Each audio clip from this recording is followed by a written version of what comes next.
stay at one time. Breathe. You never know when your time is going to come. To rise above the rest. To seize the opportunity. To be crowned a champion.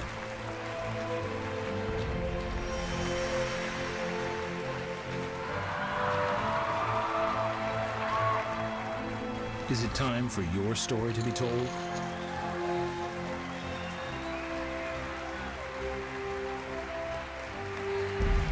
The World Poker Tour.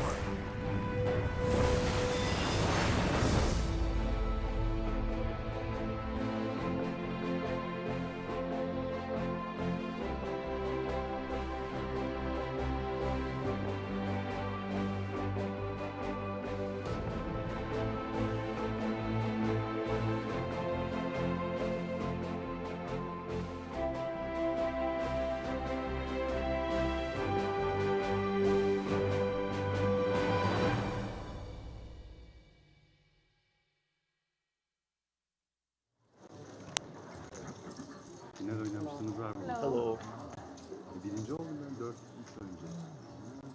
All right, folks. Hello and welcome to day 3 of the WPT Cyprus main event. We're going to be playing down to a final table today. Always an exciting stage of the tournament when we watch the players clash into each other to see who makes it to the final table. And we have here our list of players for this tournament. We got a few big stacks and a few short stacks, so we're going to have a wide variety of stack distribution. There's the trophy. We're here from the Chamada Prestige Hotel and Spa in Cyprus. This is a 5K buy-in tournament, I believe. I'm your host for the day, Brian Paris. Coming back to 10,000, 15,000 blinds at the 15,000 ante. A wide variety of countries here at the World Poker Tour, as you like to see. Can I give it to you? Sorry? Do I give it to you? Yeah. Looks like a lot of locals, but we have some representation from France, Brazil, America, and the UK. Can I leave it in my... We can't have friends anymore, though, so Let me just... you can come down and use it whenever. Yeah. Just...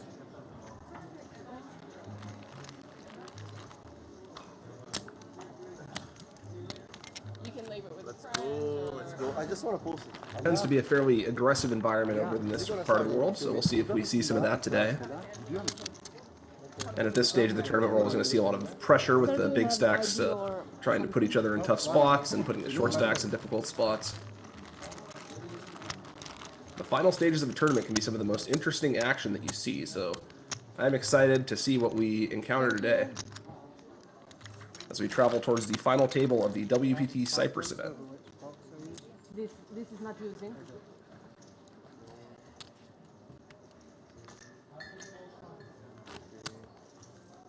I gotta put the link available. Anytime we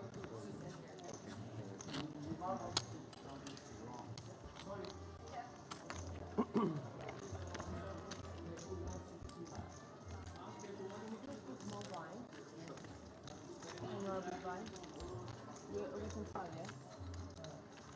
What are the blinds? 10, 15. Like we still have 70 players remaining. With an average stack of about 35 big blinds for the entire tournament. This table seems representative. And the cards are in the air for our feature table here.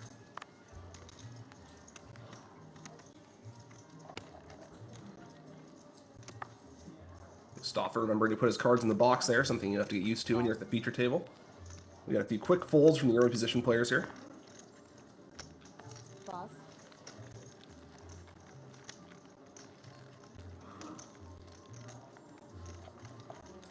Over to our Brazilian player, Romulo, on the hijack. Pass. And it folds around to the button with a nice hand, the Jack-9 of hearts.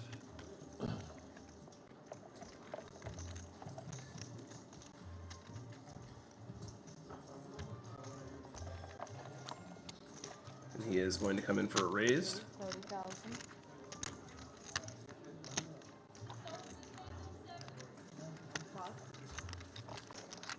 And Ollie with a 6 in the big blind. We'll see what the mystery card is.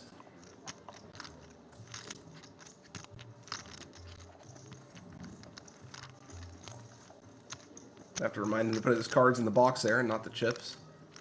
But a 6 is not a very impressive start. If he has another 6 or maybe an ace, we might see him go all in here.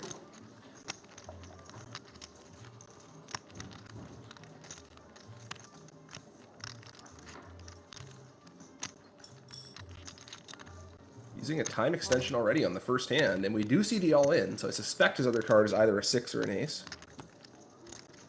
And now Serkan with the Jack-9 of hearts. Probably not getting quite a good enough price here, although Jack-9 suited is a fairly pretty hand for the button.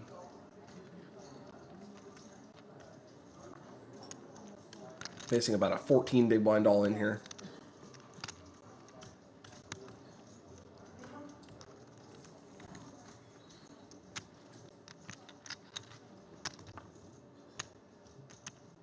Although, as we know, he's probably flipping.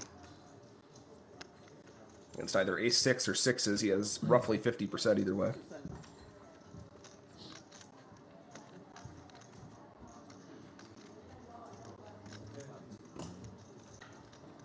And he does make the fold. Ollie off to a good start here. And we're going to have to remind him to put his cards in the box on the next hand. He seems to be using it for his chips at the moment. One of the things you have to get used to at the feature table. Another feature of day 3 is the time bank extensions. On the square? Yeah. So just Now make they're sure telling him people how are it seeing works. our cards. Sorry? The live stream, it's So we showing should up. be able to see both cards on future hands there. You're welcome. Goodbye, sir. Definitely a very standard play for the shorter stack at this stage of the tournament. You're going to want to be moving all in over opens from bigger stacks, especially from later position. So as I said, I suspect his other card was either a 6 or an ace there, but we don't know for sure. He could have been making the move with 6-7 suited or something. Pass.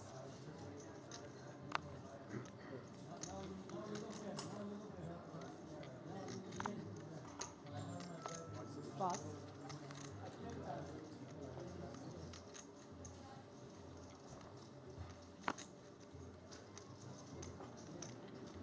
Pass. A few more folds from early position here. Over to Timothy on the hijack with a pair of 7s. And he's got just under 20 big blinds. Raise. He's going to come in for a raise.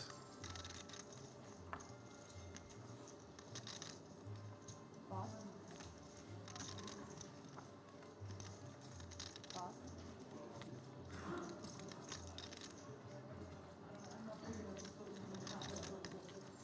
Over to Mustafa in the, well, I assume all he's folding. He does indeed. Over to Mustafa in the big blind with a hand that is pretty good for defending, but he's in quite bad shape against the 7s of his opponent, as it turns out.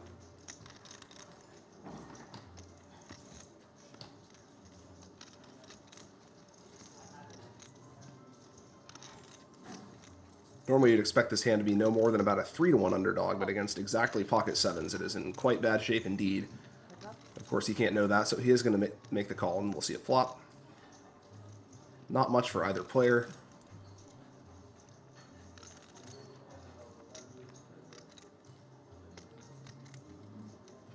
Check.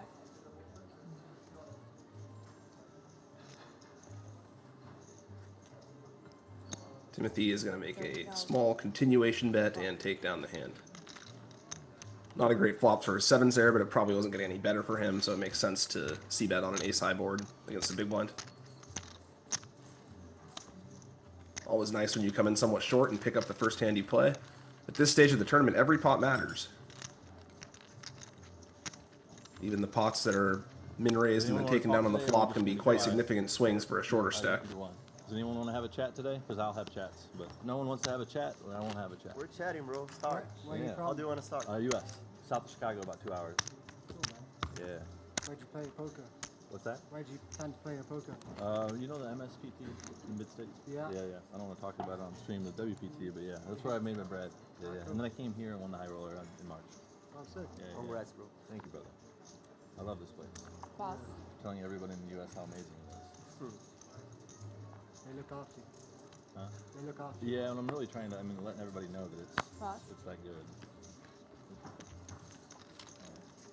WPT knows how to do an event. Raise 35,000. And this one is different. Like all you can eat, beautiful resort. I can't talk loud in hand because I'm not good at it, but I'll continue the conversation. No problem, bro. Yeah. Pass. Timothy going to come in for another raise here with the Queen Jack suited. We have a somewhat chatty table today, which is nice. Ooh, over to Mustafa with a pair of 10s.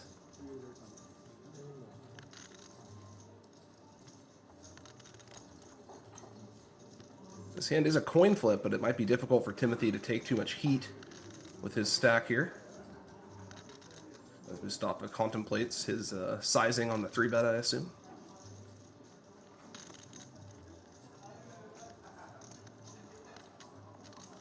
Dealer? Raise 70,000. He makes it very small, only 70,000. We may see Timothy take a flop against this sizing, which is actually quite bad for the 10s. You'd greatly prefer to put your opponent to more of an all-in or fold type of decision with your sizing here.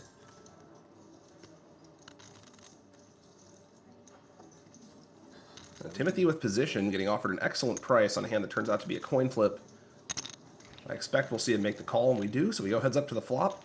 Could go either way. As you can see, it's 53-47. That is a good flop for Mustafa, though, all low cards.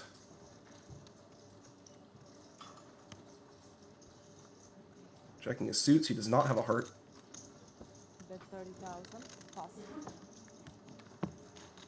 And the C-bet is going to be enough to take it down there. No, I already find it. I was. Small sizing from Mustafa on both streets, but it gets the job done. After being in Vegas all summer where you get nickel thing, I think it's so nice to come here and just eat, relax, like, don't worry about it. Yeah, raking a little bit higher. Were you at, probably not, but were you at the WPT Voyage? No. This one is amazing. Like WPT Voyage. Yeah. It was a cruise in the middle of the sea of the Bahamas. Like it was incredible. Truly incredible. All you can eat as well. Yeah. But here is great.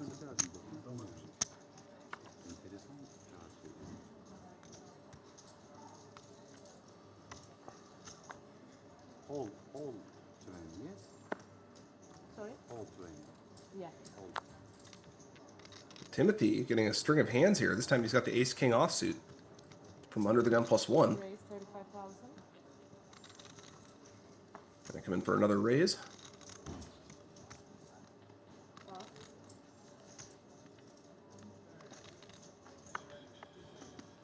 Pass. Pass.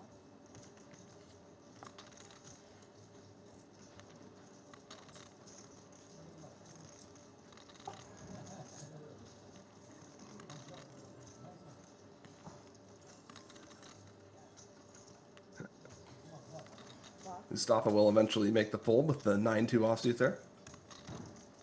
Pass. And Kamel in the big blind with ace-9 suited. That's going to be more than good enough to see a flop with.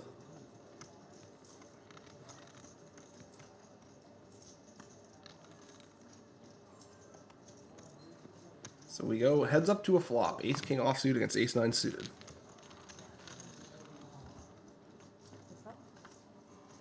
You can see the pot's already 95,000. Timothy with only 235 behind. That is a very good flop for him, though. Check. And Kamel with not much. I suspect we're going to see him quickly fold this one. Bet 40,000.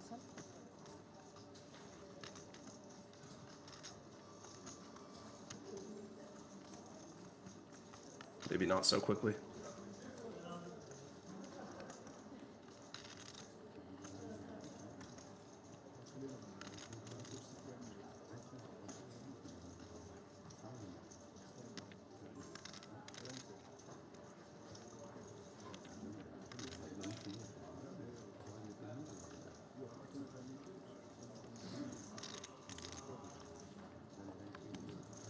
He does eventually make the laydown, though. Timothy shows the king. Or maybe he showed both.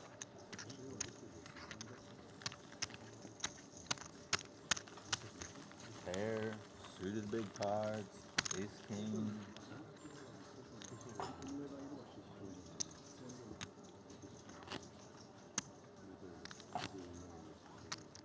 Now, so often happens, we see our American player driving the table talk so far. Cyprus Having moved back to the States from Europe recently, I can attest that the tables in America tend to be much more chatty. I did it as like just a, you know, the prime was here. Often got a lot of silent killers over at the European events. Got lucky in the end. Nice. Really nice. Yeah, I came in Timothy with another somewhat playable hand, but he will pass on this one, the 10-8 suited. Yeah, yeah. Where are you from? Good thing he did is Sircon right behind has a pair of kings. Raise 30,000. Pass. Pass. Pass.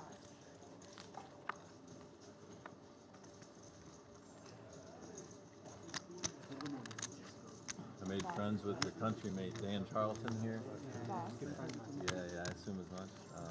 He was super Or nice to to the jump. Romulo in the big blind with Queen 8 suited. Yeah, and we have a similar. We're kindred spirits in our. This is certainly a defendable hand. Yeah, Yeah, so we can't really scare each other with like our stories. yeah, it's turned like Yeah, same. So it's, He will make fun the to call. have people who understand Yeah. the darkness.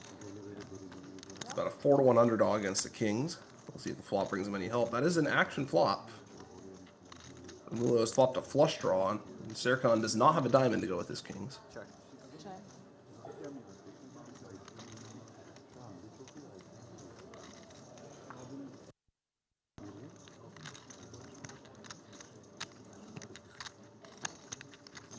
Bet 25.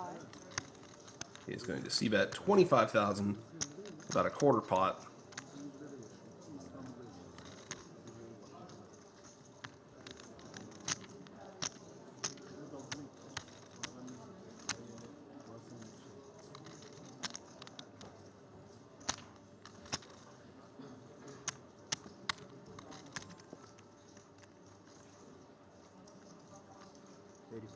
And Romulo is going to raise this one.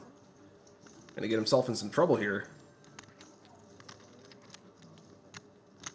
Often his queen is going to be an overcard against his opponent's potential pocket pairs, but not in this instance. He only has his flush outs.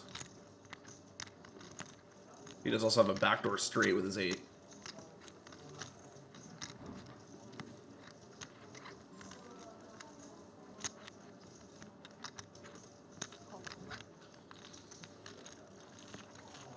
Sircon makes a call. We go to the turn. Pot's 265,000.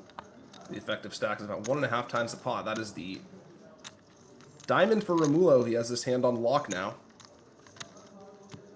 Sircon is suddenly in big trouble with his kings.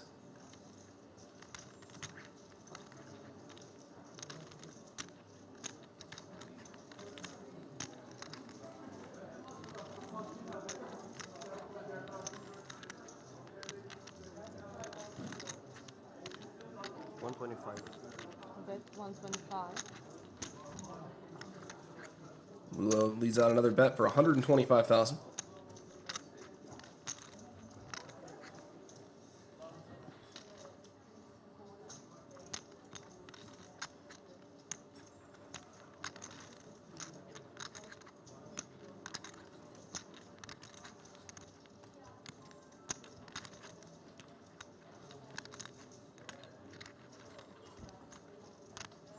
Sircon is now drawing dead.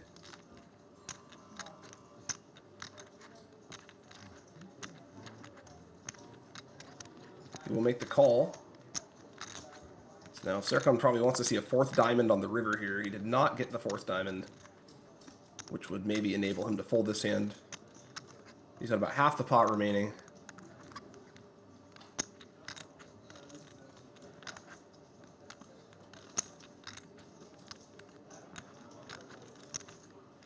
I expect we will see Romulo put the rest in here. All in. All in.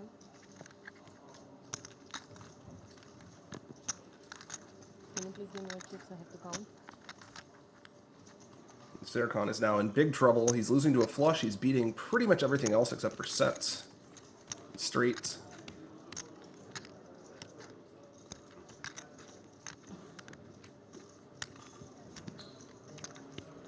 Very difficult spot for him. 475. Against a presumably aggressive Brazilian player. Brazilians tend to be on the more aggressive side. At this point, he's really only beating a bluff.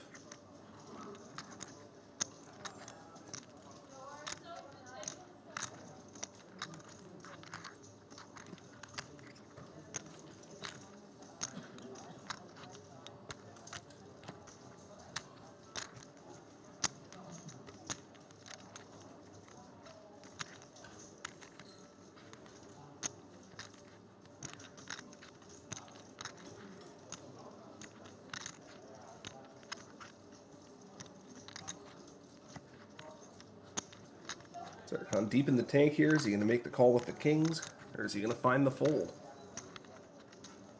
Be a pretty difficult fold, given that he only has about half the pot remaining. But he does not have a diamond. Call. He does reluctantly make the call. He's going to see the bad news here. He's up against a flush. And Serkan is going to be our first player eliminated from this table on this day 3. Very tough spot for him.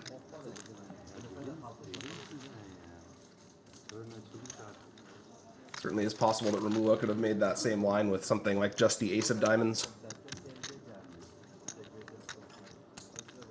Beautiful start. Can open.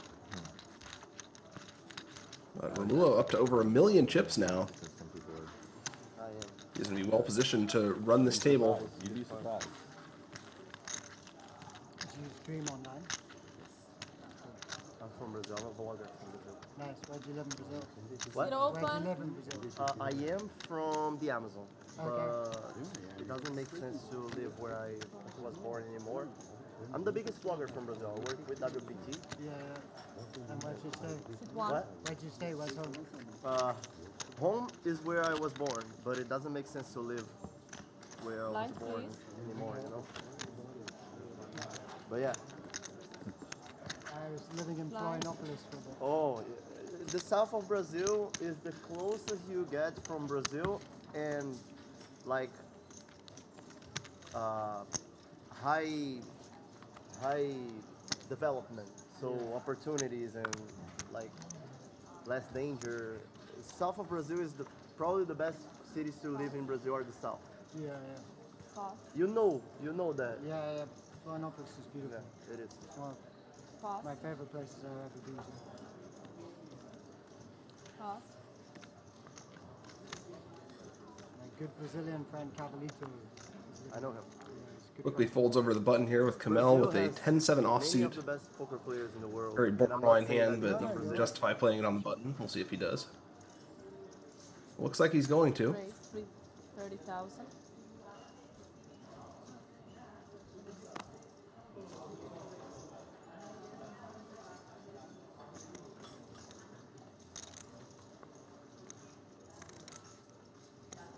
Mulo with the 7-6 in the small blind. Pass. And 2 quick folds. The 10-7 offsuit is the best hand there. Good enough to take it down. Actually had both players dominated that time. Not an easy feat with such a mediocre hand.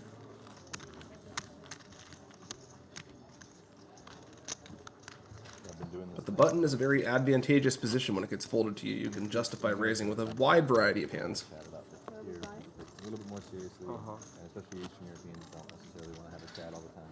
But when people win a pot, especially against me, and they don't react, are you having fun? Are you enjoying this? You can do whatever you want. You can choose to do whatever you want in this life. You don't have to be here. So I think it's funny when people are like not having a good time playing Yeah. poker. Like, this is a joyful game. It's been quite an experience. I've never been to Europe, and I've been a lot to the US, and there's a lot of difference, of course. Right. And I was surprised in some things. Like there was a guy who angled me in the first day. Here? Yeah, Only- like in US, this is like, oh, you angled someone. That's the Yeah. word. Like what he did was kind of 125. genius, to be honest. A mad genius, Yeah, like yeah. a bad one, you know. Yeah. James all in with the ace-8 suited. Kamel right behind with king-queen Took offsuit. a few days to get used to it. James is only all in for about 8 big blinds. Kamel will make the fold.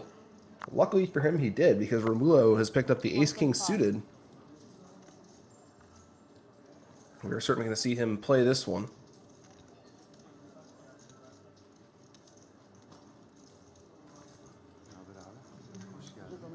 Call. Call. Pass.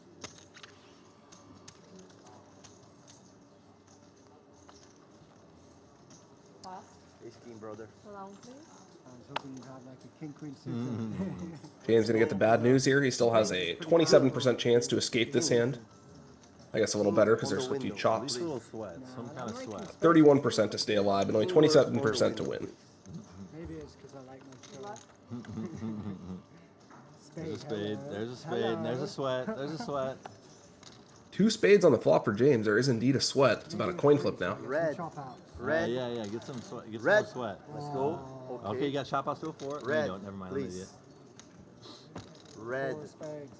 4 spades. Come on. Red, red, red, red, red. 4 spades. Red. 8 ball. Oh my god. You didn't even. A black 8 on the river for James. That's going to be good enough to get the double. Staying alive, my friend. I don't know why I felt good. Maybe just because I was happy with my shot. I was like, it is what it is. It's out of your hands at that point. Very standard hand there for both players. Not much else James can do with 8 big blinds. He will get the double up and stay alive. Yok az önce öyle ballı değil aldı ki. Really? Senin oturduğun yerden. 48 karoyla. So, yeah, it's quite a lot of fear behind.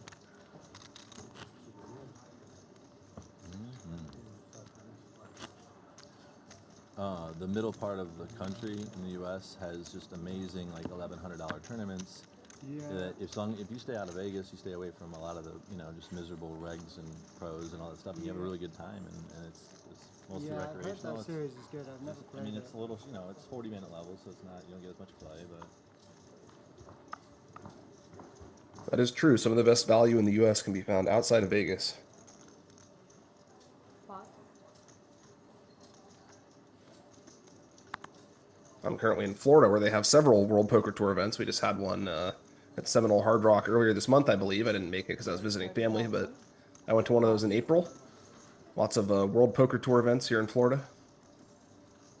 James going to come in for a raise with the ace-9. Romulo with 10s on the cutoff against a 20 big blind stack. I suspect we will see him 3-bet here.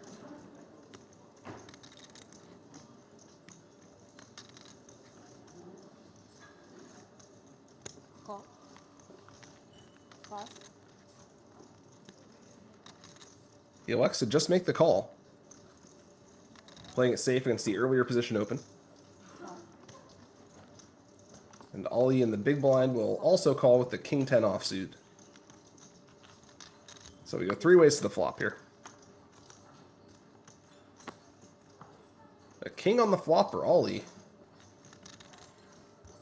That is going to put him way in the lead. He really only has to fade an ace from James. Romulo has 1 out now. Decision to flat rather than 3-bet is costing him here.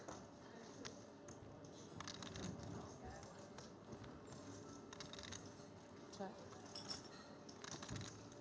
Both players check to the cutoff. 10 still looks pretty decent on this flop.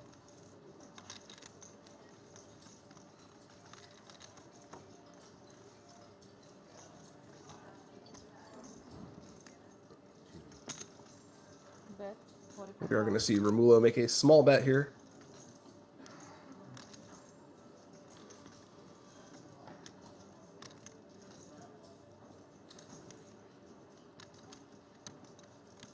Ollie with top pair is not going anywhere.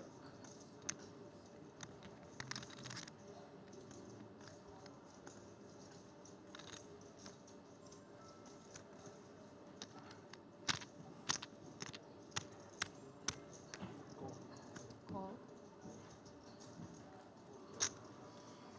He will make the call. James gets out of the way. We go heads up to the turn. Ollie way in the lead with top pair here. Pass. Heads up. Turn is an 8. Doesn't change anything. Check.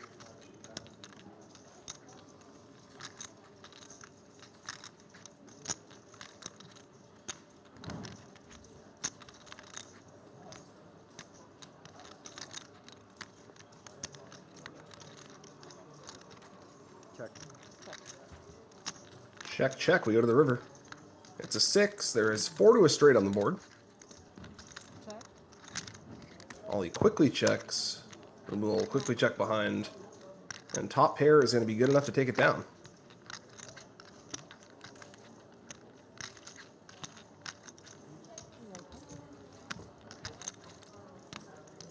I was going to go to WPT Barcelona after this. Yeah. I'm skipping it because I'm going back home for... MSPT. no, well, so when I won here in March, I used that money to open a food truck. And my best friend and my brother are running it, and the grand opening is Friday. It's coming Friday, so I'm going home. Philly cheesesteak, Italian beef, burgers, chicken sandwiches. My brother's amazing at food, and my best friend is like used to run a Buffalo Wild Wings. Get a look at the updated chip stacks and our trophy there in the foreground. Restaurant, so he can run a food truck. Romulo is now covering the table with 70 big blinds. Would have had even more if he'd held with that ace-king suited. This is in it's basically, imagine when I'm only saying Chicago because it's closeness. We don't operate like Chicago. It's very opposite. James bringing up the rear with 17 big blinds, but it is twice as much as he had a couple hands ago. It's next to a Caterpillar blue collar machining place. My brother used to work there. It's a county bar that my brother knows the owner. Like, it's just a great setup. Cool. It's not going to make a bunch of money, but it's also not going to, it's perfect. Yeah. It's great. Yeah. I was in Super excited. Austin, and the food truck culture there is unbelievable. Some of the places were amazing. Yeah, and what's great is like where we're at. The overhead is basically.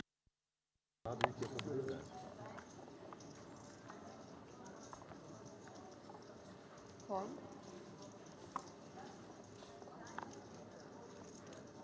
Call.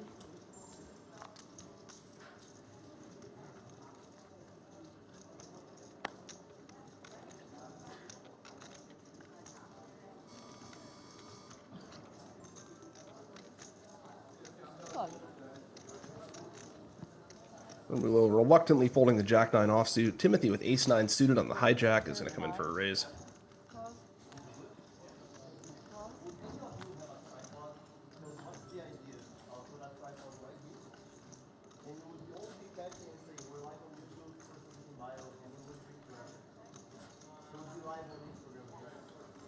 Call. Over to Mustafa in the big blind with a connected hand, 5-4 offsuit. We will see if that's good enough. Getting about 4-1. He has much better odds than that. Call. And he will see a flop. And 10 more. 35.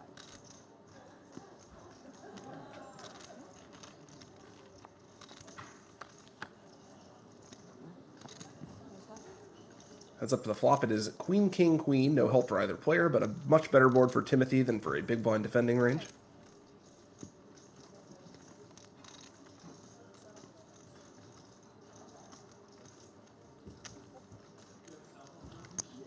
He is going to make a small c-bet, and that should be enough to do the trick.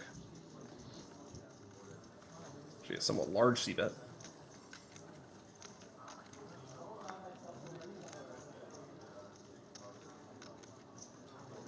Raise 105. Call. Mustafa with a check raise with 5-4 offsuit. Going to take it down. That is a very aggressive play from Mustafa. No equity at all on that board. Check raises anyway. Takes it down. Nice play from him. Not one you see too often. But certainly did the trick that time. No bluff. I was expecting to see both a smaller c-bet from Timothy and a quick fold from Mustafa. I was wrong on both counts.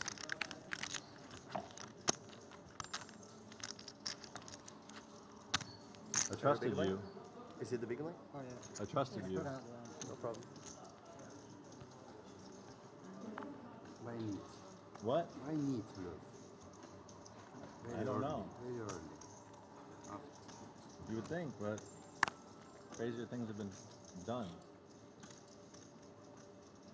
Kamel under the gun with ace-8 suited. I have two girls. Call. What'd you say? I didn't hear you. But I believe you. İki kız çocuğum var, yalan mı söylüyorum? Call.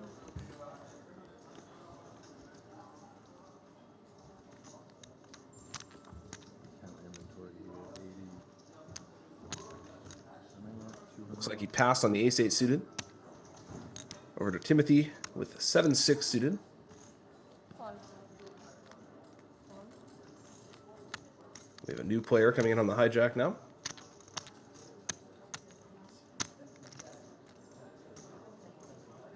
Raise. 35.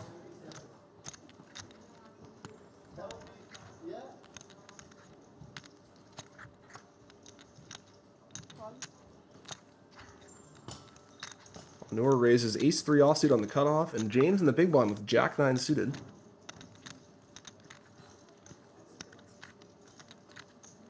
I expect he will be seeing a flop with this one. I'm really lucky though, so FYI, very, very lucky. Call. Yeah. It's, Win flips. I win more than 50% of my flips. English, Way more. English is funny because when you learn English in Brazil, for example, just by be speaking James English, has flopped a flush. it's really rare for a Brazilian to be Check. speaking in English because we don't have so much opportunities. Right. But for example, your English, FYI. I know what is FYI. Yeah. But man, they don't teach that in school. I know, And right? like you guys talk, and it's fine, but you guys talk like people are supposed to know, and they don't know, you know. It's habit because, well, it's unfortunate because we're so used to everybody always speaking English and then adapting to us that we don't think, like, it's hard. And I'm embarrassed that we don't. Most of it. No, it just is what it is. You guys are, in my opinion, definitely one of the best countries in the world. In my opinion, like, one thing interesting from US is very good economically, but I swear, bro, I don't feel like people from US are so happy as I think they should, or You're so in the wrong grateful, part of the country. or so grateful. Hang as out I in the think middle of the country. You don't. No one hangs out in the Midwest. If you hang out in the Midwest, any of the Midwest, you will see what the country is really Okay, about. makes sense. Vegas, That is a no. money New York, turn for no. James as LA, Onur has no. made it straight here. No. Midwest. Those I are people, I real lived in people. Chicago for 4 years, Yeah.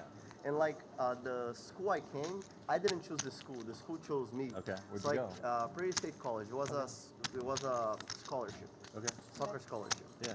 So Where's that at? In the This is city. a disastrous Chicago turn Heights. for It's Onur. 30 minutes from Yeah, I Chicago. lived in the city for 5 years. Goes all in, and James will quickly make the call with the flush. James is going to get another double up here. Very good, very hot start for James. And that was one of the 3 turns in the deck that would have made the disaster situation for Onur with a straight drawing dead against a flop it was flush. the school who chose me, not me who chose. So for James makes a example, pair for good measure. cultural shock I had.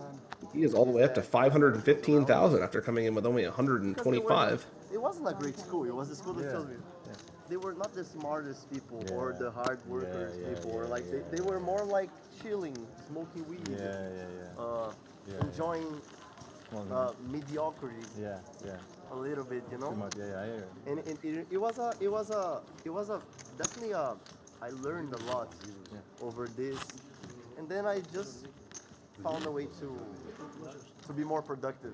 Sure. And all right. Yeah. Because it wasn't hard to be more productive than the guys from my school, Yeah, because the guys yeah, from my yeah, school just yeah. wanted to know about smoking weed and Yeah, like yeah. chilling, you know, Yeah. and playing. Right. What was the game? Some video game, I yeah. guess. Yeah.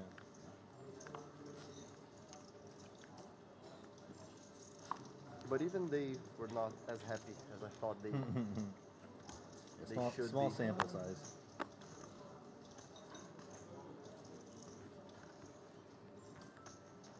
Whoa, under the gun with a pair of deuces. He is the big stack at the table. Call. Call. He's going to pass, though. Difficult to play deuces from under the gun, even with the big stack. Call. Raise. I mean, Holds whether over to or not Ollie on the cutoff with the ace-2 suited. it's a hard thing because you get so set to a new thing once you're whatever. So everyone around the world, I don't know that there's necessarily one country might be slightly happier than I don't know about that, but I will say I think this middle part of the country, they're very nice and not fake. When you say middle, would you include Texas? That's its own. James I thinking really about like playing the Texas. 6-5 suited in the small blind. He will pass. Texas is I have a a bunch of state family that I in feel there. like is going It's through literally its own thing. a right path. Kamel in the big blind with a nice one here, the Path ace-queen of the offsuit. state over Yeah, I love Texas. He's up against about a 20 big blind stack. Or like whoever does wrong is less punished than it should be, and whoever does right is not as Sure. as Yeah, other, yeah, yeah. I understand what you're saying. like He is California. going for a and large 3-bet here. Yeah, Yeah, I have not. Or not, actually not that big. Only 85,000. Yeah, most likely the best. yeah, yeah. In the States, I thought it was 120. PLO is taking over. Which is Dallas weird. is Back to Ollie with position and a suited ace, but he is in bad shape against the ace queen of Camille. Has to go to Dallas. Dallas is better than Austin in my opinion. I've been all throughout the state when I was younger. 'Cause I had He family will there. wisely make the fold. Or no, that's technically not true. I think I don't know. Durant, Oklahoma, I played poker in. We've lost 9 players so far today. We're down to 61. We came in with 70, if I recall correctly. That's the last WPT event I played. So Midwest is between Just basically. Vegas, Yeah. Texas, and Chicago. It is between. These players are playing for 401,000 for first. To the east of Illinois, like you can count Indiana and Ohio. Some parts of Ohio would probably consider themselves Midwest, and then the western parts of Yeah, this part I don't know from you. Yeah. Indeed. As you go east, you get a little bit more. Indeed, I don't know those. Yeah. This part. As it gets more crowded, it gets more angry. Yeah. Right. Call.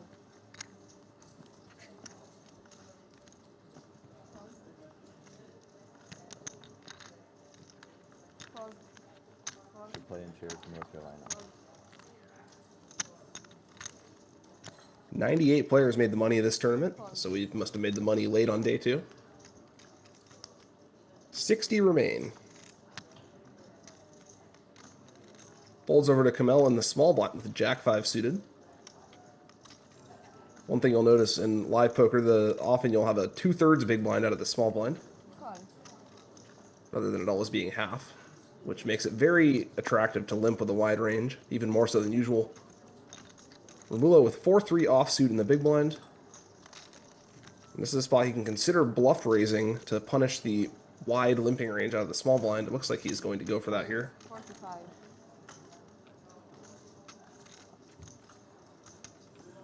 With a 3x raise.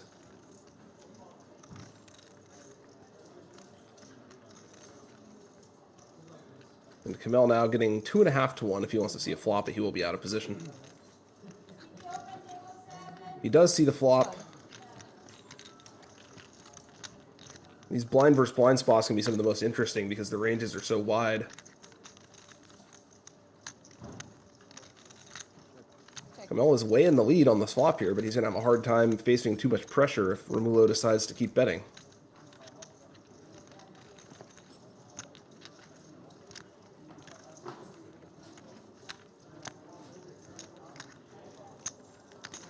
Bet 45.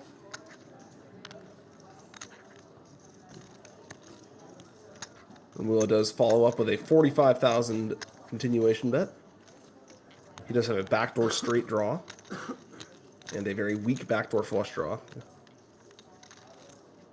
Camille has some backdoors as well. We'll see if he decides to stick around here.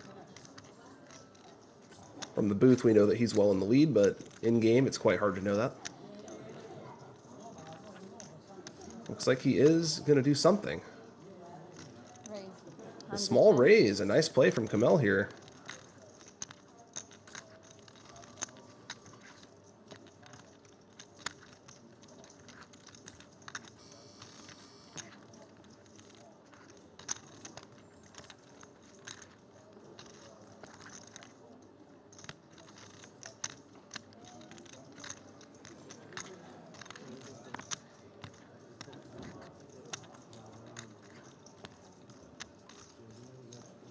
And that is going to do the trick.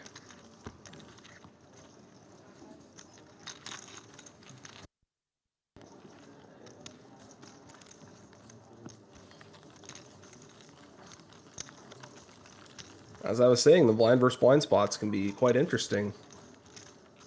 And we saw one there, with both players getting a little bit out of line.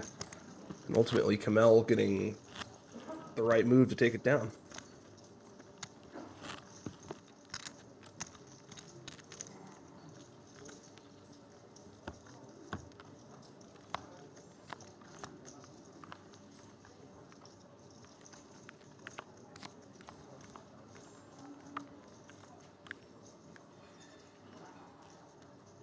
€1.4 million in the prize pool here. A very nice turnout for this tournament.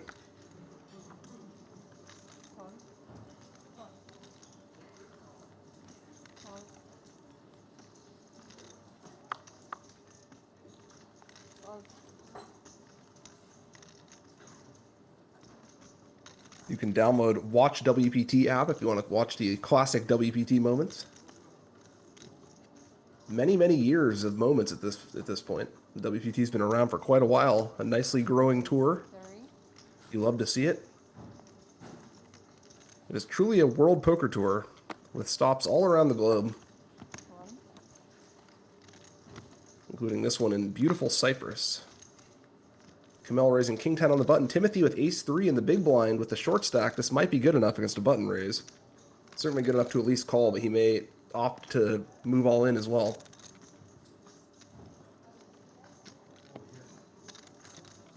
And to ponder his options here.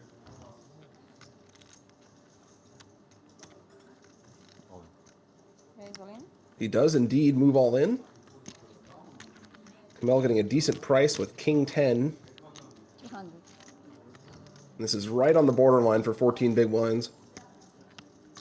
I think king jack will be a pretty easy call. King 10 suited would be an easy call. King 10 offsuit is... can go either way.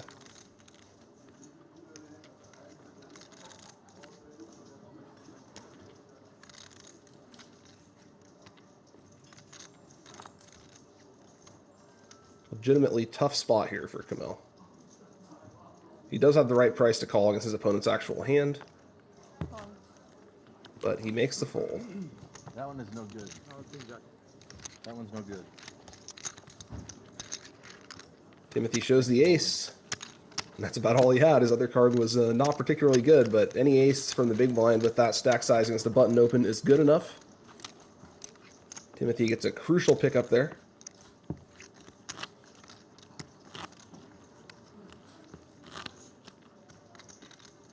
Kind of hoping he sticks around for a bit. He's driving most of the table talk so far. Interesting to hear some the Brazilian perspective on living in America.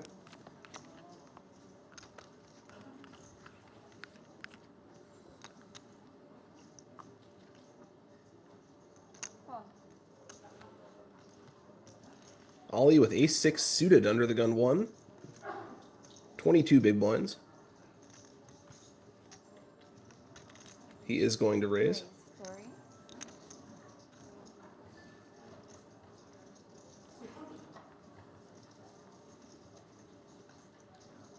Call.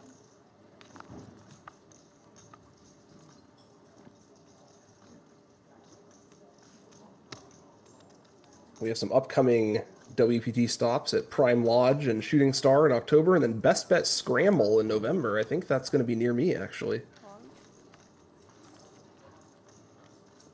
I'm about a 30-minute drive from 3 different Best Bets here in North Florida. And then we have another one at Seminole Hard Rock in late November, so a lot of Florida WPT action coming up in November. Are those hundreds? I got 300. Good news for me. As we see Romulo here with ace-queen offsuit on the button.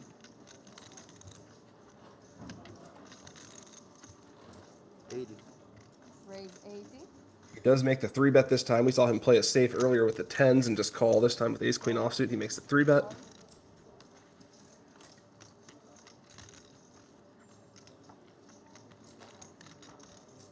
Ollie now has been 3-bet twice by ace-queen offsuit when he has had a worse suited ace.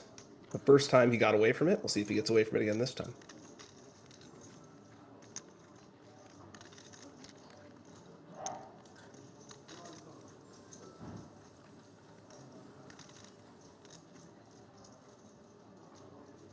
Call.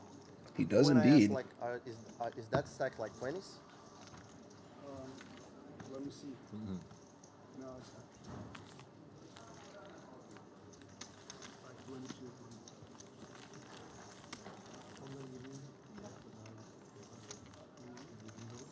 I wonder, what is the rule? Supposed to have in stacks of 20. So it has to be Supposed to have 20, in right? stacks of 20. Yeah, it is a rule. Supposed to have in stacks of 20. Because of the shot clock, so it's Yeah. easy to count. Yeah, yeah. Otherwise, fucking people asking questions all the damn time about the count. I have no idea. You ever watch a stream where people Ollie ask being the told to count stack his chips in 20s, which does indeed make it easier for everyone to tell how much you have. All they did was just every Something I'm frequently guilty of as well, having stacks in non-standard amounts. But as you get deeper in the tournament, you do have to be a little bit more consistent with these things. I think this is done so well. Call.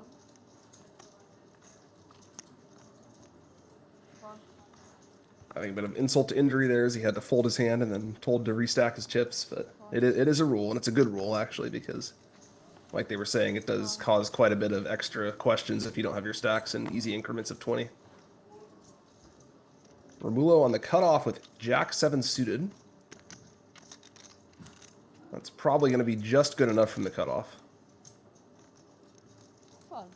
It is not. Perhaps looking at some of the shorter stacks behind, deciding to pass on that one. And G folds a small blind with the 8-6 offsuit. 8-6 offsuit, not a very good hand, but when you only have to put in 5,000 to potentially see a pot of 40,000, it's quite difficult to fold anything.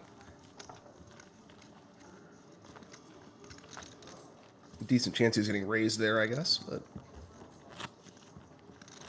So you should play in Cherokee.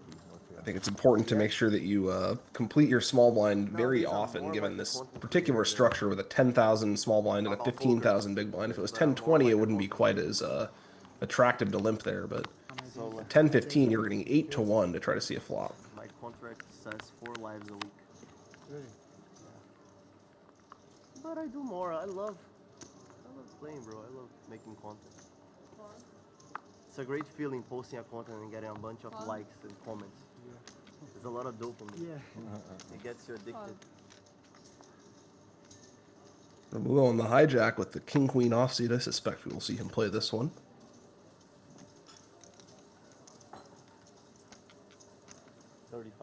Raise 35. Comes in for a raise to 35. Timothy on the cutoff with ace-5 suited. And this is going to be a close one. Ace-5 suited, a pretty good hand to go all in with against a big stack open, but cutoff versus hijack, it's a little bit difficult. Looks like he's just going to call. He is going to have the best hand with position here. Unfortunately for him, he's not going to get to see a flop as Anur has ace-king on the small blind. With 40 bigs, we'll see what he decides to size here.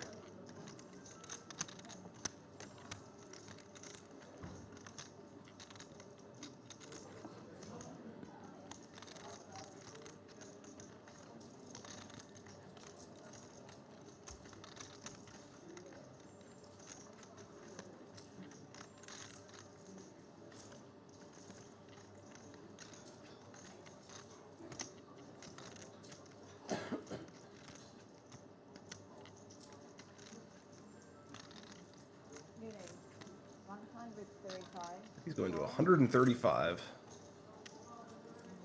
Romulo checking the stack of Timothy behind him. See how much room he has to maneuver here. King-queen offsuit. Difficult spot to be facing a 3-bet here. But he does have position. He does cover. King-queen offsuit is a pretty reasonable hand, so we'll see what he decides to go with here.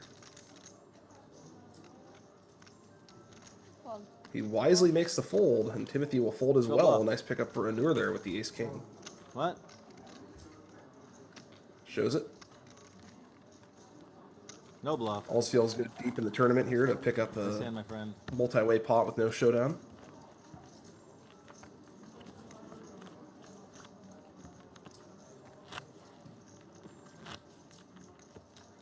Even small pots can be very important here as we move towards the final table of the WPT Cyprus main event. These players are playing for 400,000 euros, 401,100 to be exact. 775 entries, 98 players made the money, and we have just under 60 remaining. 59.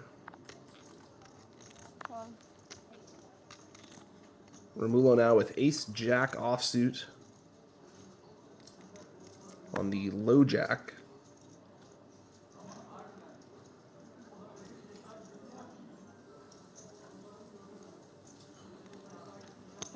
Raise 3. Call. Gonna come in for a min raise this time. Call. Over to Mustafa in the big blind, who we saw make that check raise bluff with the 4-5 offsuit earlier.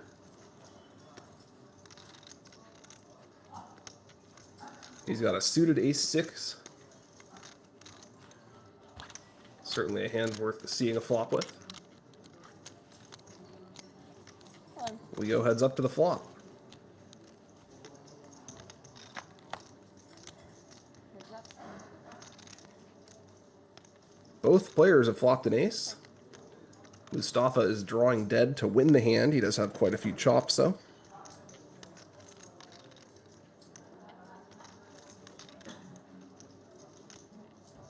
I guess not quite dead. He could hit running sixes. Bet 25. Romulo going to make a very small c-bet here. On these high card pair boards, there's not much reason to bet big. Especially with no flush draw. We see a bet and a call. As expected, we go to the turn. Turn is a king. The hand is now chopping, although Romulo does have a 10 to hit a straight.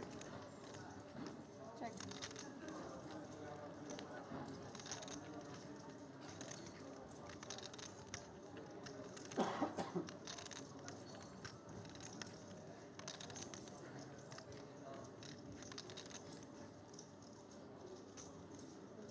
Check. Check. And it looks like this one's going to be a chop. Check.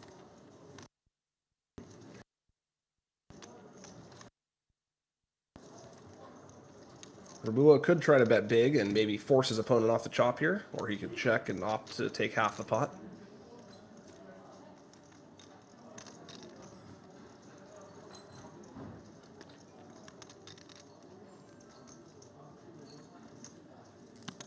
Bet 55. Looks like he's going to go for a small bet, which I suspect will be quickly called, and we are going to have a chop here.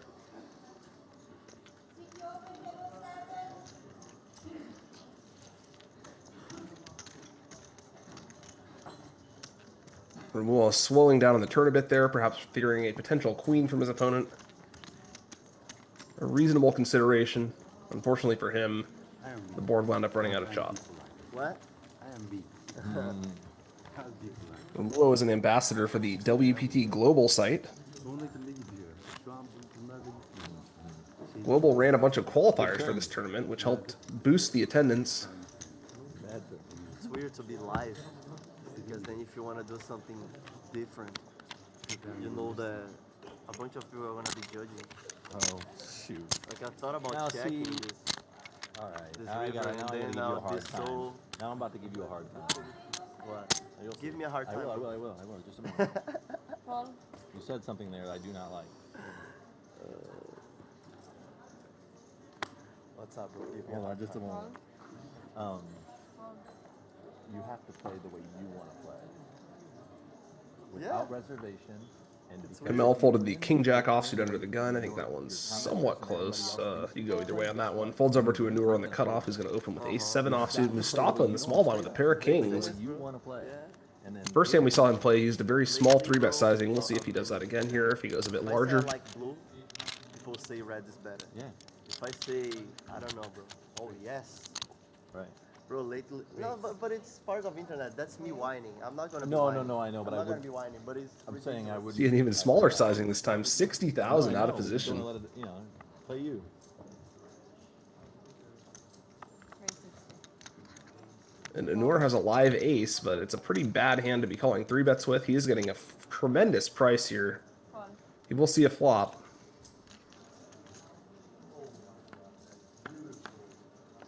Heads up. And Mustafa way in the lead here with his kings.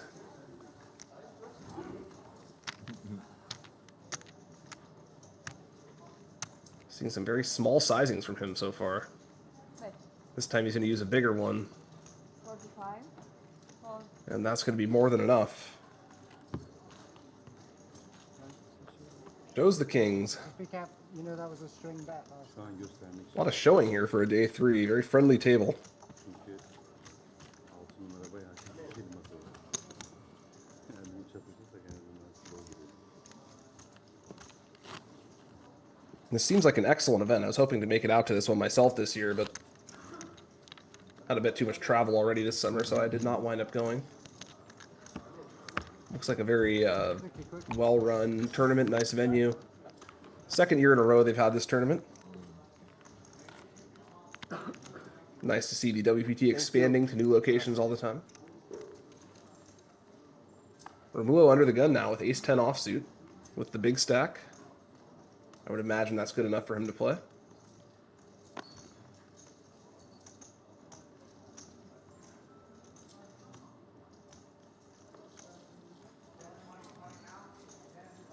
Raise 3.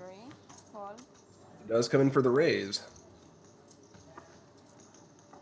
Fold. Fold.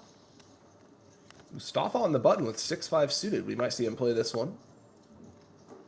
With the stacks being this deep, this is a playable hand on the button, even against an under-the-gun raise. Fold.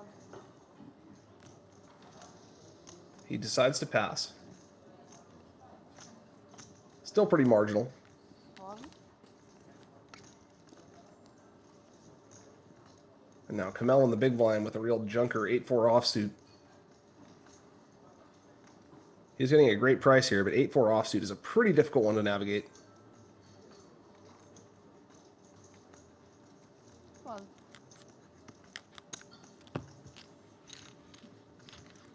And Romulo, our WPT Global Ambassador from Brazil, is going to take that one down and go back over $1 million. 11, 10, 20.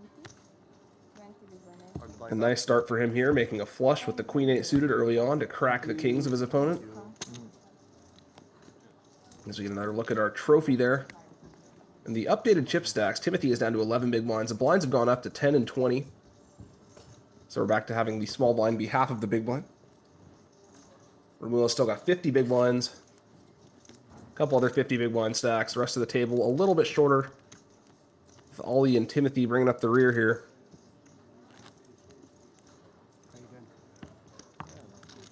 But a hot streak can change these standings quite quickly.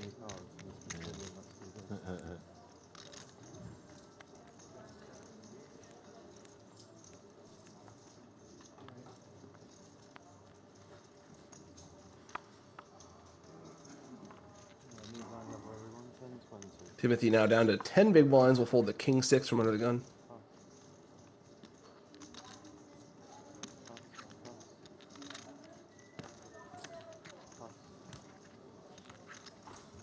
James on the button with 9-7 offsuit. 23 big blinds.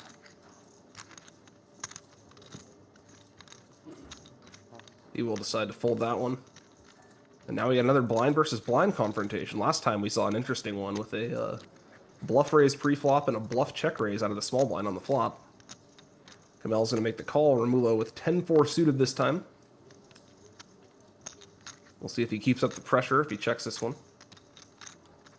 Players have roughly even stacks.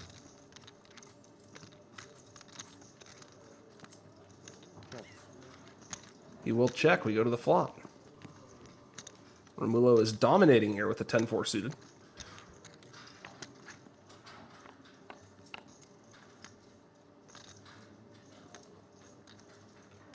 No help for either player. Kamel has a backdoor straight draw and a backdoor flush draw.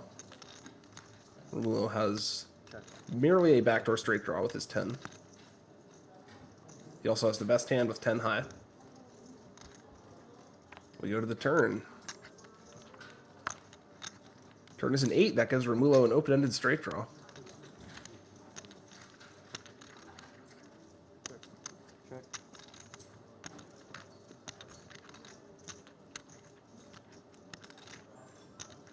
We'll see if he decides to semi-bluff with his hand here, if he just goes to showdown. Looks like he is going to bet. I think Kamel's going to have a tough time stealing this one. He will make the pass.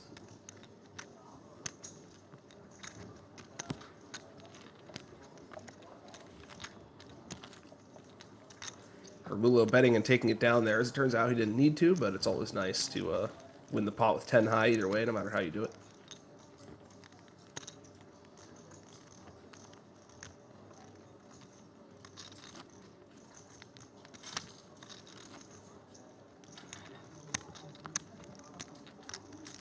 First place also includes a $10,000 seat to the World Championship in Vegas. Nice bit of extra value there for the winner.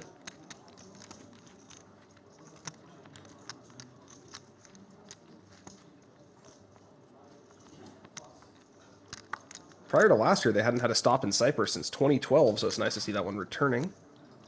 This is the second year in a row that the WPT has had this stop. 180. Yeah, 190. Yeah, 190.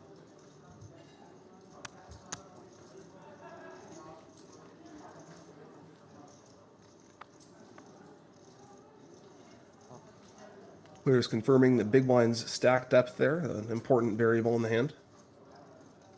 It's going to fold around to the button here. Kamel with 10-3 offsuit. We saw him raise 10-7 offsuit. 10-3 might be a bridge too far.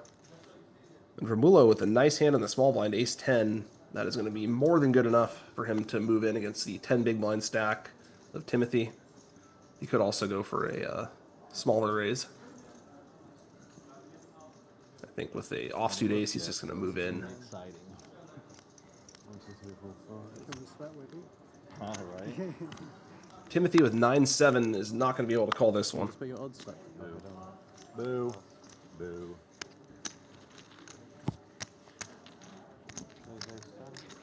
Another show. Very friendly table here. Ace 10 off. 9, Especially for a off. day 3.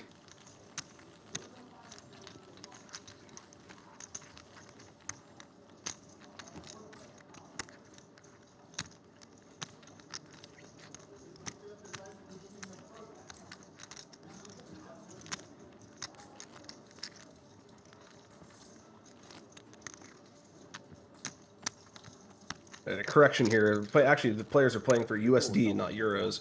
I assumed it was euros because it's in Europe, but Probably fine, right?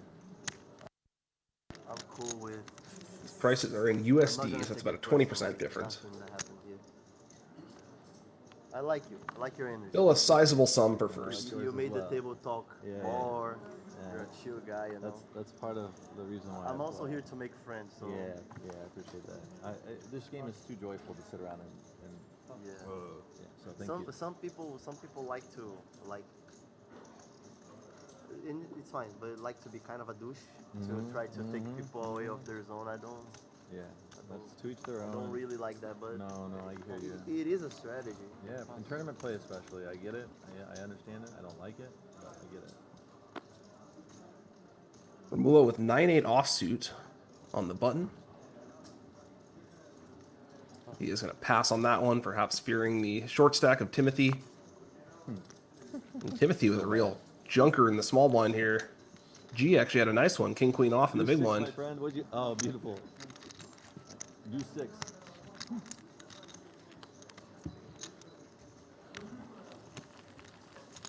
G wins his first pot since joining the table, and he didn't even have to do anything.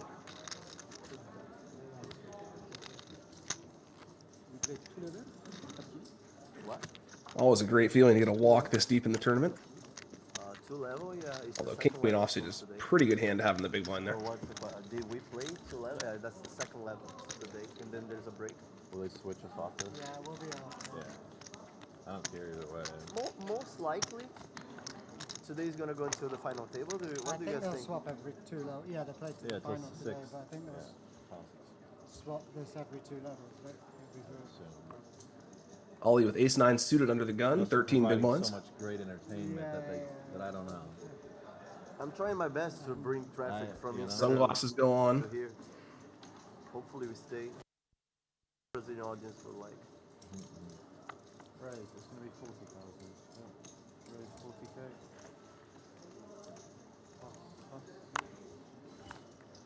And he is going to come in for a min raise.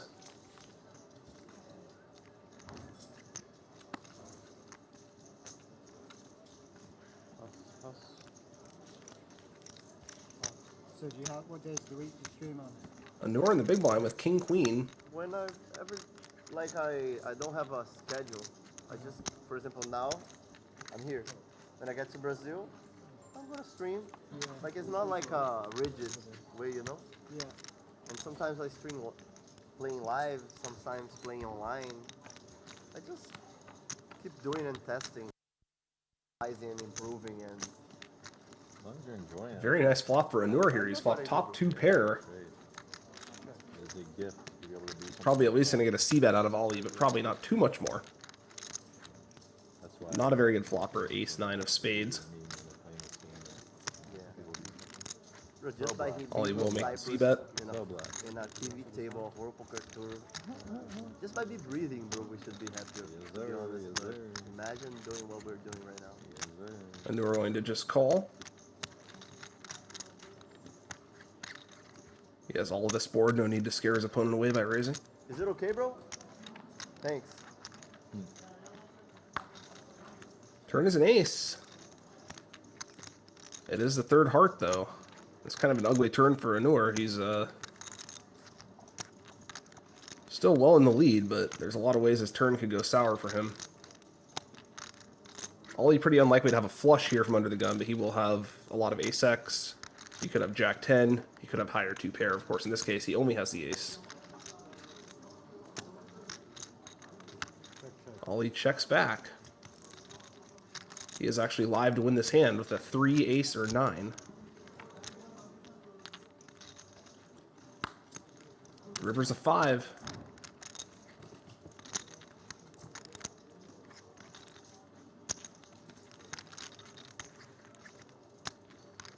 Ollie has roughly pot behind.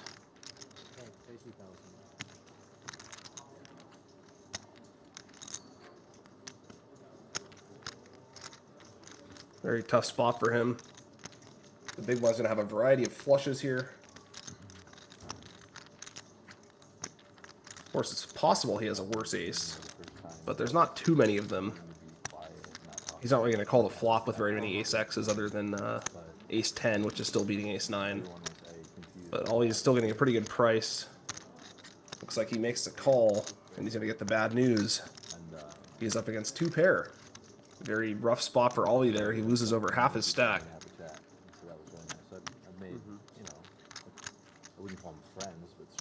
Perhaps could have gotten away on the river there. He's not beating a whole lot.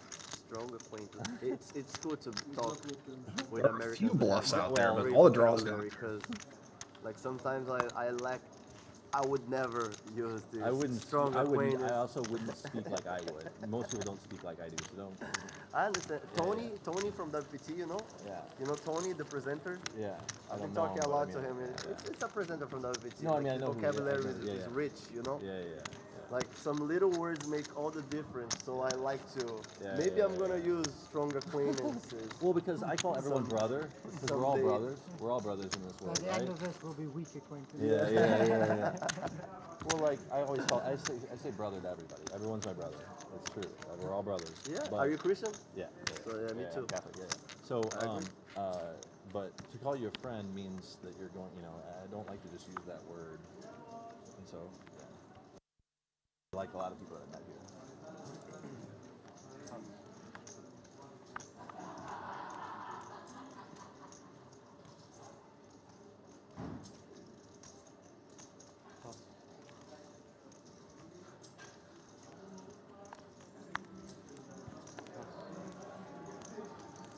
Mulo with king-queen offsuit on the hijack.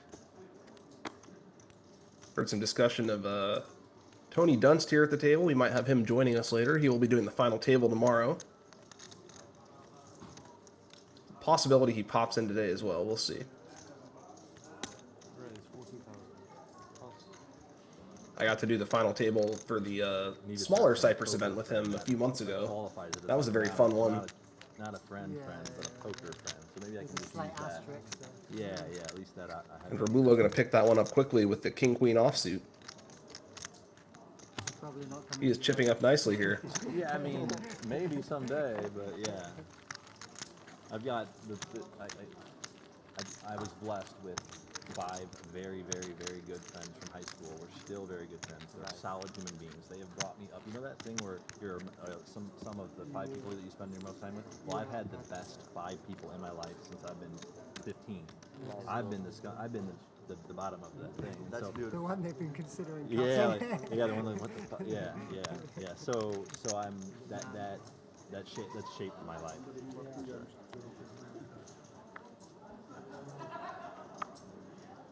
I would argue that's worth more than anyone can ever understand. James with the king-queen suited under the gun. 23 big ones.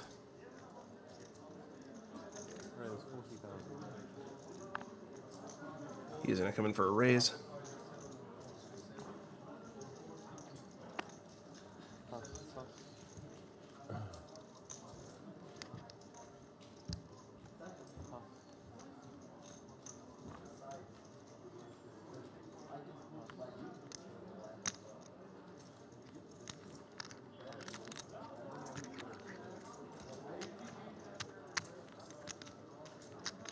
And we'll see if Mustafa wants to play the 9-4 offsuit.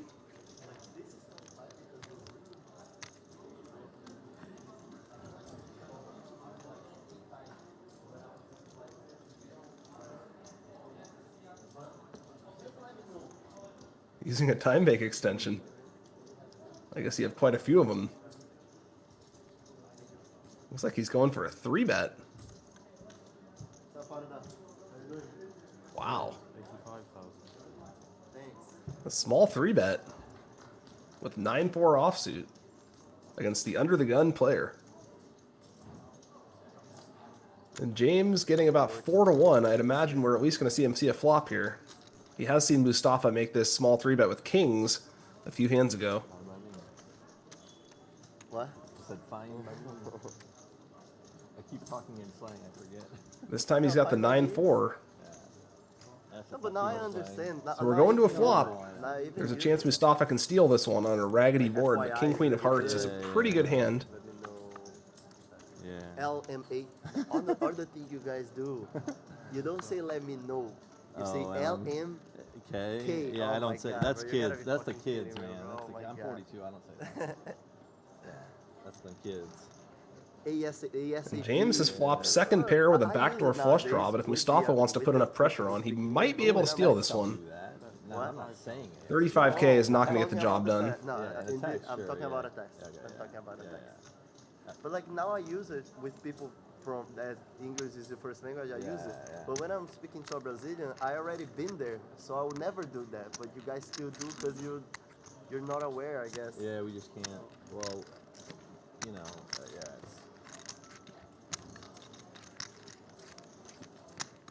James will make the call. We go to the turn.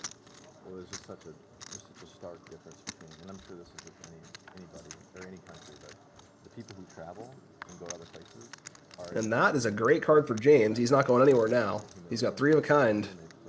Whatever, because they've seen other cultures. Those are the travelers. And we'll see if Mustafa shuts down or if he wants to keep putting some more bets out there. The Americans never left. Looks like he is indeed shutting down. Which are most people, Americans that never left U.S. It's a lot. Yeah.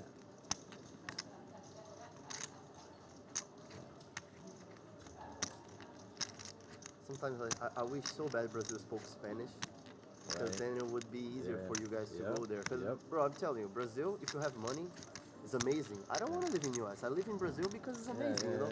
But, like, how will you communicate? James checking it back. And, laying the trap a little further. Problem, bro, because unless the river's an ace and Mustafa goes all in or something like that, it seems like James is going to win this hand, yes. River's a 3. What are you going to do? So you're gonna Let's see if Mustafa wants to bluff at it. Given the line he's taken, I think he might. He does indeed bet 95,000. Now James here is sitting with a very good hand. See if he decides to raise or just call. Either way, he's going to win. Mustafa getting himself in a little bit of trouble here. So far, his unorthodox plays have worked out for him, but this one is not going to.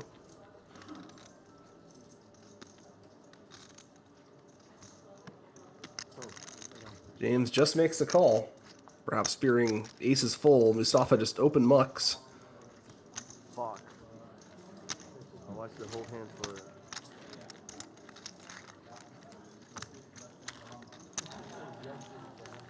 And a nice pickup for James there. Getting a bit of a gift from his opponent, although he also got a pretty favorable board. It's possible that would have worked out for Mustafa on some low, raggedy flops. But not on that run out.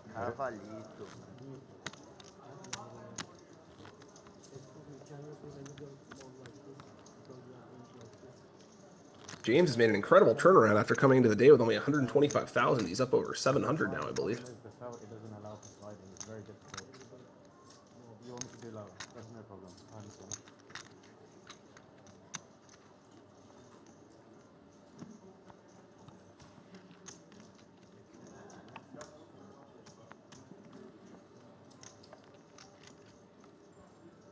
And that, folks, is why you don't generally 3-bet the under the gun raise with 9-4 offsuit.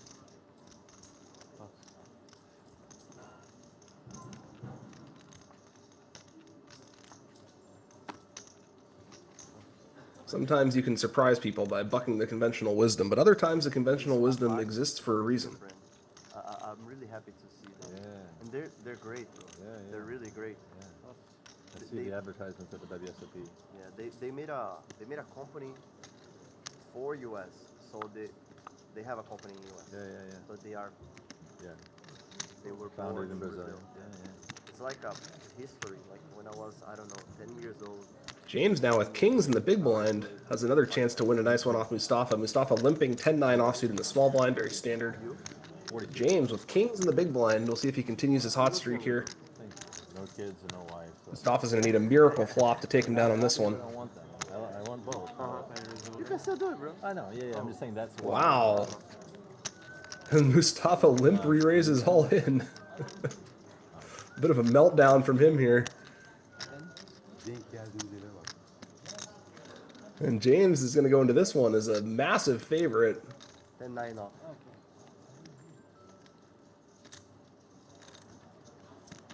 Is there a camera? James has a chance to exit this hand with more than 10 times what he started the day with. I think there's a camera.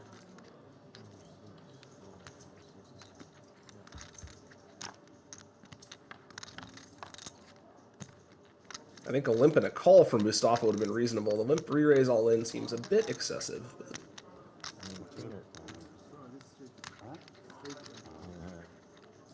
I think they have the all-in button on the wrong, or maybe it just denotes the action, but Mustafa actually does cover. I think he's leaving a bit prematurely here. According to the graphic, he has 40K left. And James, with an incredible turnaround, coming in as the shortest stack with 125,000, he exits this hand with 1.4 million. Earlier he told me it was too early to bluff. Now I'm questioning whether he had that king or queen. King, king, queen. I guess the graphic was wrong. It looks like James does indeed cover.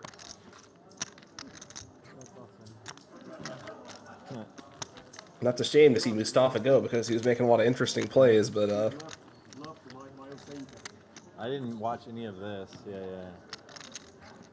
Important part of going deep in tournaments is being able to handle setbacks and not melting down. And I think we saw him tilting a bit there with the 10-9 offsuit after his 9-4 bluff failed. This day started pretty well. Merry Christmas. Merry Christmas indeed. Sometimes you gotta catch them. You know? Sometimes you gotta catch them.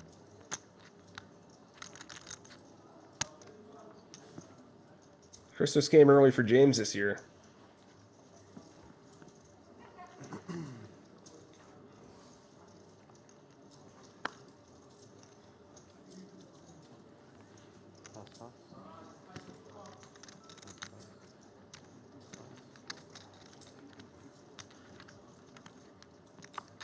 Folds around to James in the small blind with the ace-9 offsuit. He is up against a relatively big stack in Kamel. Let's see if he decides to raise this one or if he just limps in.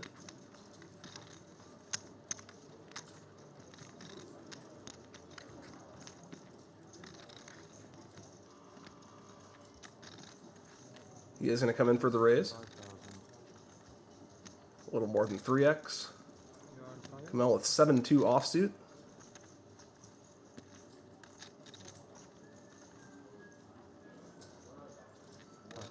Hey brother, put your time chips in.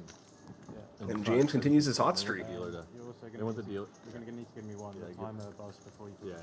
Give them a time chip and then put the time chips in front so that they can see how many you have, so they can pull them. Yeah. Or just if they're against the woods away from the Yeah, stack. somewhere where you can see them. Know what's going on.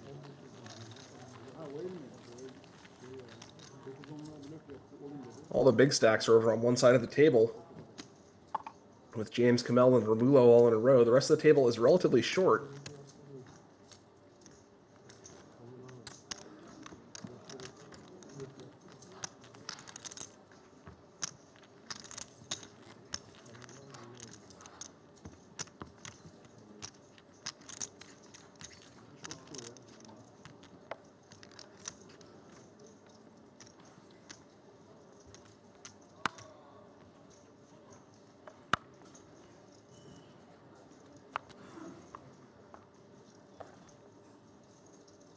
Timothy under the gun with 8 big blinds and ace-9 suited. I hope you don't. Just to make sure I wasn't gonna miss it, Pedro. I didn't see my cards. And that is going to be good enough. He's all in. Without seeing my cards. All in for 160. Plus. Thank you. Let's see. Plus. 3. Oh. No. Plus. Those are good. Those spades you talked about. Oh no, it was that guy. I don't know what I do with Spades have been good to me today. Yeah. Happy to get it in there. Happy.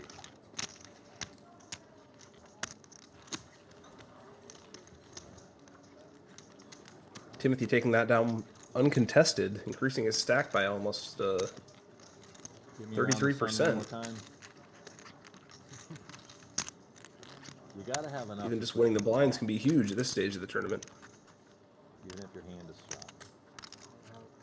Can't be putting up a fight with some bullshit. Yeah. Huh? You wait to 3 bigs, you pick up ace king and 5 deuce off flicks at him for the big. Paid for way to go. Yeah, it's annoying. You want someone sharing your card and you want to be dominating them. You gotta a little more.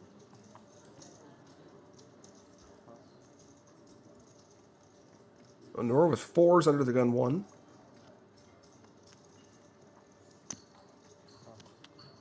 He will pass on that one, I think wisely so.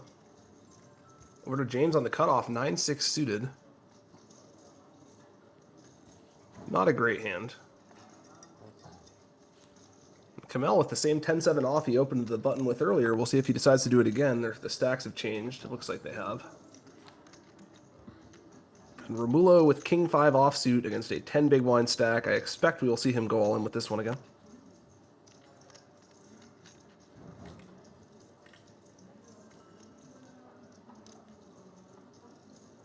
All in. Come on, baby. 6, 11. Oh, and Timothy with an easy call. Woohoo! Oh, showdown, please. Sharing cards? Hell yes, let's go. No funny business. 5. That looked like a mini 5 ball. pre-celebration. That's dangerous. No, I'm That happy. was dangerous. No, no funny business. That's just how you, listen, I'm a joyful guy. No worries, no worries. But I'm gonna be happy to win. Yeah, you're fine. It ain't coming, brother. I got this. Heart is not mine, just No, clubs. you got nothing. 5. You're good. Bro. You got nothing, dog. 5. Let's go. Oh, there's the 5. Timothy a bit overconfident on this one. He does still have the chance to hit an ace or a backdoor straight. Easy, dealer. Please. Easy. King. Kick. Easy. You asked for the wrong card, bro. No, I didn't. I need a king. Why a king? What the fuck are you talking about? What? What are you talking about? What are you? Easy. A king would have given Timothy 3 more outs with an Easy. 8, but Bear Greenstein. Nope. Let's go. that is indeed the wrong card. And Timothy is going to hit the rail here. Hey, man. Yeah, Nice yeah, turn, absolutely. pleasure. Yeah. Unfortunate ending for him. He played well. Friendly, talkative guy. Very well done, dealer. But you got to win those spots. And you do lose them about It's going to be big blind only. a quarter of the time. Timothy's still going to walk away with a little bit of cash for his finish here.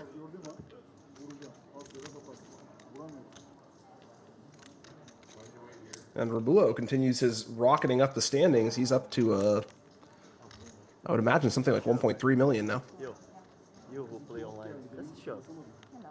Yeah, 5. It's a shove. It's a shove. You know that. I'm a cash player. Many times Oh, yeah. it's not like clear. Many See our situations updated are standings not here. We're going to get some new players moved into the table here soon, I'd This imagine. one's pretty clear. To be honest. But Ollie with 3 big blinds after that unfortunate ace-9 versus king-queen hand.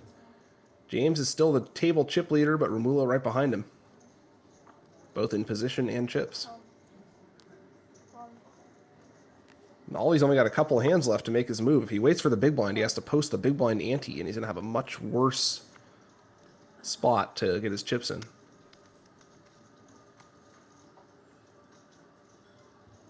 Something you have to consider when you get very short in the big blind ante format.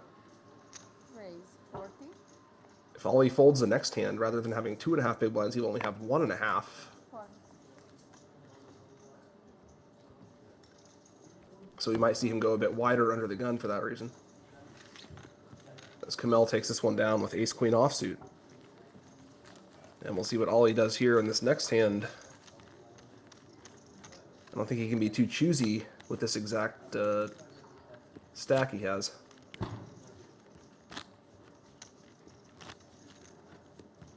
If you're playing online, they still take the ante every hand, so it's a bit more evened out. But in live poker, they have the big blind ante. So when you're a very short stack like this, the big blind ante can be ruinous.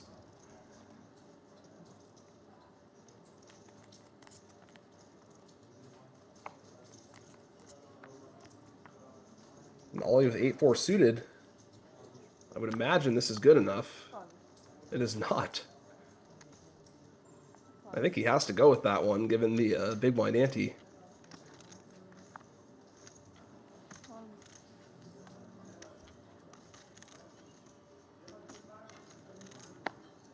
Now he's going to be forced all in on the next hand.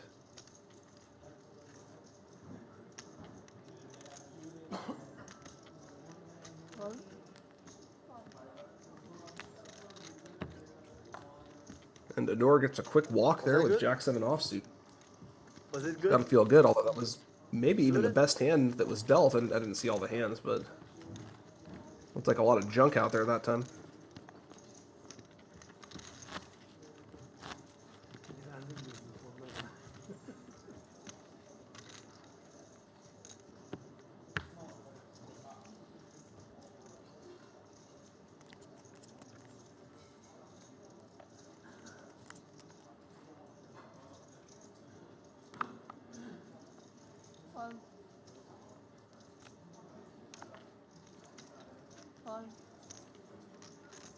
Romulo on the cutoff with 8-9 suited. Of course, the best he can really do is run his hand against the big blind's random hand, but 8-9 suited is probably still good enough to do that. Basically impossible for him to steal the blinds this hand, that's why he passed. And we see a Nur in the small blind is going to go with whatever. Ollie going to make the call. And he's actually well in the lead here. It served him well to wait for this hand. But you can see here, even after he doubles, he's only going to have 80,000. If he doubled on the previous hand, he would have been up to about 150.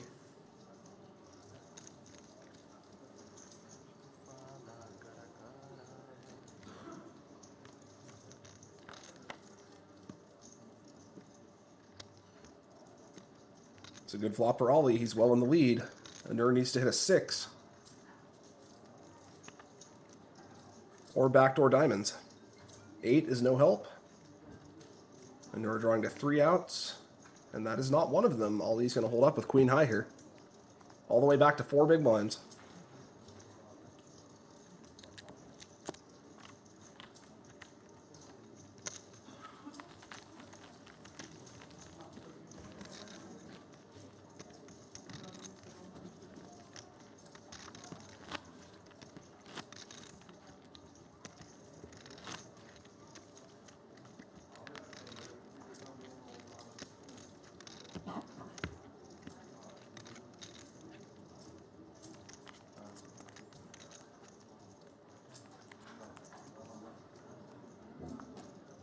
We're playing hour levels today, so we got about 30 more minutes left in the 10-20 level, and then we'll be moving up to,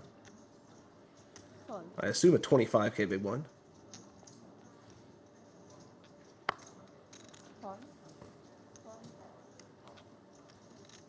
And Nur on the button now with a pair of deuces. That is going to be good enough for an open.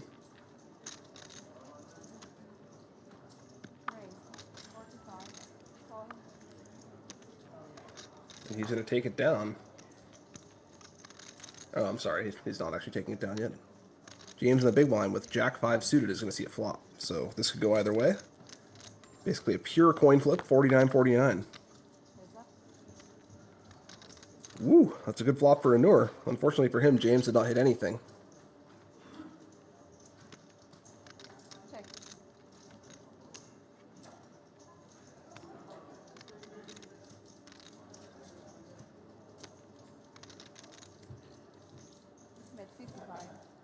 And that should be enough to take it down. James lacking even a backdoor flush draw. He does have a backdoor, or no, I'm sorry, he has top pair. I'm a little bit tired here. I thought he had Jack 7 suited for some reason. Okay, so James has top pair. That's actually going to keep him around for at least a couple streets. Had to get up pretty early for this from the East Coast, so you'll have to excuse me. I misread the hand. James is going to make the call. We'll go to the turn. And if James hits a 5 or a Jack, this could wind up as a disaster for him, but most of the other turns are going to be pretty ugly for him. 9 on the turn. That might keep him around for one more street. Shouldn't really help either player.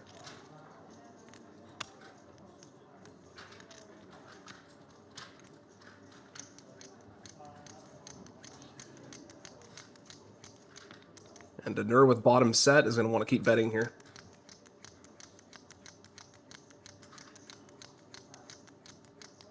Looks like he's taking out a real big one. Betting about pot. Now, James did have top pair on the flop, but he's faced with the possibility of facing another street on the river. And basically no way to improve. Only 5 outs to improve his hand. And of course, he can't actually improve against a set.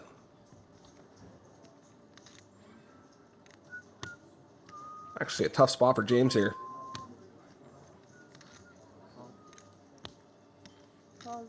He wisely passes.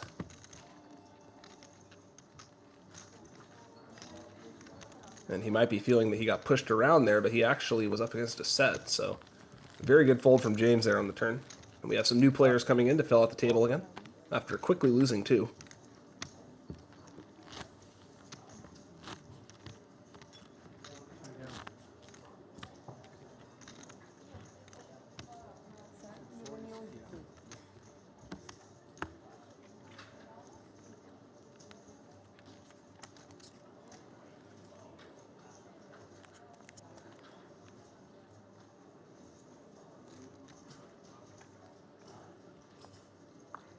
We're down to 48. We came into the day with 70. We quickly lost 22 players in the first 2 levels. First level and a half, actually.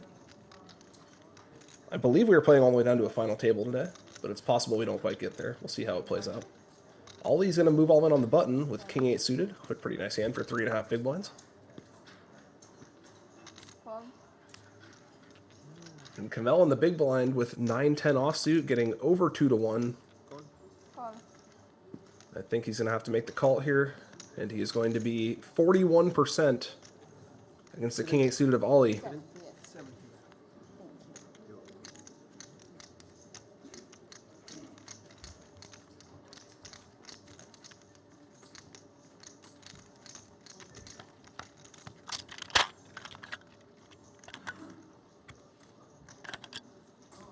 Kamel flops a gut shot, and he still has overcards, so 38%. Ace on the turn, no help. Kamel still has 10 outs going into the river. That is not one of them, so Ollie's going to stay alive. He's back to 170. Still got a ways to go to get back where he started the day, but a nice comeback for him so far.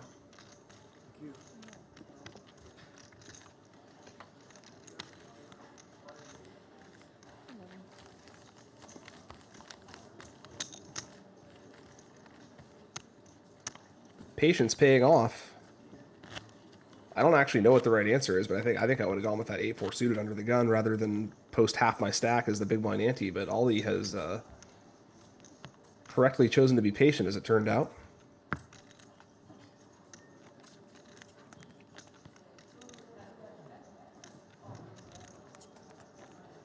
And he's back to 170. Still only 8.5 big blinds, but very much capable of spinning it up from here.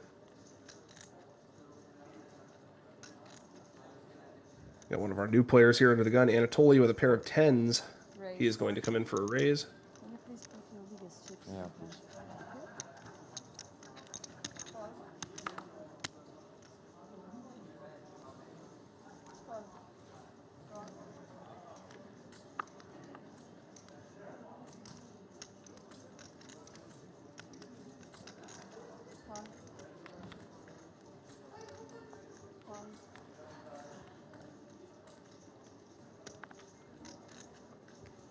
Fold.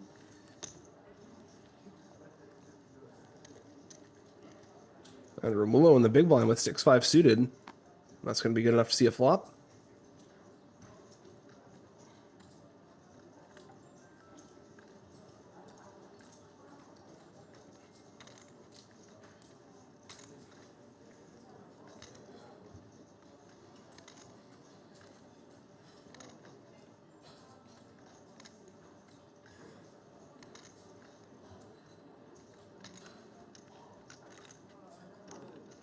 Fold.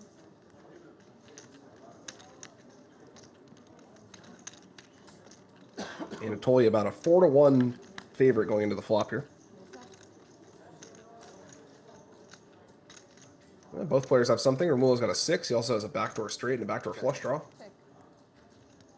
Anatoly with the second pair.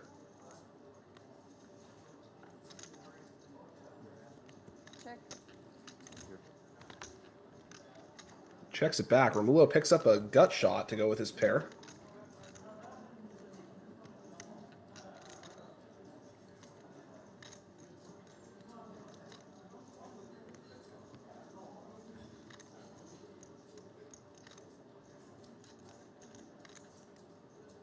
And we will see if he decides to bet here.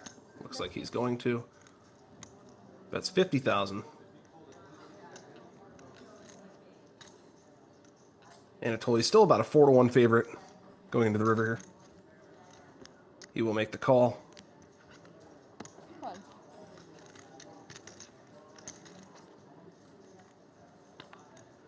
The river is a 3.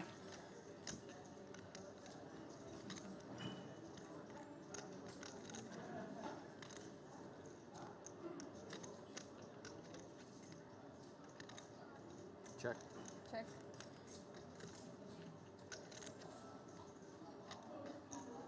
Now Anatoly deciding if he wants to value bet this or take the showdown.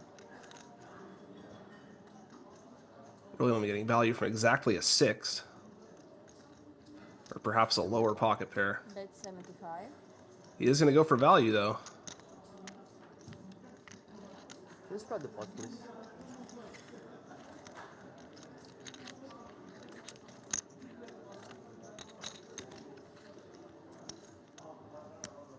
Romulo now getting a pretty good price. But he's really only beating busted hearts. Or perhaps something like ace-5, ace-4.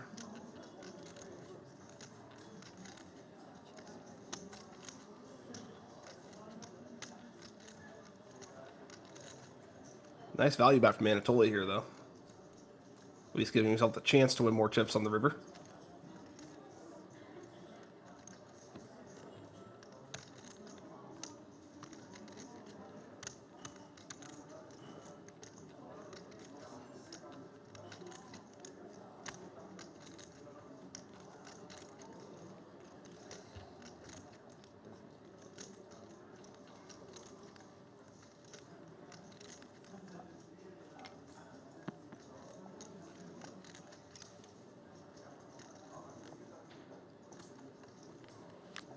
Romulo wisely makes the fold.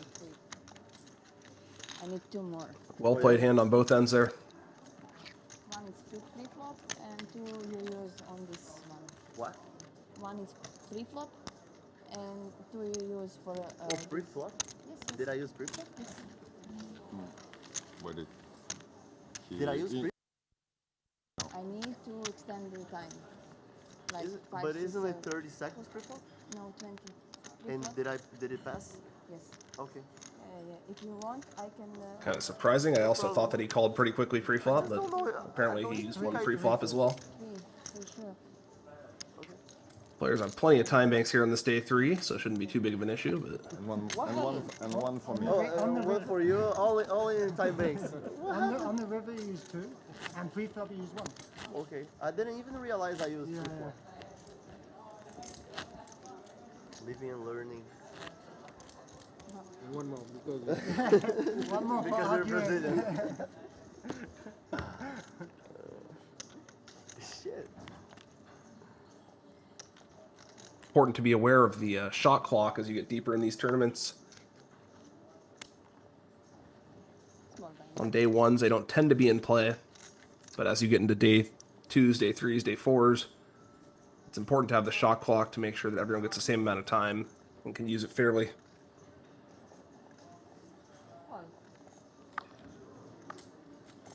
James on the cutoff with King 9 offsuit. Going to be playable. 40. Kamel right behind him with Ace Jack offsuit. That one's definitely Okay, playable. just to be sure. So every time the hand comes See if he to me, I decides to have call how or many 3-bet seconds? here. 30. 30. 20 No, to 20. 20. And then after the flop, I have 30. Yeah. Okay.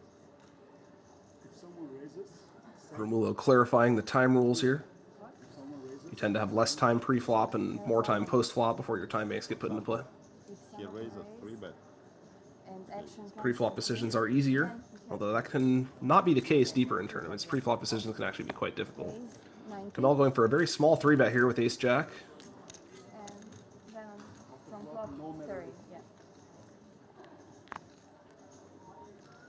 Well, now he can correct. That should be enough to win it against King 9 offsuit, though.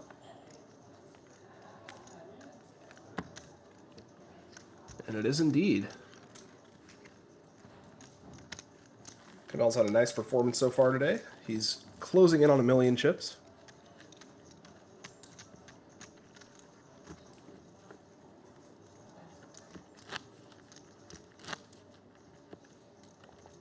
As soon as you VPIP, then you get that.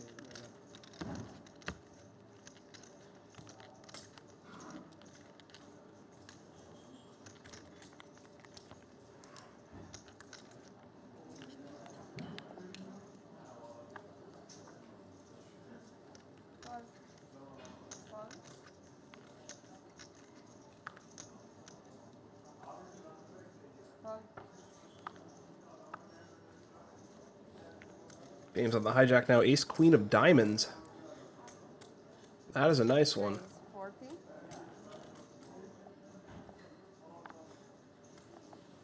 Call.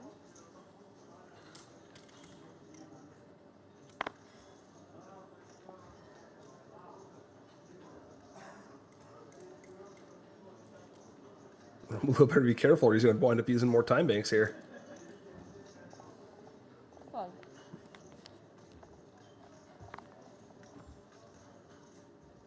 Call.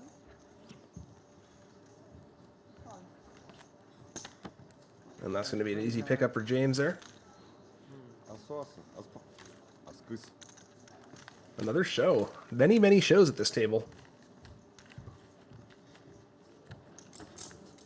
You fold the same pre-flop. 3 or 10? No, not that quickly. No, I would have called.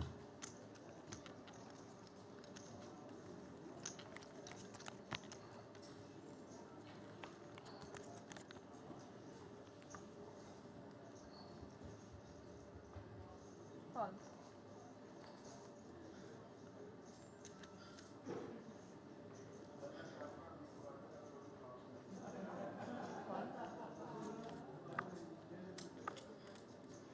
Call. Folds to Kamel on the hijack with a pair of 5s.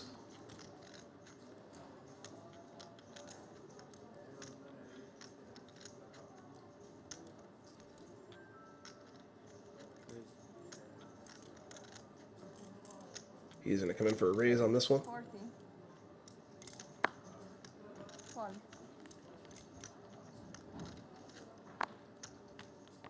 Call. Call.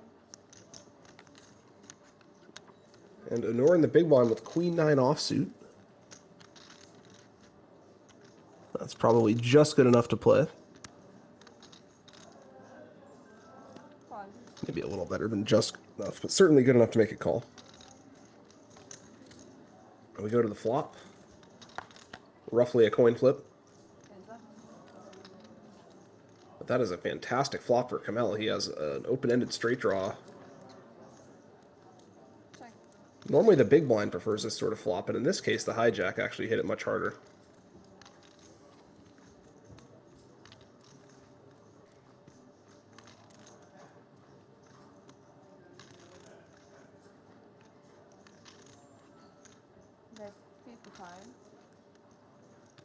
And Kamela is going to bet here.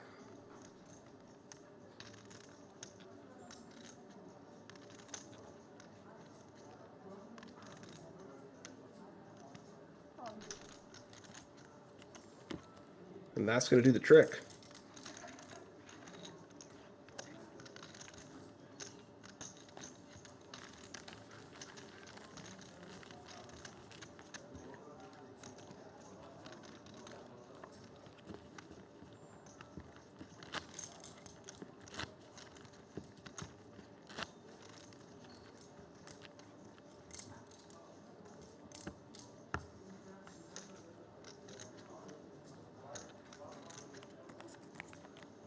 I believe 47 players remain here on day 3 of the WPT Cyprus. They're playing for a little over 400,000 USD.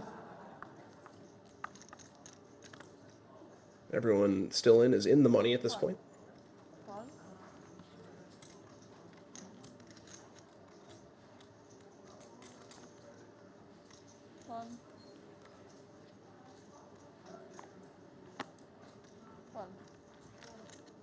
Anatoly on the cutoff with a pair of 4s.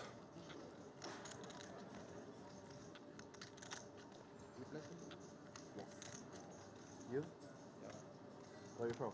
I was born in France. Morocco. Raise. If you're a Brazilian and you're a man and you don't play soccer at all, it's okay, but it's kind of weird. Kind. Everybody plays soccer. And we're in the small blind with King Jack offsuit, facing a slightly larger than normal open from Anatoly here. 2.5x. Bro, Brazil. Actually, 3x.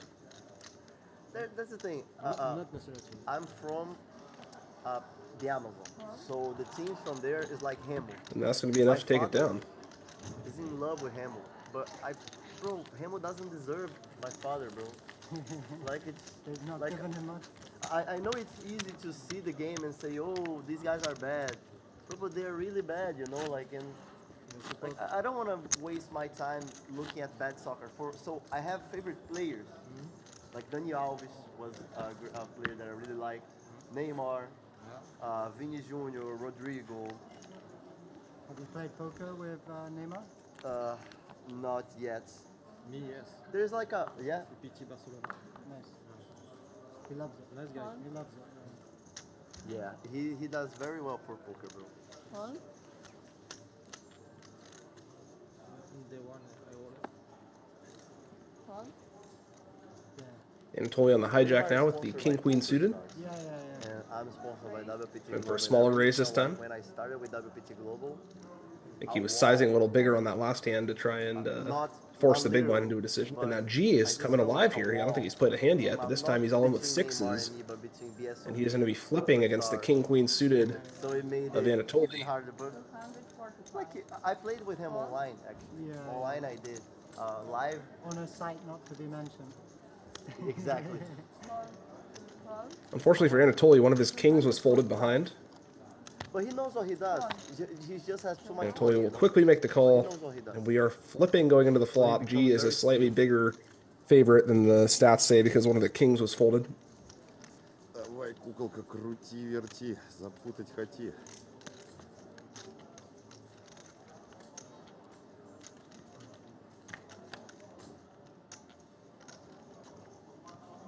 That's no help for Anatoly.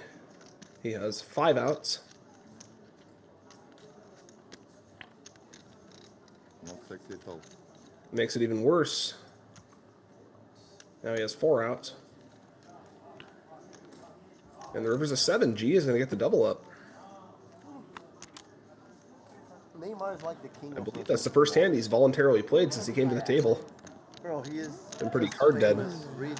Everybody wants to be his friends. If you're friends with him, it's just like being friends with a king.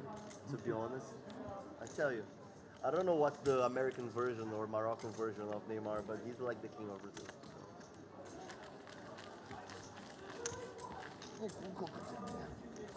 Talking about Neymar there, the famous football player who is also a poker player. I'm gonna. I don't think I've played with him yet either, He's not but he is spotted at some of the other tours in Europe. People that don't like him, but everybody knows him, and he makes a lot of money.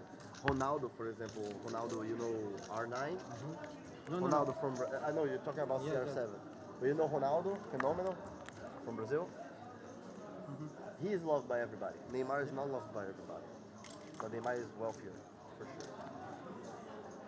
Well, Because it's not the same career. No? What? It's not the same career. Kyrenia? well, Ronaldo, everybody loves him. Ronaldinho, Neymar, there's a lot of people who dislike him. well. Yeah. And we're on the cutoff with King 10 offsuit. That's going to be good enough to play.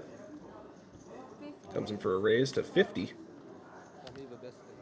The witch. Well, And James in the big blind with the best hand, ace 7 offsuit. He is facing a slightly larger raise this time, though. We'll see how he decides to navigate this one.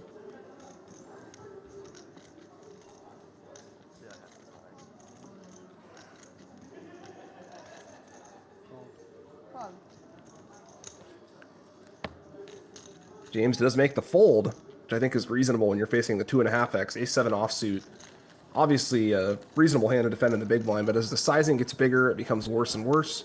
He did have the best of it there, but it's not an easy hand to navigate post-flop when you're deeper stacked either. So I think it's a defensible fold from him. And we have a couple more minutes in this level, and then we're going to go on a 15-minute break, and we will come back to a 25k big blind, I believe.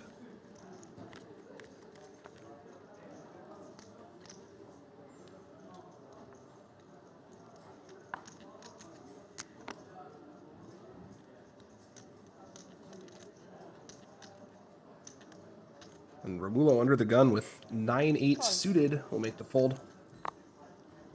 Well, This might be the last hand. Looks like the players are taking their break here. G's going to come in for his first non-all-in raise of the table with ace 9 suited. 14. Well, well. Ignacio has him slightly beat with ace 10 offsuit. Vaseline. And he is moving all in. 155. Gold. Now G is going to have a close decision here, facing a 12 big blind all in. This hand is right on the borderline.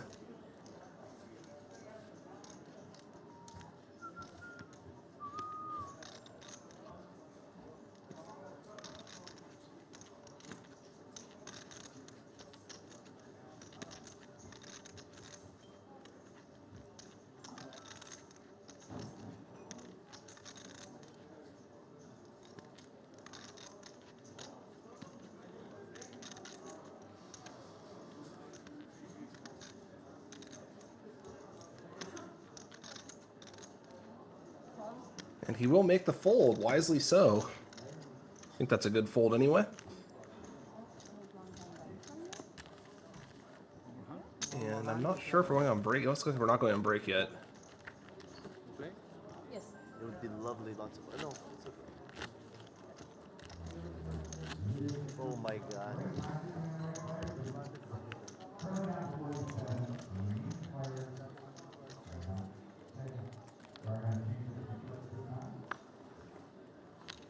And I'm totally glad he rushed back to the table because he has been dealt aces.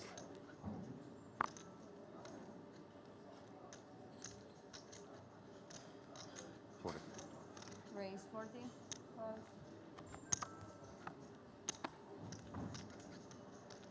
well. I believe this is the hand before break. Okay. Well. Well.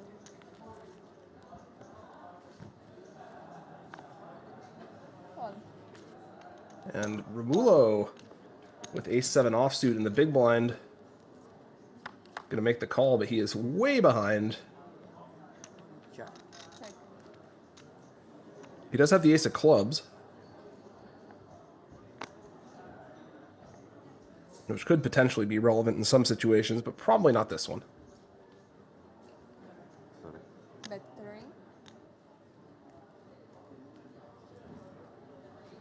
Okay, I gotta get my. 12. And we're on break, folks. We'll see you in 15 minutes. We're going to be back to a 25k big blind. 47 players remain, I believe. And we are playing for the trophy and 400,000 USD. You can take a look at our updated chip stacks as we go on break here. I'm your host, Brian Paris, for today. I will see you in about 15 minutes.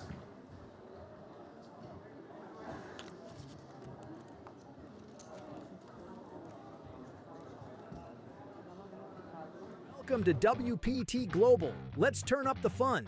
Pick your game. MTT, No Limit Hold'em, Flash, PLO, Short Deck, or Global Spins. Every hand's a new adventure. Every game, a shot at glory. With top-notch design and non-stop thrills, you're always in for a great time. Join the party. Play your way at WPT Global. Now is the perfect time to discover WPT Global and take advantage of our best ever welcome offer. We're giving you back 100% of your first deposit as cash, from $10 all the way up to $3,000. The bigger your deposit, the bigger your reward. You could earn up to $480 in tournament and global spins tickets, plus $100 in other bonuses. Discover now and make WPT Global your new online poker home.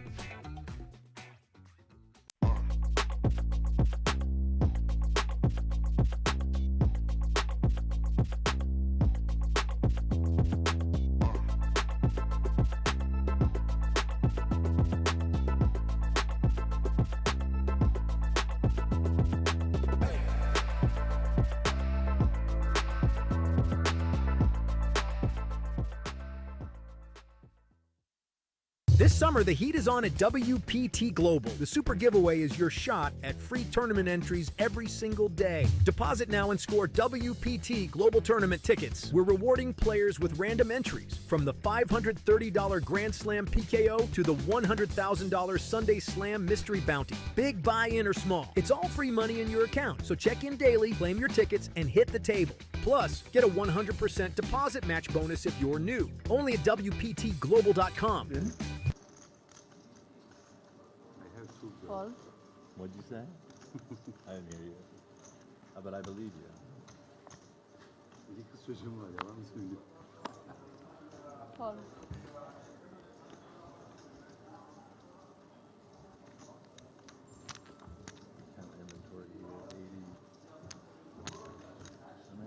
Looks like he passed on the ace-8 suited. Over to Timothy with 7-6 suited.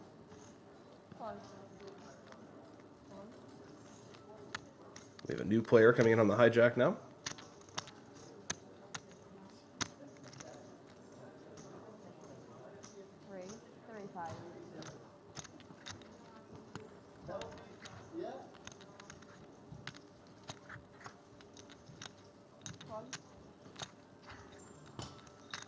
Noor raises ace-3 offsuit on the cutoff, and James in the big blind with jack-9 suited.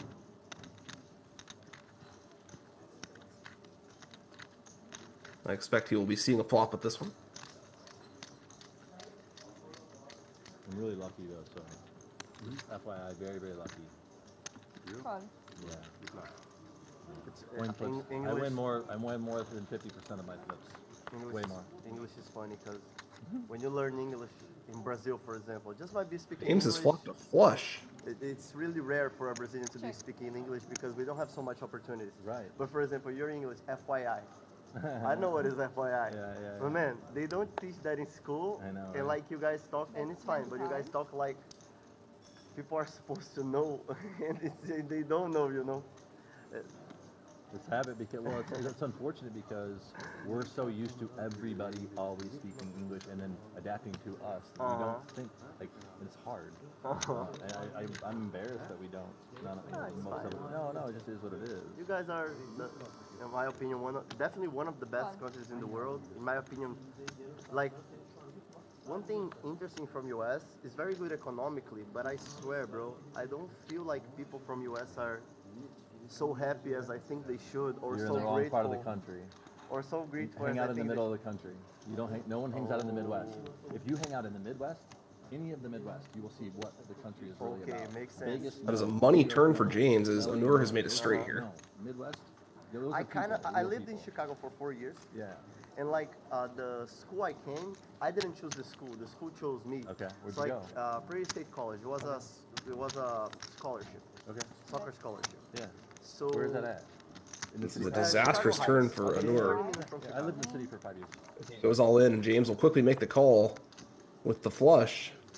James is going to get another double up here. Very good, very hot start for James. And that was one of the 3 turns in the deck that would have made the disaster situation for Anur with a straight drawing dead against a flop flush. Who chose me, not me who chose. So James makes a pair for good measure. shock I had. He is all the way up to 515,000 after coming in with only 125. It wasn't a great school. It was a school that chose me. They were not the smartest people or the hard workers people. Or like they were more like chilling, smoking.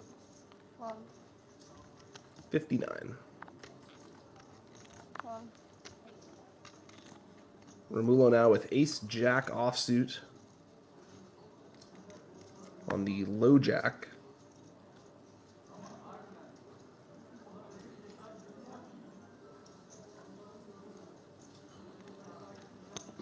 raise 3. Call. Gonna come in for a min raise this time.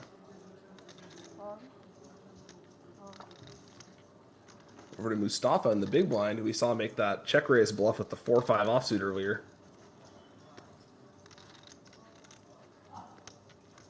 He's got a suited ace-6. Certainly a hand worth seeing a flop with. We go heads up to the flop.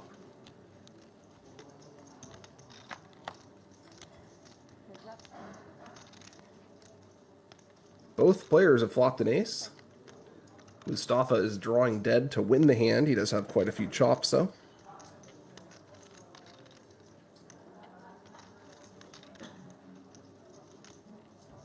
I guess not quite dead. He could hit running 6s. Bet 25. Romulo going to make a very small c-bet here. On these high card pair boards, there's not much reason to bet big. Especially with no flush draw. We see a bet and a call. As expected, we go to the turn. Turn is a king. The hand is now chopping, although Romulo does have a 10 to hit a straight. Check.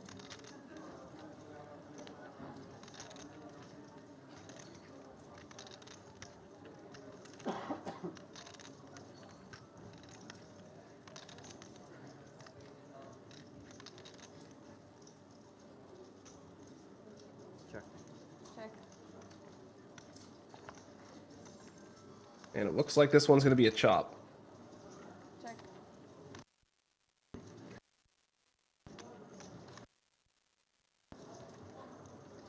Romulo could try to bet big and maybe force his opponent off the chop here, or he could check and opt to take half the pot.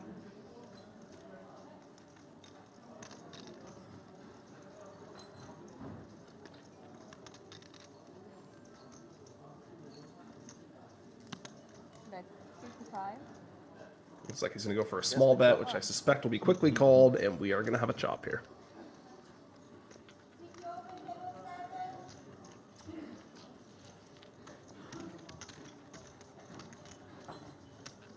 Romulo slowing down on the turn a bit there, perhaps fearing a potential queen from his opponent. Too low. Yeah, they played to the Yeah, final plus today, 6. but I think there's swap this every 2 levels. But Ollie with ace-9 suited under the gun, 13 big Providing blinds. So much great entertainment that I don't know. I'm trying my best to bring traffic from inside. Sunglasses go on. to here. Hopefully we stay. Brazilian audience will like. Raise, it's going to be 40,000. Yeah. Raise 40k.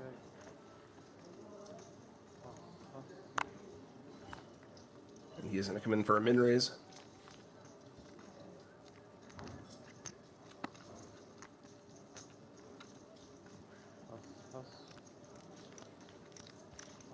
so do you have what days of the week do you stream on? Anur in the big blind with king queen. When I ever like I don't have a schedule. I just, for example, now I'm here. When I get to Brazil, I'm gonna stream. Yeah. Like it's not like a rigid way, you know. Yeah. And sometimes I stream playing live, sometimes playing online. I just keep doing and testing, and improving, and As long as you're enjoying it. Very nice flop for Anur here. He's flopped top 2 pair. It's a gift to be able to do something. Probably at least going to get a c-bet out of Ollie, but probably not too much more. That's why Not a very good flopper, ace-9 of spades. Bro, just by him Ollie being will on make the Cyprus C-bet. in a TV table of World Poker Tour. Just by me breathing, bro, we should be happier. To be honest, but imagine doing what we're doing right now. And we're going to just call. He has all of this board, no need to scare his opponent away by raising. Is it okay, bro? Thanks.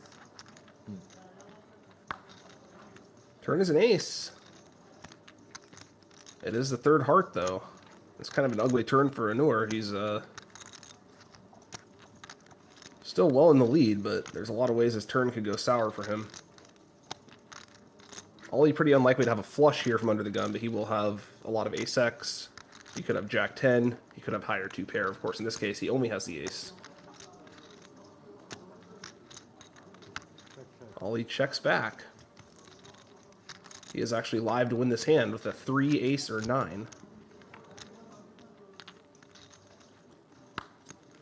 River's a 5.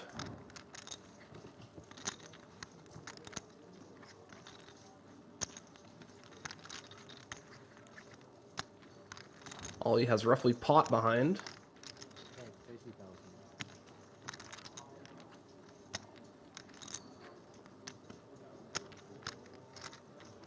Very tough spot for him. The big one's going to have a variety of flushes here. Of course, it's possible he has a worse ace, but there's not too many of them. He's not really going to call the flop with very many ace-x's other than ace 10, which is still beating ace 9. But Ollie's still getting a pretty good price. Looks like he makes the call, and he's going to get the bad news. He's up against 2-pair. Very rough spot for Ollie there. He loses over half his stack.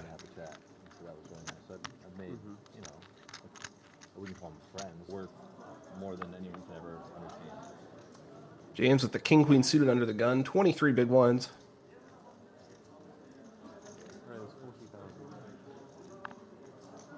He's going to come in for a raise.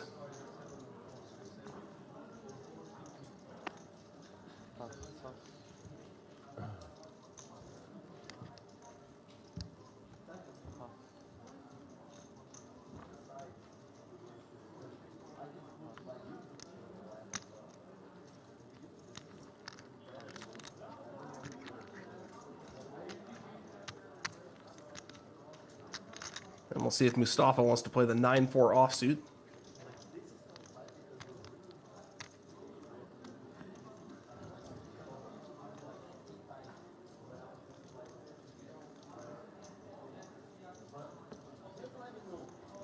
Using a time bake extension. I guess you have quite a few of them.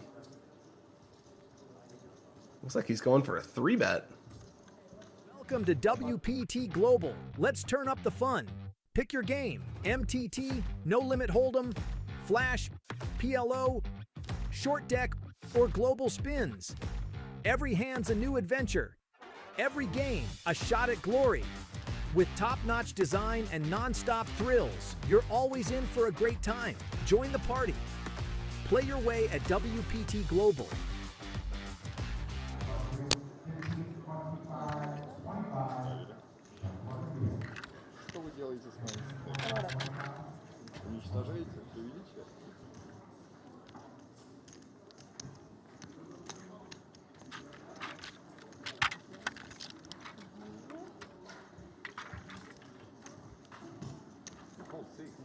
What? You fold 6. Yeah. I have 10. Yeah? Thanks, man. Thanks for saying. Oh, you're looking at... No, my mom said just. Yeah, that... She saw this hand right now. Uh-huh. Where from? Brazil, you? Brazil. You? Russia. Russia, nice. Sorry. I would just like to say that if you use, let's say, 5 time banks, you put 5 tie backs and you use only 2, I am still taking all of 5. Oh, so really? better for you to put only We are one getting back amount. underway here, folks. You don't even need to put them right, you just take On them. day 3 of So, the yeah, main event in better- Cyprus. That's the ruling. Okay. These players are contending for over 400,000 Yeah, you USD. don't need to, they just take automatic, so it's Yeah. better not to.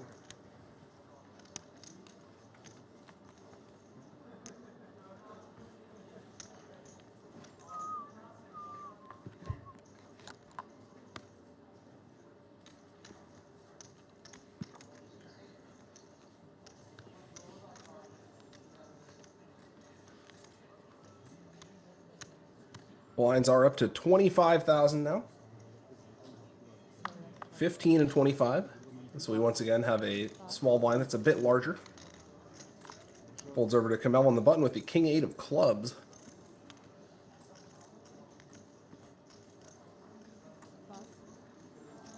Sweet walk.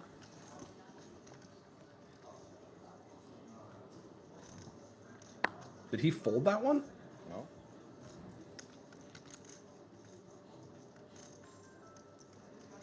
All in. All in. Perhaps not wanting to tangle with the short stack of Anatoly here. But that seems like a pretty snug fold there with King 8 of clubs on the button. Kind of surprising, but Romulo will take it down with the King 6-2 suited. Holding out the Queen 2 of Anatoly in the big blind. Anatoly was actually dominating there, but pretty much impossible to call with Queen 2 offsuit.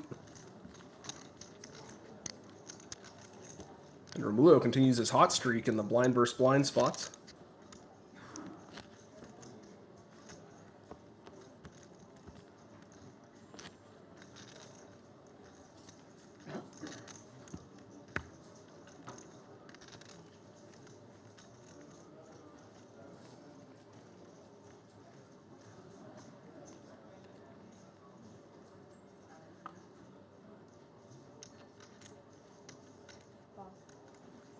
And a nice distribution of big stacks and short stacks here at the table. One of our short stacks, Ali with Ace Jack. We're going to see him move all in here. 120. Pass, pass.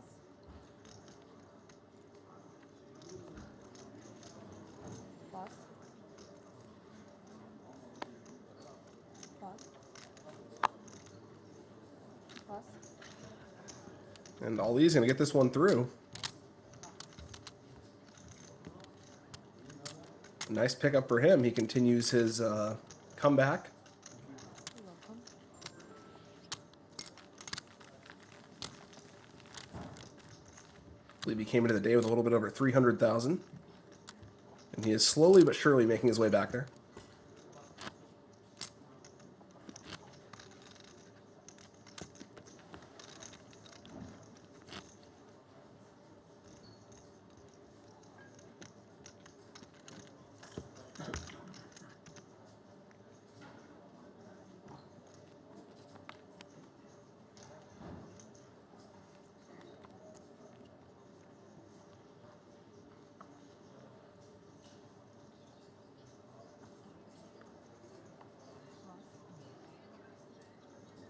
Ignacio with Queen Jack under the gun 1. Looks like he is going to come in for a raise with this one. Probably towards the bottom of the range you want to play here, but it is a defensible raise. Now Kamel behind with Ace 7 suited on the hijack.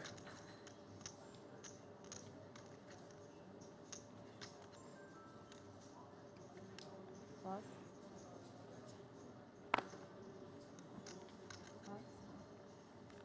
Anatoly Queen Jack suited on the button. See if he wants to go with this. It's going to be close. This is the type of hand you want to go all in with against raises, but Ignacio is raising off a pretty short stack from an early position, so he passes. Ooh, Anur in the big blind with kings. This one is not passing, I suspect.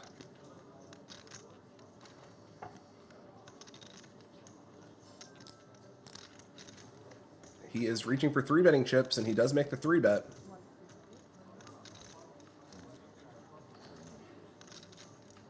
I think Ignacio is going to have to get out of the way here. I wish my mother understood poker, so she could be watching the live and letting me know stuff. How old are you? 30. 30? Yeah. 37. Old school. I haven't played it for And Anur continues his hot streak today. He is running up his stack very nicely. Value bet.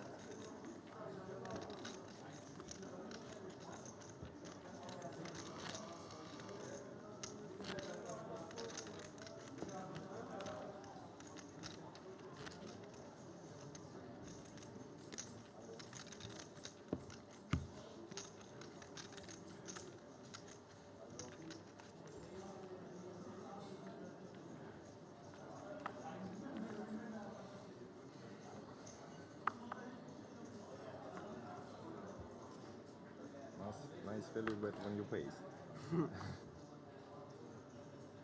You can join us at some upcoming stops at WPT Prime Lodge and WPT Shooting Star in October. And then in November, we got some Florida stops, Best Bet Scramble and Seminole Hard Rock. That's exciting for me. Lots of World Poker Tour stops all around the world these days. Make sure you check out the World Poker Tour website to get the full schedule.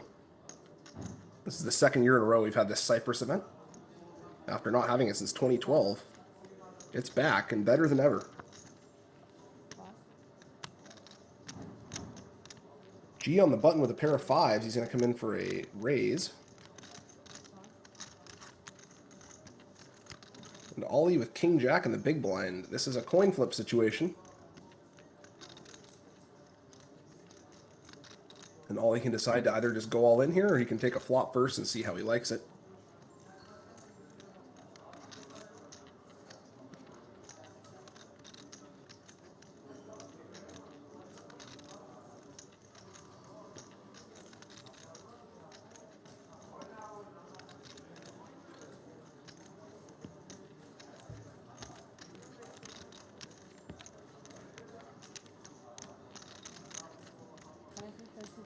And he just folds. That is surprising.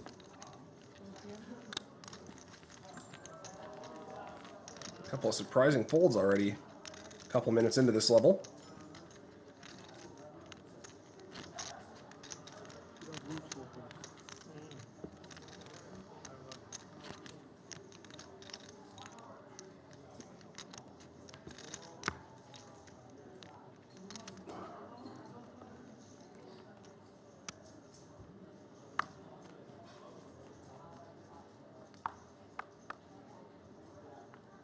James under the gun here with Queen 10 suited. A very playable hand, and he is indeed going to play it. James on a nice spin. He came into the day with 125,000. He's up to 1.2 million after catching a massive punt with kings against 9-10 offsuit.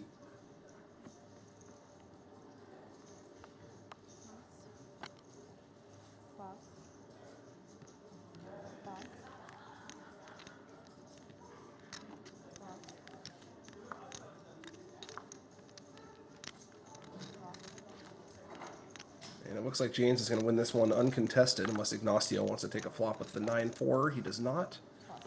We saw another player 3-bet that hand against James in this exact situation. The same guy who punted with the 9-10, but he is no longer here. And we're back to folding the 9-4 offsuit against under the gun opens.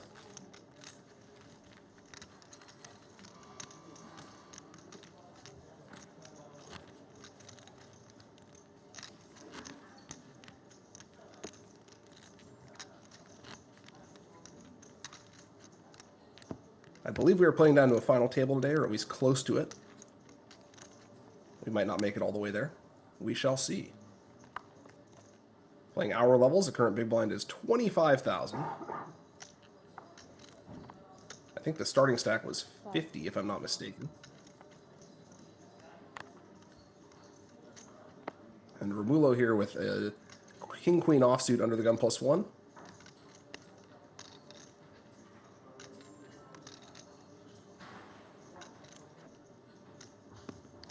You're going to see him raise this one.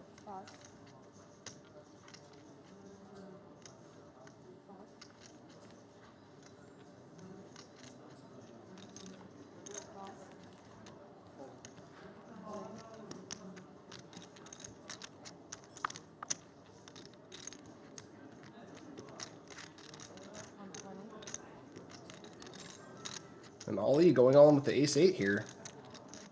It's surprising to see him pass on King Jack against a button open and then go with ace-8 here against an under the gun 1 open, but he is ahead. Now Ignacio thinking about taking 6s behind. He will be flipping if he does.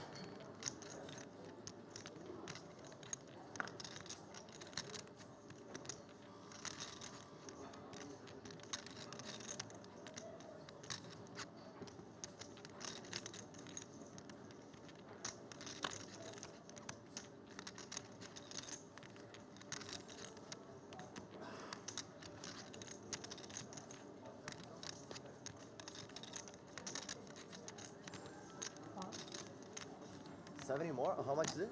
120. Let's go. Hopefully I'm alive. Call. Flip, flip. All right. King or queen? Let's go.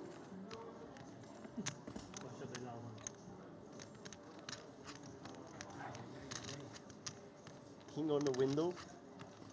Good luck.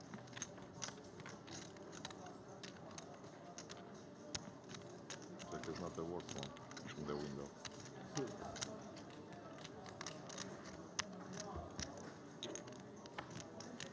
Ten, king or queen? 10, king or queen?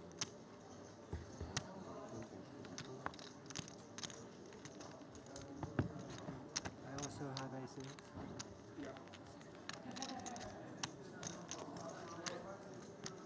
Ollie's going to double again. Ollie being patient, picking the right spots here. He's back to 300,000.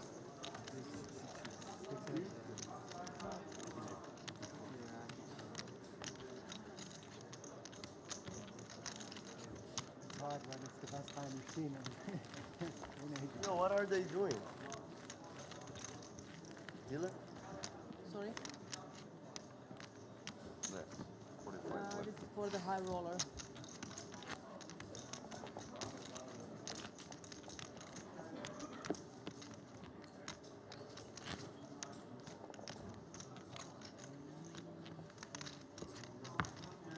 Ollie almost back to the stack he started the day with.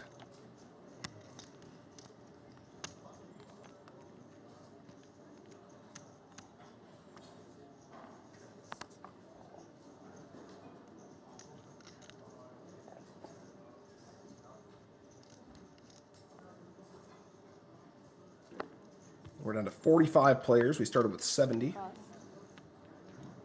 Pass. Well, we started the tournament with 775. We started day 3 with 70.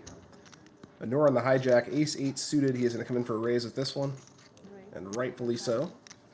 Pass.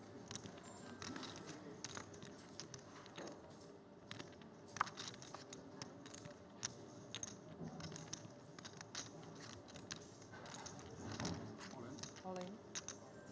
Ignacio moves all in with ace-10 suited on the button for about 9 big blinds. 30. Manure's going to have a close situation here. Pass. He's getting about 2 to 1, but he doesn't quite have the right price with his hand. He does make the call, gets the bad news. This is not what he was hoping to see. 15, 25.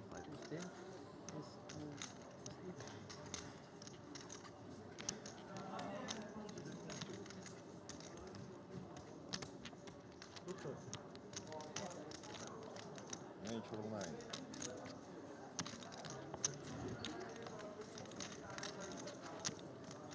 Good luck. The flop is a flush draw for Ignacio. He is way in the lead now. Manure's going to need an 8 or a 2 pair of the board.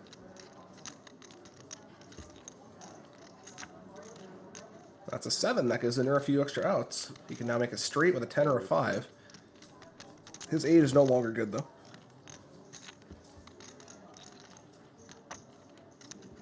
And a king gives him no help. Ignacio has doubled. A tough spot there for Anur. It's not easy to fold that for 9 big blinds. I think it's probably pretty close. Can't really blame him for making the call, but unfortunately for him, he was up against a slightly better hand. And Ignacio is back in business with a little bit over 20 big blinds now. You can see our WPT Global Ambassador there, Romulo. There were actually a lot of seats to this tournament given away on WPT Global. Sorry. Welcome You can back. see our updated chip stacks here. Anatoly bringing up the rear with 10 big blinds. James still in the lead with 47. We got a nice spread of stacks here. Playing hour levels. Blind level, where was 10, 15, 25. 5k more, please. 15,000, please.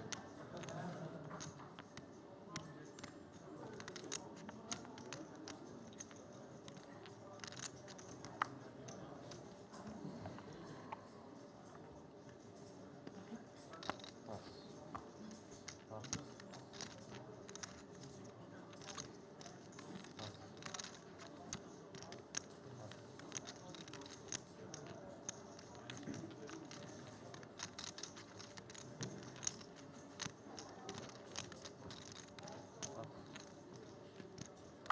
Folds over to James on the button with king 5 offsuit. Might be good enough for a button raise. We'll see. Go either way on that one. And we have another blind versus blind confrontation. Kamel with the 10-7. He has to call 10 to see a pot of 65 here, so he's getting 6.5 to 1 on his limp.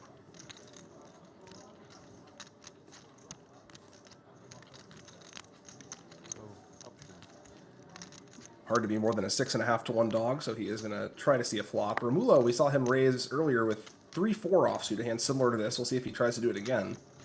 Didn't work out for him last time, but it might have worked this time. We go to the flop. Both players with raggedy number hands. Not a letter in sight. That's a good flop for Romulo. He has an open-ended straight draw. Kamel with nothing but 10 high.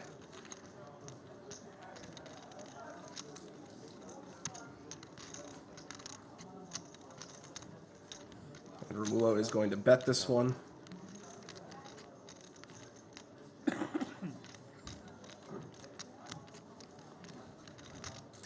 Kamel with no equity will make the fold. Turned out it was about a coin flip, but pretty hard to play that hand out of position with 10 high and no pair, no draw, no anything. So Romulo is going to take that one down. Our WPT Global Ambassador continues to have a good day. From Brazil.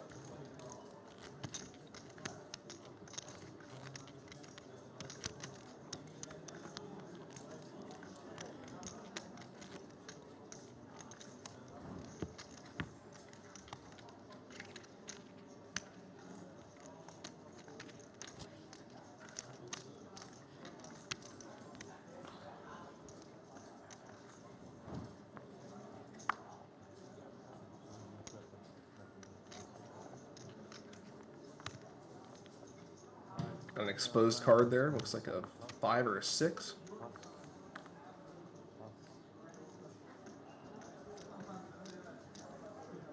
Maybe a 7. Ollie's got ace-king offsuit under the gun +2. He's got about 12 big blinds here. See if he decides to go for the min-raise or the all-in. Or perhaps something in between. You never know. Looks like he is indeed just moving all in. Ace-king offsuit, a very good hand, but not necessarily a hand you want to entice the big blind into defending for the minimum. Oh shit, sorry. And Anatoly's not going to be able to make the call of this one. This is your cards, yeah? Okay. Pass in the small blind. And pass in the big blind.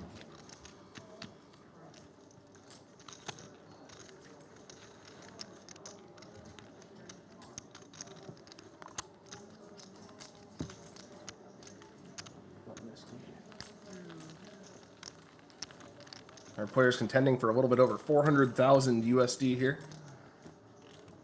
I suppose it's good timing for S-Jack. Suited. That's what you're asking for? Yeah. Not so much. Yeah, fair enough. Not too greedy. Yeah, I'm not greedy at all.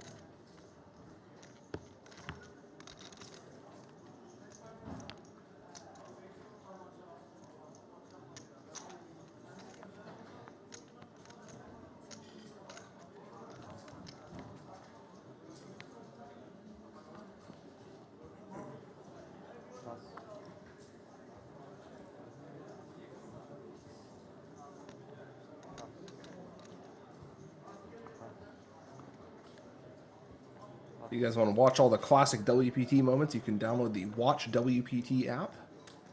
We got over 2 decades of epic moments to relive. We might even make some more today. Kamel with ace-queen offsuit here, going to come in for a raise. Raise. 50,000.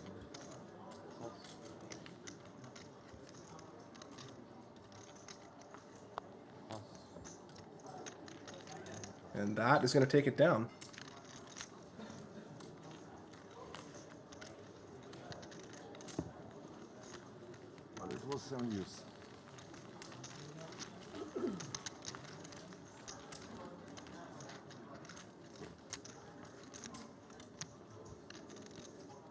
you guys want some fresh WPT gear, you can also check out shopwpt.com. And for our upcoming schedule, you can check out the World Poker Tour website.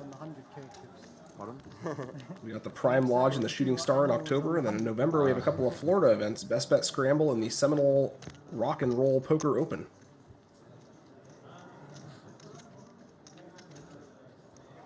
What are you expecting? 100 man. 100 Yeah, man man. versus gorilla. Maybe dolphin. I'm gonna bet an eagle. Yeah, maybe. Some dolphins are much more clever than men.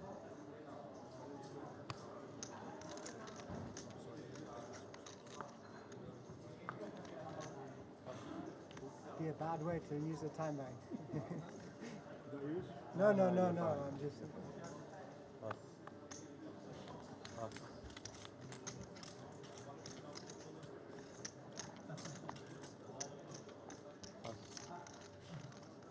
Over to Romulo on the cutoff with the King 10 offsuit. I suspect he will be coming in for a raise here. Raise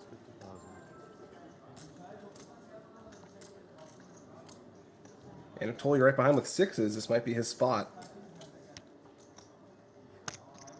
Looks like we're gonna have a coin flip here.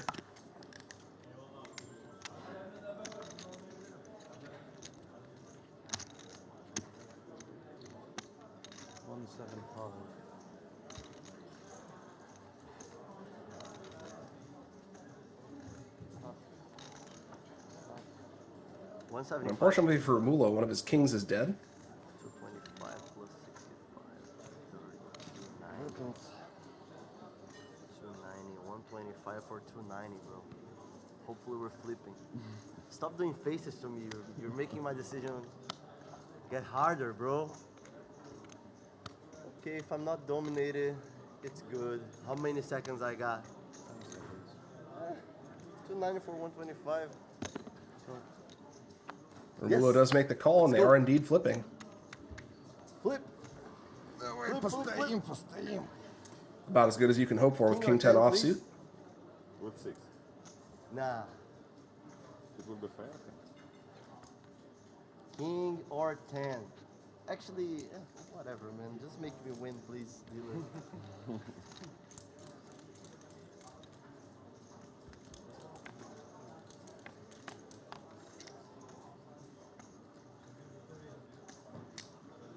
There's a 10. Anatoly is drawing a 2 sixes, or he's going to be out of the tournament here in 44th place.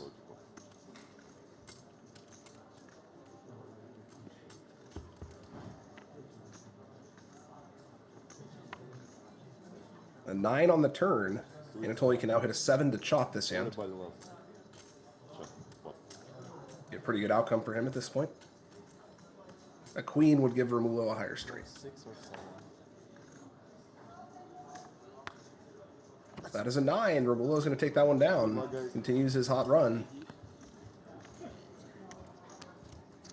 And he's now up to 1.3 million. About double what he started the day with, if I recall correctly.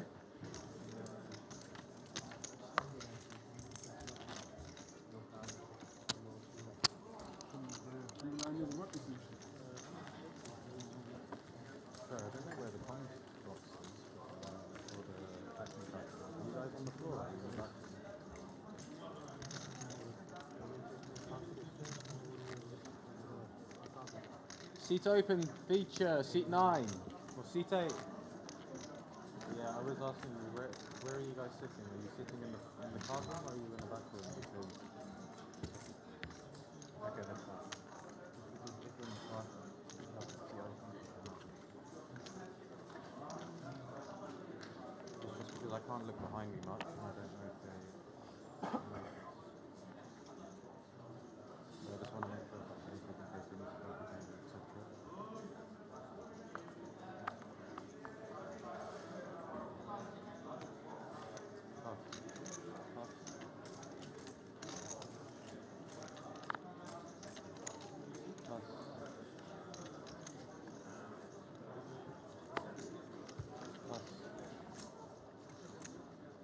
Folds over to G on the button. He's going to fold ace-5 suited.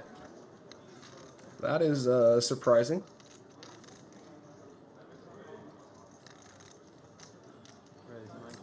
And the Nur is going to open with Jack 7 offsuit from the small blind. Ali's got Queen 10 in the big blind.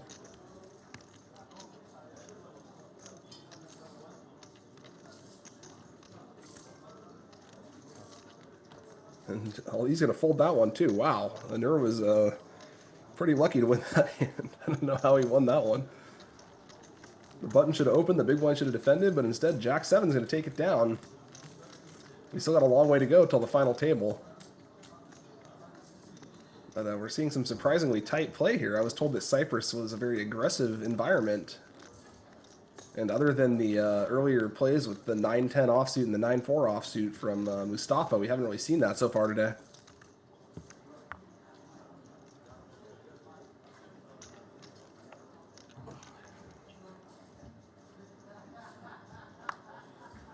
Very good raise there from Manur, though. If his opponent's folding Queen 10 offsuit, then raising there with Jack 7 has to be fantastic.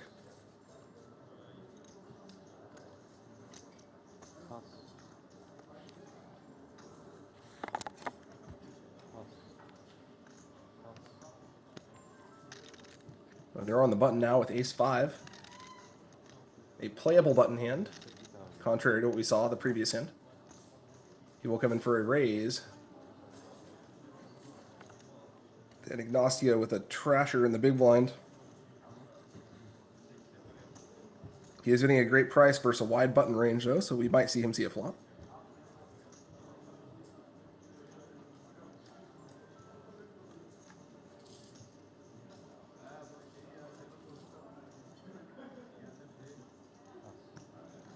He wisely chooses to pass. And Anur continues to chip up here.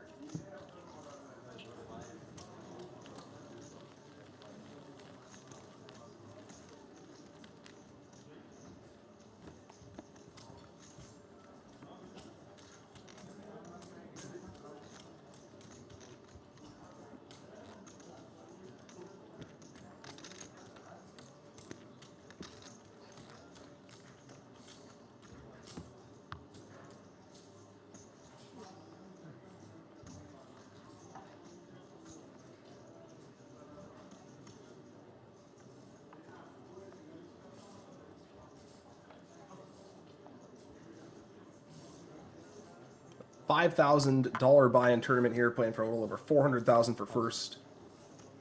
41 players remain. So needless to say, these players are all already making some amount of money for being here.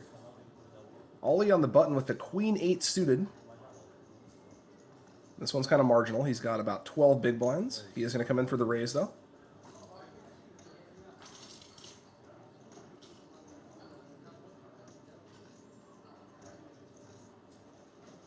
Unfortunately for him, Ignacio has woken up right behind with Ace-King offsuit. A truly monstrous hand.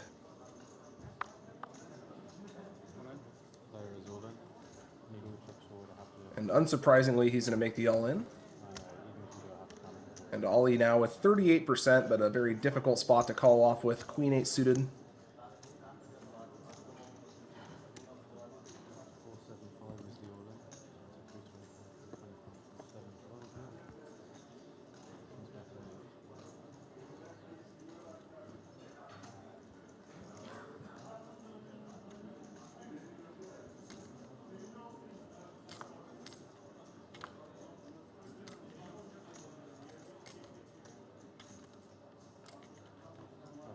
And he will make the pass. A nice pickup for Ignacio here, who has more than doubled his stack since moving to this table.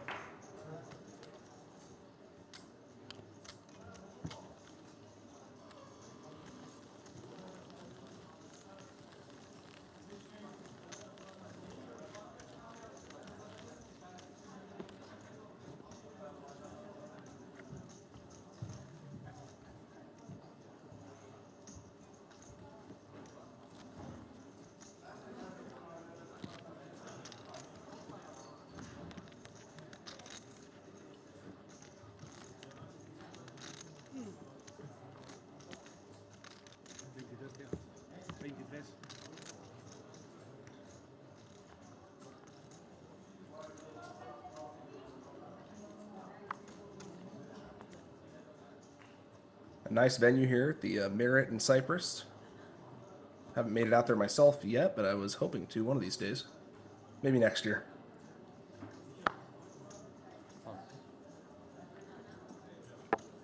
And G here under the gun +1 with the Queen 10 suited is going to play this one.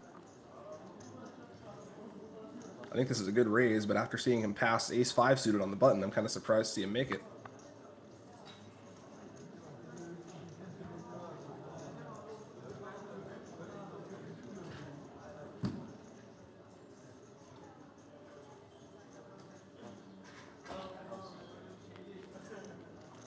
And Kamel in the big blind with a very bad hand.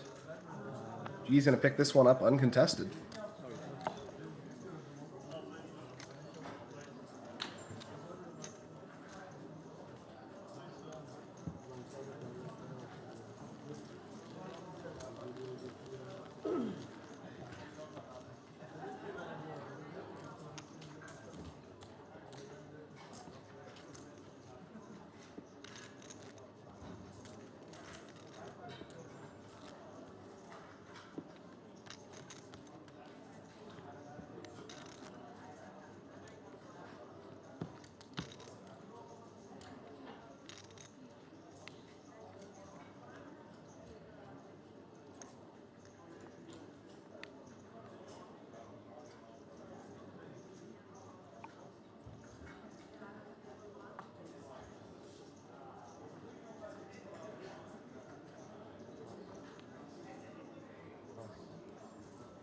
Ollie now with Ace Queen on the hijack. 10 big blinds. I think there's only one play here. And he makes it.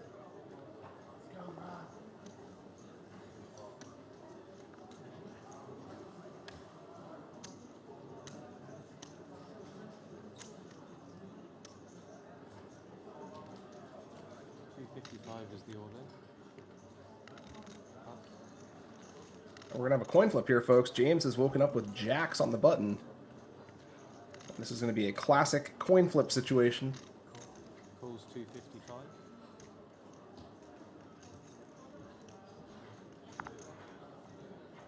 Pass.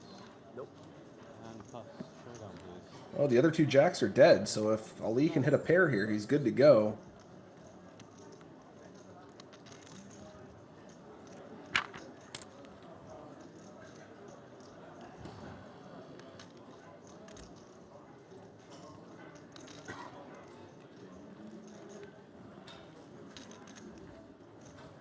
He does need to hit an ace or a queen, though. Yeah.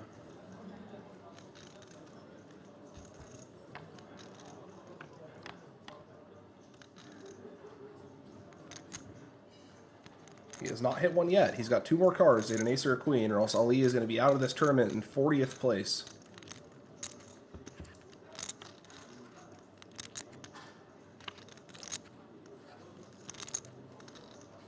Now he needs a jack. Oh, he can't even hit a jack, actually. The jacks are dead. He has to hit exactly an ace.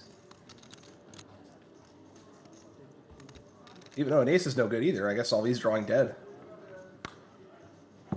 And that's the game. James locks it up on the turn. And Ali is going to be out of this tournament in 40th place. James continues his hot streak. He's up to 1.4 million after entering the day with only 125,000. And that's tournaments for you. As long as you stay alive, you can always hit a heater and spin it up really big. James is now in fantastic shape. Your friends got here bringing you luck. Yeah. To be honest, I've had luck all day. They're your friends, right? Those guys that were... Yeah. I just paid the big blind. What's that? I just paid the big blind. The guy that just shout out to you, let's go. It's for you. Any content is okay. No, we need for the graphics from which country you are. No UK. Any country. What is that answer?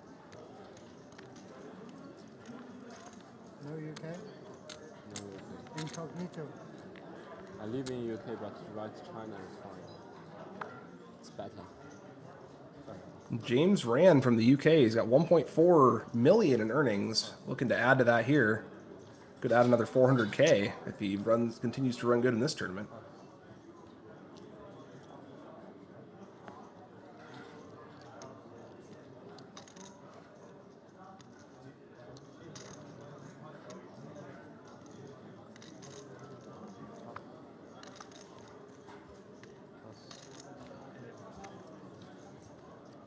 Looks like he's got a lot of results in the UK. He had a 3rd place in 2019 for 168,000, and he won a tournament in 2022 for 113,000.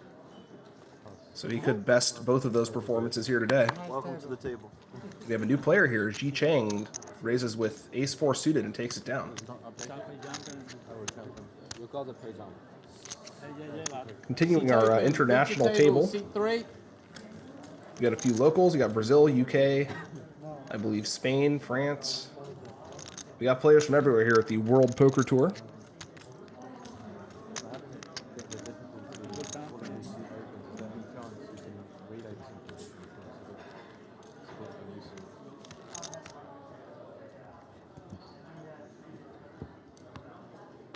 Seat open, feature table, seat 3.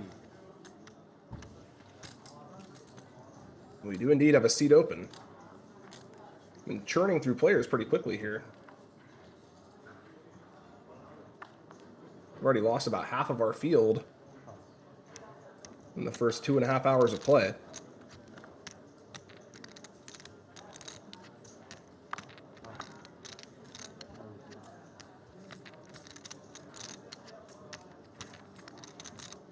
James on the hijack with the King-9 offsuit is going to expand his range a bit and open this one. Table's been playing fairly tight. I think the decision to go a bit wider is entirely reasonable. Is this stream? Yeah.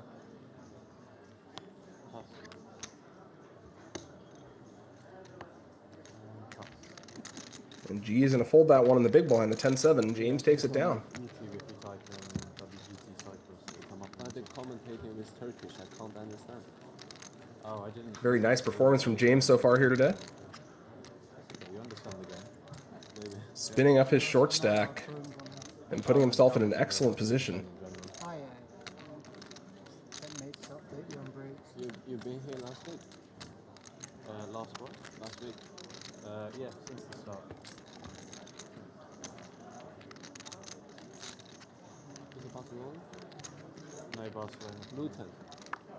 Josh is in Barcelona. You're in Luton? No, Josh still going. Including 8 round practice.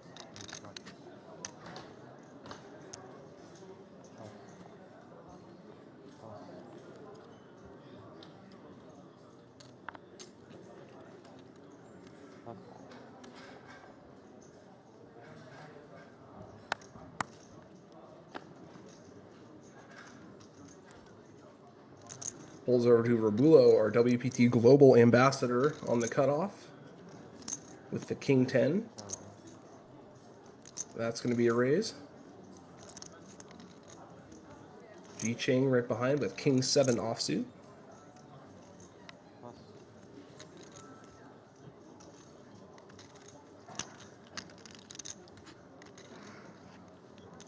Now G in the small blind with a pair of 4s. This should be good enough to go all in, but we have seen G playing pretty tight so far today.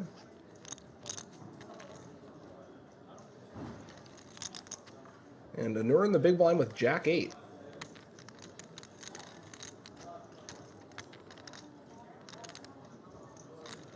Not a great hand, but probably good enough to see a flop, and we do indeed see a flop. We go heads up to the flop.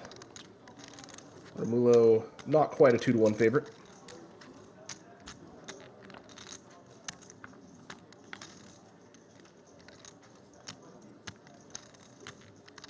Flop is no help to either player. That should benefit Romulo here.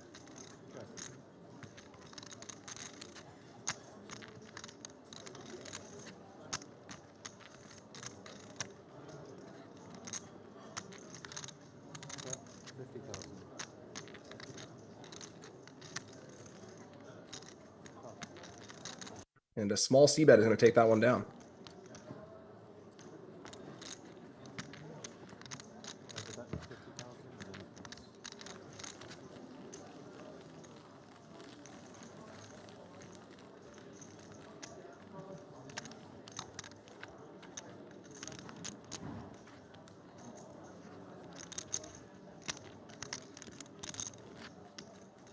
Romulo's had a nice performance today as well. He's more than doubled his initial stack. He and James are both gradually cementing their large stacks here today. Romulo came in with about 600,000. James only came in with 125.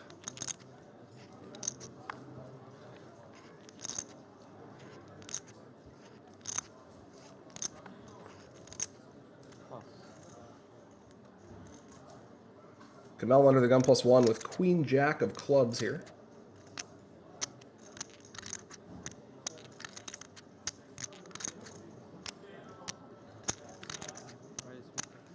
Raise 50,000.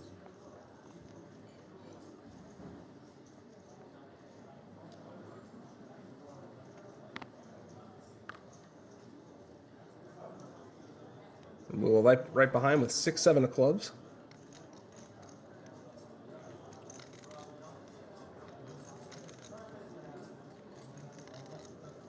Might consider flatting this one on the button, but I think the hijack is a little bit too many players behind to play this one. We shall see, though. Looks like he agrees with me. One time done. Was it more than 20 seconds? Yeah, you're about 30, 35 seconds here. And Romulo losing another time bank on that one. It's okay, but it didn't look like more than 20 seconds, to be honest. Having a bit of a rough time with the time banks today. What time is it, bro? I know I have a watch, but it's not. It's a Brazilian time. Thanks. Fortunately, the players seem to have plenty of time banks, but those may come in handy later. We are going to be approaching the final table later today, so that could result in some truly tough decisions. Yeah, it was at least. Don't want to be bleeding time banks on pre-flop spots at this stage, if you can avoid it.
A few quick folds around to the small blind. Ignacio with Jack 5 offsuit.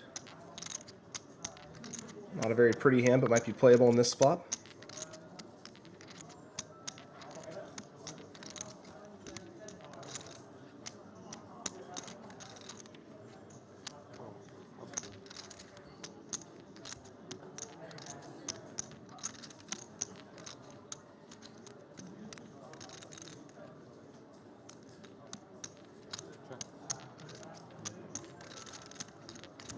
And we're going to go heads up to the flop. Ignacio's slightly in the lead, but this could go either way.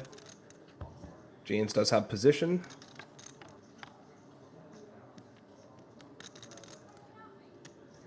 That's a fantastic flop for Ignacio, though. He has bottom 2 pair. Unfortunately for him, James has basically nothing, so it's going to be hard for him to actually make money here.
We're down to 39 players now. We are inching closer to the final table.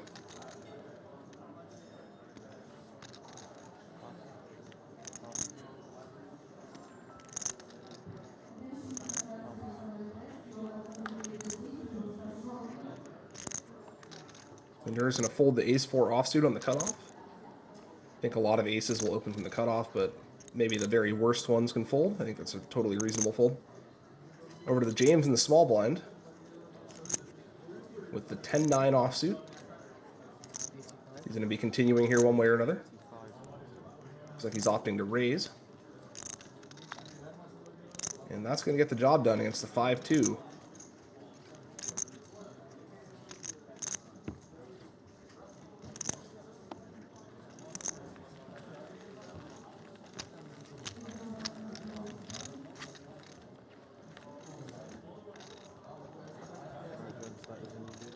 Can I get a cappuccino, please? I'm so sorry, bro. No, stop. No, bro. I'm so sorry. No, bro.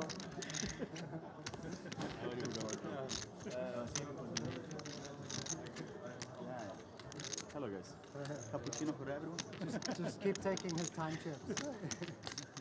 I feel like I'm gonna bust now. Yeah. I kind of deserve it. You Can I can get a use 3 cappuccino, time please? chips, you will go make your cappuccino. Oh my God, bro. Let's see our updated chip stacks here. GZ is in the back with 17 big blinds, but we actually have a little bit more play here. We've been seeing some very short stacks at the table all day, but everyone has some chips to play with at this point. James and Romulo continue to be in the lead, and you can see we have a very international table, 6 different countries represented out of 7 players.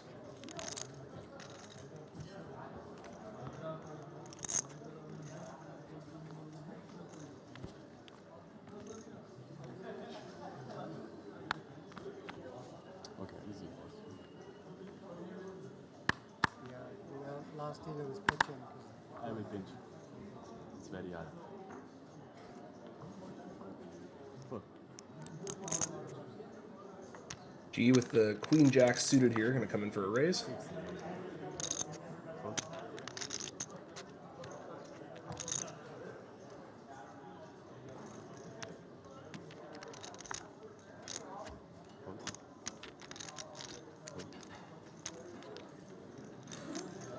And Romulo in the big blind facing a slightly larger raise size.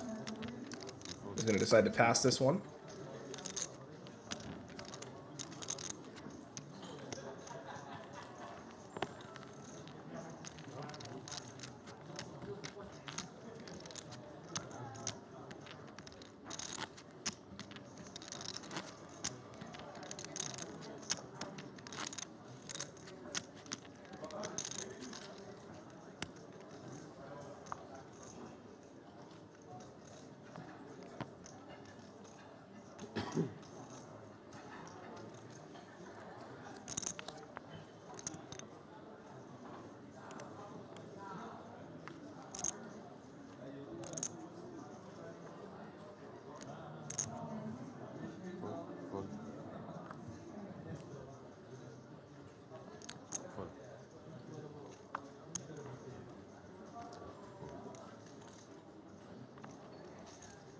Folds over to Kamel on the button with the 8-7 suited.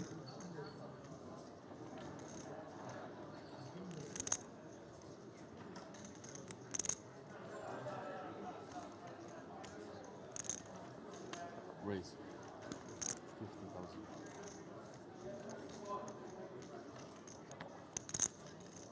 Romulo in the small blind with ace-10 offsuit. Going to decide how to proceed with this one. Either 3-bet or call.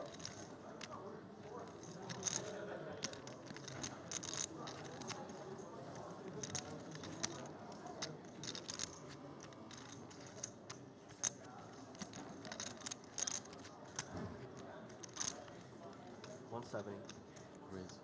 170. Looks like he's going for the 3-bet here. 3-bets to about 3.5x the open. And Kamel does have a hand that can play in position, but it's not going to be easy for him with the stacks and the stage of the tournament he's in. We will see if he decides to go to a flop or not. If he does, he's got pretty decent equity.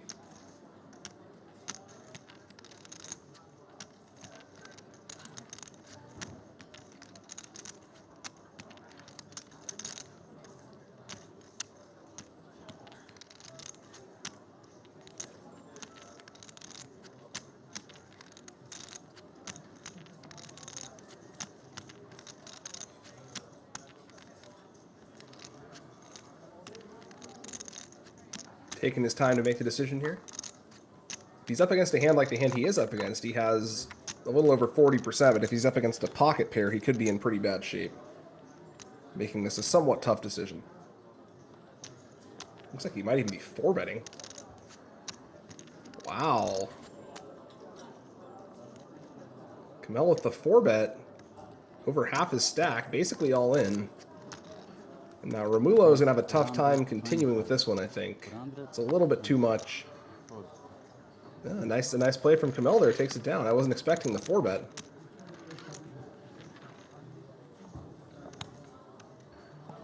I like the 3-bet from Romulo as well, but sometimes you just get 4-bet. And Kamel's made a couple of nice plays against Romulo today. He also check-raised him in that earlier limp call pot where he had Jack-5 on the King-Queen-2 board, I believe it was.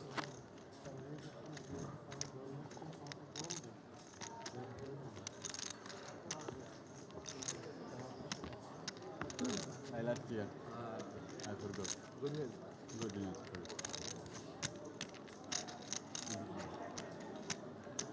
So no, sorry. It was him. I didn't see. Bad news. No problem. Yes. Sorry, guys. You're okay.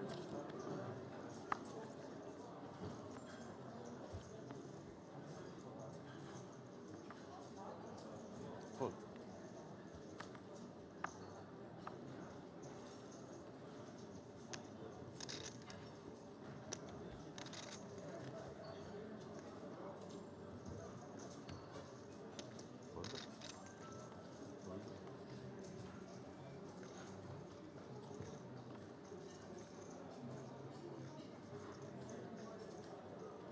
Holds over to Kamel on the cutoff with the ace-7 offsuit. He's going to come in for a raise. 50,000.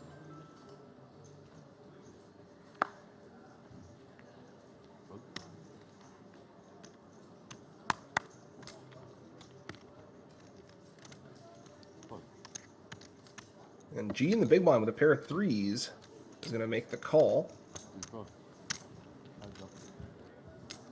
It's a spot I think I'd like to see an all-in with a pocket pair. Even 3s I think are good enough to go all-in against a cutoff open.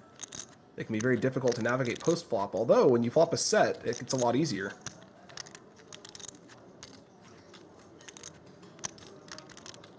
It looks like G's going to lead with his set and cost himself any chance he had at making money on it. I can't imagine Kamel's going to continue here.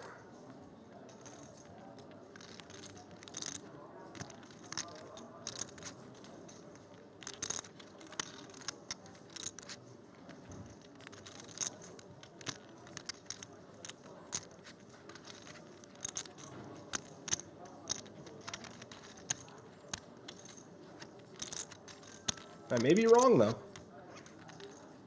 Looks like he's doing something.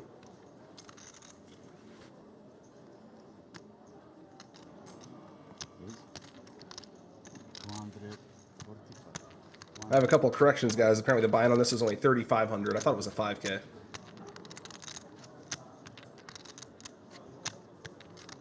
They also have the venue wrong. This is not Merit. This is the Chamada, as it says all over the table. You'll have to excuse me. I'm on relatively little sleep. I had to get up pretty early to do this from the East Coast. And Kamel has got himself in some trouble here. G's been very tight all day. 400,000. 425,000. Now he has to put in only 125,000 to call. And he is going to wisely make the fold. He's drawing to 3%. G will show the set. Nice pickup for him.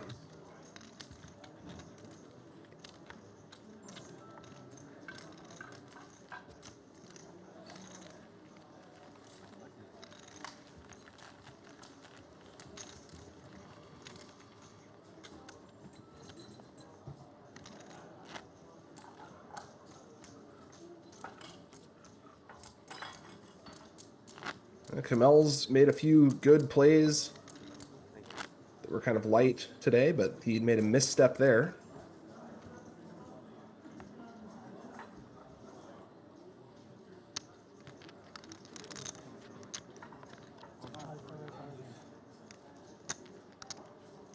drink service here at the, is it Chamada? Chamada. Ignacio with aces under the gun. That's a nice hand.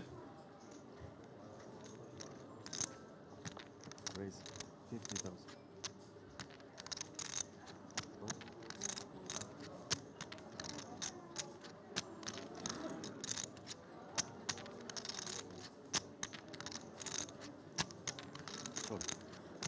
Kamel's going to make the call with Queen 10 suited on the hijack. Romulo right behind with the King 9 suited.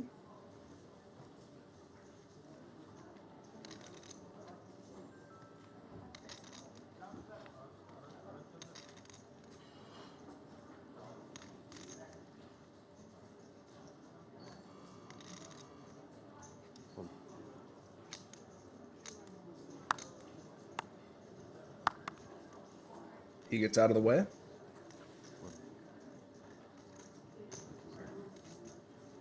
And Anur in the big blind has a pair of 8s.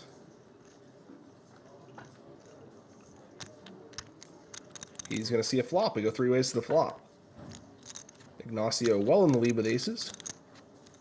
But as so often in Hold'em, the more players you're up against, the worse your aces get. He only has about a, not even a 2/3 chance of holding up by the river. That's a good flop for him, though. Kamel does flop a flush draw, so we may see some fireworks on this hand. Anur's going to be able to get out of the way here.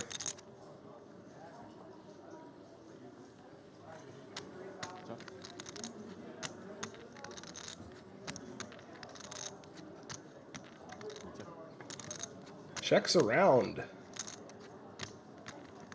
And that's going to lock up the hand for Ignacio. He has a full house. If Kamel makes this flush, he's going to be in a lot of trouble here.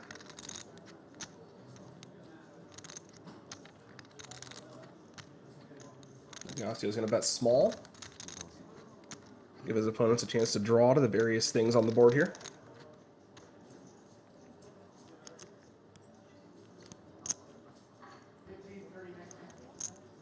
Kamel is going to try to see the river. You'd better hope he doesn't hit that flush, because if he does, he's in a lot of trouble.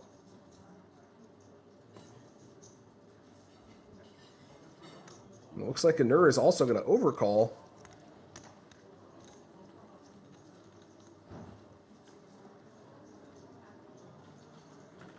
No help, and it looks like Ignacio is just going to win the pot on the river here unless somebody wants to get out of line.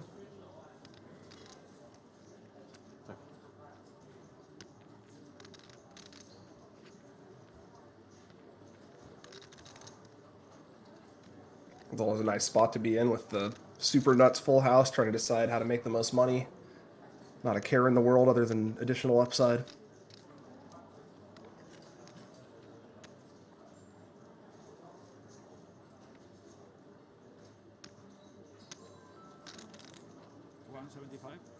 Bet. And he is going to bet again. That should be enough to win the hand.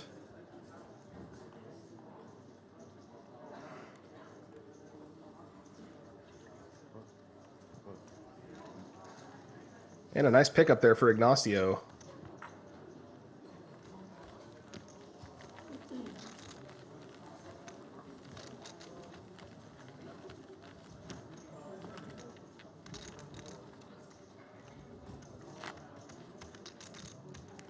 The price of poker is going up. We're going to play 15,000, 30,000. We are up to double what we started the day at. And we've lost about half the field already.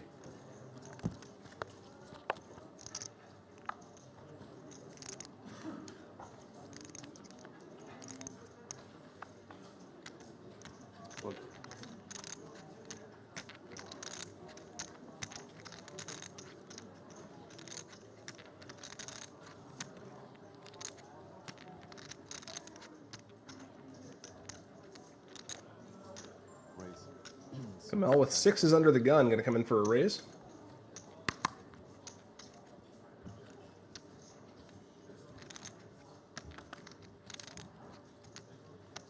Ji Cheng with ace-2 suited. We haven't seen much out of him so far, but he's been pretty card dead. Marginal spot against under the gun. He will wisely choose to pass on it. G on the button with the Queen Jack.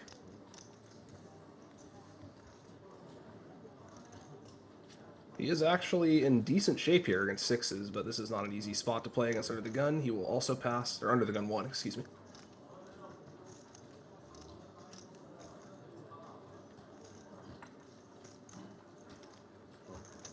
And Ignacio has got a real junker in the big blind. Good hand in blackjack, not so good in hold'em. Mel's gonna win that one uncontested.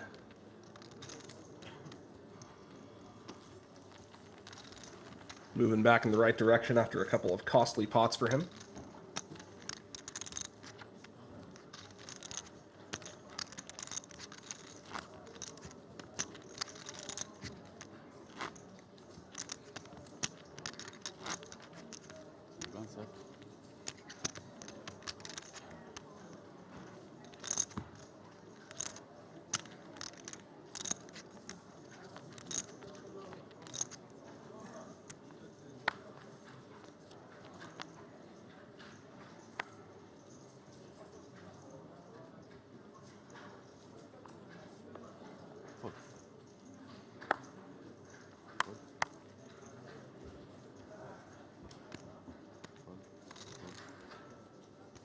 Folds over to G on the cutoff with 5 high. He passes on that one. And they're on the button. Queen 10 suited. That's a nice hand. He's going to move all in for 19 big blinds. And James with ace 4 in the big blind. He has the best of it, but not an easy hand to call that much with. He is going to pass. I heard call.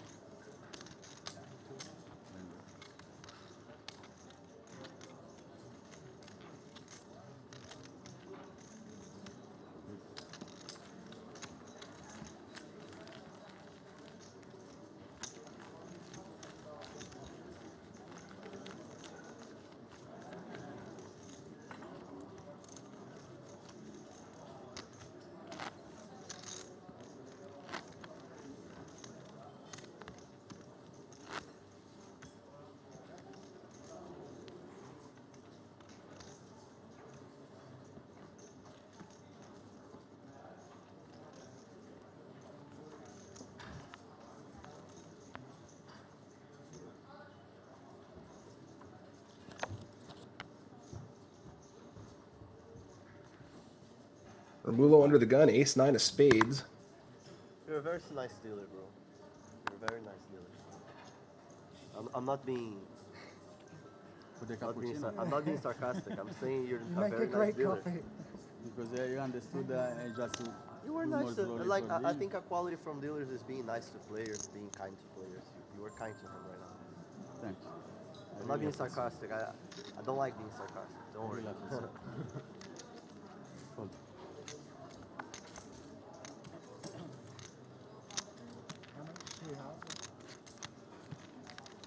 Romulo going to come in for a raise with the ace 9 suited under the gun. Over to James in the small blind, Queen Jack offsuit. Pretty marginal. He's going to pass on that one. And Kamel will also pass with the 7-4 offsuit. A little sarcastic right after you being nice to him, but it wasn't. Me too, I like your style. Thanks, I man. already told you about you. Thanks, man. I feel really bad about what happened past. I was just, my mind was in a whole different place. I don't care about that, man. Just joke. My mind was really far. If I could, I can make a good cappuccino for you. Not sarcastic. I'm sure you can, bro. You're good at what you do. The viewers are all getting their coffee orders in. Nah, they won't. I don't like. Actually, those live streams are made just for the guy to see it's happening and go to World Poker Tour YouTube channel. It's not about them watching that. It's about them knowing that's happening and they come to.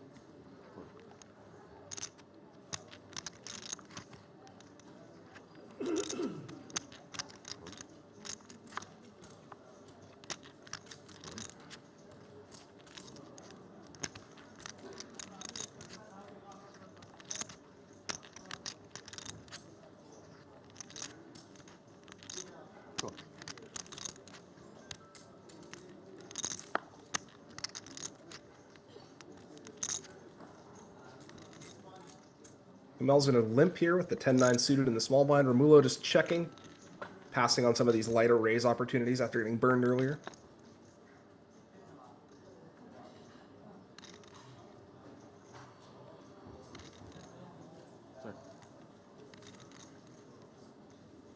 Check.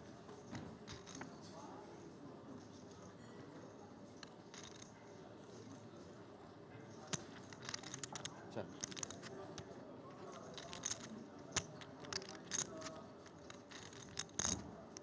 Both players have turned a pair here. Romulo's going to start betting at it.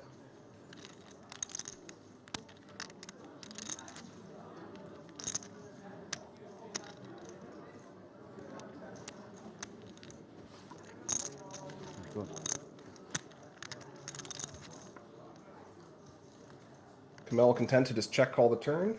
3 is no help for Romulo. I'd imagine he's just going to check here now. Possible he goes for some more thin value, but the flush completing is not great for him.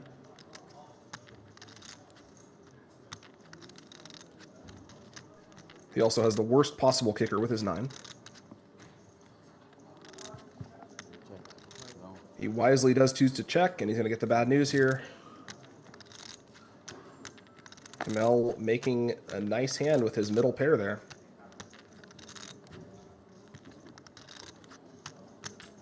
I wonder if you can lose a time bank if it takes you longer than 15 seconds to muck your hand on the river. It only took him about 5 seconds there, but... Romulo has been bleeding time banks all day.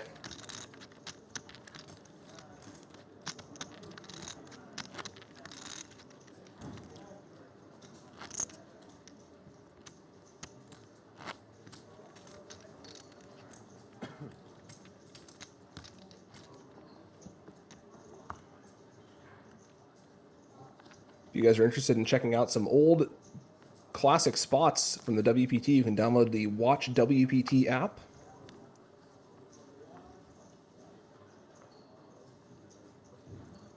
We also have some upcoming tournaments. We have the Prime Lodge and Shooting Star in October, and then in November we have the Best Bet Scramble and the Seminole Rock and Roll Poker Open.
Romulo is going to raise from the small blind with 9-7, take it down against the 9-2 from Ji Cheng.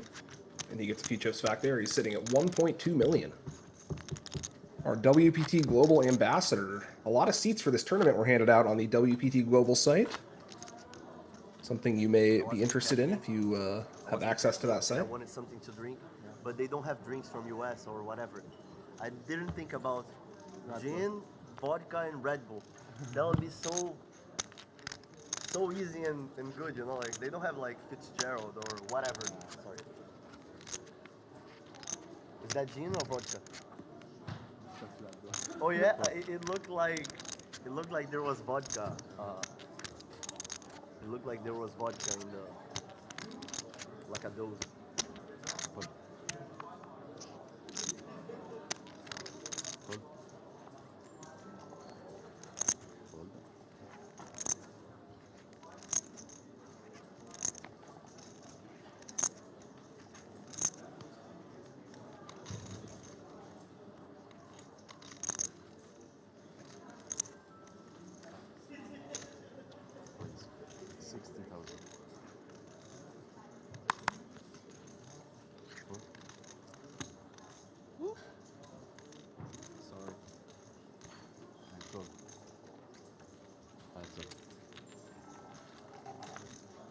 Romulo raising the button with the 6-5 suited. G just calls the big blind with ace-jack. Looks like it's going to work out for him because he's flopped top 2 pair.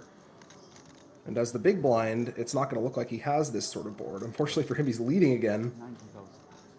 And I don't think Romulo is going to take the bait after seeing what happened to his table mate last time. Not really a board you want to lead on out of the big blind. It's basically an automatic bet for the button. So you just want to check. You might want to check raise, but you certainly want to start with a check here. Problem with leading on those types of boards is you're sort of splitting your range. It makes your checking range a little bit weaker.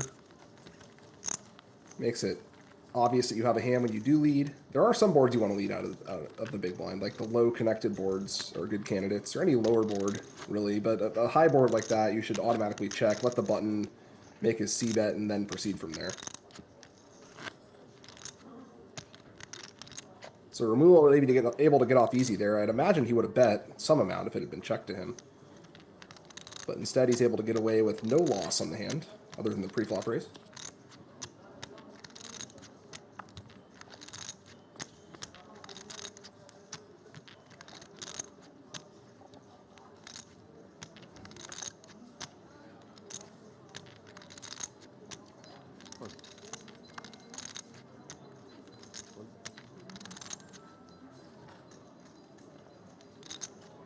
Folds over to Kamel on the hijack. He's got the king-queen suited. He's got about 24 big blinds here. He's going to come in for an open.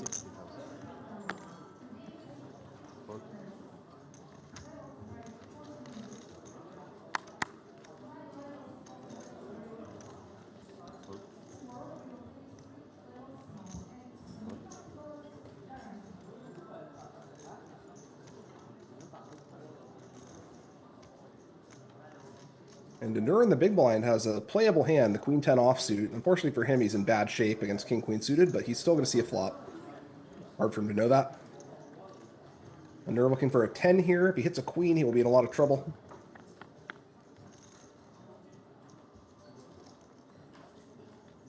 And there's his 10, but Kamel also has overcards with a flush draw and a gut shot, so this is going to be an action flop for both players.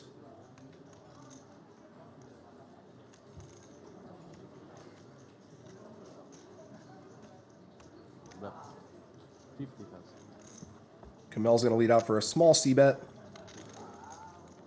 And Denur in the big blind has a decision to make. Does he want to raise and get it in, or does he want to just call on the flop and see how things proceed from there? Looks like he's choosing the raise option. And I'd imagine the money's going to be getting in here. I guess it depends on what the turn is.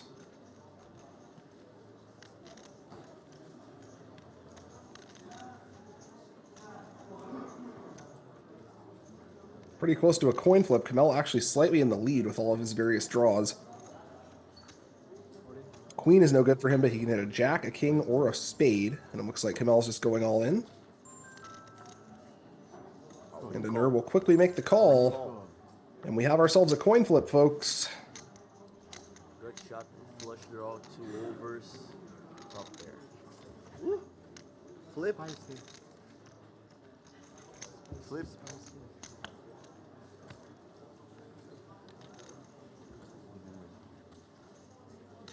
That's Romulo's doing the commentary for me. Should just let him do it.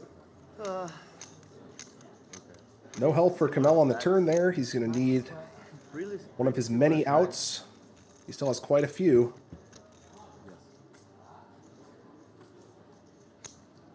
That is not one of them. Anura is going to get the double here, and Kamel is knocked all the way down to 3.5 big blinds. Unfortunate outcome for him. But that's the nature of a coin flip. It can go either way.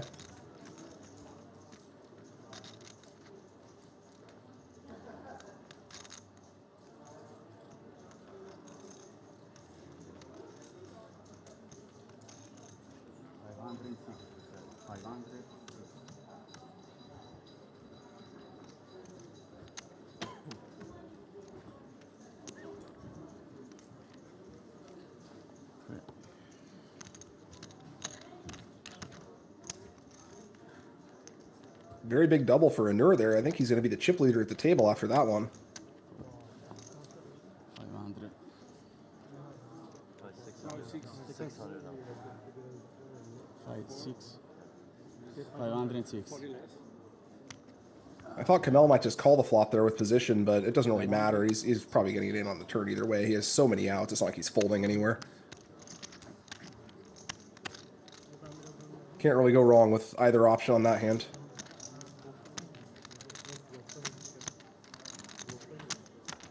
Ballsy call. Ballsy And call. we see our trophy there and our updated chip stacks. James still in the lead, actually, with 1.4, and they're right behind him, though, with 1.3. Thank you.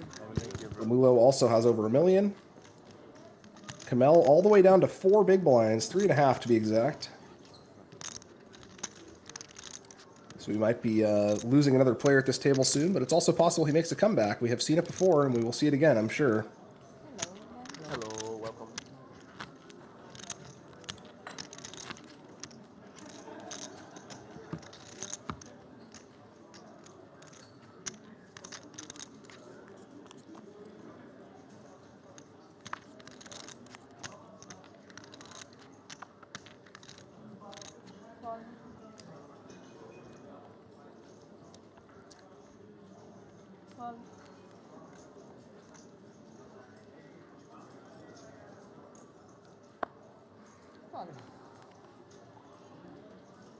Folds over to Ji Cheng on the cutoff with ace-6 offsuit. This is the first hand he's really been able to consider playing since he got to the table. It is fairly borderline, though. Looks like he's going to go for the raise. Itching to get in on the action. You can go either way on that one, I think. Ignacio in the big blind with 8-6 offsuit. He is, unfortunately for him, dominated here. He also has a fairly mediocre hand, but he's getting a pretty good price. And we'll see which decision he takes here. Wouldn't be surprised with either.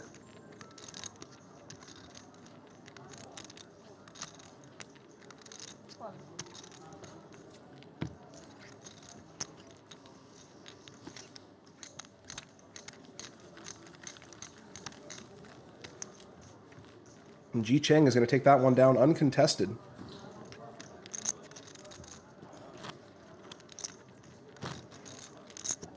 A good outcome with that hand, ace-6 offsuit. You don't really want to see much action there.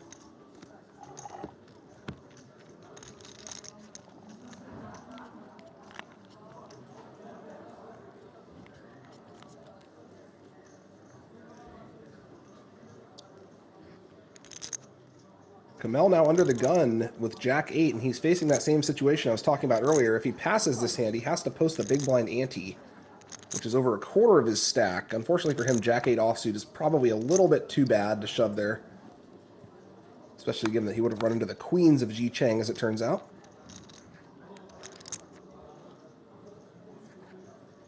So Kamel's probably going to be forced all in the big blind next hand. But for the moment, we'll see what Ji Cheng does. He opens with the queens.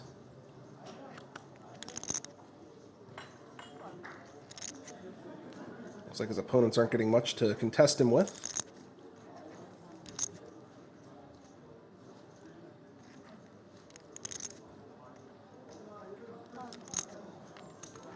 James in the big blind with 5-4. It is connected, but it's also quite low. He's hitting over 4-1 odds, but he only has about that price. I mean, he only has about that equity against queens, so he's going to see a flop.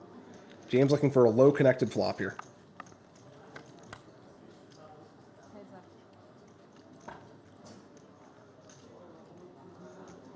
And he got it. He has an open-ended. So James with 8 clean outs against the queens of Ji Cheng. He's hoping to hit the 6, because if he hits the ace, it's going to slow down the action. But I'm sure he'll take either of them. Ji Cheng going to follow up with a small c-bet here. Very small. Disconnected board, so you don't need to size too big. I like the sizing from Ji Cheng here. And I would imagine we'll see James make the call.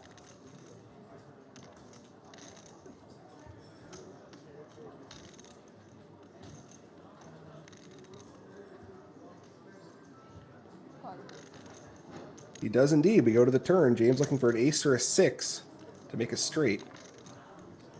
It's a 9.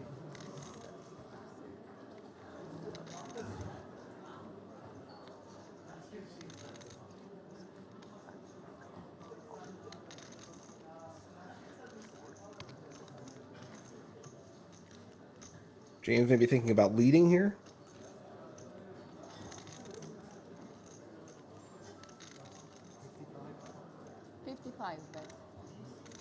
Looks like he's doing it. Small lead.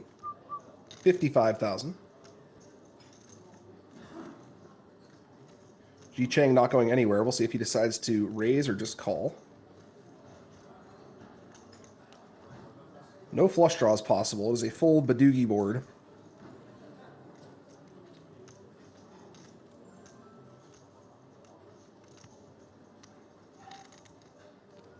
Ji Chang just going to make the call. We go to the river. James looking for an ace or a 6.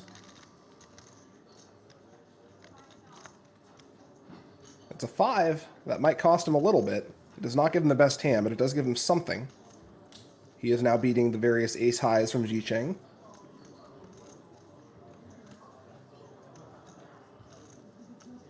We'll see if he goes for another small lead or if he decides to just check now.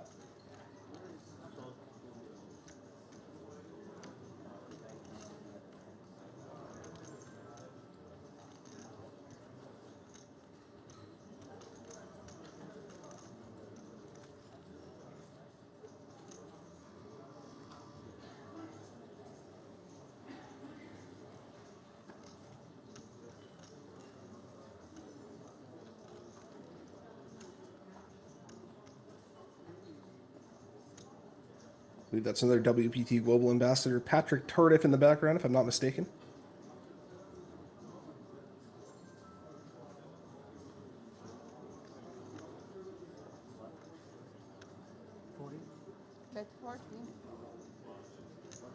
James is going for the small lead. He's betting 10% of the pot. And now Ji Chang has to decide whether he wants to raise for value or just call here.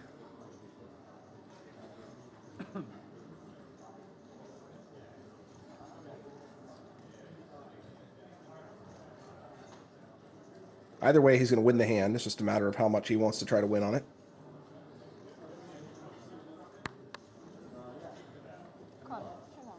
Looks like he's just calling, and James buys himself a cheap showdown, but he's not going to win. Like, it doesn't have so much glue. Nice sizing from James to forestall a larger bet from his opponent.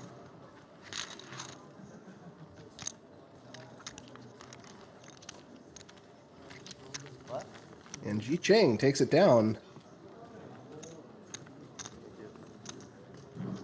He now has nearly 1 million chips.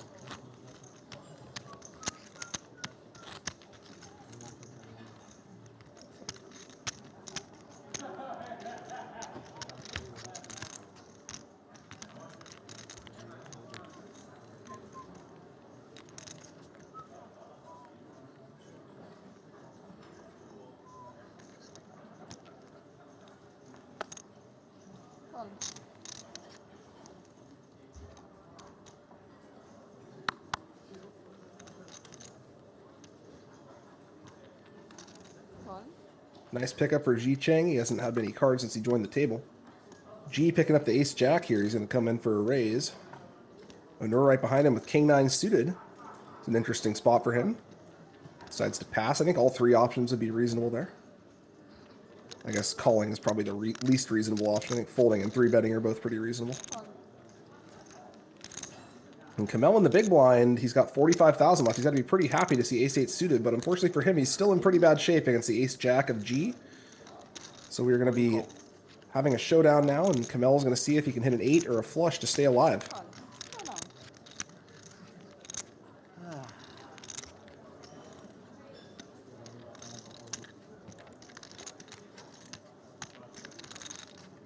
If he doesn't improve here, he is going to finish in 36th place.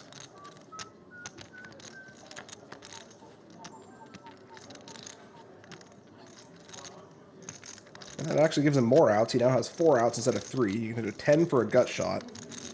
G with top pair and a backdoor flush draw. 8 on the turn. Gives him 2 outs to make trips, and he can also still hit a 10 for a chop. That's a queen. So Kamel is going to be our 36th finishing player. Got off to a nice start. He made a misstep with that ace-7 against G.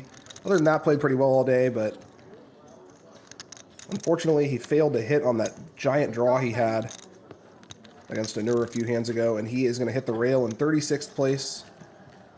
Still going to take home some money for his efforts. This is a $3,500 buy-in. And all the players are in the money at this point, of course. 5% of the field remains. First place going to get $400,000 and their name on the cup. Seat open.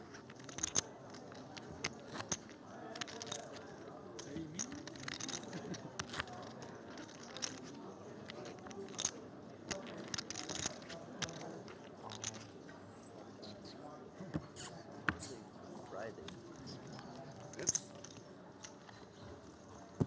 funny how people here call Seat other- open. That's weird. No, but it's okay. It's I mean, No problem. But like that's weird for Brazilians. no, usually that's sign at a casino, but here they're just using that a lot. Uh-huh.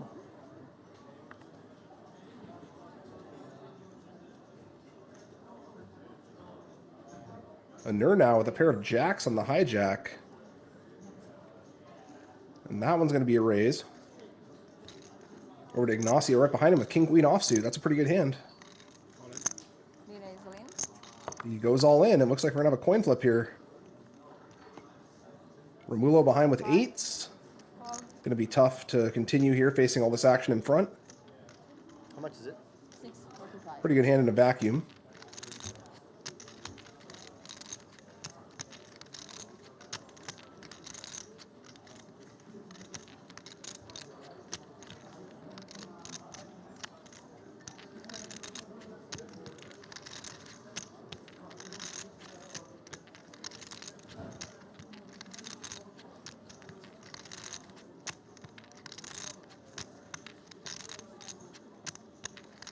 And he is going into the tank here a little bit.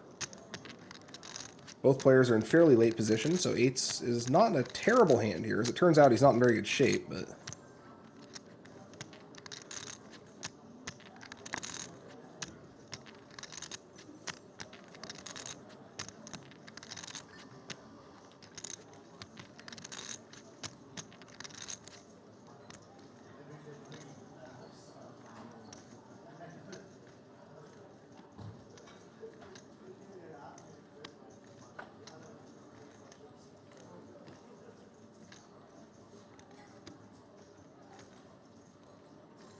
Romulo is going to be using a couple more time banks here, it looks like.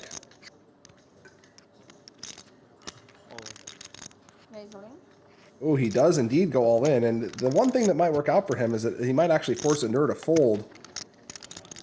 If Anur folds here, then Romulo is actually going to be in a pretty good spot. But if Anur calls here, Romulo is going to be out of the tournament, most likely. And this is not an easy spot for Anur. He does have the best hand by quite a bit, but it's hard for him to know that. He's facing a ton of action behind. I thought you would be doing that with sixes, sevens, fives, fours. He folded face up. Let's go. And he's going to get the bad news here. He would have been in fantastic shape. That's got to be frustrating, but I can't really blame him for folding. It's not an easy spot.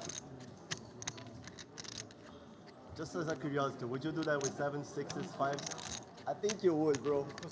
You would, bro.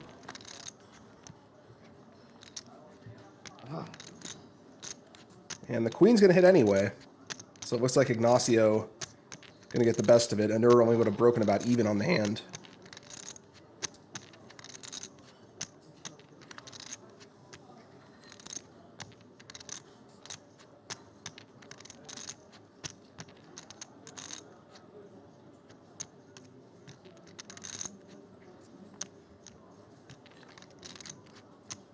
And Romulo going to lose a big one there. Ignacio doubles up to 1.4. Anur's got to be somewhat relieved there. It would have been very frustrating for him if he'd wound up holding on that hand. I think he still would have lost a little bit if he'd made the call. He would have been in fantastic shape pre-flop, though.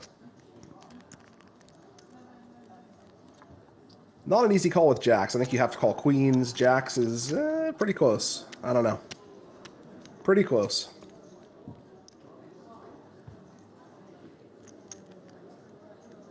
And Romulo taking a big risk there did not work out for him that time. He did find himself in a pretty good spot, though. Flipping with a decent amount of dead money in the pot. But Ignacio hits his queen, and he is now in great shape with 1.4 million. Romulo stays alive, but he's down to about 12 big blinds now, I think.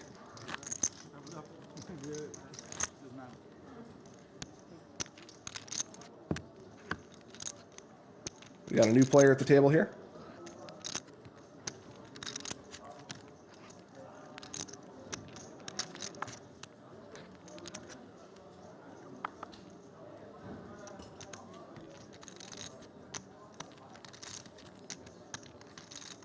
And Ignacio now might be the chip leader of the table, or at least he's close. Anur with 10s now. One notch worse than his previous hand. But hopefully for him, he gets into an easier spot than he did just there.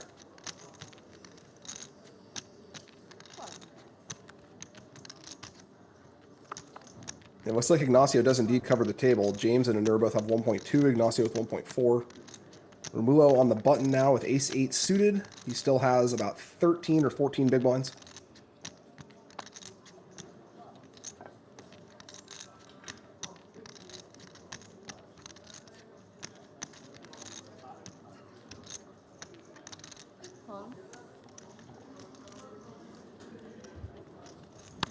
Wisely chooses to pass on that one.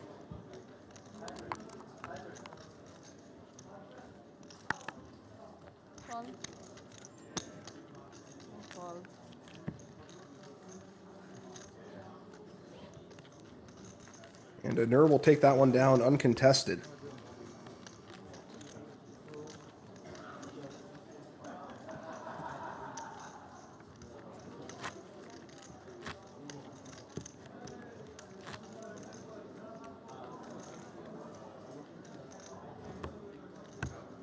Bro.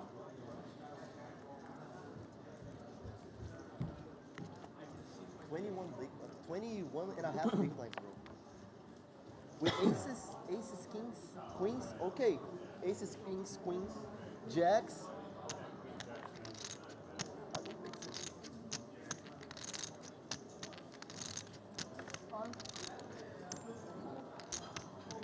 Players still discussing that jacks fold. I do think it was quite difficult. James on the hijack now. Queen 10 offsuit. That should be good enough, and it looks like it is.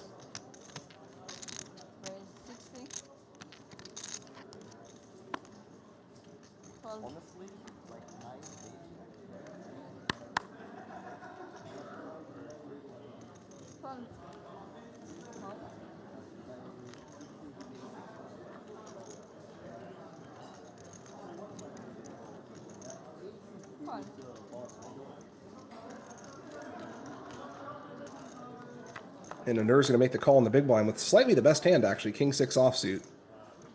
He does flop a pair. Let's see how this one proceeds.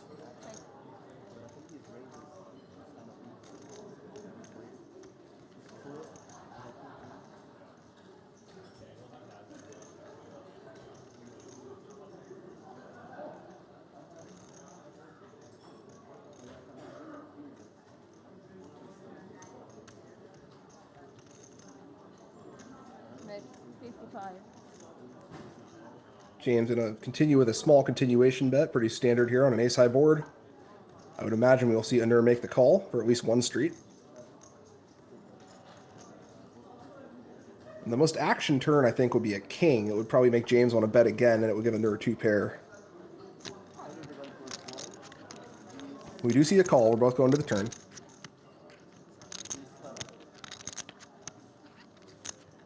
Turn is a 4. That might slow James down a bit.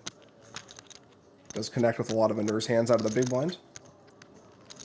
James does have a club in his hand, though, which doesn't actually help him get equity, but it does block some of the backdoor flush draws Anur could potentially have.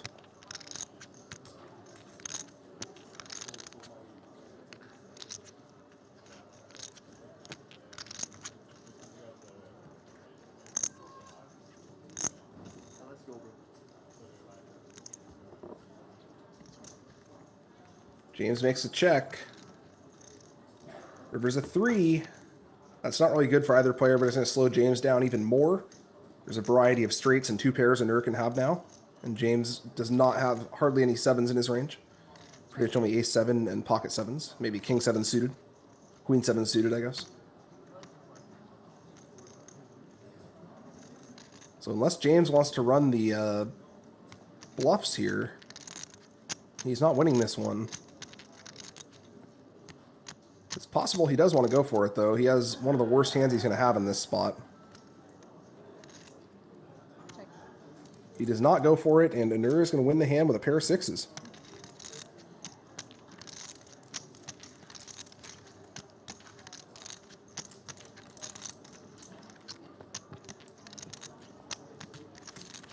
Board ran out very well for Anur to not have to face any additional bets.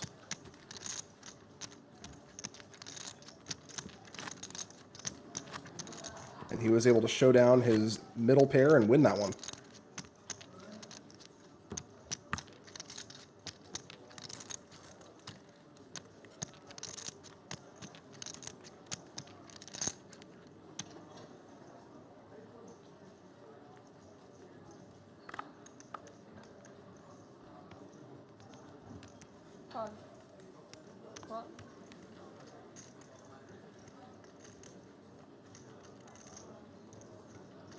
Romulo on the hijack with ace-king suited. This is a nice hand.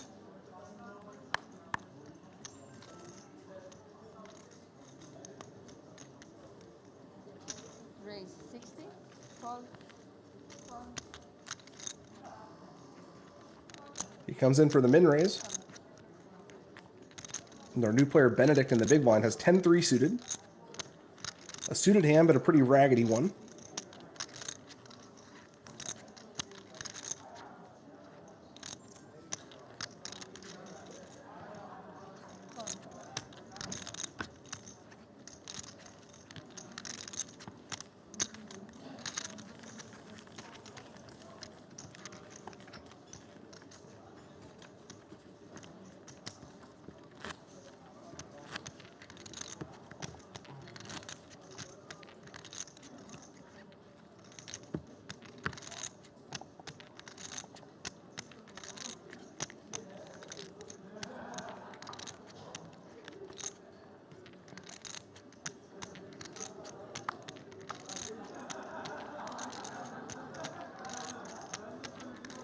James under the gun with a nice hand here, a pair of queens.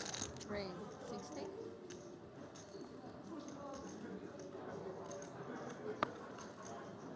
Call. Call. Call. Call.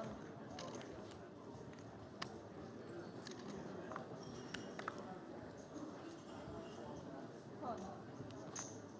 Over to Ignacio in the big blind, who has a playable holding, the ace-jack offsuit. I don't think he's going anywhere with this one.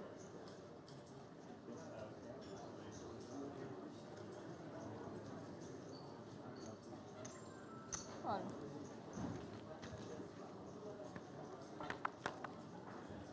We are going heads up to the flop.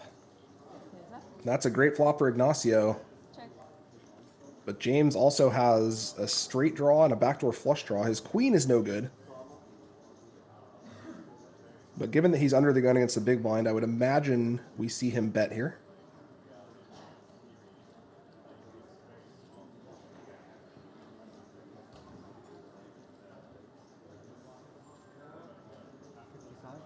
Bet 55. He's going to go for the smaller bet sizing, 55,000. Ignacio certainly not going anywhere on the flop. Call.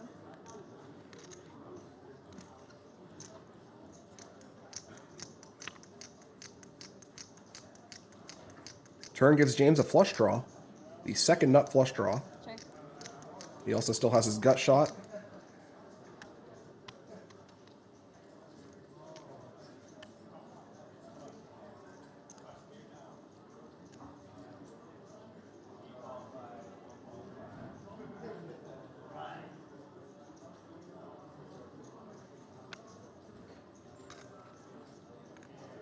Check. He checks back, realizing his equity going into the river. The river's an 8 of hearts. That's not going to give James the best hand. And given that he didn't semi-bluff the turn, I don't think he's going to be turning his hand into a bluff now. Bet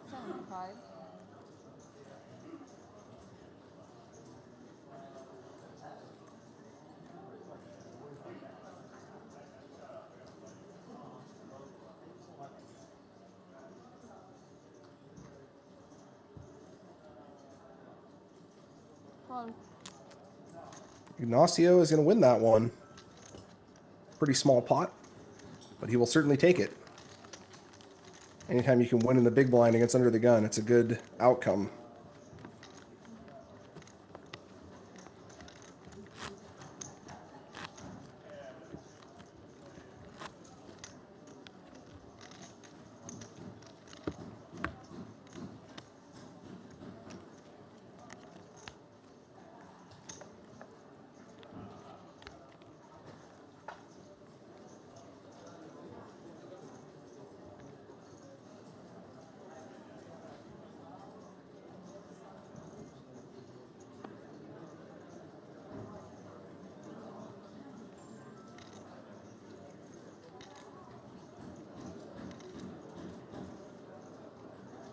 Romulo under the gun with ace-queen suited. Raise 60. Call. Another nice hand for him. Call. Call.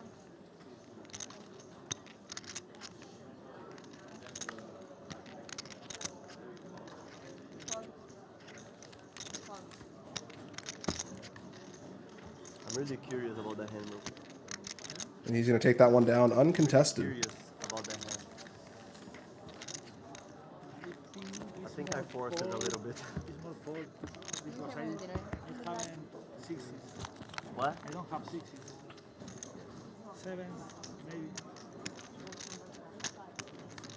And all the Let's see our updated chip stacks here. Our new player Benedict in last with 12 big blinds. Ignacio now the chip leader with 50 big blinds.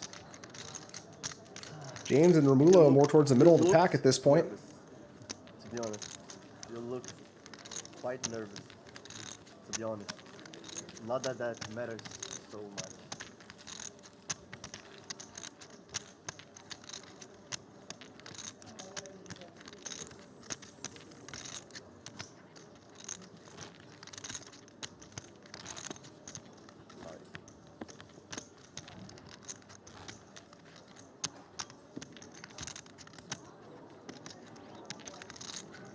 We've got another break coming up in about 15 minutes here, and I believe we'll be going to 40K big blind after that.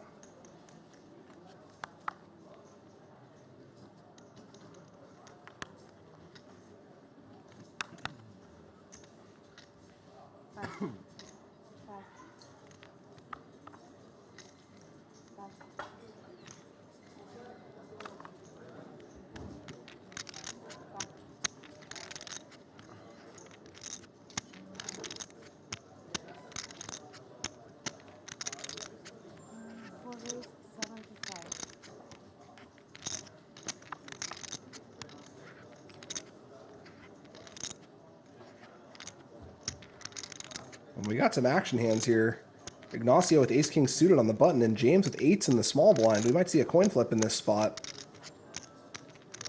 Both players in late position with very nice hands. James announces all in, and I think we're going to see Ignacio make the call, and whoever wins this one is going to be the massive chip leader at the table. Second flip. Good luck, buddy. Huge one. I win all the flips. You've been running pretty hard. You've been running pretty good today as well. So. Pretty similar. Spades is quite powerful, but eights, you know, the snowman. I believe.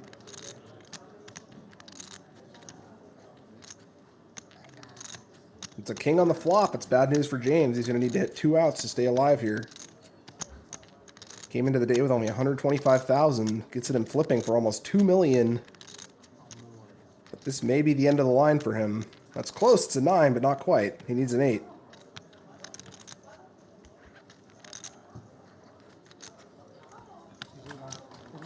Nice meeting you, bro. And a queen on the river is going to kill James's chance. He's going to finish in 33rd place. A very nice showing from him, though. He did a great job spinning up his short stack and getting himself in a position to have a lot of chips. It's always fun when you bust the player right next to you. You can just reach over and grab their chips like that. It's a great feeling, not going to lie.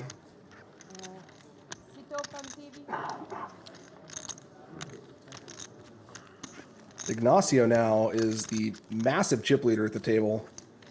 I believe he already was the chip leader, but now he is the chip leader by a substantial margin. And James, a nice showing, but going to hit the rail in 33rd.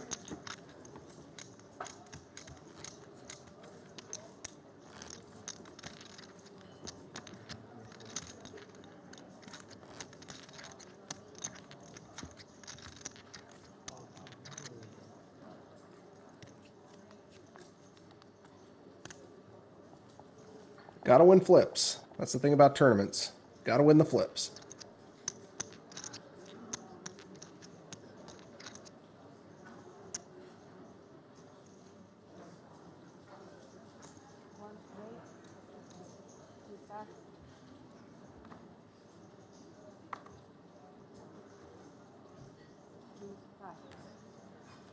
G coming in for a raise here with the ace-jack offsuit.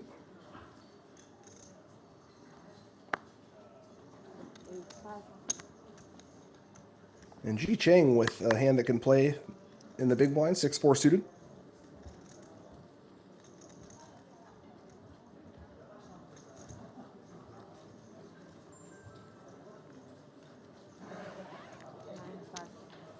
He is not going to defend that one. I've seen a lot of tight folds at this table.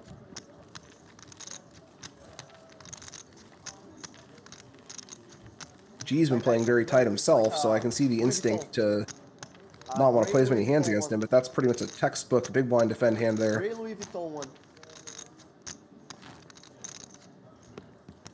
Especially for a min raise.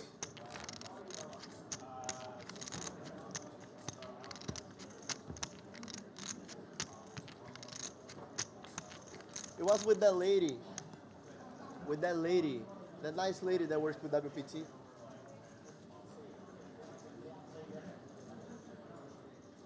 I gave it to her.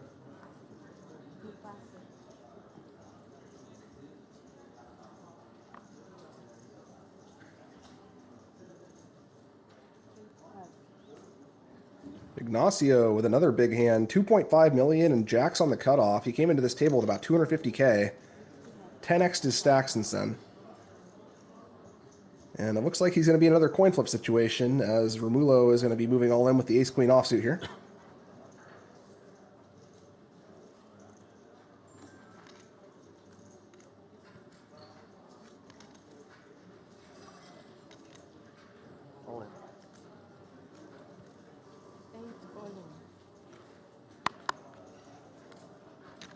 And there it is, the all-in.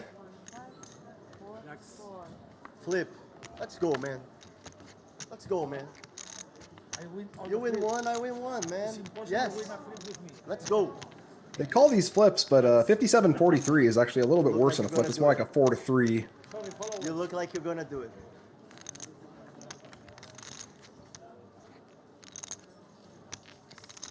And Romulo hits his ace, though. That's going to put him back in business if he can hold up here. He'll have over $1 million again.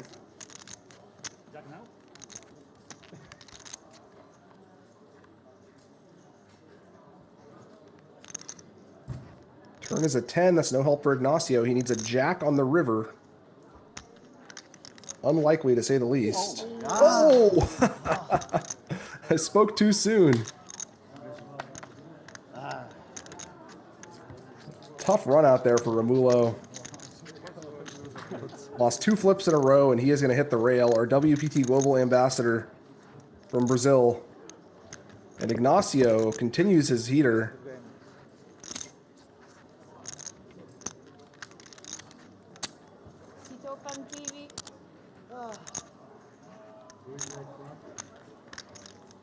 Good luck, guys. Ignacio now with about 3 million. Tough ending for Romulo there. He lost the flip from both directions. First he lost with 8s against King Queen, and then he lost with Ace Queen against Jacks. But a good showing from him, and a fine finish of 32nd or 31st place. I'm sure we'll be seeing him again.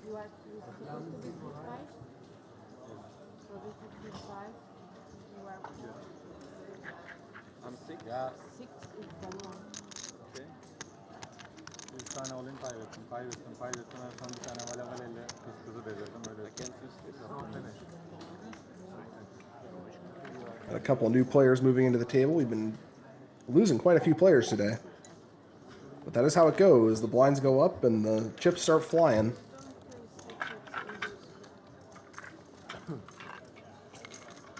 Lots of turnover at this table. You can see that they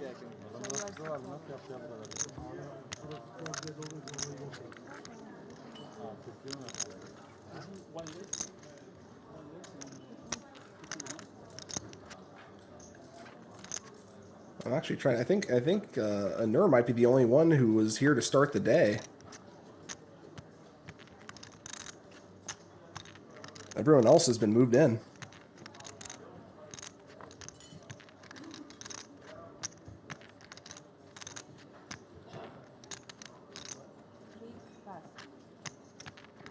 Ignacio with another pair of jacks.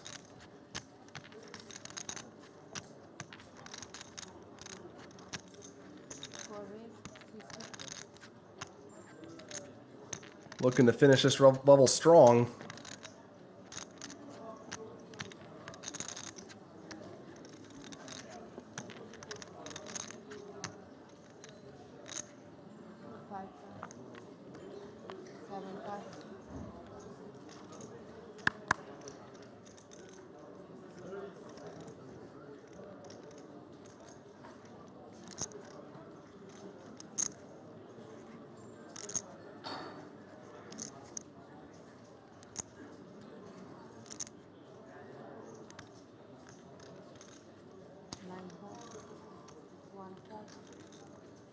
And Anur in the big blind with a pair of fours, our last man standing from the initial table.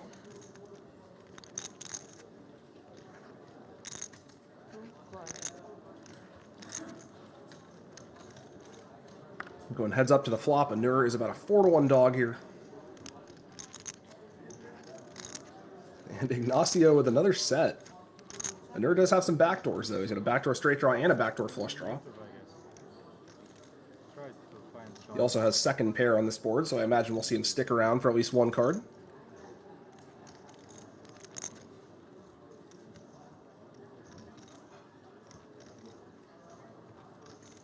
He does indeed.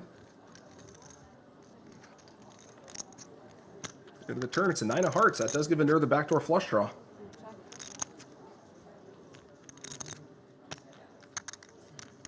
Ignacio here with all the jacks. Does have to be concerned about potential flushes from his big blind opponent.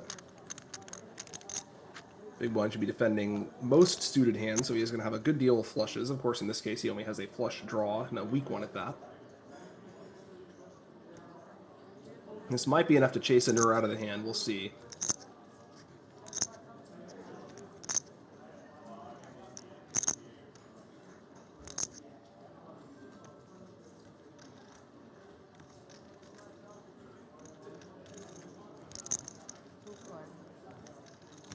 Anur does make the call.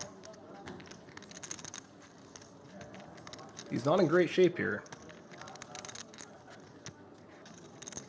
And a 6 on the river is not going to help him.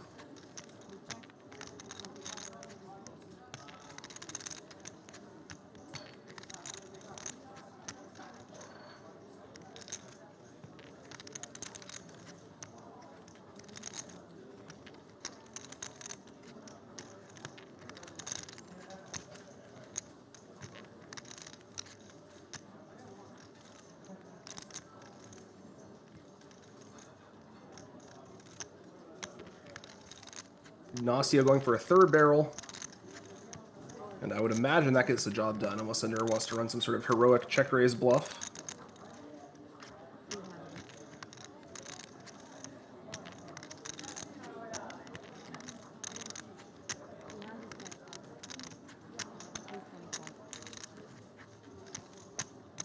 Anur is still beating a few 3-barrel bluffs, mostly hands containing the ace of hearts or something like this, but seems difficult to make the call here with just 4s.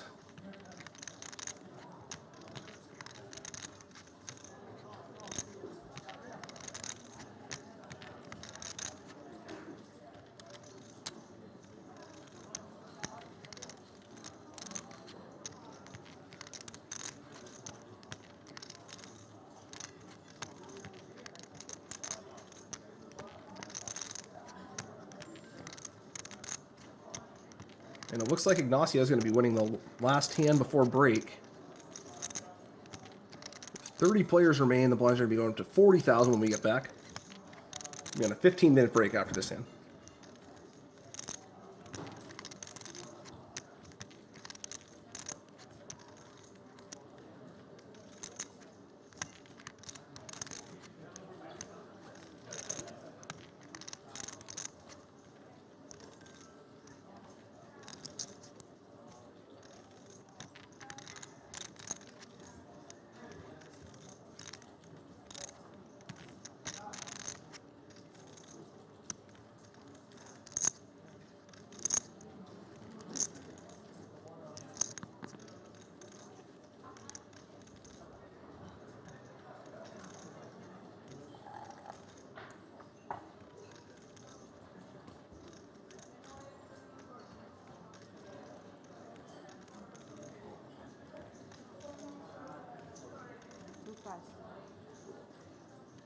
The nerd does make the fold on the river. Ignacio wins another big pot.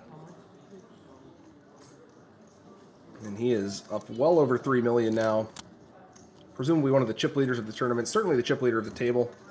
All right, folks, we'll be back in 15 minutes. These players are going to be playing down to maybe not all the way to final table, but certainly close.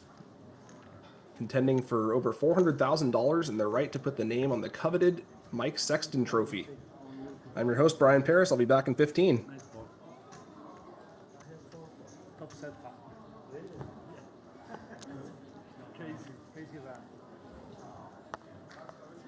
Welcome to WPT Global. Let's turn up the fun. Pick your game. MTT, No Limit Hold'em, Flash, PLO, Short Deck, or Global Spins. Every hand's a new adventure. Every game, a shot at glory. With top-notch design and non-stop thrills, you're always in for a great time. Join the party. Play your way at WPT Global. Now is the perfect time to discover WPT Global and take advantage of our best ever welcome offer. We're giving you back 100% of your first deposit as cash, from $10 all the way up to $3,000. The bigger your deposit, the bigger your reward. You could earn up to $480 in tournament and global spins tickets, plus $100 in other bonuses. Discover now and make WPT Global your new online poker home.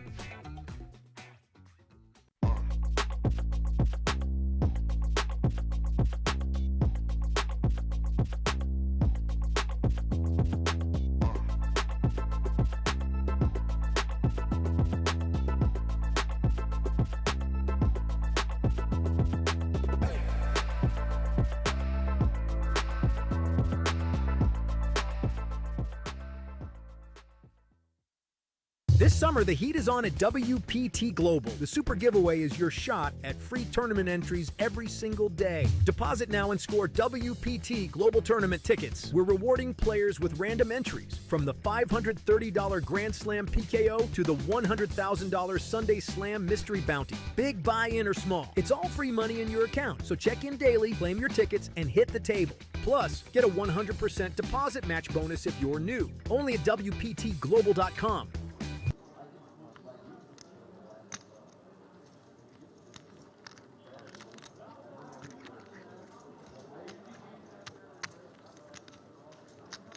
And we'll see if Mustafa wants to play the 9-4 offsuit.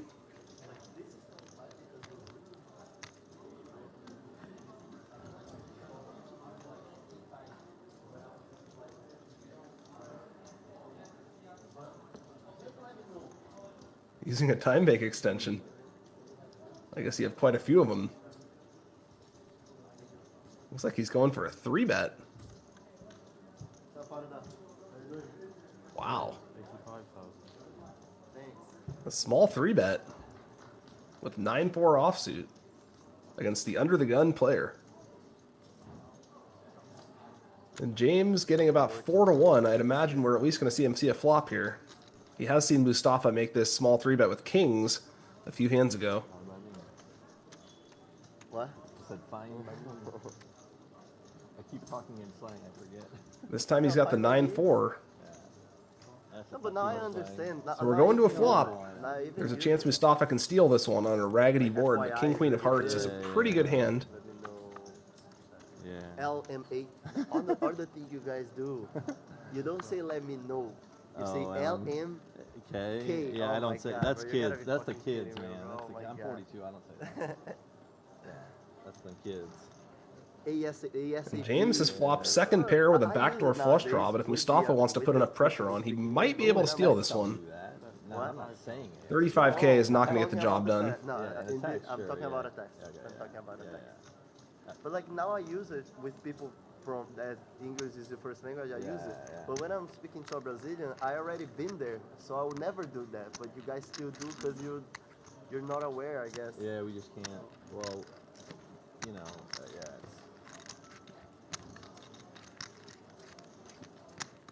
James will make the call. We go to the turn. Well, there's just such a stark difference between, and I'm sure this is with anybody or any country, but the people who travel and go to other places are. And that is a great card for James. He's not going anywhere now. He's got 3 of a kind. Whatever, because they've learned and seen other cultures. Those are the travelers. And we'll see if Mustafa shuts down or if he wants to keep putting some more bets out there. The Americans never left. Looks like he is indeed shutting down. Which are most people, Americans that never left U.S. It's a lot. Yeah.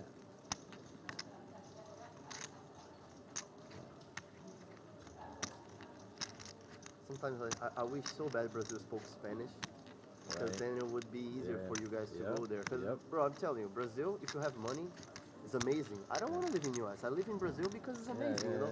But, like, how will you communicate? James checking it back, laying the trap a little further. Problem, bro, because unless the river's an ace and Mustafa goes all in or something like that, it seems like James is going to win this hand, yes.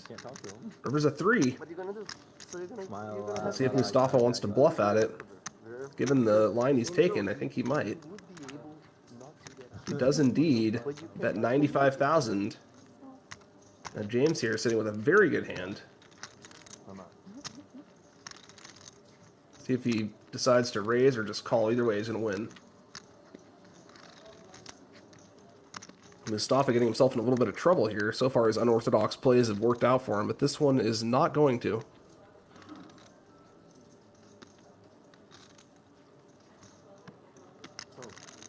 James just makes the call. Perhaps spearing aces full. Mustafa just open mucks. Fuck. I watched the whole hand for it.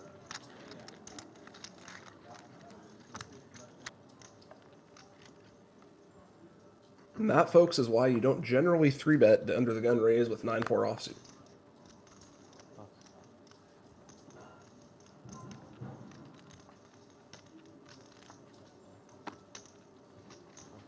Sometimes you can surprise people by bucking the conventional wisdom, but other times the conventional wisdom exists for a reason. I'm really happy to see them. Yeah. And they're great, bro. Yeah. They're really great. Yeah. I see the advertisements at the WSOP. Yeah, they made a company for US, so they have a company in US. Yeah. But they were founded born in Brazil. Yeah. It's like a history. Like when I was, I don't know, 10 years old. James now with kings in the big blind has another chance to win a nice one off Mustafa. Mustafa limping 10-9 offsuit in the small blind, very standard. James with kings in the big blind. We'll see if he continues his hot streak here. No kids and no wife. So. Mustafa's going to need a miracle flop to take him down on this one. I don't want that. I want both. You can still do it, bro. I know, yeah. I'm just saying that's what. Wow. And Mustafa limp re-raises all in. Bit of a meltdown from him here. And James is going to go into this one as a massive favorite. 10-9 off.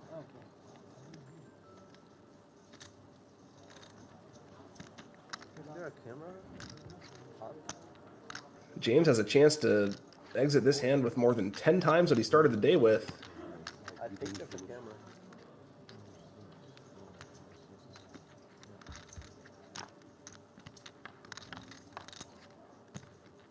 I think a limp and a call from Mustafa would have been reasonable. The limp re-raise all in seems a bit excessive. But...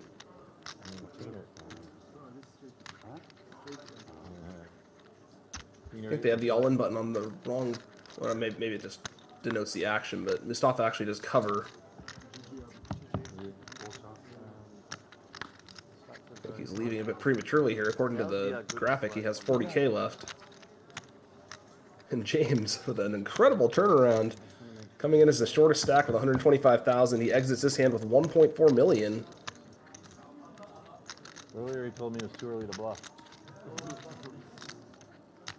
Now I'm questioning whether he had that king or queen. Can you want to dominate, man? You got a little more.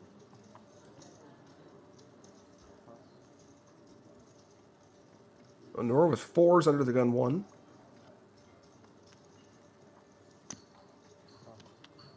He will pass on that one, I think wisely so. Over to James on the cutoff, 9-6 suited. Not a great hand. Kamel with the same 10-7 off he opened the button with earlier. We'll see if he decides to do it again or if the stacks have changed. It looks like they have. And Romulo with King 5 offsuit against a 10 big blind stack. I expect we will see him go all in with this one again.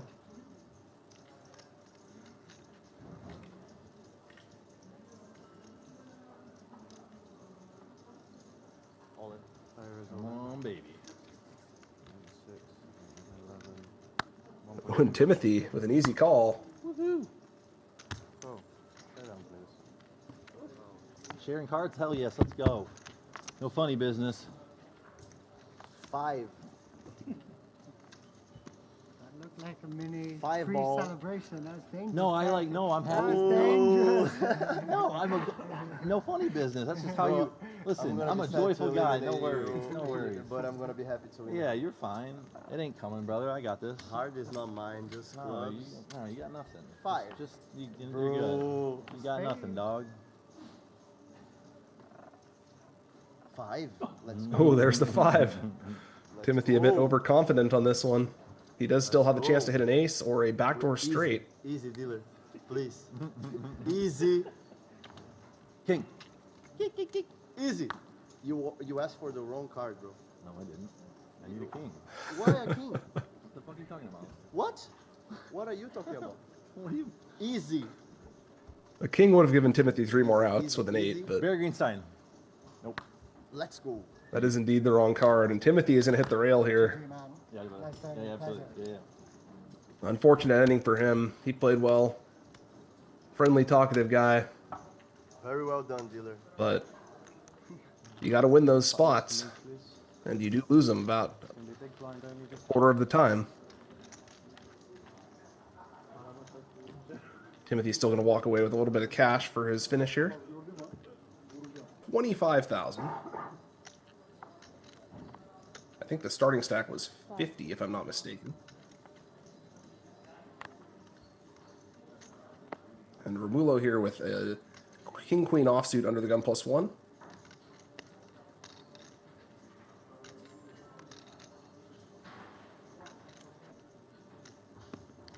You're going to see him raise this one.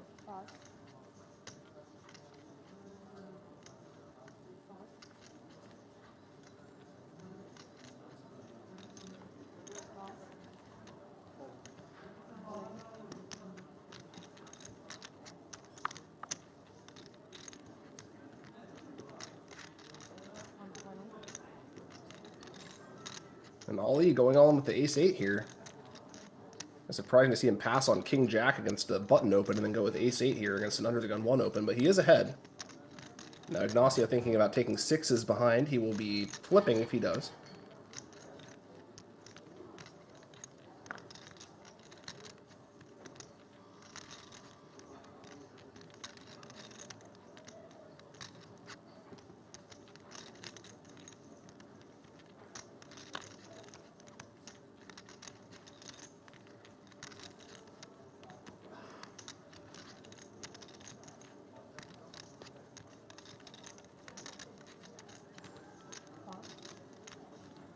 More? How much is it?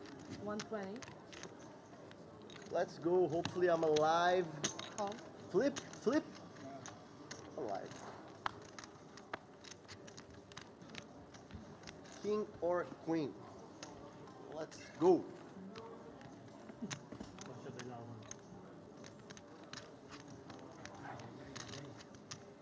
King on the window. Good luck.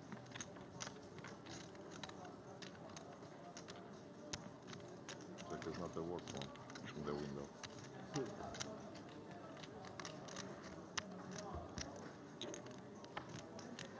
10, king or queen. 10, king or queen.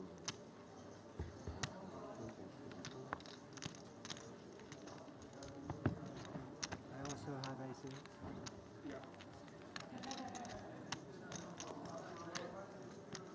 Ollie's going to double again. Ollie being patient, picking the right spots here. He's back to 300,000.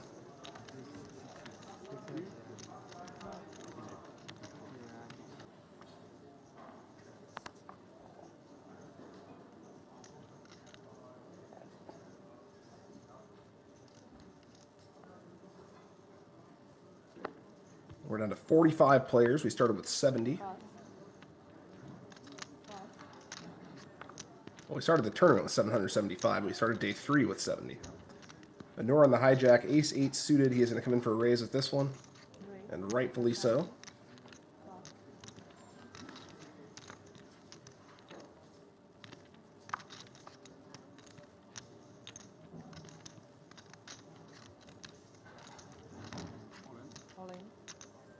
Ignacio moves all in with ace 10 suited on the button. Welcome to WPT Global. Let's turn up the fun. Pick your game. MTT, No Limit Hold'em, Flash, PLO, Short Deck, or Global Spins. Every hand's a new adventure. Every game, a shot at glory. With top-notch design and non-stop thrills, you're always in for a great time. Join the party. Play your way at WPT Global.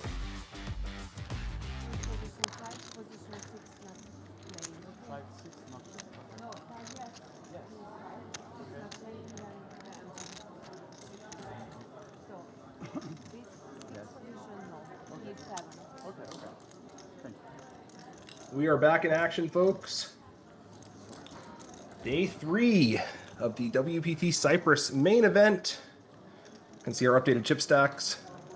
The blinds are going up to 40,000 now. 30 players remain. First place will get over 400,000 USD and their name on the trophy.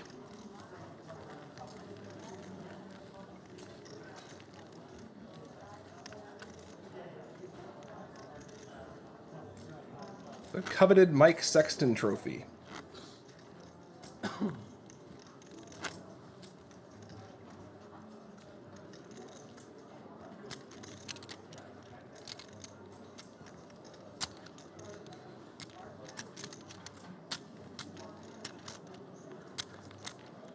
Deal? No slide. It's impossible. Ignacio continuing his hot streak here with ace 9 suited under the gun. Quite a string of playable hands for him. Mostly working out so far. We'll see if that continues.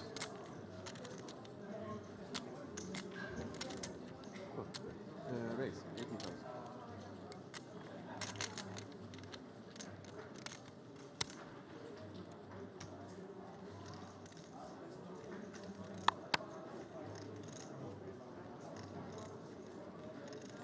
And Corey right behind him with ace jack offsuit. Under the gun versus under the gun 1. Looks like he is going to make the 3-bet.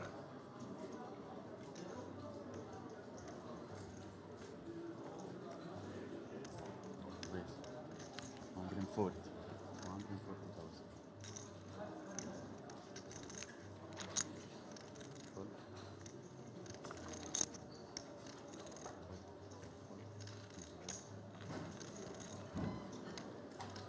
And Ignacio is going to be in a tough spot here. From early positions, out of position with the worst hand, facing a 3-bet. We'll see how he proceeds.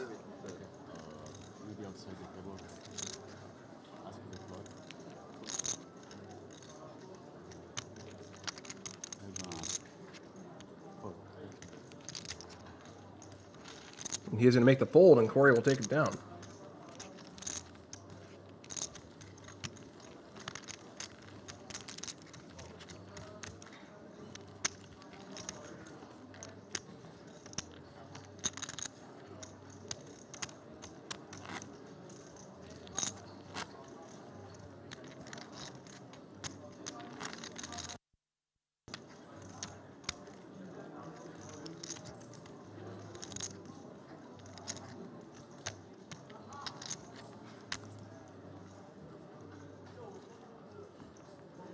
Oh, a fast start at this new table for Corey here.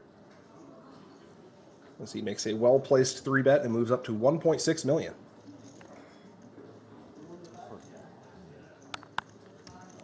Tobias under the gun 1 with ace-jack. Raise 80,000.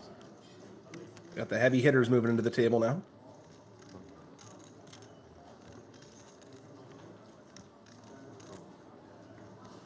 Benedict also has ace-jack. And he is quite short, so I suspect we're going to see an on and a call here. And a chop, most likely.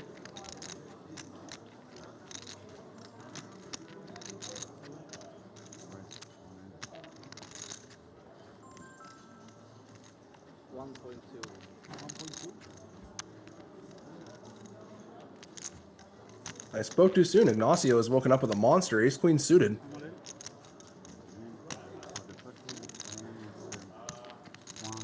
And he quickly goes all in over the top.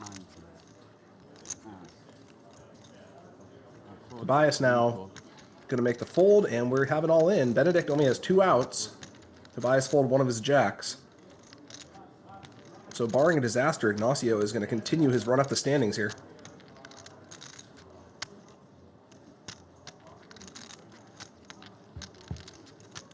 I guess a disaster or a miracle, depending on which perspective you're using.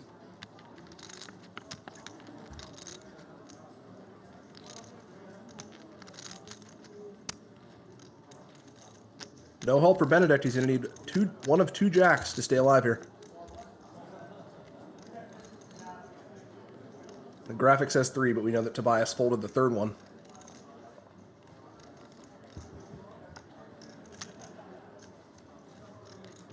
And that is not it. Ignacio continues his heater. And he is up to 3.6 now.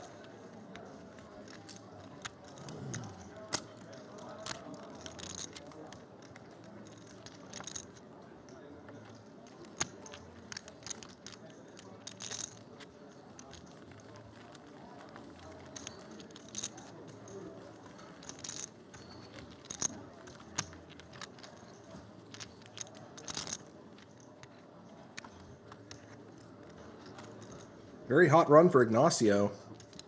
He came into this table with only 250,000, and he is running it up big.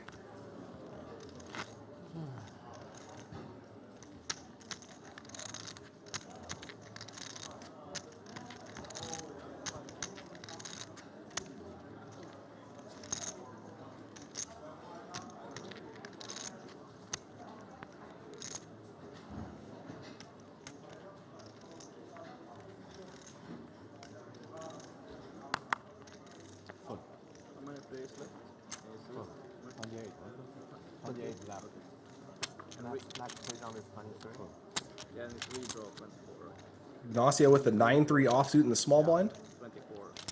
He's getting 5-1 from the pot, but this hand is very bad. And he's up against a good player in the big blind, so we'll see what he does.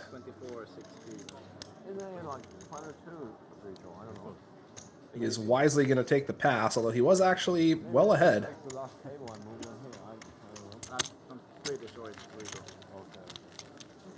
Did they announce it? I don't think so.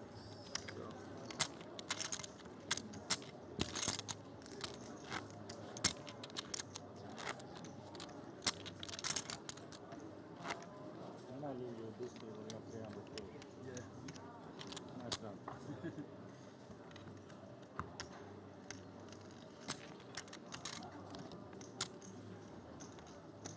I have a tank for you. What? I have a tank for you.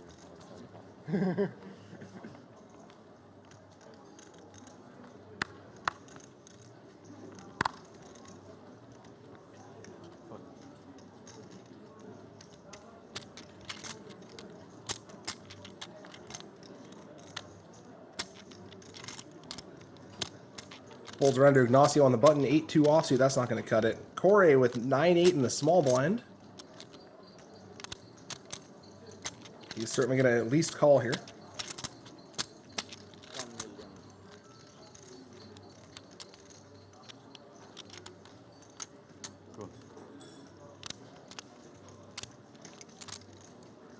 And Tobias with the queen 6 offsuit in the big blind.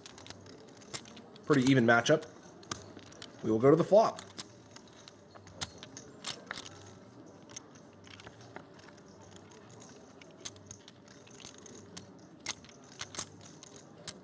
Corey flops a gut shot, but Tobias has top pair.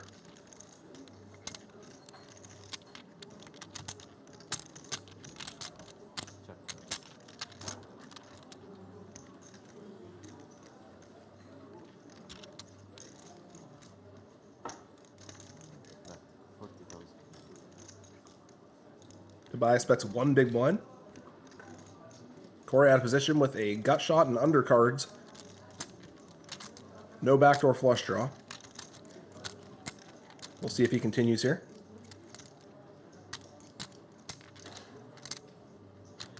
Looks like he's going for a raise. That is indeed a raise, and Tobias with top pair is not going anywhere just yet.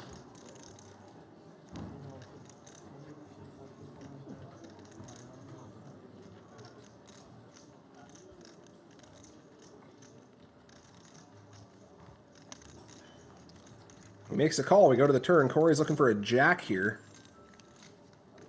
How are you?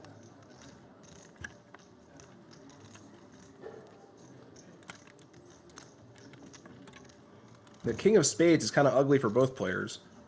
If Corey wants to keep up the heat, he might actually be able to make Tobias fold his queen, but without a spade himself, it's going to be kind of difficult.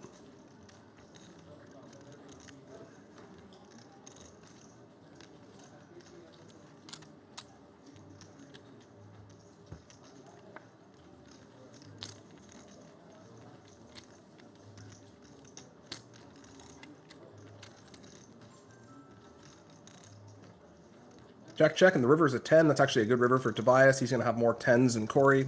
Corey shouldn't really be check raising a 10. Tobias certainly can bet call a 10. But Corey with 0 equity might be tempted to make some sort of bluff anyway. Looks like he's going to bet small. And facing this sizing, I don't think Tobias is going to be able to fold his queen.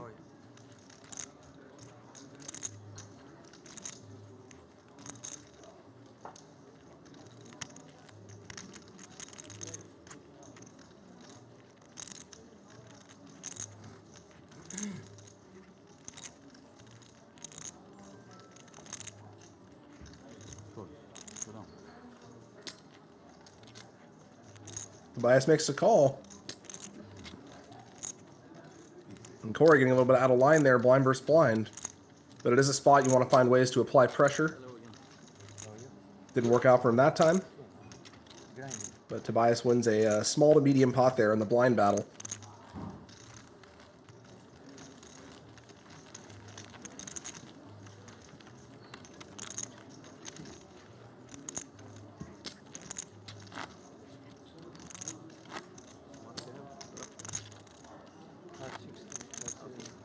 Navigating the blind versus blind confrontations can be one of the more challenging spots in tournament hold'em. You have to find a way to continue with a lot of weak hands. And sometimes it can backfire like that. But it is essential to make sure that you're putting on enough pressure in those sorts of spots and not giving up too much, because the ranges are very weak and wide in the blind versus blind spots.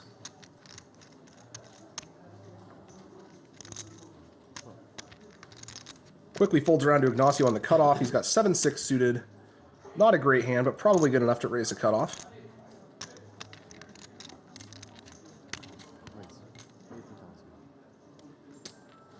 He does come in for a raise. Corey folds queen 10 on the button. Tobias in the small blind with king jack offsuit. This might be a hand he wants to do something with. Let's see what.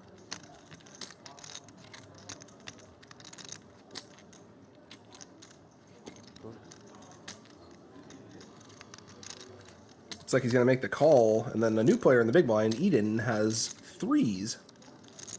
And he's only got about 11 big blinds, so we'll see if he wants to take this one all in, or if he decides to just overcall and try to hit a set. He's going to do neither.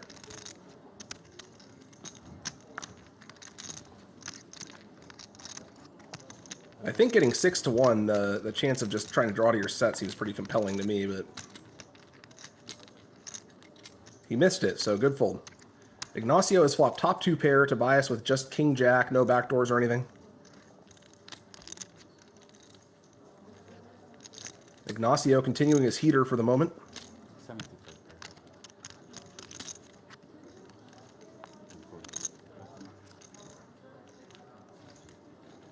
And a C-bet is going to take that one down.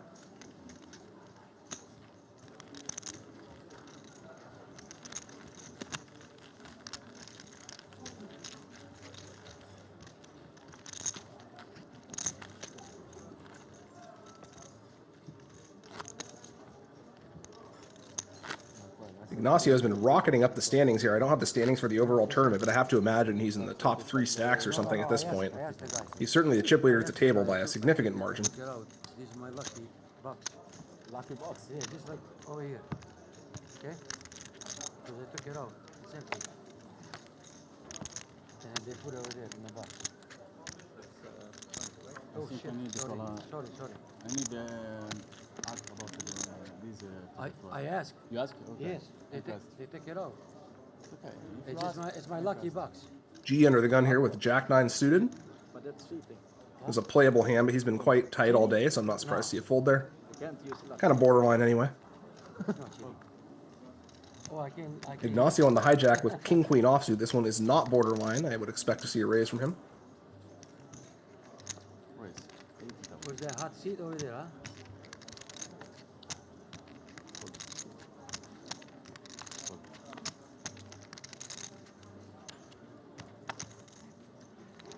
Hot seat.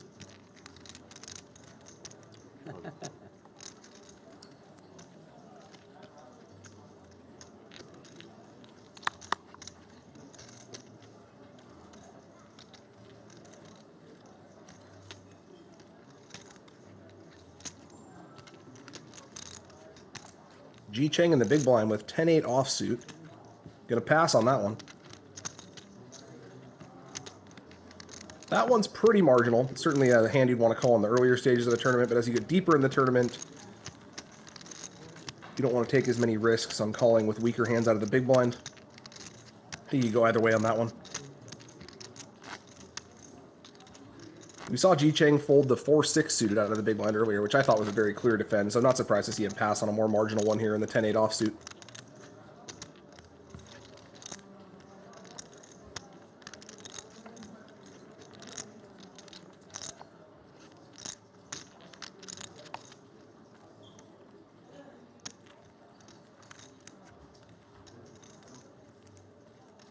Manure under the gun with ace-10. He's going to raise that one.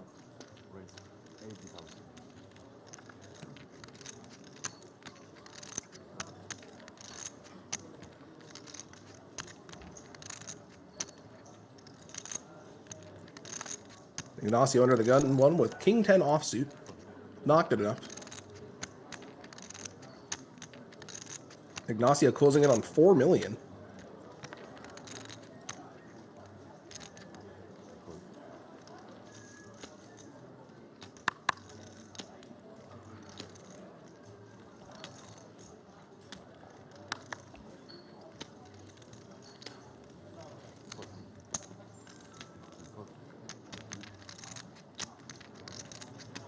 And Denor, our lone surviving player from the initial table we started at today, takes that one down uncontested.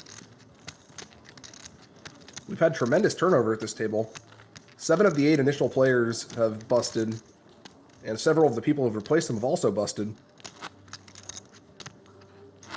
We're down under 30 players from our starting field of 70 players to start day 3 here. We're going to play down to close to a final table. I'm not sure if we'll quite make it, but we'll see how it goes. First place in this tournament is over 400,000 USD. It was a $3,500 buy-in tournament here in Cyprus at the World Poker Tour.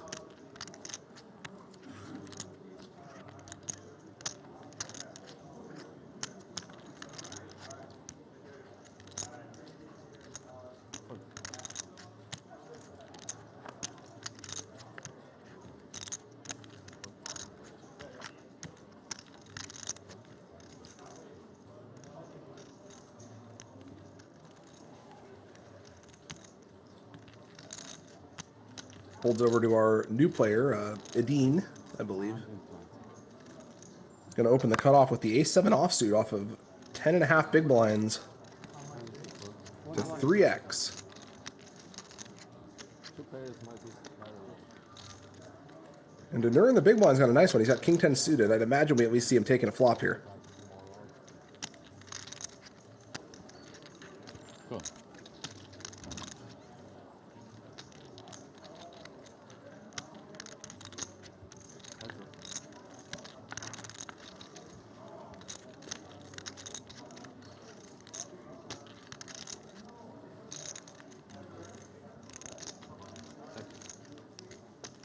Flop comes ace high with also a 10. That's a good flop for a Dean.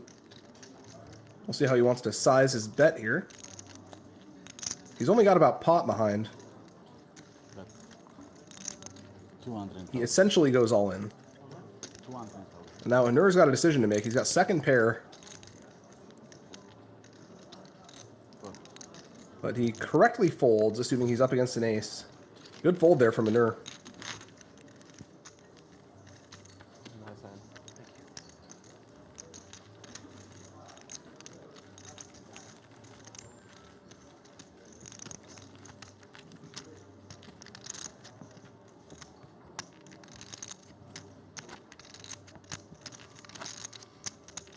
And a nice pickup for our newest player at the table there. He is quite short still, but that was an essential pot for him to win. A bit of an unorthodox sizing and hand selection there, but it worked out.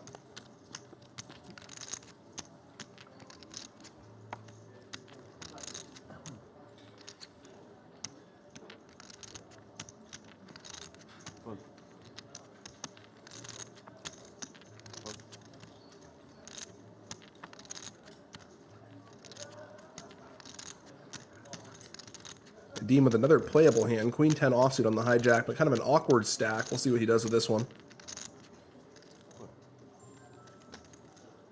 Decides to pass. I think that's probably better than 3xing, but min-raising would have been acceptable. Over to G on the button with ace-jack offsuit. He's going to play this one. We've seen him make some very tight folds. He folded ace-5 suited in this spot earlier. But ace-jack is good enough. And now Ignacio in the big blind with ace-2 of hearts. He decides to go all in. And I would imagine G would be calling here with ace-jack, but honestly, it wouldn't surprise me if he folded, given the way I've seen him play so far today. Ace-jack is, of course, a fantastic hand relative to your button range in this spot.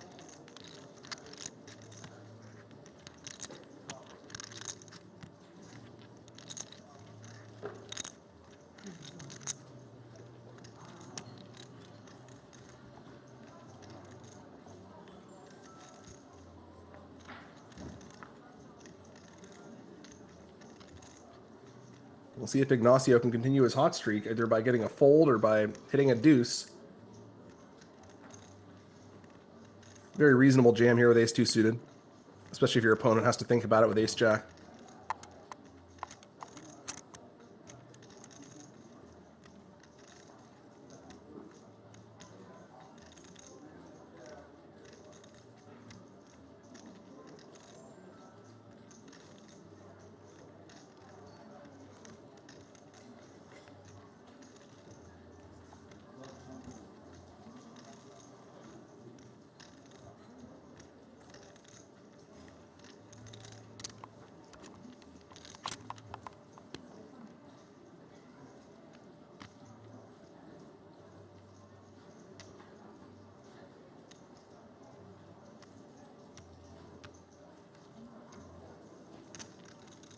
It's a good jam for Ignacio. Normally you want to call with a lot of your suited aces here, but the very worst ones it makes sense to jam to try to fold out a hand like ace-7 or ace-8 offsuit.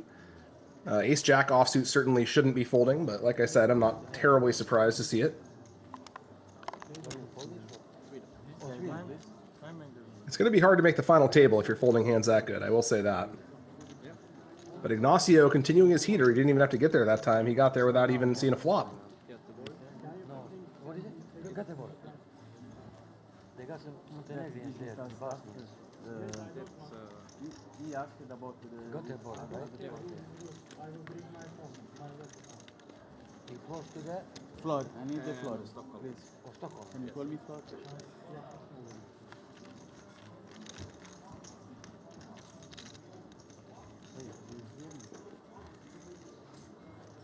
play Vegas? Floor TV table. Not recently, like 10 years ago.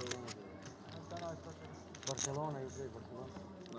No. You can see here our updated chip stacks. Ignacio is lapping the table with 98 big blinds. Sweden.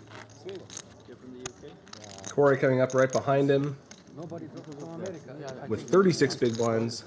And Tobias with 35. Our short stack is Edine. Or is it Eden?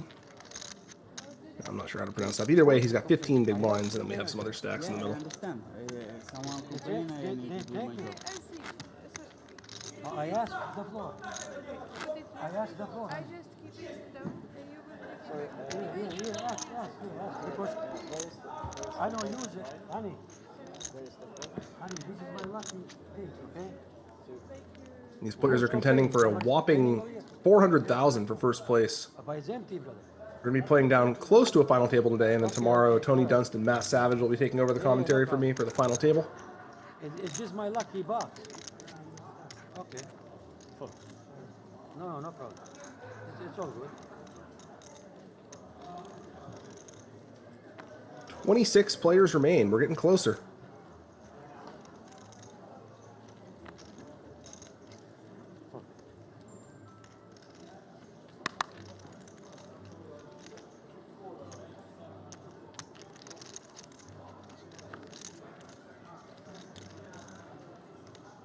Folds over to Ji Cheng on the hijack, who's got the ace-10 of spades.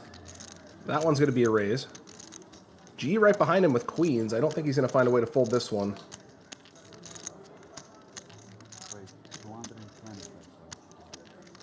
Three bets to 225,000. And Anur right behind him with tens. This is kind of a tough spot for Anur.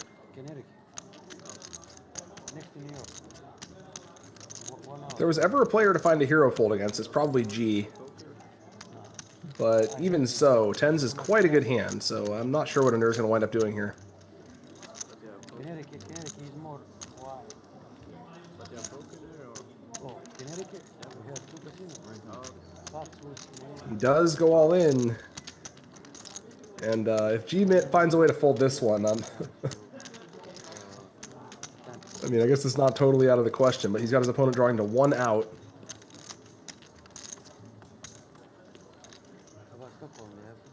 No casinos anymore. It closed a couple of months ago. Yeah, why? They didn't make profit. Ji Cheng lamenting the fact that he has to fold such a pretty hand, but he does have to fold it. Now back to G with the third best hand in Hold'em. Will he find the call?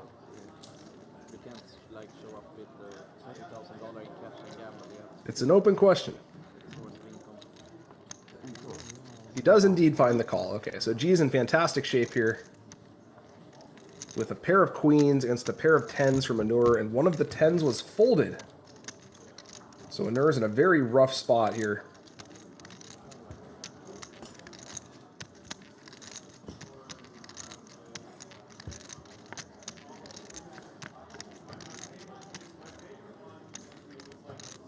Oh my goodness, he hit the case 10. Wow, that is extremely unfortunate for G. He doesn't even realize how unlucky he just got.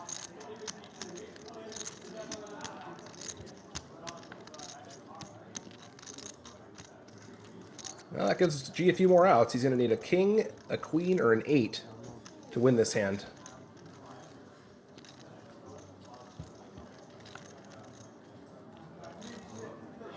That is an ace. So Anur is going to hold up and continue to be our lone surviving player from the initial table. Very unlucky ending for G. He made a few tight folds, finally found himself in one of the best spots you can be in, and lost anyway. That's extremely unfortunate.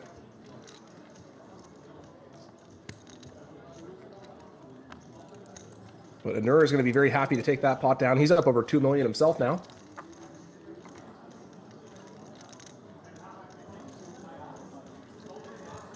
And we got 25 players remaining.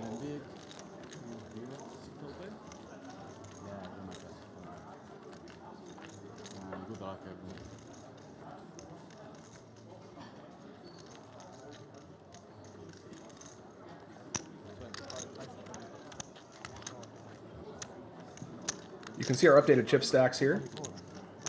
Ignacio still well in the lead, and there's just under 2 million. And we got a couple of short stacks bringing up the rear here, but even the short stacks have 15 and 16 big blinds, so they're not that short. We remain at 40K big blind for about another 30 minutes here, and then we'll be moving up to 50K big blind.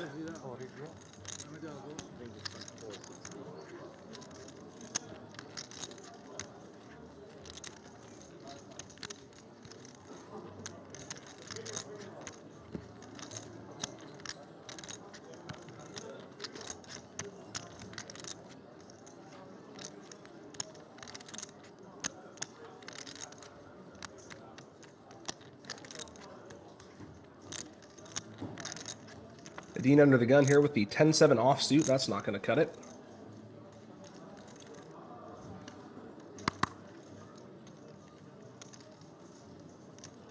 Ji Cheng on the hijack. King Jack offsuit. That's a nice one.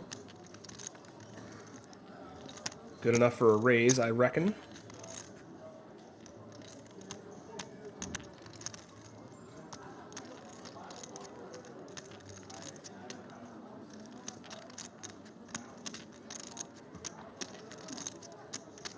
He might be considering... Oh, he folded. Wow. That's another tight fold, folks. We've seen a lot of tight folds today. I was told that the Cyprus meta was more aggressive, but we haven't really seen it other than that dust off with the 9-4 and the 9-10 earlier. Other than that, we've seen pretty tight folds all around. As Ignacio opens the button here with King 2 suited, he's running into the queens in the big blind of Tobias, though.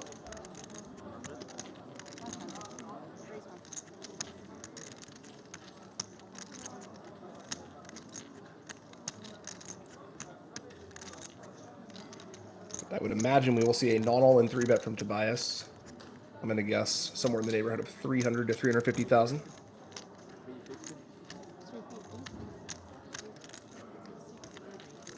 And there it is, 350, the upper bound.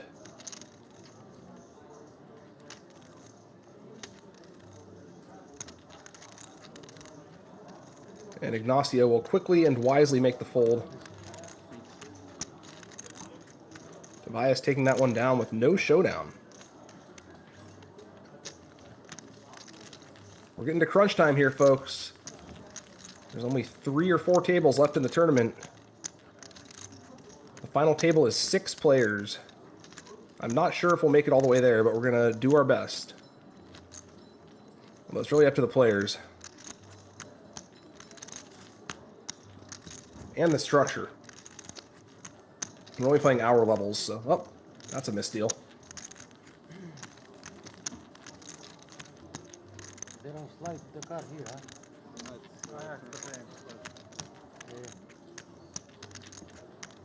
Every other table they slide. I think the cards can... Oh, these are different cards. Small, yeah, small number. Why they change the cards? I think they're RFI. Oh, they got... No, they got the chip. They got the chip. Oh, yeah. You can watch YouTube. Yeah. No, because I think Is it live now? I think it's 30 minutes delayed. 40 minutes? I would guess. Half hour? Yeah, it's done right there. I mean, did they start? Yeah. Well, the small blind isn't too sad to see that misdeal because I think the first card was something low. But yeah, if one of the first 2 cards off the deck is face up, it's a misdeal. Otherwise, they'll simply deal you the burn card.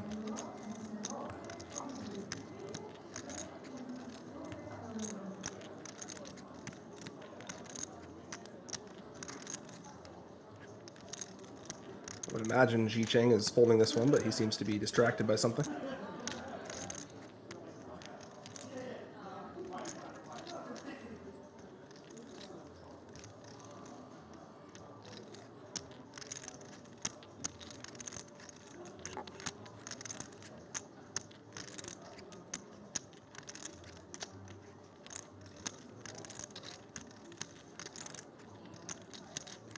Not sure if he's going to wind up using time banks here or what. Is he trying to make a pay jump? Looks like he's playing the hand anyway. I'm not sure what's going on here. Does he not know it's on him?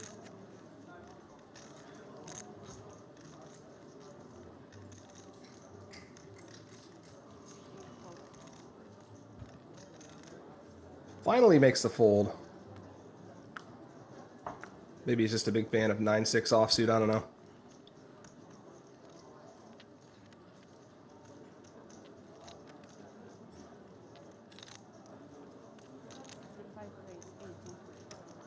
Holds around to Corey on the button, who's going to open with the ace-2 suited. Tobias in the small blind with threes. He is in the lead, but it's not the easiest hand to reach showdown with out of position.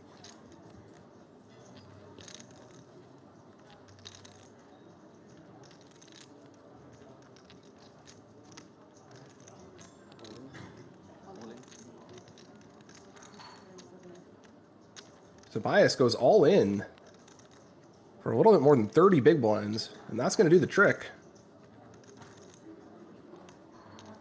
Don't forget my time. That is a large jam with threes, but it might be the best of a series of bad options. Flatting seems unattractive, and 3-betting not all in certainly seems unattractive. And given how wide a button range tends to be, all in should do the trick most of the time.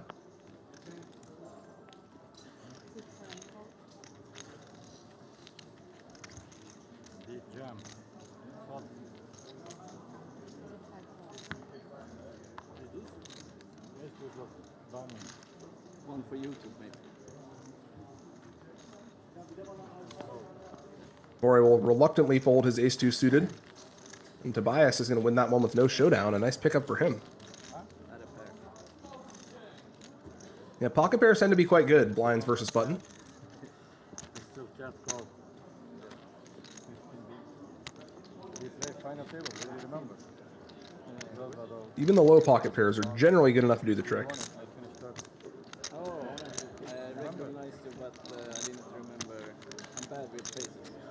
Ah, now you slide.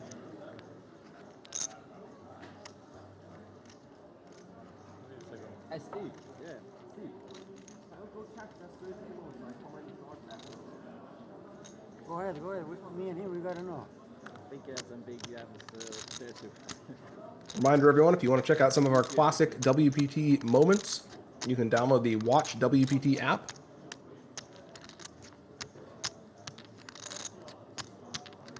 We're hoping to make some more classic moments here today, deep in this Cyprus main event. As you see Corey open the cutoff with Queen 10 suited.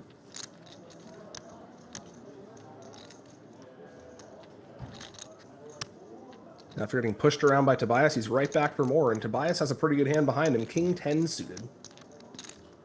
Now that he's on the button and has a much more playable post-flop hand, we may see him just call with this one.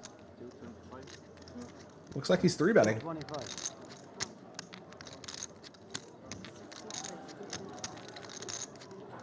Also an option, I suppose.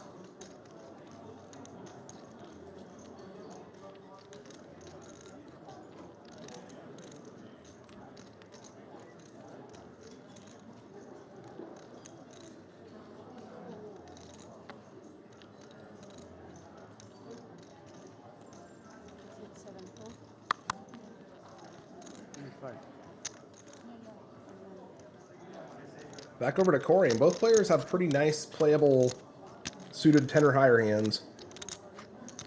Tobias has both position and the best hand, though. Gonna make it tough for Corey here.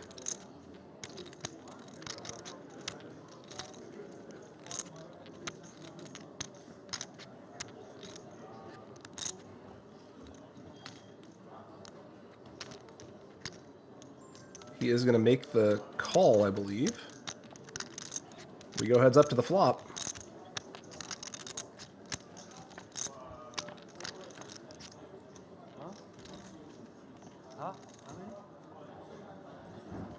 That's a bad flop for Corey. He has top pair, but Tobias has a better top pair. Two short sets.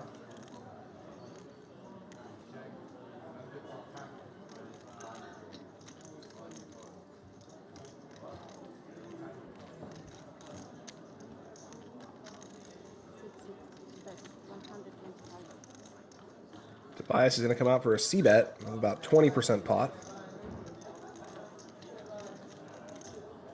I can't imagine Corey's going anywhere just yet.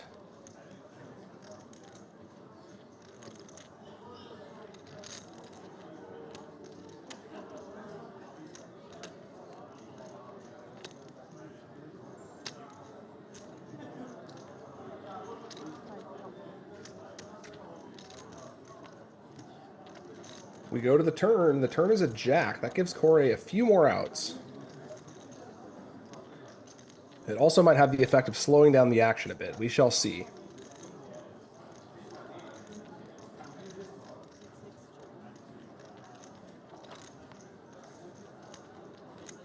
River's a king. That's certainly not going to make Tobias go anywhere. So unless Corey wants to turn his hand into a bluff, he is not winning here.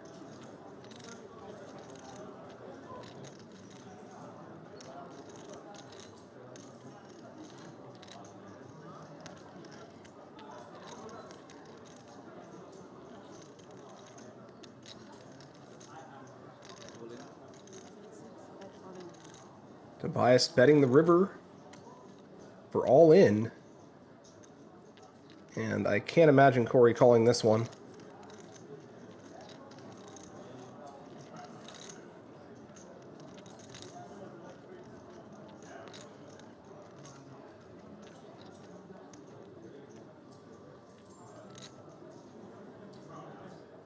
He is using a time bank extension.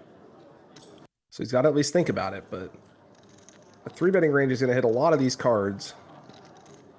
It's possible Tobias is going all in with like Ace-X as a bluff, Ace-9 suited or something like this.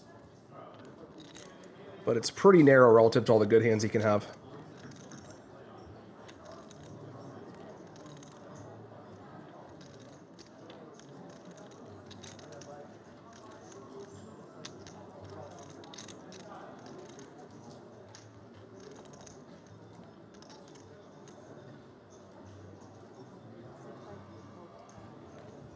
Corey does make the fold, and Tobias with another big pickup. He's up to 2.1 million after that hand.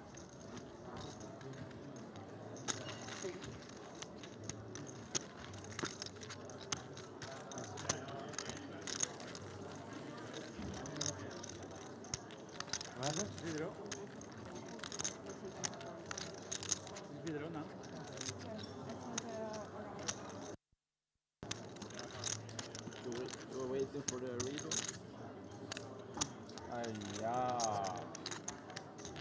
Ay-ya. It's so The hard universal poker language. Been hearing that one for years. Here's the trophy again, folks, and here are the updated chip stacks. We have Edine in last, Ji Cheng second to last, and Ignacio remains well ahead of everybody.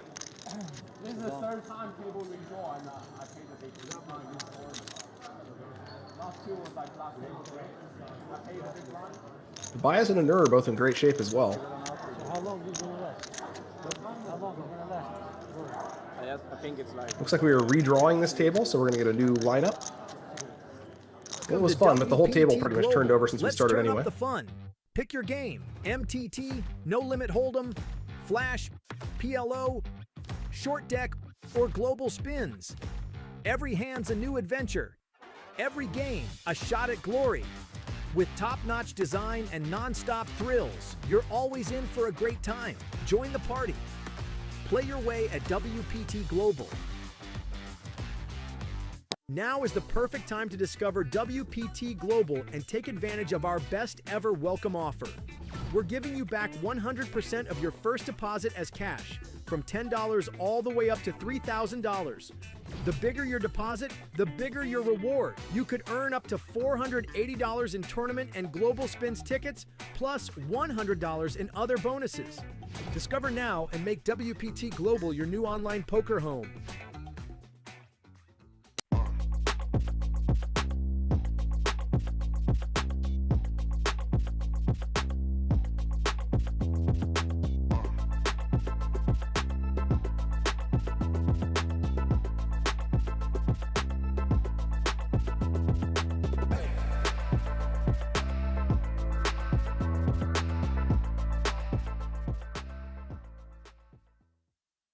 This summer, the heat is on at WPT Global. The Super Giveaway is your shot at free tournament entries every single day. Deposit now and score WPT Global Tournament tickets. We're rewarding players with random entries, from the $530 Grand Slam PKO to the $100,000 Sunday Slam Mystery Bounty. Big buy-in or small, it's all free money in your account. So check in daily, claim your tickets, and hit the table. Plus, get a 100% deposit match bonus if you're new. Only at WPTglobal.com.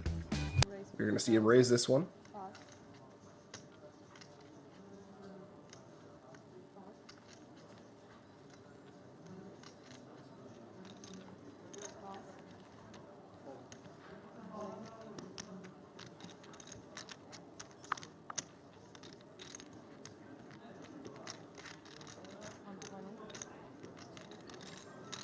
And Ali going on with the ace-8 here. It's surprising to see him pass on king-jack against a button open and then go with ace-8 here against an under-the-gun 1 open, but he is ahead. Now Ignacio thinking about taking 6s behind. He will be flipping if he does.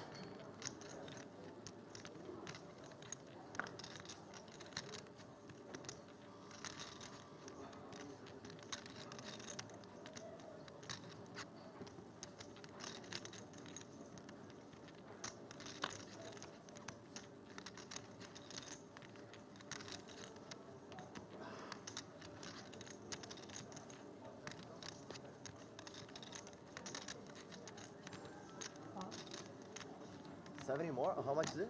120. Let's go. Hopefully I'm alive. Call. Flip, flip. Alive. King or queen? Let's go.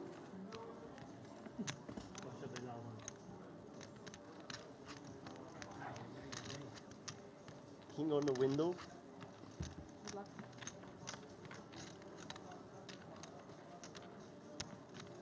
Check is not the worst one in the window.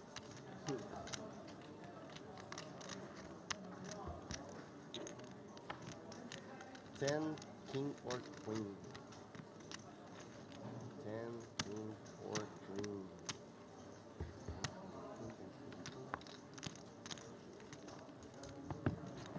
I also have aces.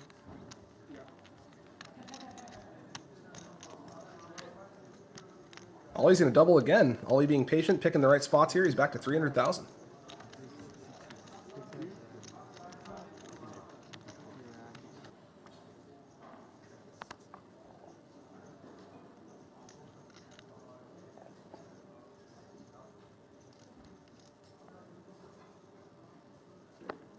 We're down to 45 players. We started with 70. Well, we started the tournament with 775. We started day 3 with 70. Anur on the hijack, ace-8 suited. He is going to come in for a raise with this one, and rightfully so.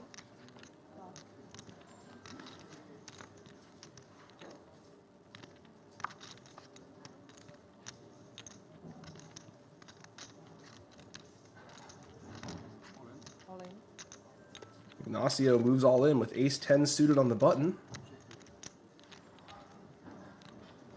for about 9 big blinds. Anur's going to have a close situation here. He's getting about 2 to 1, but he doesn't quite have the right price with his hand. He does make the call, gets some bad news.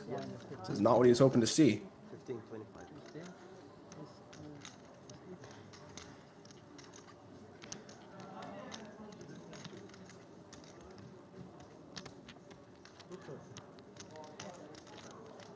Natural 9.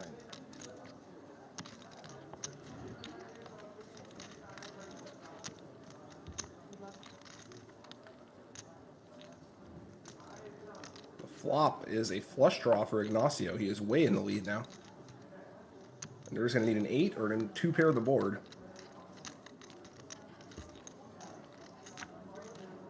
That's a 7. That gives Anur a few extra outs. He can now make a straight with a 10 or a 5. His 8 is no longer good, though.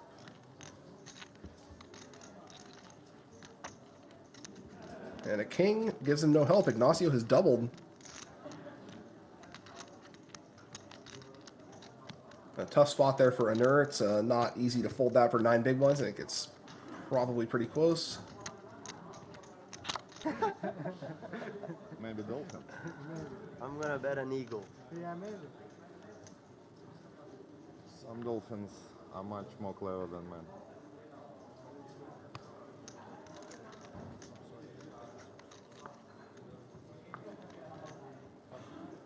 Be a bad way to use a time bank.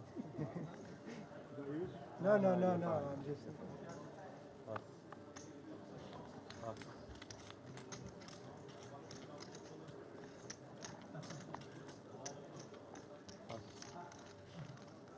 Over to Romulo on the cutoff with the King-10 offsuit. I suspect he will be coming in for a raise here.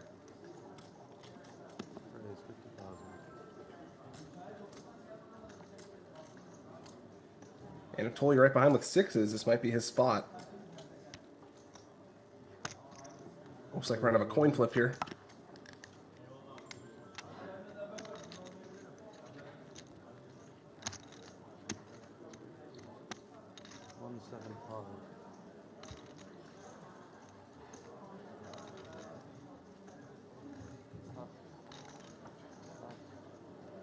Unfortunately for Romulo, one of his kings is dead.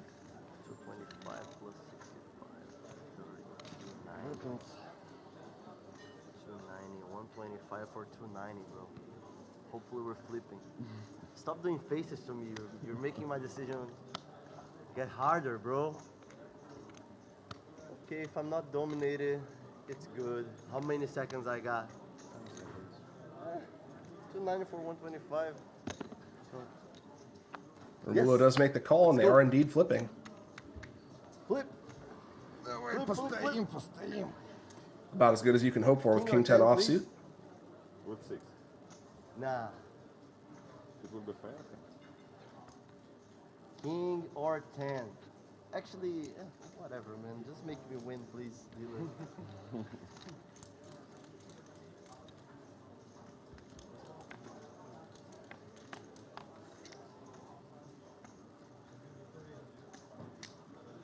There's a 10. Anatoly is drawing a 2 6s, or he's going to be out of the tournament here in 44th place.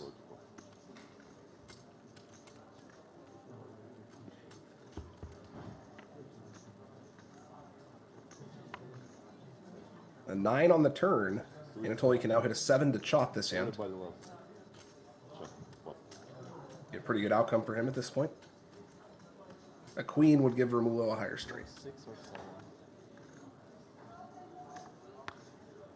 That is a 9. Romulo's going to take that one down. Continues his hot run. And he's now up to 1.3 million.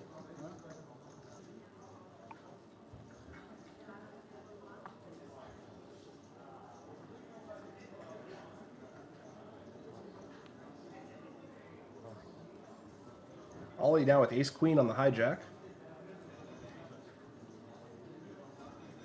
10 big blinds. I think there's only one play here. And he makes it.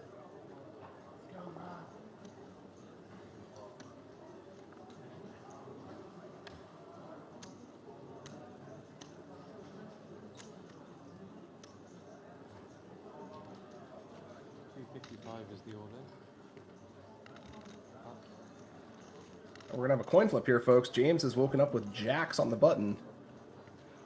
This is going to be a classic coin flip situation. Calls 255.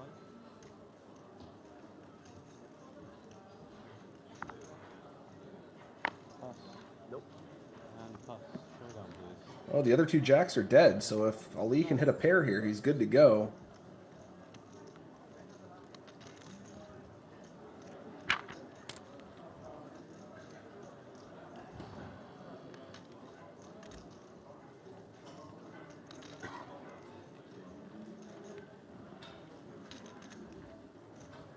He does need to hit an ace or a queen, though.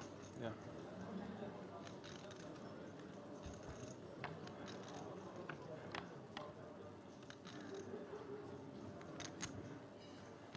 He has not hit one yet. He's got 2 more cards. He hit an ace or a queen, or else Ali is going to be out of this tournament in 40th place.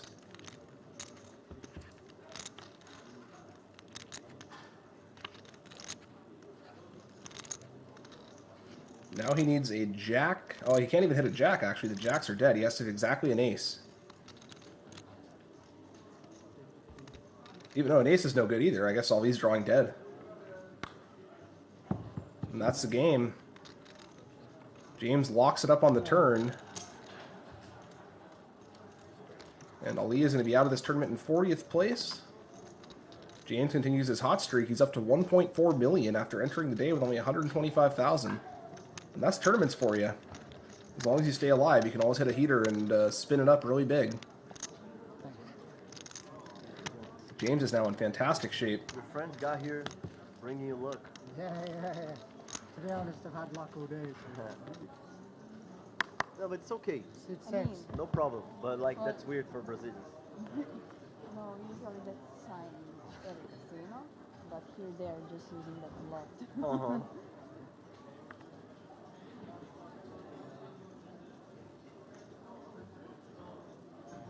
A Nur now with a pair of jacks on the hijack.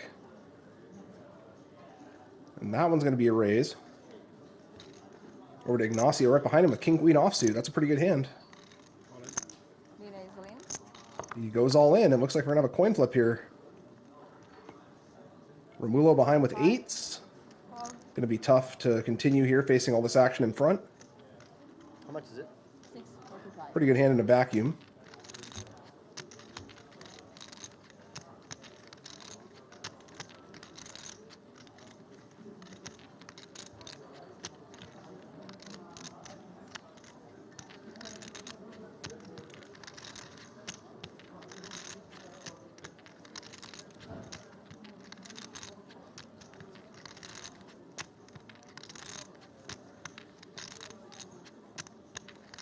And he is going into the tank here a little bit.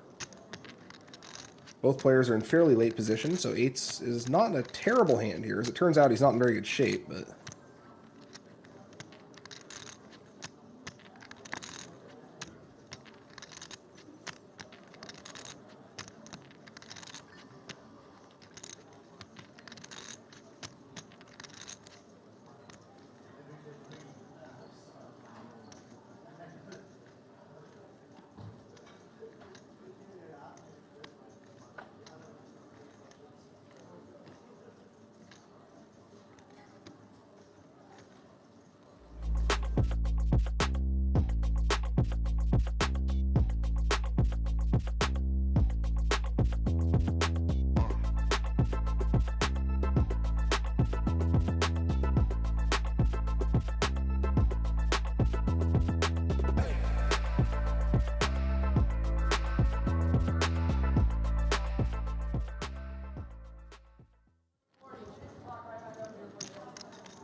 All right, folks, we are back in action for day 3 of the $3,500 main event in Cyprus.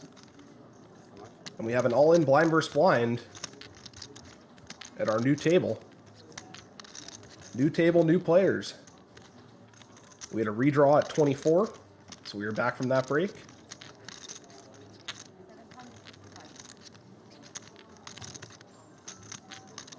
And we have an all-in, 2 very similar hands here. Both players with a middling offsuit ace. But Surtak in the small blind has the best of it.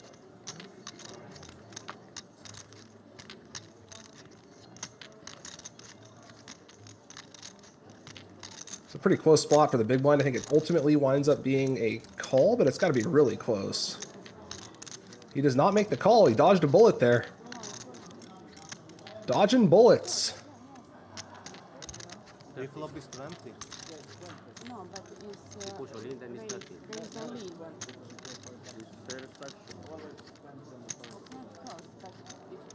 Yeah, that's really, really close. I think ace-9 offsuit is probably the bottom of what you'd be willing to call with.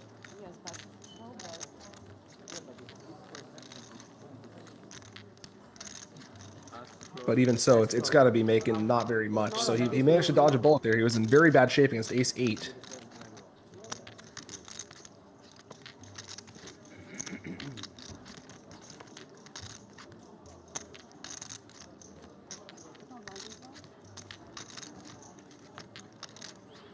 We got a fresh table with 24 players left in the tournament. First place in this tournament is slightly over 400,000 USD. $3,500 buy-in.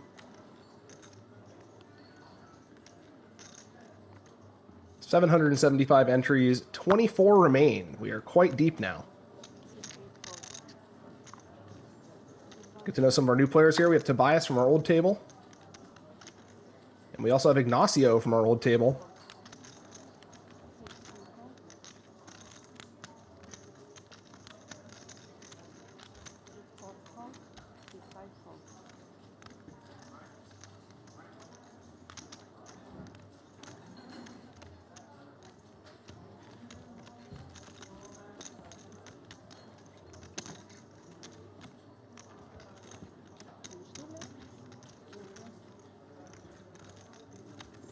Take a look at our chip stacks here and our new players. We have Ignacio and Tobias joining us from the old table, as I mentioned, and 6 newcomers we will get to know over the next couple hours as they battle for a chance at the final table and the trophy. And, of course, the money.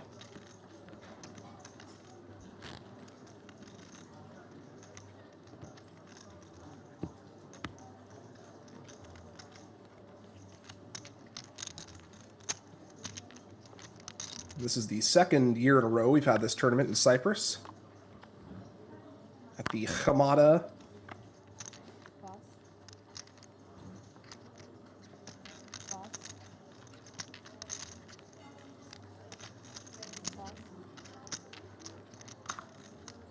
Ignacio on the hijack with ace-8 offsuit. Not a great hand, but probably playable from the hijack. And he does indeed play it, coming in for a raise to 80,000.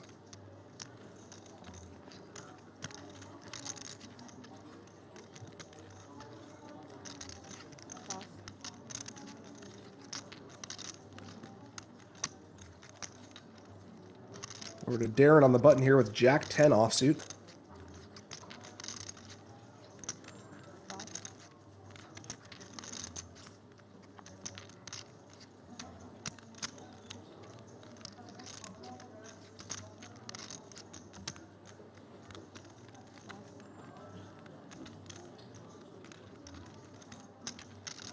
And Lucas in the big blind has live cards, but they're pretty bad. Jack-4.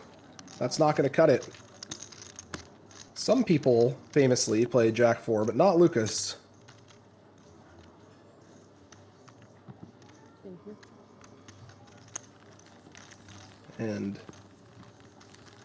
Ignacio is going to take that one down. Continuing his hot streak from the previous table. He's up to nearly 4 million.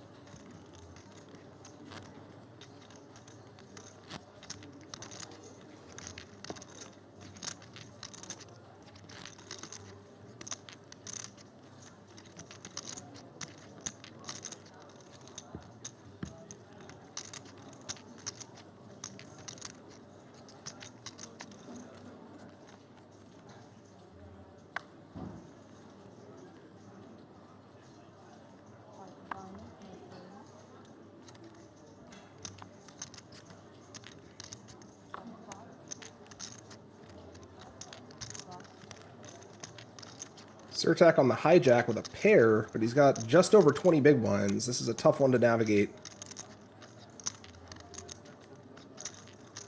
Not surprised to see a fold there.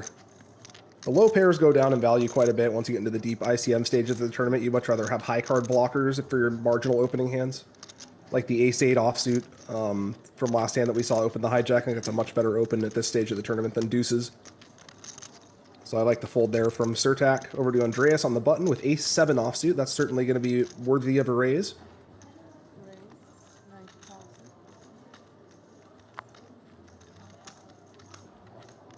Lucas has him slightly beat in the small blind, ace-8 offsuit, and I would expect we see an all-in here from Lucas.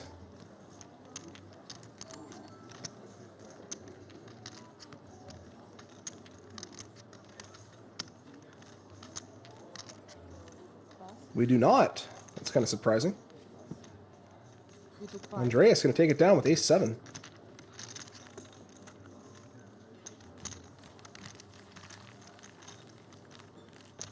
Generally speaking, in these later stages of the tournament, you want to be shoving lot of those offsuit ace-x hands against button opens. You expect the button to be opening with a pretty wide range. You have an ace blocker. You can't really be worse than 30%, even if you run into a big hand. I guess 27% or whatever it is. So kind of surprised to see Lucas pass on the shove there, given the positions and his stack size.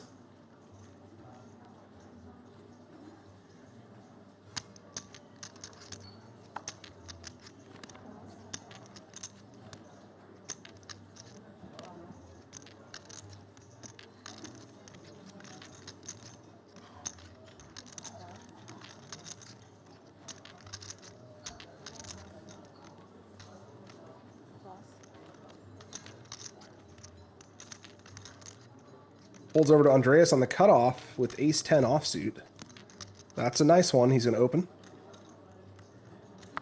Raise 90,000. 5. Pass. Over to Tobias in the big blind with queen-7 offsuit. And that is the exact type of hand you don't want to be defending deep in the tournament. I like the fold there from Tobias. I think in the earlier stages, against a min-raise or just over a min-raise, you would want to defend that hand. But in the late stages, those types of hands are difficult to realize equity with, difficult to reach showdown with. Every chip counts, so you don't want to be bleeding chips away with marginal offsuit hands out of the big blind.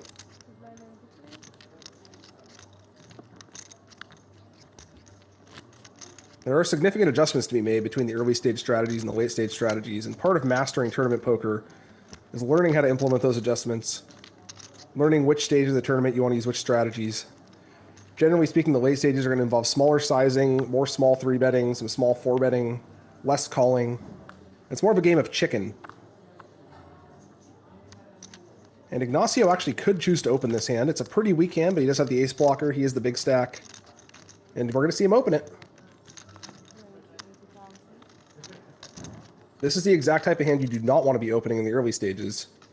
These hands play very poorly out of position. But in the late stages, the fact that you have an ace in your hand, and the fact that people aren't going to be calling you very much, they're mostly going to be 3-betting or folding, the ace blocker takes on outsized importance here.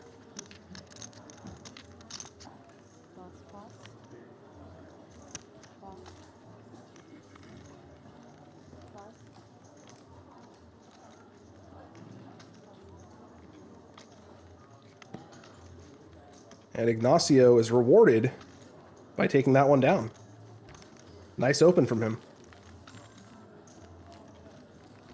We've seen a lot of very tight folds today at that first table, so it's kind of refreshing to see a loose open workout.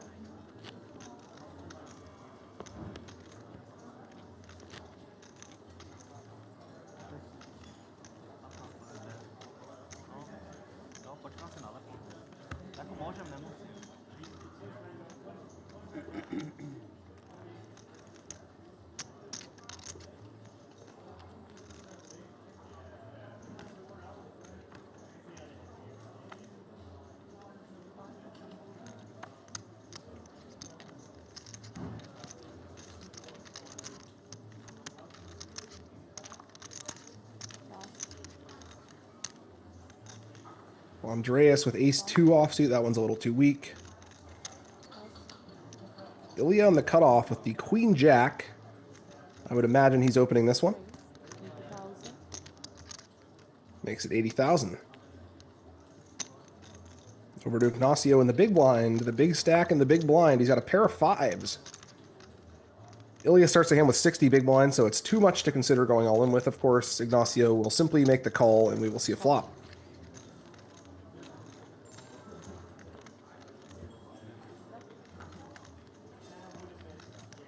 Heads up to the flop. It's a coin flip, and it's still a coin flip as Ilya has flopped an open-ended straight draw.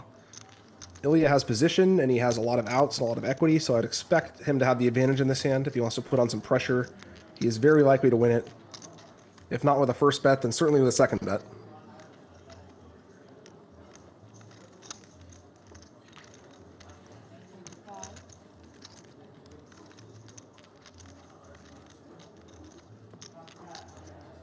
Ilya leads out for 2 big blinds.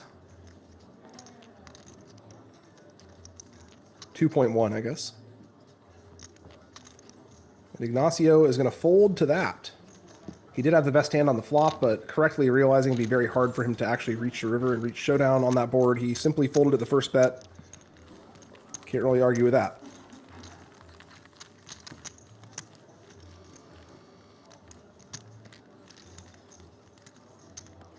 We are getting down to the wire, folks. As we get closer to the final table, we're going to see more and more interesting spots.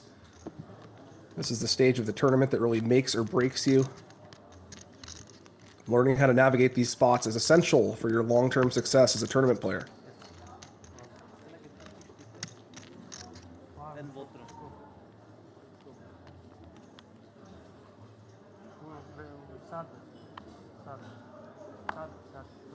How to open this? How it works? Darren going to look around a bit before he folds.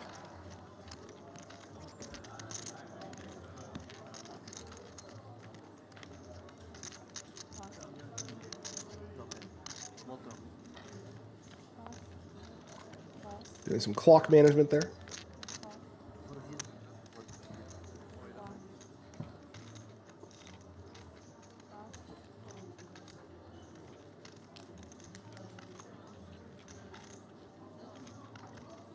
Over to Ignacio in the small blind. He's got 8-7 offsuit. He can decide to raise or call here. Against Surtak's 20 big blind stack, I think both options are entirely reasonable. He opts to just call.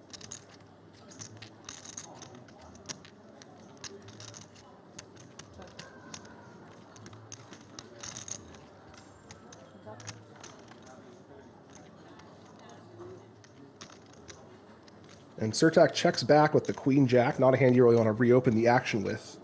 Getting limp jammed on with a hand like this is a disaster, so even though Queen Jack figures to be ahead of the small blind limp range, it's still a hand you want to check.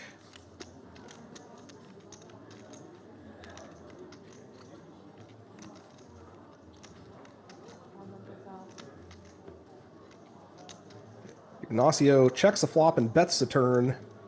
Surtak with overcards and a gut shot is certainly not going to go anywhere just yet. Oh, he is. Wow, okay, I was wrong.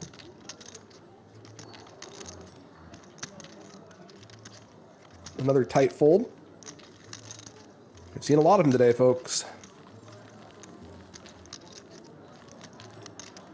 Ignacio did size the turn a little bit on the bigger side, but it seems difficult to fold a hand with that many outs.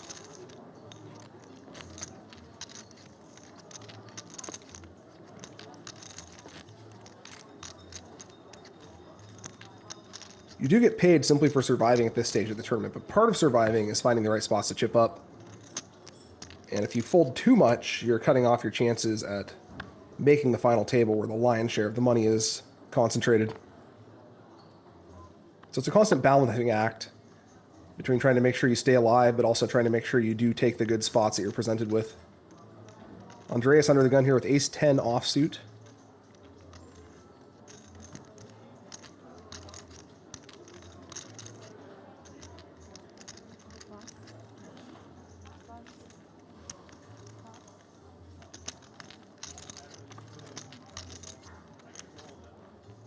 Tobias has ace-king on the hijack. Andreas passed on the open this time, and it's a good thing he did, because he would have run right into ace-king.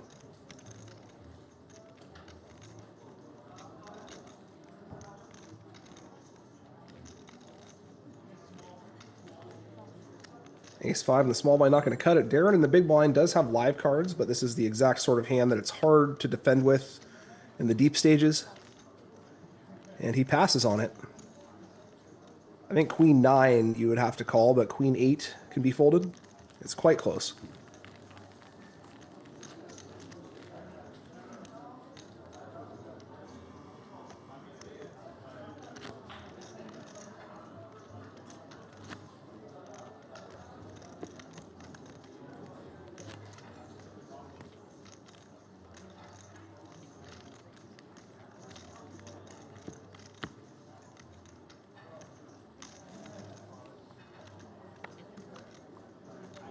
Can you open the card?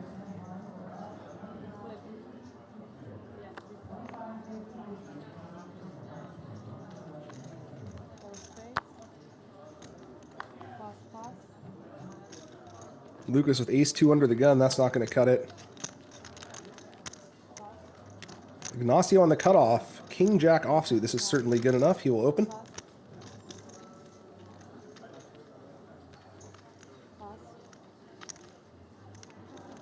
Andreas in the big blind, though, has a pair of queens. That is a very nice hand.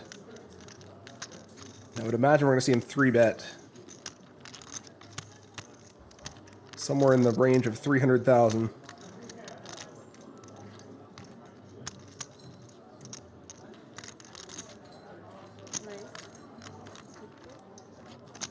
He made it 250. A little bit smaller than I thought, but a reasonable sizing.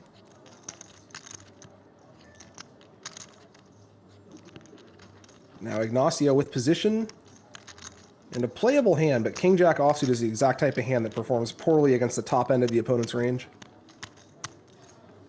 If you are going to make a lighter call, you'd much rather have something like Jack-10 suited than King-Jack offsuit.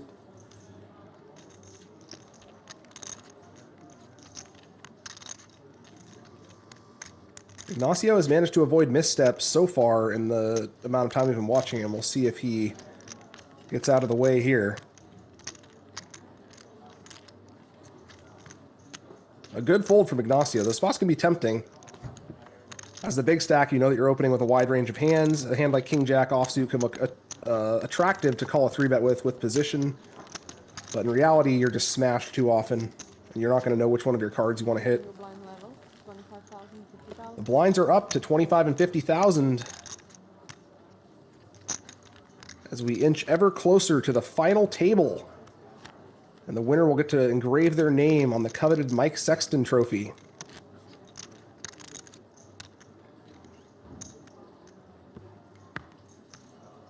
As well as taking home the princely sum of over $200,000 or $400,000 USD, excuse me, 400,000.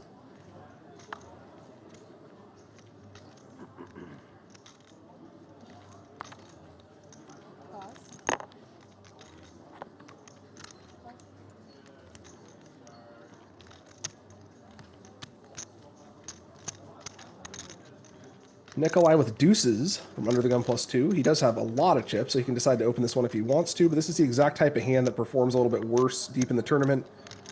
You don't block any high cards, which means that you don't block any of the hands that are going to 3-bet you. Your hand can't really take a 3-bet. You're not really looking to make sets at this stage of the tournament.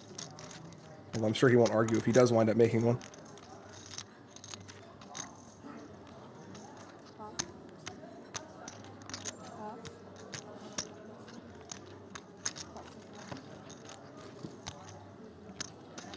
And he takes that one down uncontested. With the big stack, you can certainly widen your range. I would prefer to widen it more in the direction of the ace-8 offsuit type hand that we saw Ignacio open. But as long as you're getting your opens through, it doesn't really matter what your cards are too much. And Nikolai takes that one down. Sorry.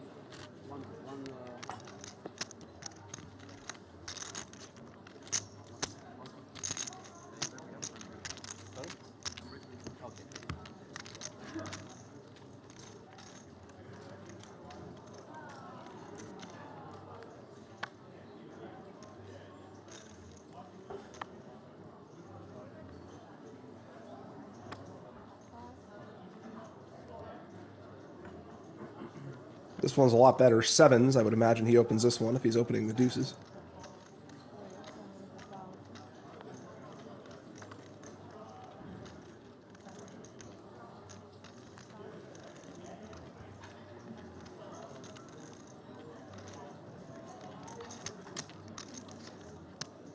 Unfortunately for Nikolai, he has run into the tens of Surtak. And I would imagine we just see an all-in from him.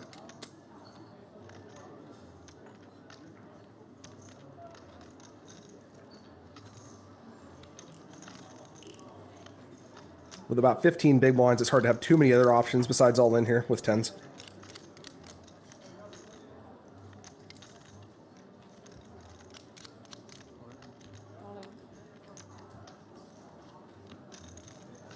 He does indeed go for the all in.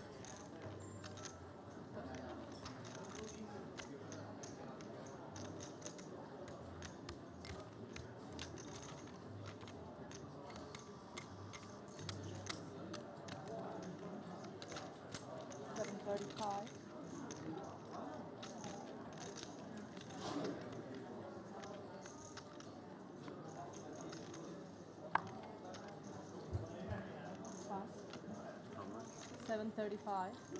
Unfortunately for Surtak, Andreas has woken up behind him with queens. And Andreas has just under 40 big blinds. I think the queens are going to be going in here.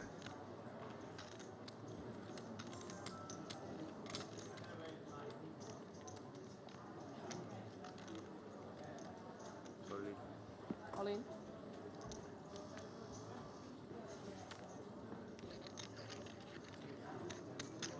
And Nikolai will quickly get out of the way with his sevens.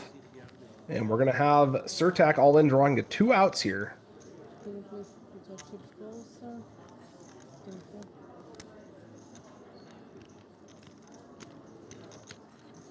A tough spot for him, but not much else you can do with the tens.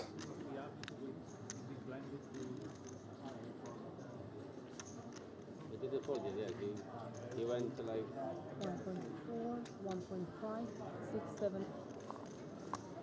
Nikolai asking for a count before he decides to fold, I assume.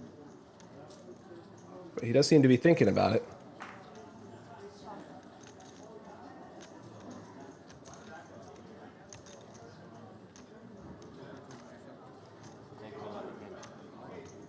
thank you very much.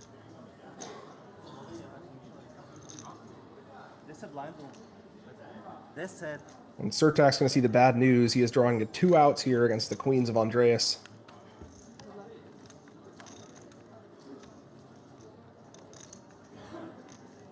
No help on the flop. Surtak's going to need one of 2 remaining 10s in the deck to survive this hand.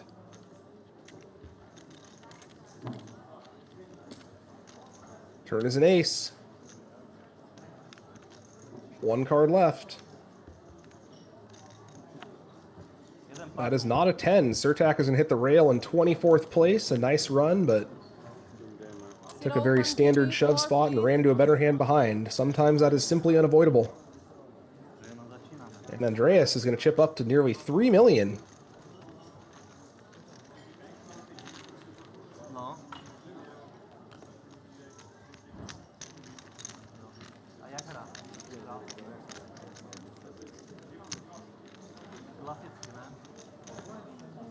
This player was declined hand before. In the middle of the hand, it was all in a situation. Player just stand up. So, First out of turn. yeah. Okay, you have a warning. Please wait your turn.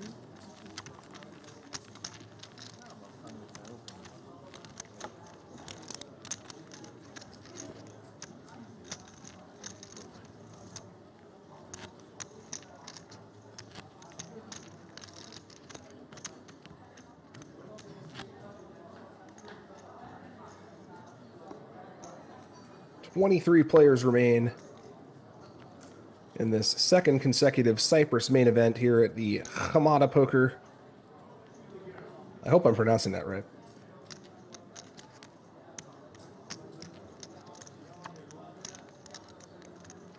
Haven't made it out there myself yet, but I hope to someday. It looks very nice. Folds over to Ignacio under the gun +1 with a suited ace. I suspect we will see him open this one. Ignacio has been on point so far, and he doesn't let us down here. He does open the ace-7 suited. Andreas on the cutoff with king-queen offsuit, and he's got a decision here. He can 3-bet or he can call. I think both options are quite reasonable.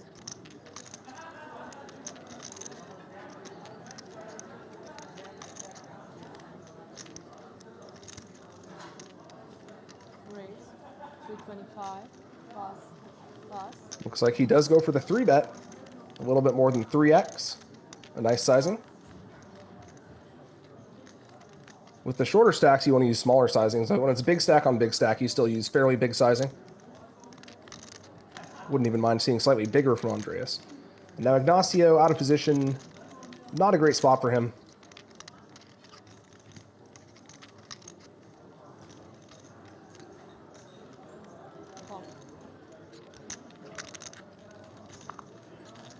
He makes the call. I think this is the first hand from Ignacio I haven't liked that much. I don't really like calling here out of position with ace-7 suited. In Chippy V, I think it's fine. Once you get this deep in the tournament, it's kind of tough to navigate.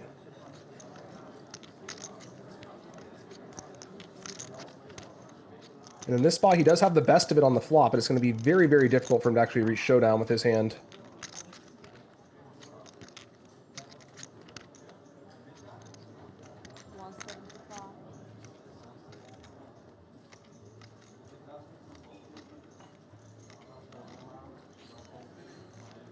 Andreas coming out with a small c-bet, about 25% of the pot.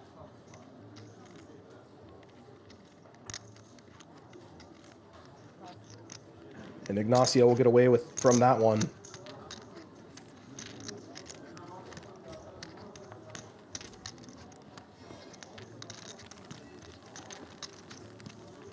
Well, not a disaster by any means, but that is the first slight misstep I've seen from Ignacio since we started watching him here.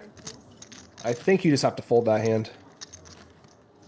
It's tempting because you're getting a decent price. You know, you have a suited ace. It's hard for you to be too far behind, but post-flop is going to be really hard to navigate unless you hit one of the very top-end flops for your hand.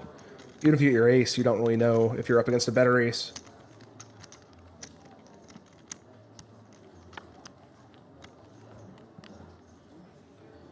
And he did wind up folding technically the best hand on the flop, but basically an impossible spot for him to continue.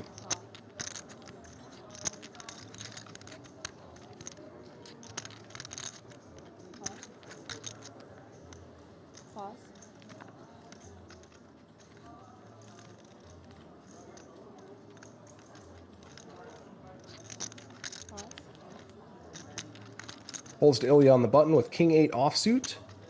That is good enough for an open.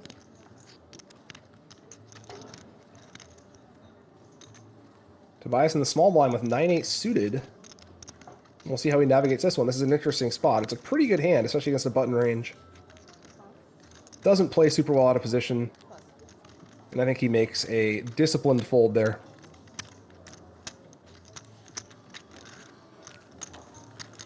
It's also not the sort of hand you really want to 3-bet with. You don't want to be in an inflated pot out of position with 9 high. You'd much rather 3-bet bluff with a hand like some sort of offsuit ace-X.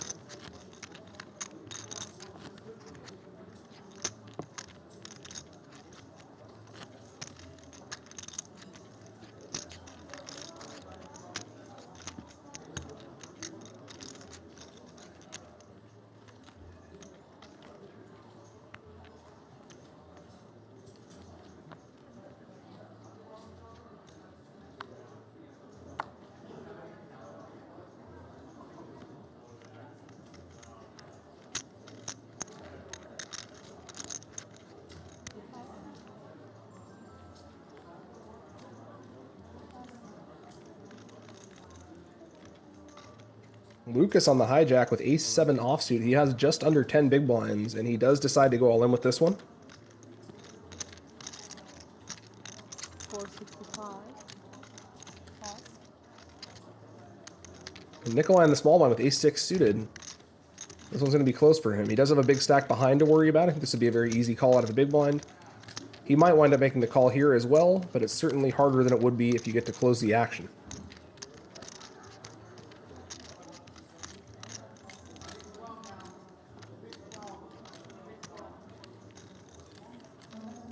Calling here is not making a ton of money against the shove range, and if he does call and gets pushed out of the pot by Ignacio behind him, he loses his entire investment.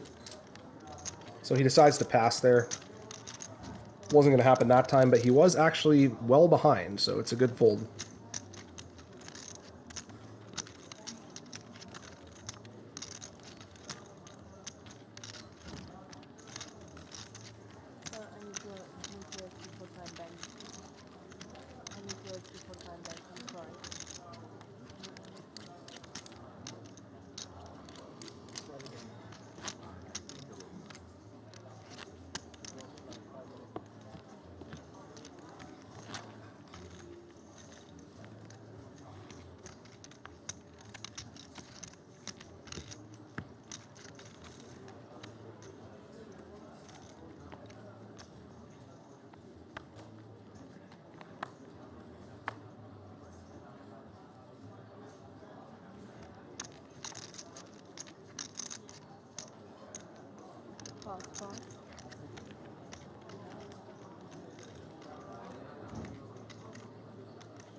Ilya with 7-6 suited on the hijack.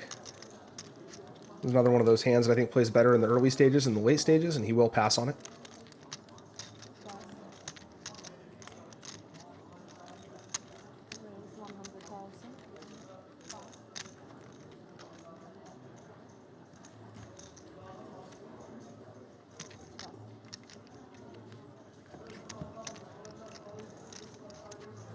Nikolai going to win that one with the king 6 from the button. Taking one of those high card blockers, a king, and raising it on the button as the big stack, taking it down uncontested. A nice outcome for him.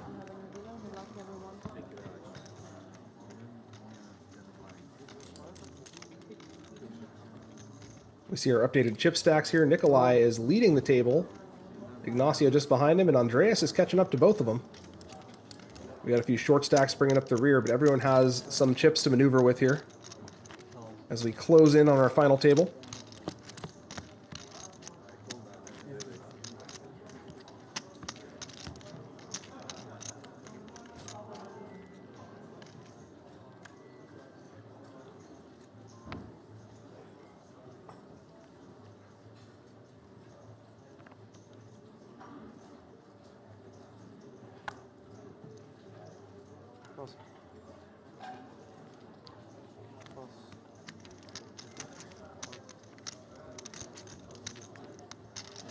Folds around to Ignacio on the button. He might decide to open this one. It's a pretty weak hand, but he does have the big stack and the button.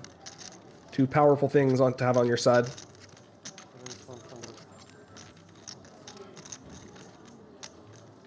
Darren in the small blind with a slightly better hand, but a pretty difficult one to continue with.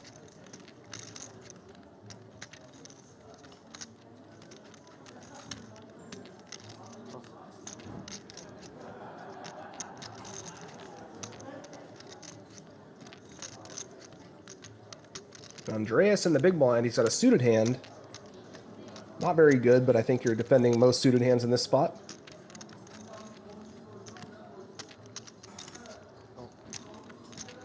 We go to the flop. Andreas is going to be in trouble if he hits a jack.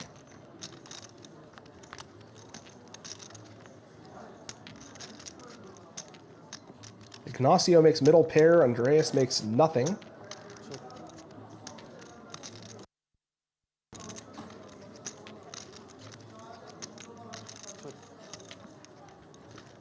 Ignacio often gets checked back there on a connected board with some showdown value. And an ace is not going to be an attractive card for Andreas to bluff at, so I think we're going to see Ignacio win this pot one way or the other.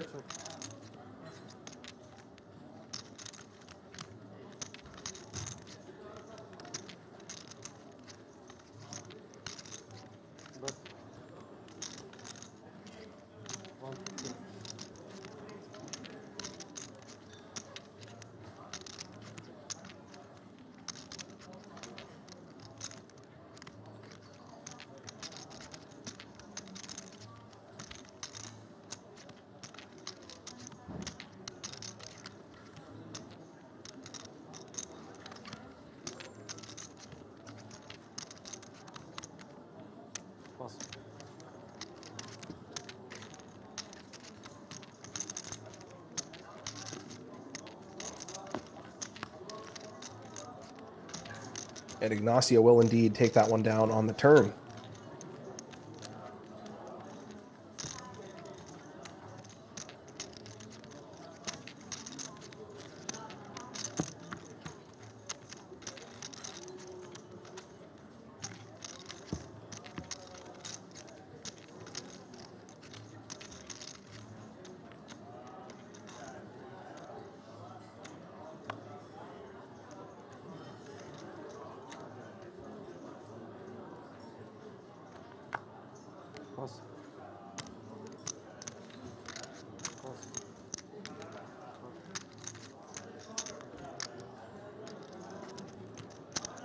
Folds over to Ignacio on the cutoff. He's got a low pair, but he is on the cutoff.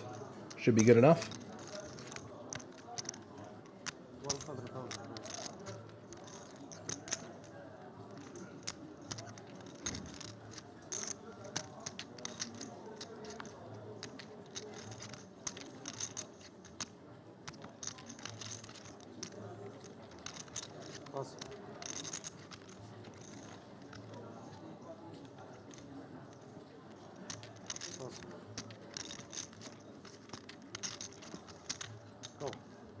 Folds over to Lucas in the big blind, who will make the call. He's very live. It's about as good a shape as you can be in with Jack 6 being up against 3s. Unfortunately for Lucas, he has completely missed on the flop. This is a very connected board, so there's a chance Ignacio checks it back. Not this time. Using a bet, and that should do the trick.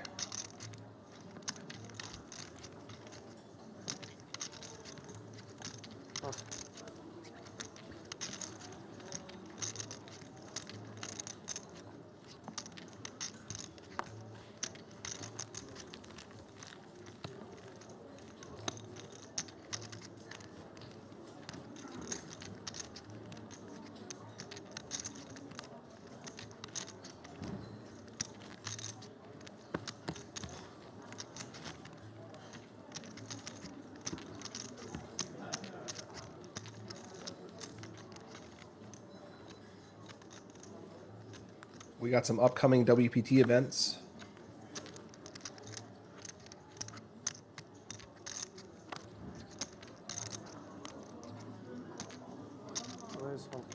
In October, we have the Prime Lodge and the Shooting Star, and then in November, we have the Best Bet Scramble and the Seminole Rock and Roll Poker Open. So if you're in the States, make sure you keep an eye out for those events coming up on the calendar. As we see Tobias raise under the gun with ace-10. I'm sorry, ace-queen. Ignacio's one with ace-10. And Ignacio is going to make the 3-bet here.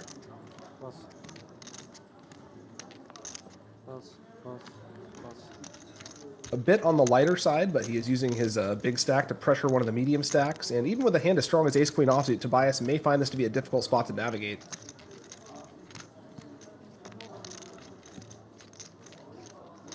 Calling is unattractive, and 4-bet shoving for this much is also a little bit unattractive. So we'll see how Tobias wants to play this one.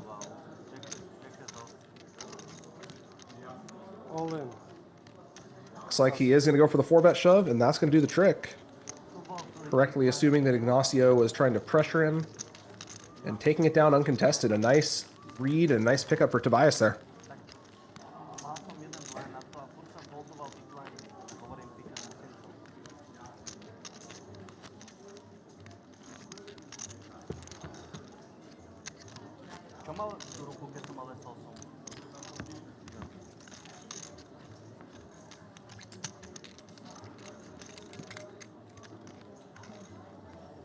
Didn't work out for Ignacio that time. I think that is a reasonable spot for him to take a light 3-bet. He's got pretty good high card blockers. He's got a nice stack leveraging spot against Tobias.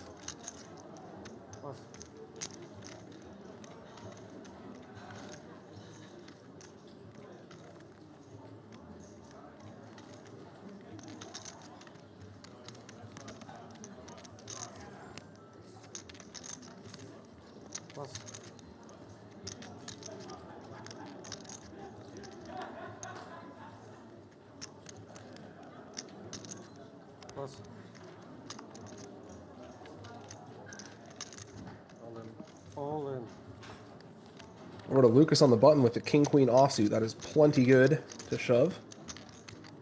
Unfortunately for him, he's running into Tobias's ace-jack suited. He's going to be live, but he's going to be behind.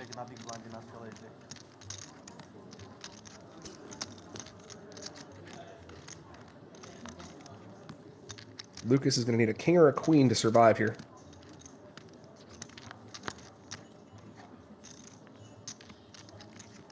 Actually, he just picked up a whole bunch of other outs.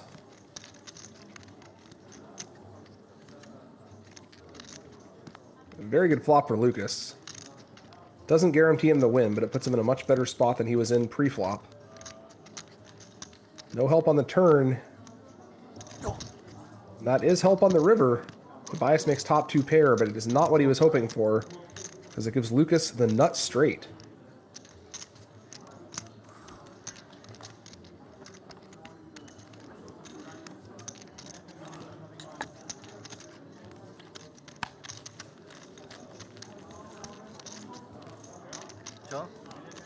So Lucas will stay alive to fight another day. And Tobias takes a medium hit to his stack there. He's still in pretty good shape, though.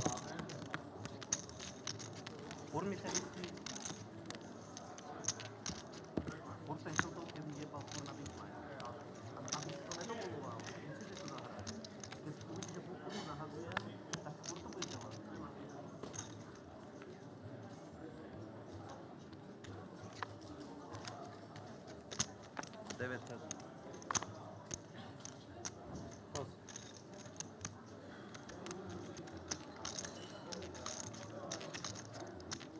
Pause.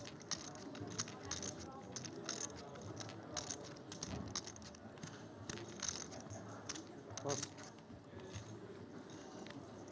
Pause. Pause. Holds around to Ilya on the button. He's got a real trash hand. 7-5 offsuit. Tobias with ace-8 in the small blind. Gonna come in for a limp against the other big stack. It's a hand that figures to be well ahead of the big blind's range, but it's not a hand you really want to be inflating the size of the pot with. Nikolai raising the limp with Jack-9 offsuit. And I certainly don't think Tobias is folding. We'll see if he calls or decides to do something more.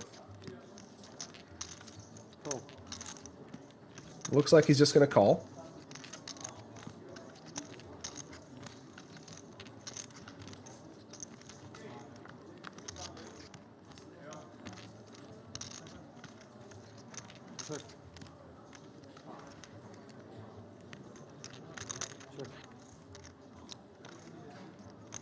And Tobias flops the ace.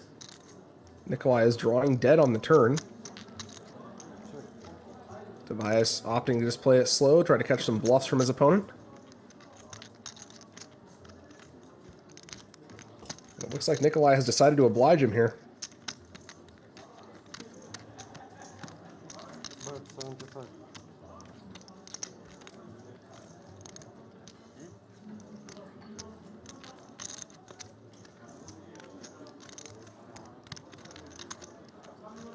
Tobias not going anywhere with the ace just yet. He's going to call. And that shouldn't change much.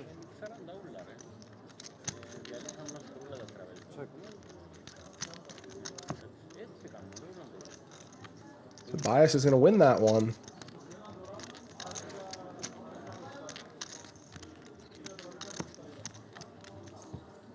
Nikolai choosing a very small sizing on the turn, perhaps trying to fold out king high and queen high. But it didn't work for him that time.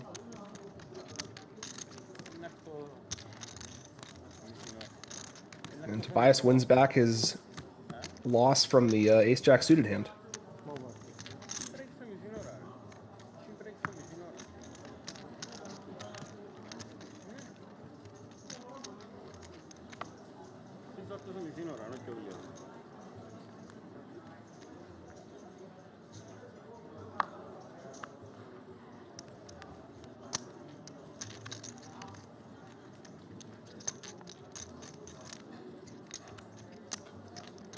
All in. Darren moving all in from under the gun with ace-10 offsuit. For about 13 big blinds.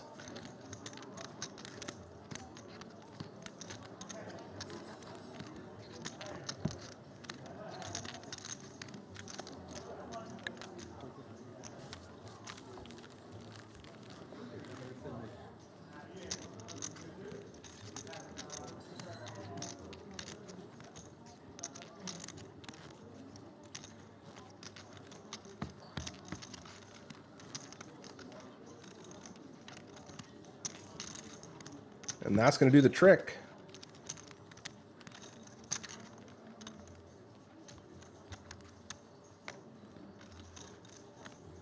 I think I'd prefer to see a min-raise with ace-10 offsuit there. It's going to look very strong. And the hand is not quite strong enough to move all in from under the gun with. But it did the job that time.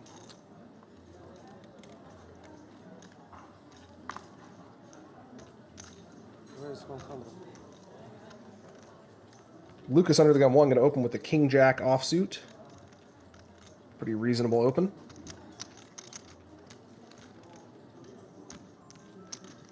Ilya right behind him with ace-2 suited.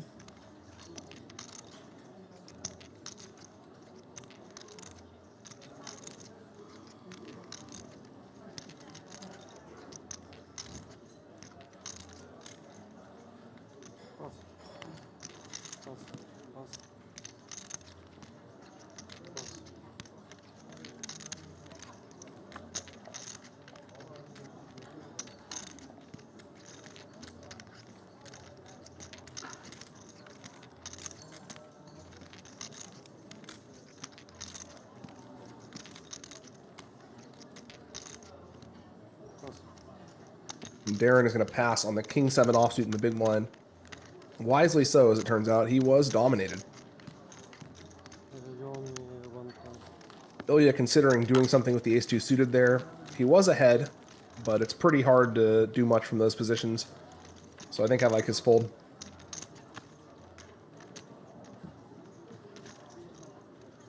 He could have perhaps got away with a very small 3-bet there, but I think he'd rather have a slightly better suited ace to do that with than ace-2 suited.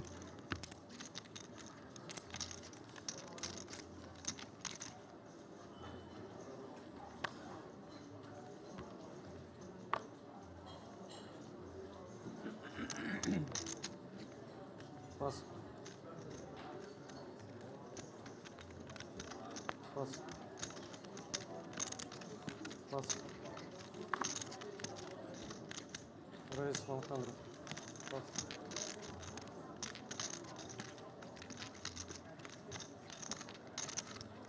Nikolai picks up a nice hand here with the jacks.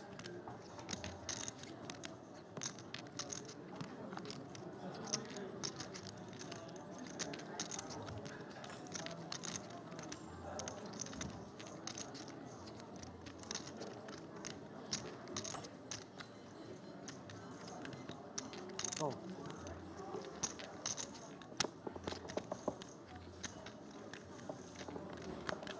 Andreas just calling out of the big blind with ace-king. Opting to play this one somewhat safe in a big stack on big stack confrontation. As it turns out, he is right to do so. He would have been obliged to get all of his chips in pre-flop if he did re-raise. Nonetheless, an interesting decision. Bet 75.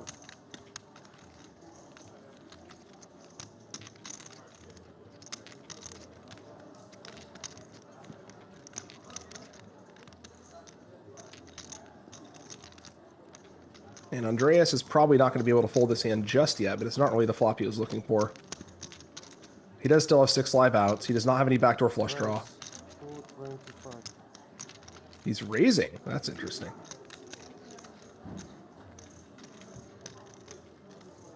Unfortunately for him, he's chosen the wrong spot to do this. I don't think this is the sort of hand you want to raise with. I think it makes a very compelling check call. You dominate a lot of Nikolai's ace-x and king-x hands that didn't make a pair. And if you do get called on this check raise, the turns are going to be very difficult for you to navigate.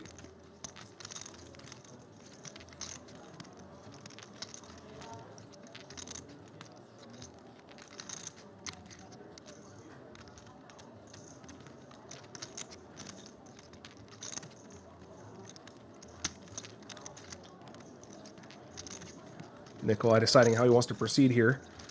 I certainly don't think folding is crossing his mind, but he's maybe considering 3-betting the flop.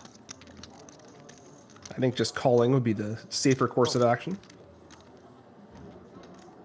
He does indeed just call. We go to the turn. Andreas looking for an ace or a king here. That is a jack, and that's going to give Nikolai top set. So unless Andreas slows down here, he's going to get himself in quite a bit of trouble.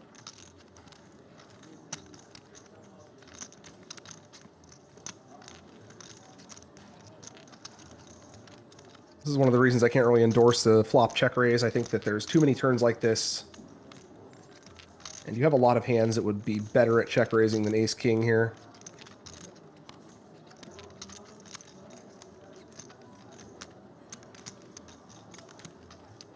I think you'd much rather check raise with something like queen-6 of diamonds.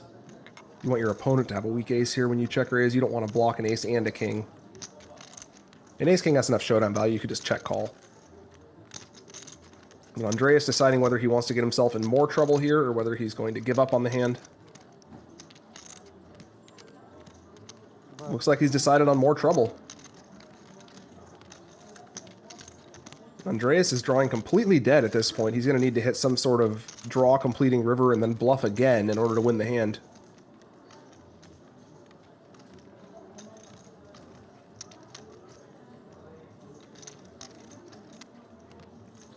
Nikolai sitting pretty with top set. And I think Nikolai raised. And I think that's going to end Andreas's attempt at winning this pot.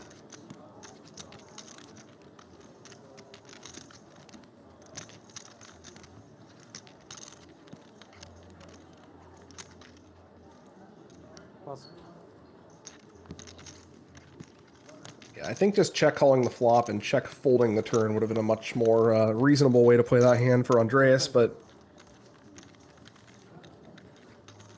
the hand was a coin flip pre. He could have easily just got it all in pre and been out of the tournament right now. So he can at least be happy that he didn't do that.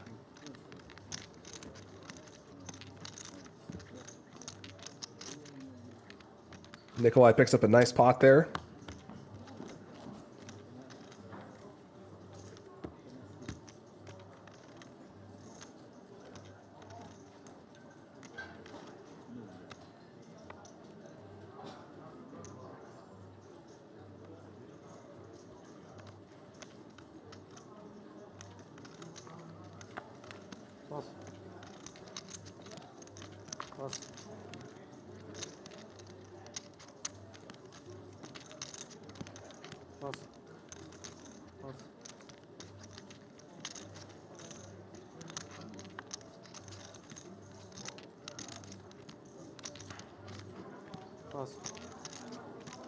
Darren going to fold the button there with the 6-7 suited. And Andreas in the small blind, ace-jack offsuit. That's a pretty strong hand.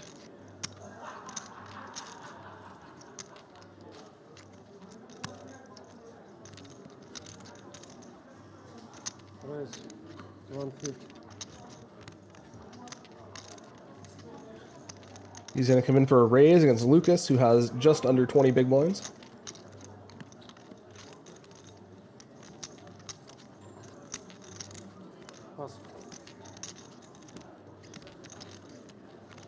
And Andreas picks up a small pot there.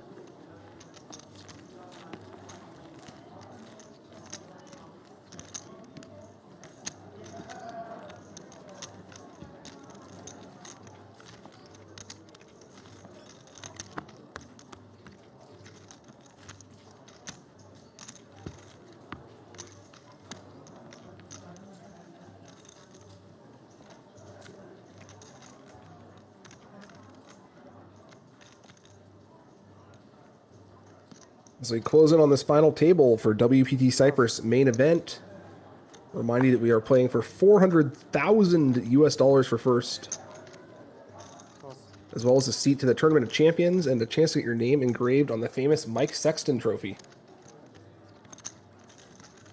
A true honor indeed. We're down to 20, so we're getting closer. Holds over to Andreas on the button, Jack 2 offsuit. That's probably not going to cut it.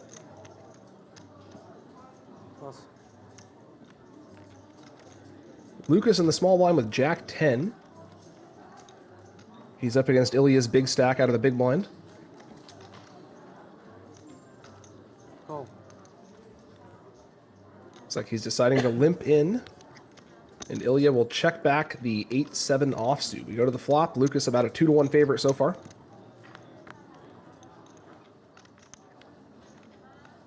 No help for either player. Lucas does have a backdoor flush draw. Ilya has not much.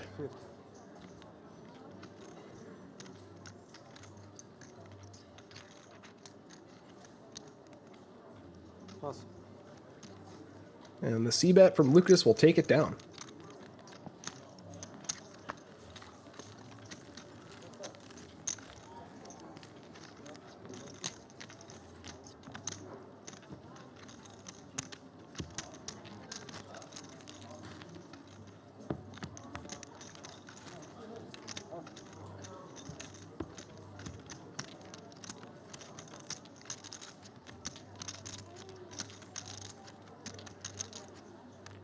Don't forget to download the WPT Watch app if you want to check out some old classic moments from the World Poker Tour.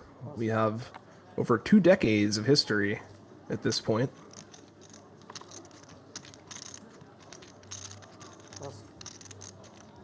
And these players will be contending to add their names to that history. As Darren wakes up with a pair of jacks here on the hijack.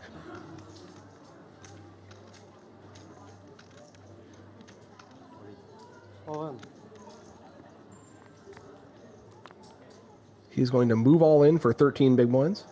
I think I'd like to see a non-all-in raise here from a hand as strong as jacks.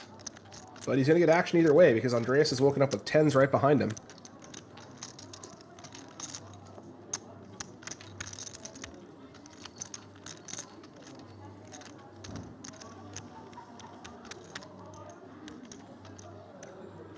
An unfortunate spot that Andreas finds himself in here, but there's not a whole lot you can do with tens other than just call. 660.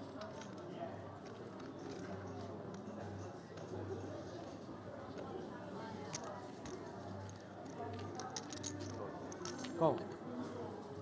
Pass. Pass. Go. And Andreas is going to see the bad news here. He is up against a hand that he only has 2 outs against. Not what he was hoping to see.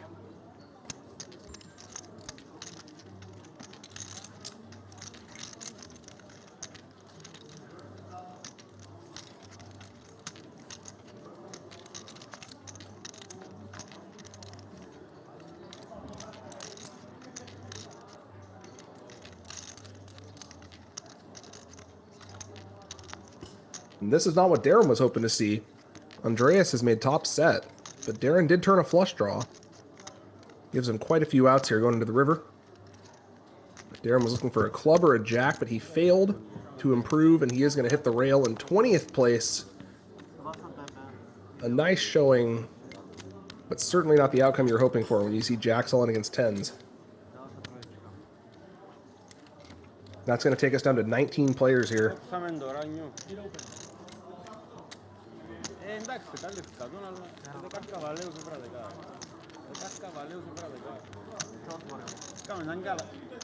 A very unfortunate but unavoidable ending for Darren. A nice showing, but not much you can do there when you get 2 outed with 20 players left in the tournament. That's a rough one.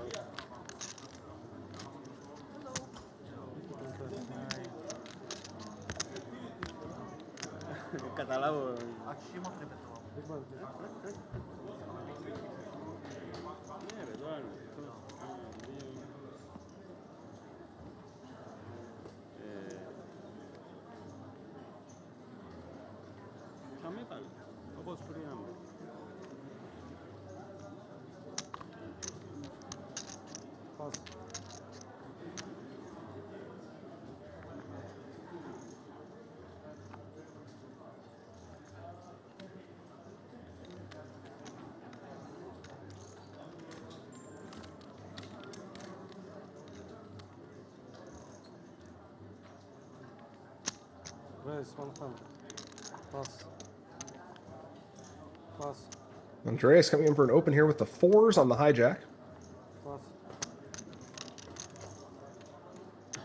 I think he can get away with this one given his stack. Nikolai with a trash hand in the big blind, just going to fold it. He was actually about flipping as it turned out, but hard to know that. And Andreas recovering nicely from that ace-king hand. Now has over 3 million chips as we close in on the final 2 tables, which we will hit at 16 players.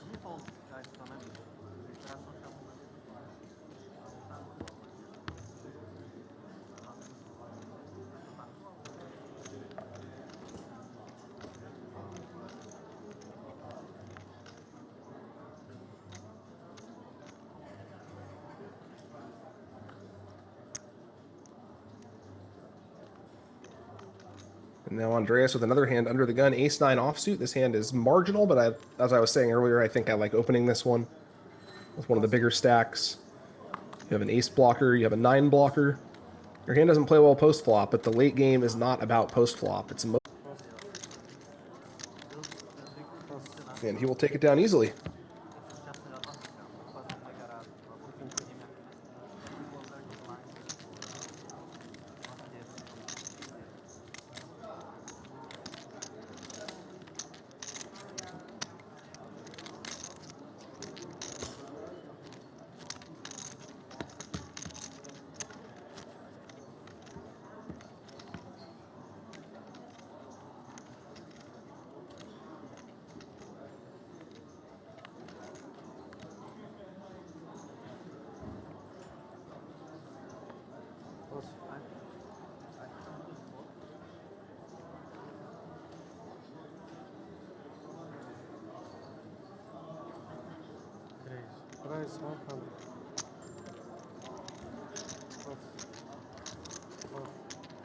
Ilya opening the hijack with a pretty light hand here, the Jack-5 suited, but it's going to work out for him.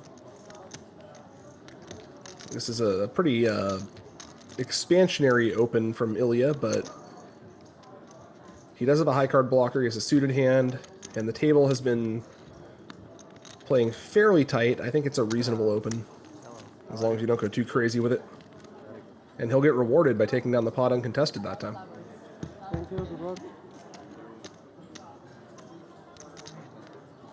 We get a look at our trophy here and a look at our updated chip stacks. We have 6 players at the table, as I think it will remain at 6 until we combine into the final 2 tables soon. Got some bigger stacks at the table now. 4 players with 50 big blinds or more. Tobias is in good shape with 42, and Lucas has 21, which is certainly a playable stack.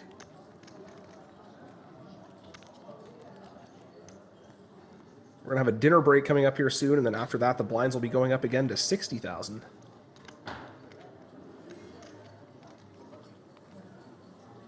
As it stands, we have plenty of play here in the World Poker Tour. Very nice structure in this tournament.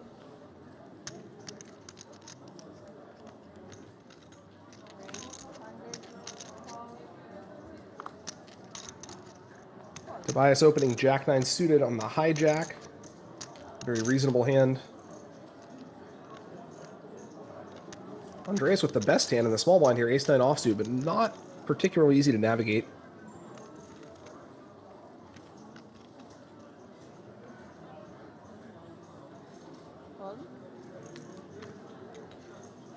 He does pass. Lucas in the big blind has a connector, but it's a very low connector, so he's just going to pass on it.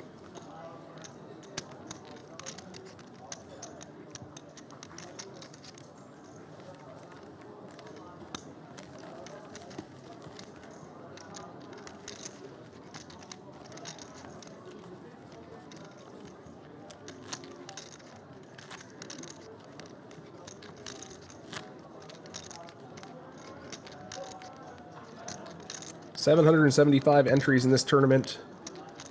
19 remain. This is where champions are made, this stage of the tournament.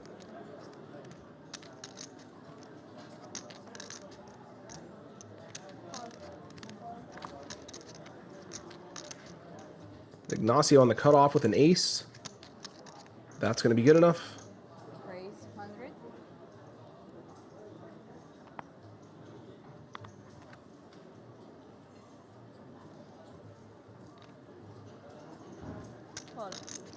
Having one of the aces in your hand accounted for makes it that much less likely that the players behind will pick up a hand to 3-bet you with. Although Ilya does have ace-5 in the big blind. He's going to just call. We go to a flop.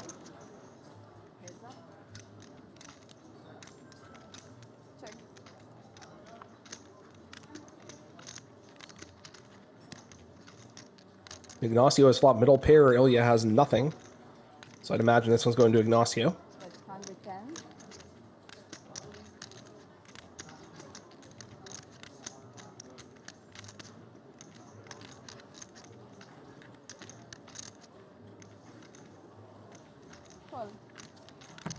And it does indeed. Ignacio continues to hover in the mid 3 million range.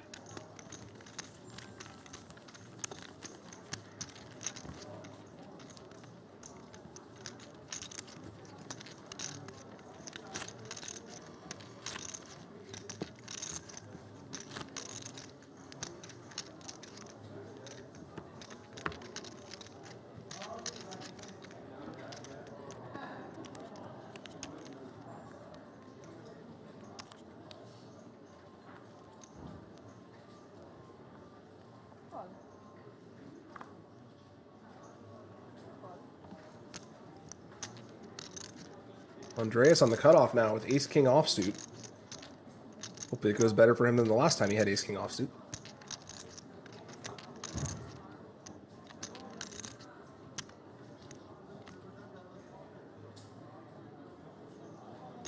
Raise 125. He's going to come in for a 2.5x open.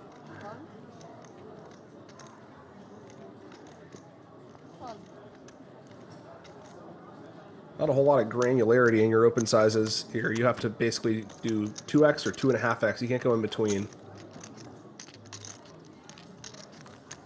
And the smallest denomination is 25K.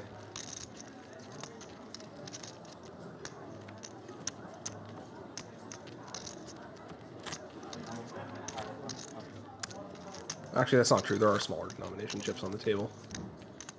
I don't know what I'm talking about. Sorry. You could have chosen a size like 110 there.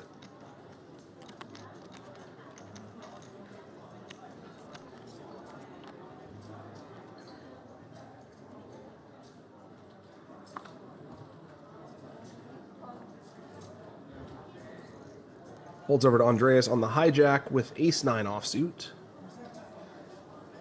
I would hope to see an open from him on this one.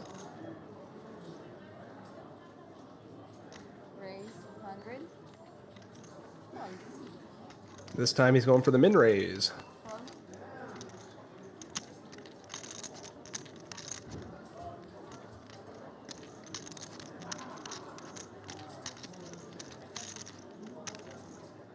Tobias in the small blind with the king-queen. This is a hand he has a few options with. He's just going to go ahead and call. That is one of the options.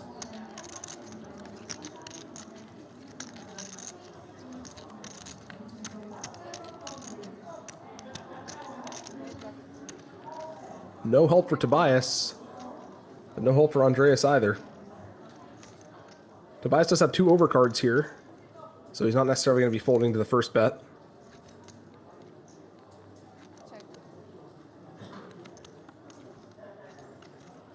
Both players check. The turn is an ace. That gives Andreas a lot of help. He has top pair now.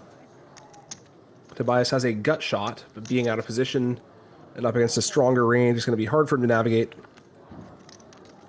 Andreas content to check twice.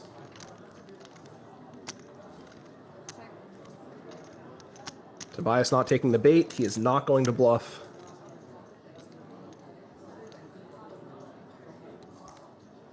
Andreas will go for value now. I would imagine that ends the hand.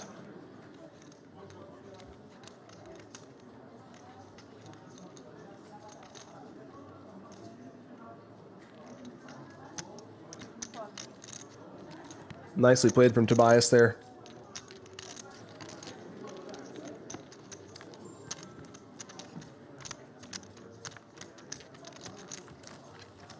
And a nice check back on the flop from Andreas, I think.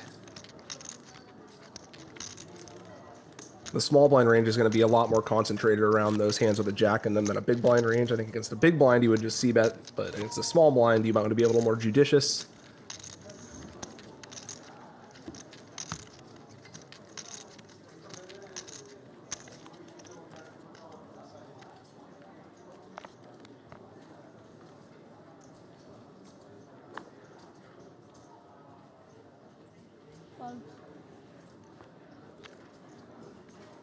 Lucas with 7s in the hijack.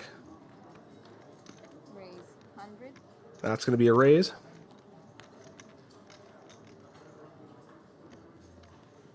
Call.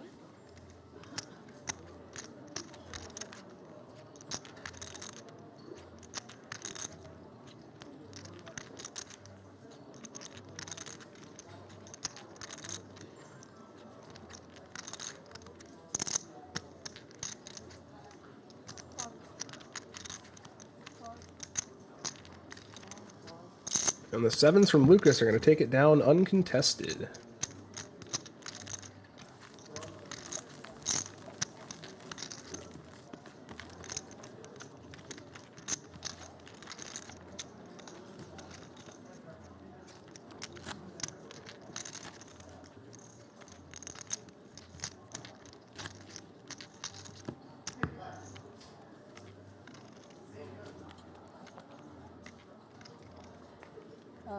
Two of diamond.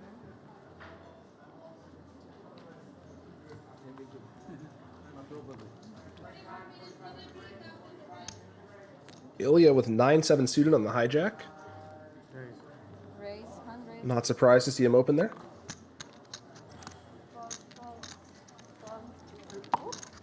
And he quickly gets a bunch of folds. Dinner break, man. And I think this might be the last hand before dinner break, folks. We are going to take a 45-minute dinner break. And then we'll be back with the next blind level, which I believe is 60K. We can take one last look at the trophy here before we go on break and the updated chip stacks. Yes. We're playing down to the final 2 tables, and then we're going to see how close we can make it to the final table. money and the glory await. Thank you for joining us today at the World Poker Tour. I'm your host, Brian Paris. I will see you all in 45 minutes after the dinner break. Welcome to WPT Global. Let's turn up the fun. Pick your game. MTT, No Limit Hold'em, Flash, PLO, Short Deck, or Global Spins. Every hand's a new adventure. Every game, a shot at glory. With top-notch design and non-stop thrills, you're always in for a great time. Join the party. Play your way at WPT Global. Now is the perfect time to discover WPT Global and take advantage of our best ever welcome offer. We're giving you back 100% of your first deposit as cash, from $10 all the way up to $3,000. The bigger your deposit, the bigger your reward. You could earn up to $480 in tournament and global spins tickets, plus $100 in other bonuses. Discover now and make WPT Global your new online poker home.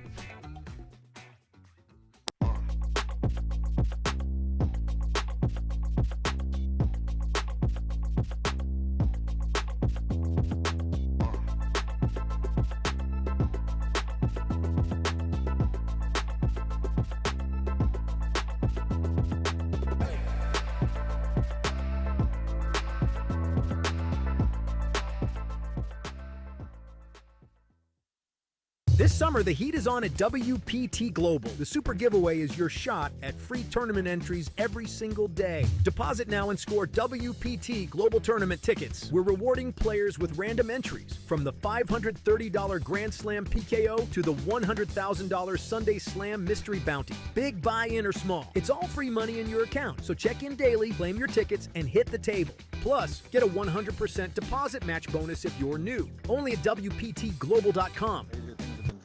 Done. Kamel under the gun with ace-8 suited.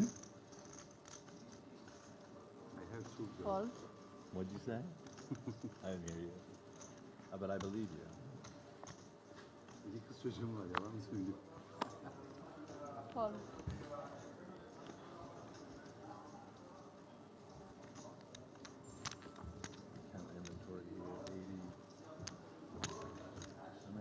Looks like he passed on the ace-8 suited. Over to Timothy with 7-6 suited.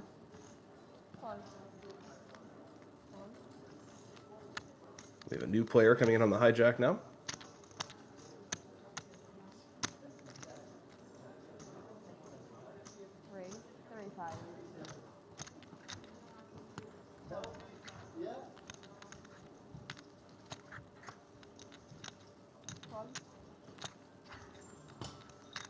Noor raises ace-3 offsuit on the cutoff, and James in the big blind with jack-9 suited.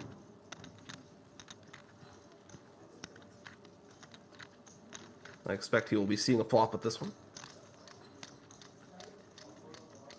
I'm really lucky though, so FYI, very, very lucky. Call. Yeah. English, I win more than 50% of my flips. Way more. English is funny because when you learn English in Brazil, for example, just by be speaking James English, has flopped a flush. It's really rare for a Brazilian to be speaking in English because we don't have so much opportunities. Right. But for example, your English, FYI. I know what is FYI. Yeah. But man, they don't teach that in school. I know. And like you guys talk, and it's fine, but you guys talk like people are supposed to know, and they don't know, you know. It's habit because, well, it's unfortunate because we're so used to everybody always speaking English and then adapting to us. We don't think, like, it's hard. I'm embarrassed that we don't.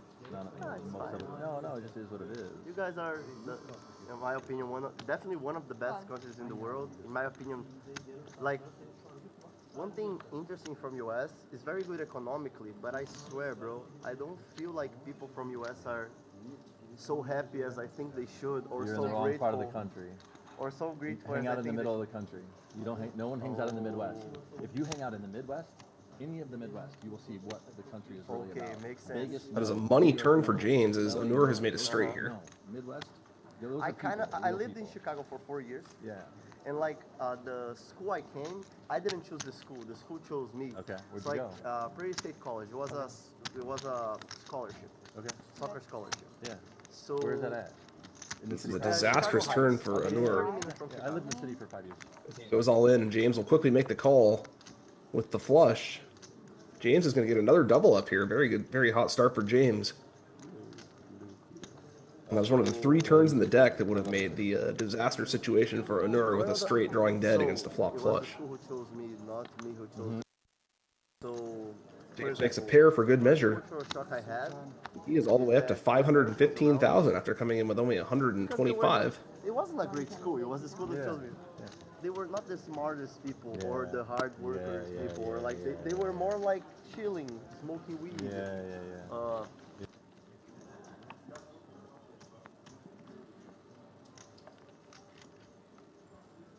And that, folks, is why you don't generally 3-bet the under the gun raise with 9-4 offsuit.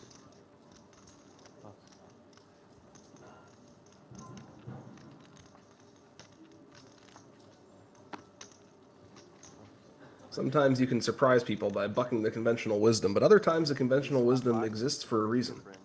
I'm really happy to see them. And they're great, bro. They're really great. I see the advertisements at the WSOP. Yeah, they made a company for US, so they have a company in US. But they were Founded born in Brazil. It's like a history. Like when I was, I don't know, 10 years old. James now with kings in the big blind has another chance to win a nice one off Mustafa. Mustafa limping 10-9 offsuit in the small blind, very standard. James with kings in the big blind. We'll see if he continues his hot streak here. No kids and no wife. Mustafa's going to need a miracle flop to take him down on this one. I don't want that. I want both. You can still do it, bro. I know. Yeah. I'm just saying that's why. Wow. And Mustafa limp re-raises all in. Bit of a meltdown from him here. And James is going to go into this one as a massive favorite. 10-9 off.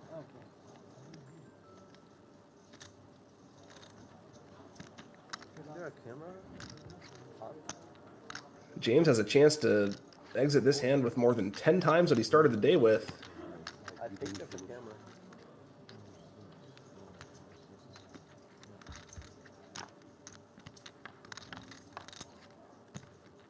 I think a limp and a call from Mustafa would have been reasonable. The limp re-raise all in seems a bit excessive. But...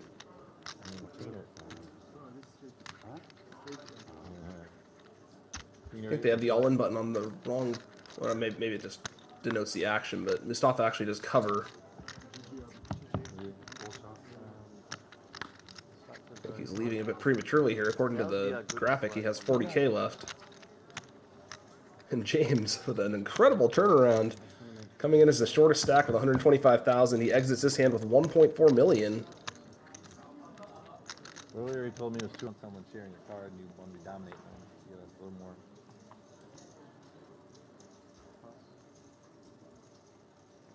Anur with 4s under the gun 1.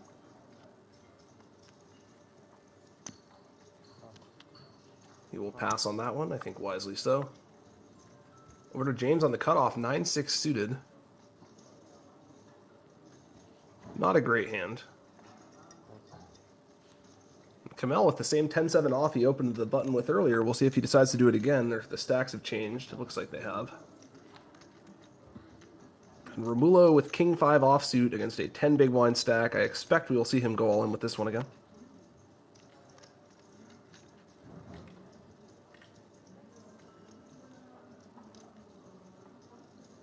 All in. Come on, baby. Oh, and Timothy with an easy call. Woohoo! Sharing cards? Hell yes, let's go. No funny business. 5. That looked like a mini 5 ball. pre-celebration. That's dangerous. No, I'm happy. Dangerous. No, no funny business. That's just how you, listen, I'm a joyful guy. No worries, no worries. But I'm going to be happy to win. Yeah, you're fine. It ain't coming, brother. I got this. Heart is not mine, just No, clubs. you got nothing. 5. You're good. Bro. You got nothing, dog. 5. Let's go. Oh, there's the 5. Timothy a bit overconfident on this one. He does still have the chance to hit an ace or a backdoor straight. Easy, dealer. Please. Easy. King. Easy. You asked for the wrong card, bro. No, I didn't. I need a king. Why a king? What the fuck are you talking about? What? What are you talking about? What are you? Easy. A king would have given Timothy 3 more outs with an 8, but Barry Greenstein. Nope. Let's go. that is indeed the wrong card, and Timothy is going to hit the rail here. Yeah, absolutely. Yeah. Unfortunate ending for him. He played well. Friendly, talkative guy, Very well done, dealer. but Me, yes. There's like a yeah. WPT Barcelona. Nice. He loves it. Nice guy. He loves it. Yeah, he does very well for poker, bro. Hold. The one I ordered. Hold. Anatoly on the hijack now with the king-queen suited. Yeah.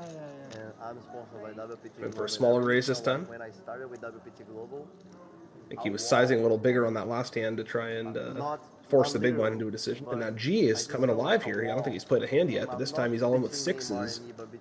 And he is going to be flipping against the king-queen suited so it made of it Anatoly. even harder, but like I played with him online actually. Yeah. Online I did. Live. On a site not to be mentioned. Exactly. Unfortunately for Anatoly, one of his kings was folded behind. But he knows what he does. He just has too much. Anatoly will quickly make the call, and we are flipping going into the flop. G is a slightly bigger favorite than the stats say because one of the kings was folded. Давай, куколка, крути, верти, запутать хоти.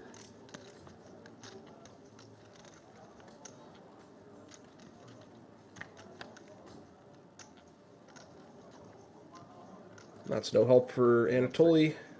He has 5 outs. Not sexy at all. Makes it even worse. Now he has 4 outs. And the river's a 7. G is going to get the double up. Neymar is like the king. I believe that's the first hand he's voluntarily played since he came to the table. Bro, he is. Been pretty card dead. 25,000. I think the starting stack was 50, if I'm not mistaken. And Romulo here with a king-queen offsuit under the gun +1.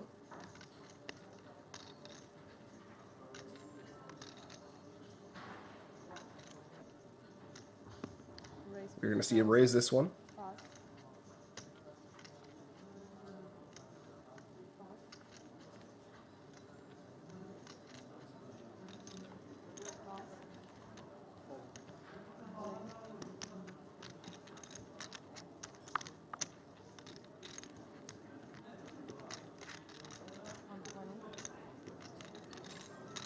And Ali going on with the ace-8 here.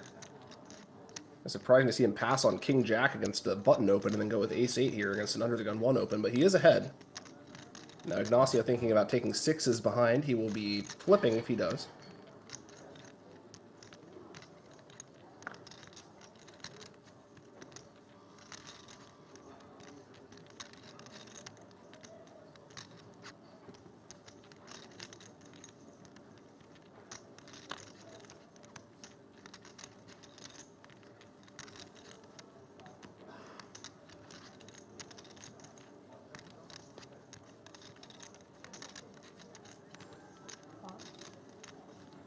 More? How much is it? 120. Let's go. Hopefully I'm alive. Call. Flip. Alive. King or queen? Let's go.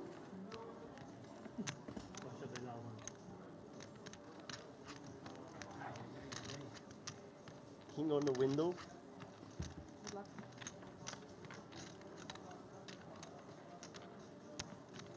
That is not the worst one in the window.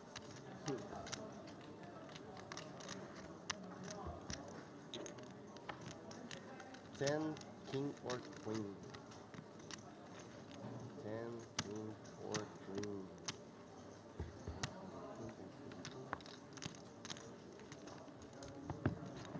I also have aces.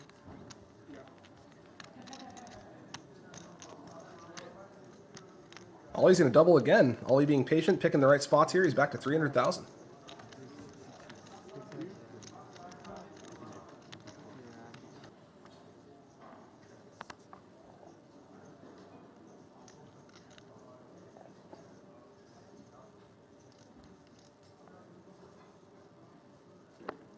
We're down to 45 players. We started with 70. Well, we started the tournament with 775. We started day 3 with 70. Anur on the hijack, ace-8 suited. He is going to come in for a raise with this one, and rightfully so.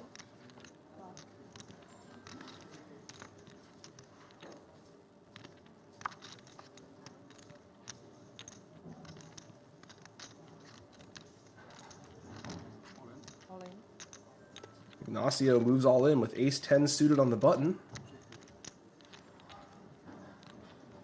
for about 9 big blinds. Anur's going to have a close situation here. He's getting about 2 to 1, but he doesn't quite have the right price with his hand. He does make the call, gets some bad news. This is not what he was hoping to see. 15, 25.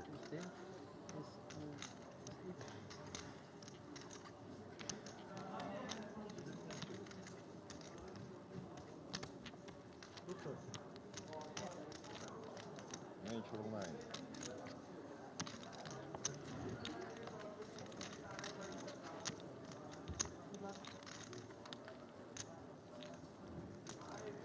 The flop is a flush draw for Ignacio. He is way in the lead now. Anur's going to need an 8 or a 2 pair of the board.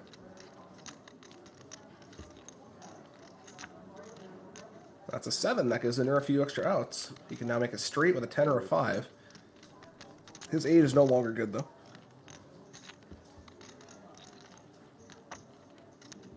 And a king gives him no help. Ignacio has doubled. A tough spot there for Anur. It's not easy to fold that for 9 big blinds. I think it's probably pretty close. Maybe Dolphin. I'm gonna bet an eagle. Yeah, maybe. Some dolphins are much more clever than men.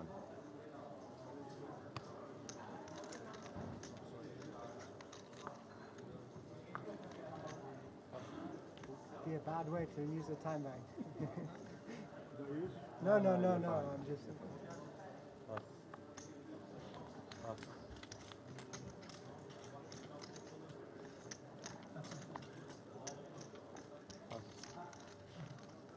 Over to Romulo on the cutoff with the King 10 offsuit. I suspect he will be coming in for a raise here. Raise 50,000.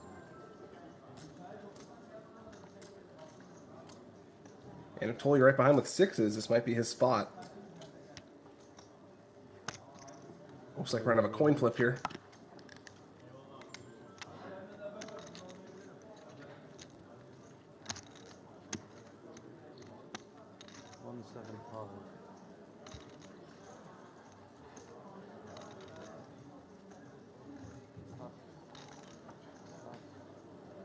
Unfortunately for Romulo, one of his kings is dead. 225 plus 65, 30,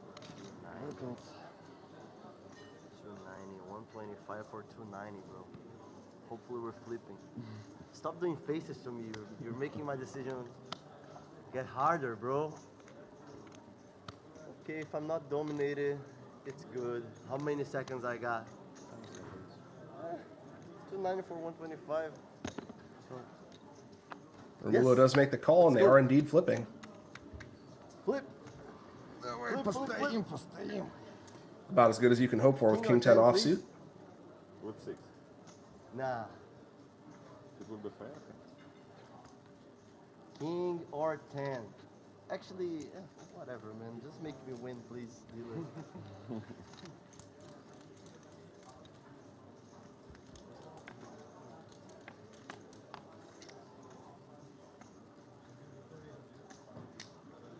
There's a 10. Anatoly is drawing to 2 6s, or he's going to be out of the tournament here in 44th place.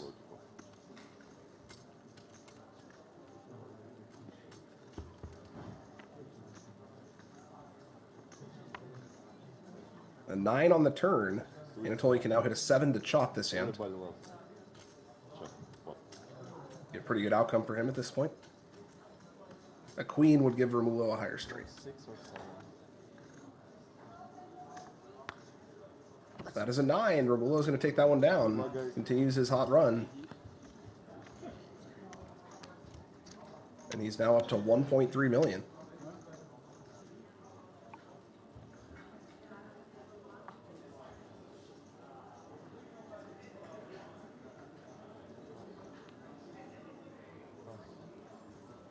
Ollie now with ace queen on the hijack. 10 big blinds. I think there's only one play here. And he makes it.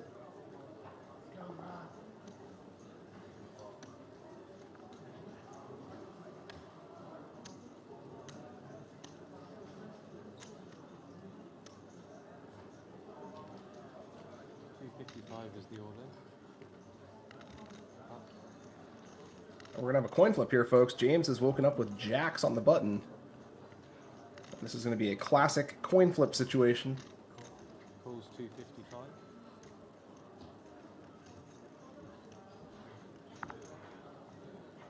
Pass. Nope. And pass. Showdown, please. Oh, the other two jacks are dead, so if Ali can hit a pair here, he's good to go.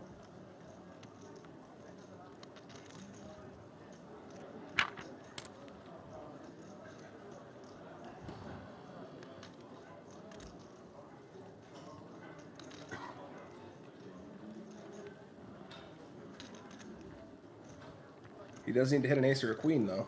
Yeah.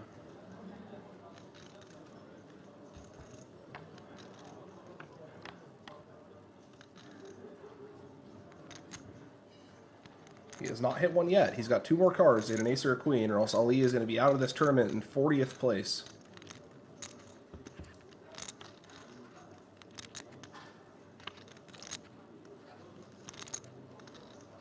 Now he needs a jack. Oh, he can't even hit a jack, actually. The jacks are dead. He has to hit exactly an ace. Even though an ace is no good either. I guess Ali's drawing dead. And that's the game. James locks it up on the turn. And Ali is going to be out of this tournament in 40th place. James continues his hot streak. He's up to 1.4 million after entering the day with only 125,000. And that's tournaments for you. As long as you stay alive, you can always hit a heater and spin it up really big. James is now in fantastic shape. Your friend got here bringing you luck. Yeah. To be honest, I've had luck all day. So.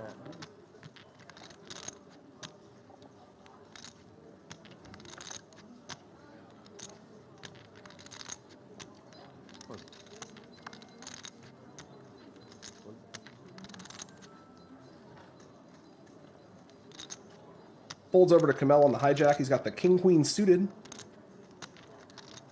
He's got about 24 big blinds here. He's going to come in for an open.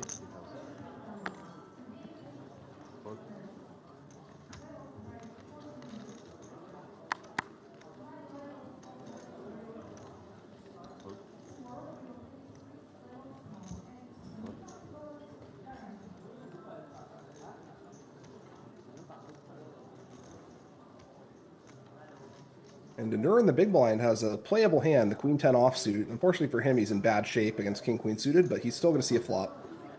Hard for him to know that. Denur looking for a 10 here. If he hits a queen, he will be in a lot of trouble.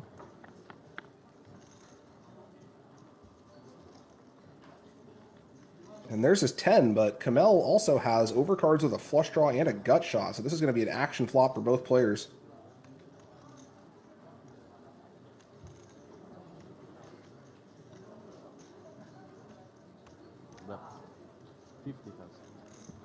Kamel's going to lead out for a small c-bet. And Denur in the big blind has a decision to make. Does he want to raise and get it in, or does he want to just call on the flop and see how things proceed from there? Looks like he's choosing the raise option. And I'd imagine the money's going to be getting in here. I guess it depends on what the turn is.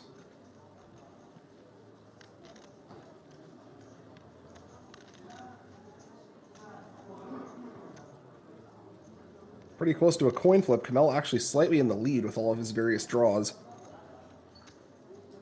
Queen is no good for him, but he can hit a jack, a king, or a spade. And it looks like Kamel's just going all in. And Denur will quickly make the call. And we have ourselves a coin flip, folks. Good shot, flush draw, 2 overs, top pair. Woo. Flip. Flip.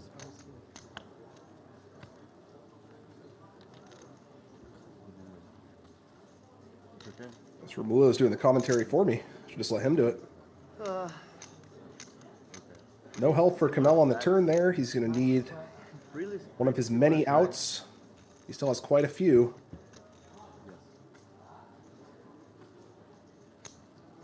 That is not one of them. Anura is going to get the double here, and Kamel is knocked all the way down to 3.5 big blinds. Unfortunate outcome for him. But that's the nature of a coin flip. It can go either way.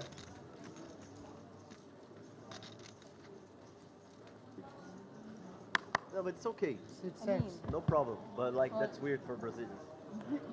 No, usually that's sign at a casino, but here they're just using that a lot.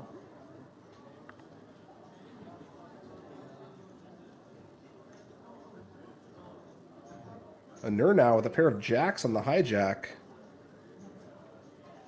And that one's going to be a raise. Over to Ignacio right behind him with King Queen offsuit. That's a pretty good hand. He goes all in. It looks like we're going to have a coin flip here. Romulo behind with eights. Going to be tough to continue here facing all this action in front. How much is it? 6.45. Pretty good hand in a vacuum.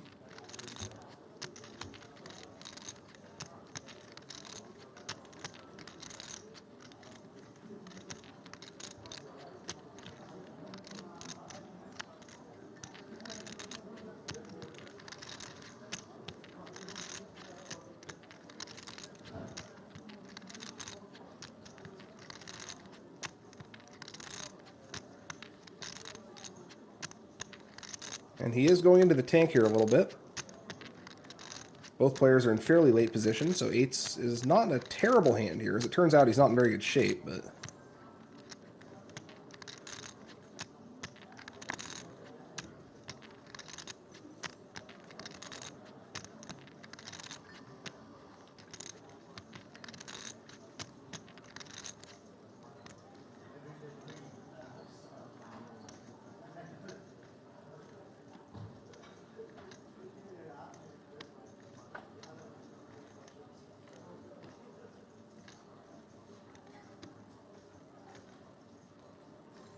Romulo is going to be using a couple more time banks here, it looks like.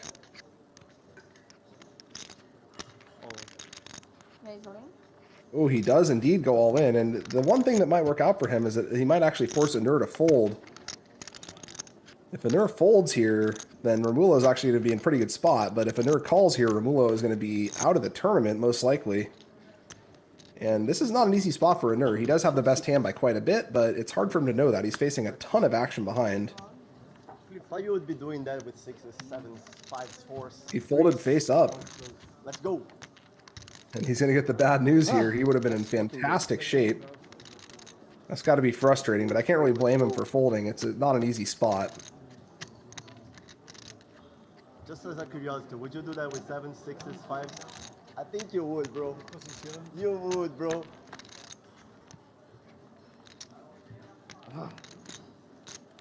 And the queen's going to hit anyway.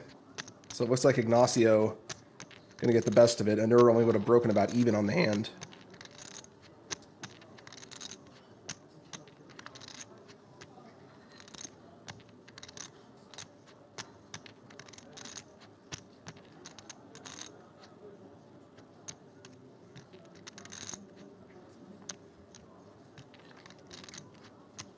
And Romulo going to lose a big one there. Ignacio doubles up to 1.4. Anur's got to be somewhat relieved there. It would have been very frustrating for him if he'd wound up holding on that hand. I think he still would have lost a little bit if he'd made the call. He would have been in fantastic shape pre-flop, though.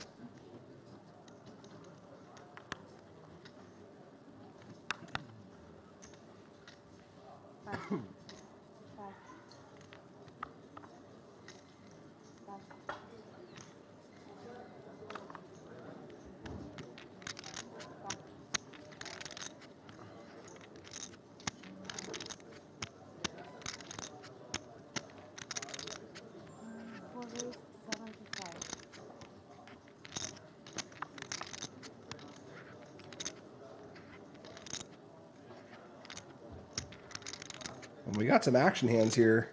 Ignacio with ace-king suited on the button and James with eights in the small blind. We might see a coin flip in this spot. Both players in late position with very nice hands. James announces all in, and I think we're going to see Ignacio make the call, and whoever wins this one is going to be the massive chip leader at the table. Second flip. Good luck, buddy. Huge one. I win all the flips. You've been running pretty hard. You've been running pretty good today as well. So. Pretty similar. Stage is quite powerful, but 8, you know, the snowman. I believe.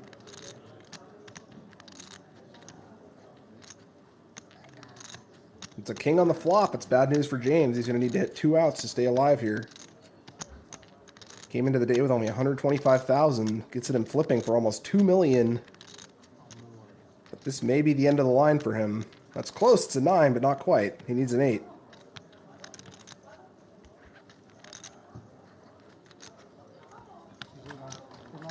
Nice meeting you, bro. And a queen on the river is going to kill James's chance. He's going to finish in 33rd place. A very nice showing from him, though. He did a great job spinning up his short stack and getting himself in a position to have a lot of chips.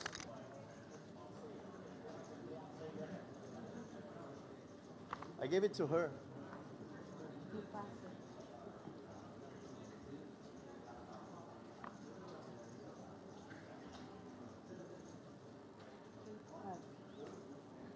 Ignacio with another big hand, 2.5 million, and Jack's on the cutoff. He came into this table with about 250K. 10x'd his stack since then. And it looks like he's going to be another coin flip situation, as Romulo is going to be moving all in with the ace-queen offsuit here.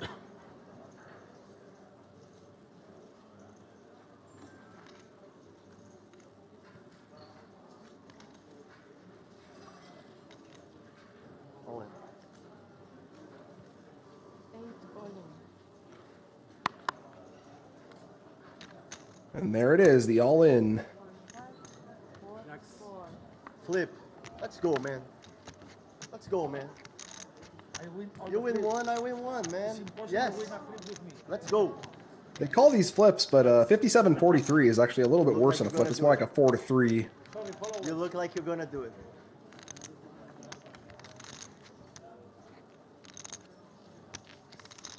And Romulo hits his ace, though. That's going to put him back in business if he can hold up here. He'll have over $1 million again.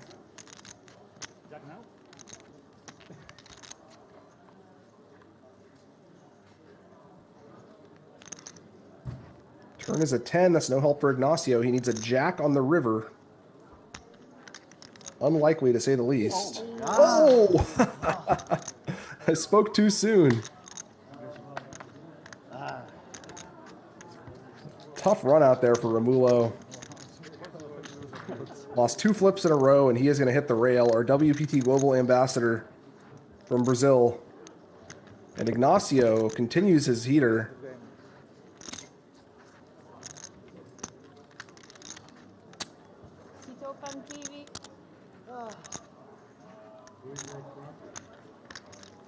Good luck, guys.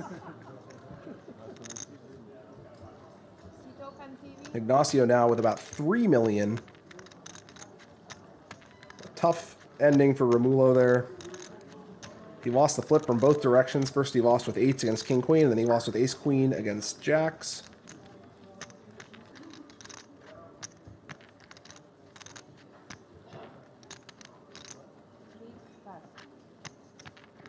Ignacio with another pair of Jacks.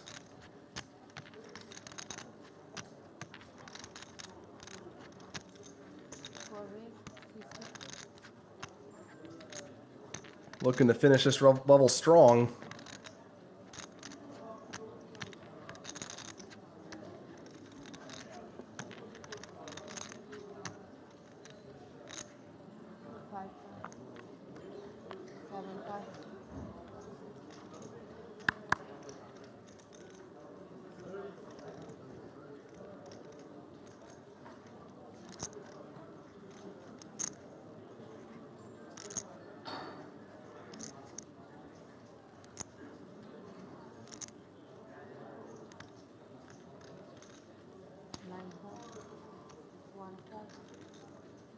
And Anur in the big blind with a pair of 4s, our last man standing from the initial table.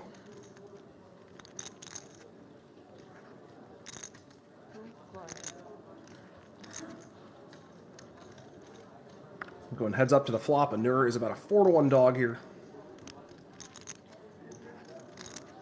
And Ignacio with another set. Anur does have some backdoors, though. He's got a backdoor straight draw and a backdoor flush draw.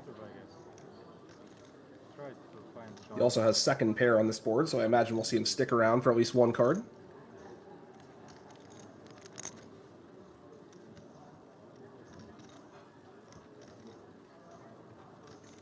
He does indeed.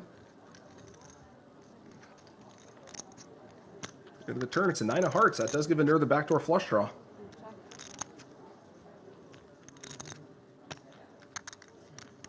Ignacio here with all the jacks does have to be concerned about potential flushes from his big blind opponent. Big blind should be defending most suited hands, so he is going to have a good deal of flushes. Of course, in this case, he only has a flush draw, and a weak one at that. This might be enough to chase Anur out of the hand. We'll see.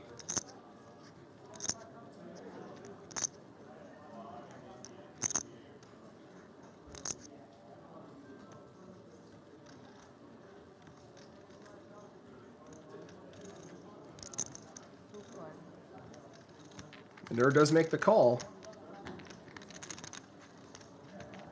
He's not in great shape here. And a 6 on the river is not going to help him.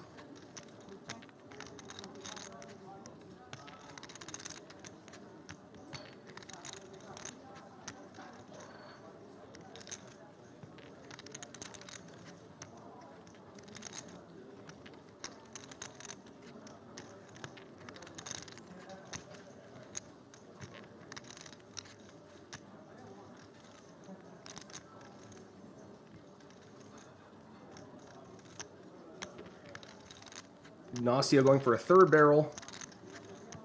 And I would imagine that gets the job done, unless Anur wants to run some sort of heroic check raise bluff.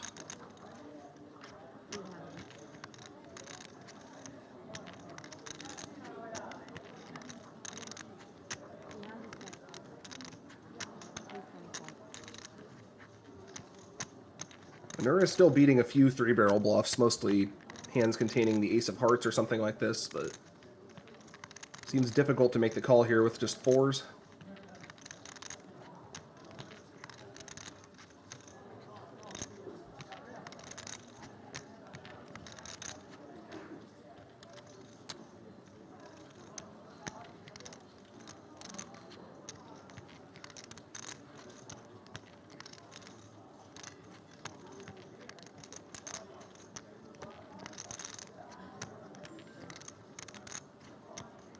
And it looks like Ignacio is going to be winning the last hand before break. 30 players remain. The blinds are going to be going up to 40,000 when we get back. We'll be on a 15-minute break after this hand.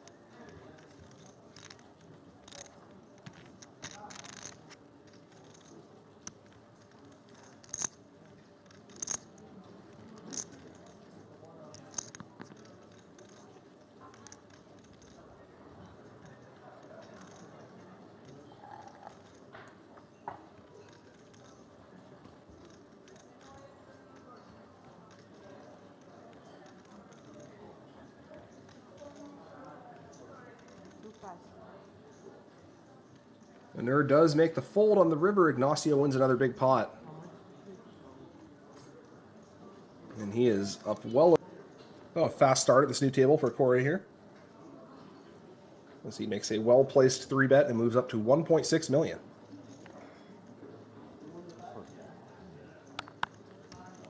Tobias under the gun 1 with ace-jack. Raise 80,000. Got the heavy hitters moving into the table now.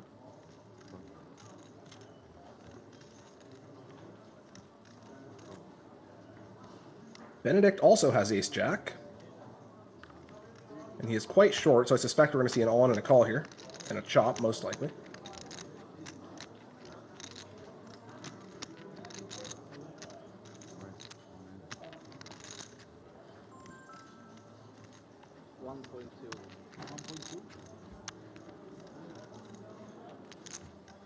I spoke too soon. Ignacio is woken up with a monster. Ace queen suited.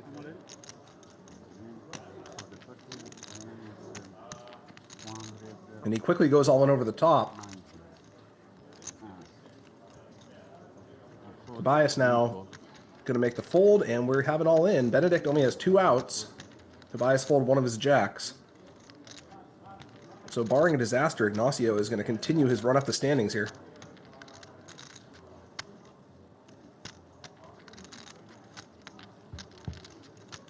I guess a disaster or a miracle, depending on which perspective you're using.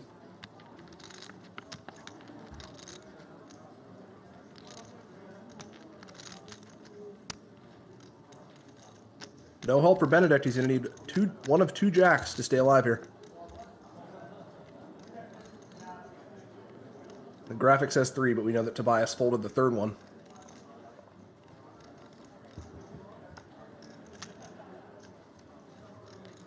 And that is not it. Ignacio continues his heater. And he is up to 3.6 now. Okay. No, no problem. It's all good. 26 players remain. We're getting closer.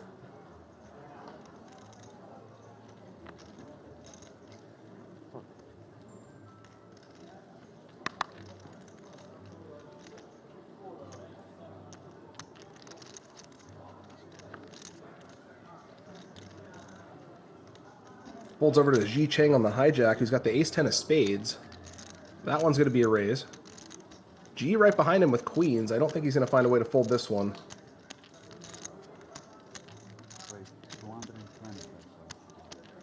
He 3-bets to 225,000. And Anur right behind him with 10s. This is kind of a tough spot for Anur.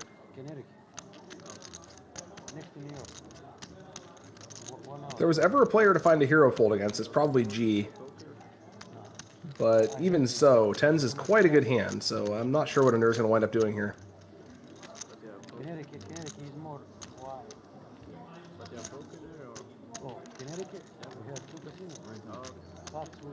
He does go all in.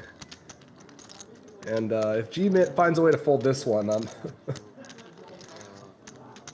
mean, I guess it's not totally out of the question, but he's got his opponent drawing to 1 out.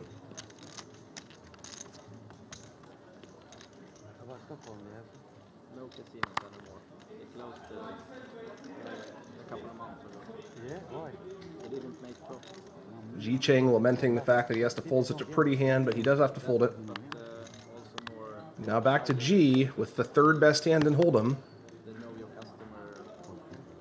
Will he find the call? You can't like show up with $20,000 in cash and gamble. It's an open question. He does indeed find the call. Okay, so G is in fantastic shape here. With a pair of queens against a pair of 10s from Anur, and one of the 10s was folded. So Anur is in a very rough spot here.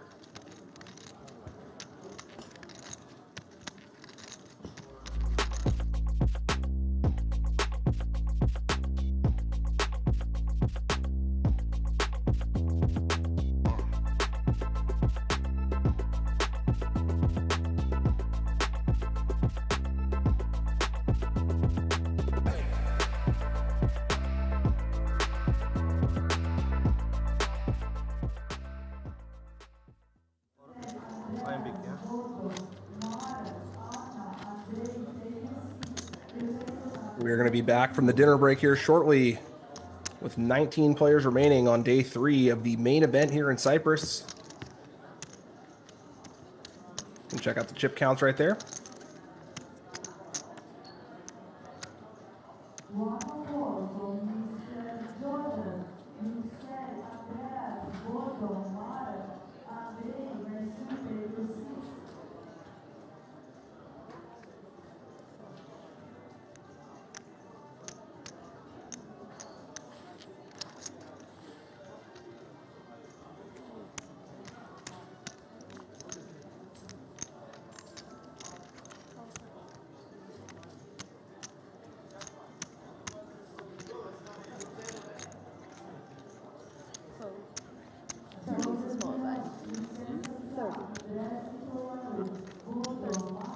Just 5 more. Huh? Yeah. Nice, 50. Thank you. Call.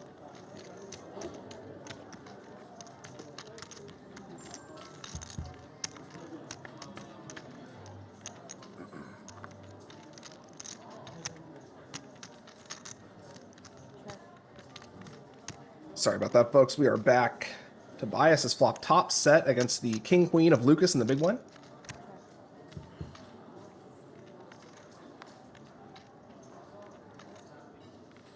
Tobias checking back with his monster hand, trying to get a bluff out of Lucas. Unfortunately for him, Lucas has literally nothing here. Probably one of the worst hands to bluff with, too, because he blocks the hands you would hope to fold out.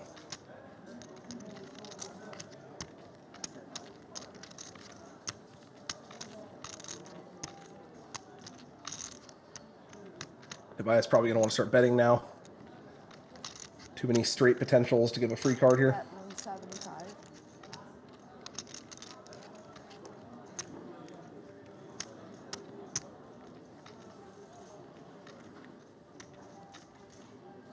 And that is going to do the trick. Tobias wins a small pot, moves up to 2.3 million. Been a nice day for him.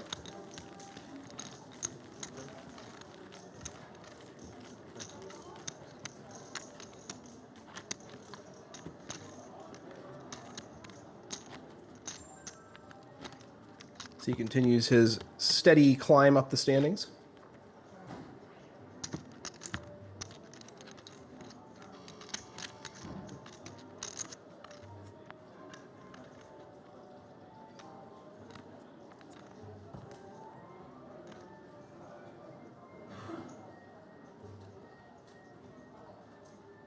I'm not going to be able to play this one, though. 3-6 suited under the gun. We are back to 30 and 60 big blinds now. Nikolai with a pair of 10s on the hijack. That seems more than good enough.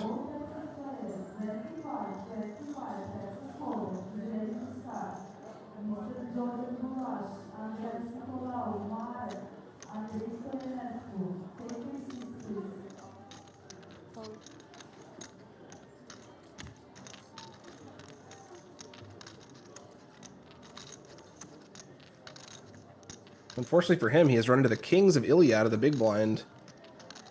Ilya with about 40 big blinds effective. He's going to want to try to play for the double up here. He goes for the 3-bet. A fairly large 3-bet. 4x the open.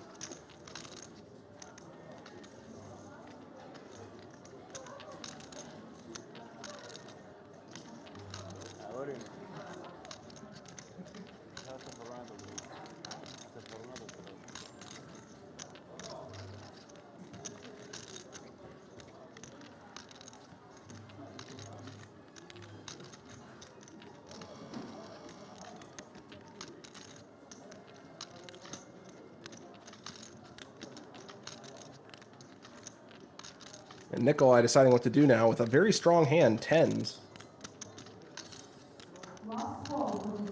Good call, could go all in. Fortunately for him, I don't think folding is an option, which is not ideal for him because he is in quite bad shape. He does fold. Wow, what a fold.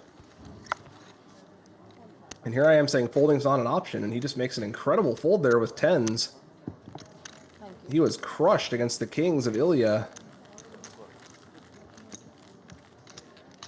That's a very difficult fold. Ilya seems like the type of player who's more than capable of putting in light 3-bets there, but Nikolai seemed to sniff it out and make the fold immediately.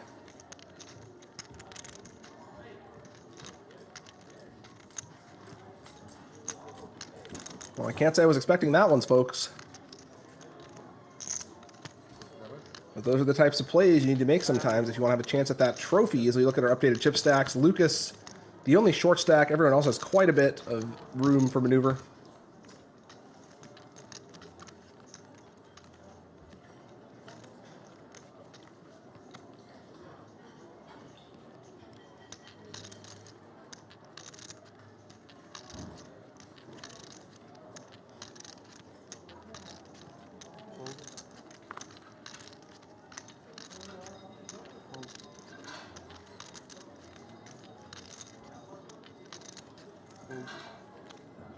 Nikolai dodging a bullet there with those 10s.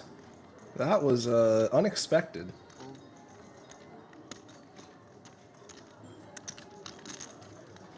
And Ilya missing out on some rightful value in that hand.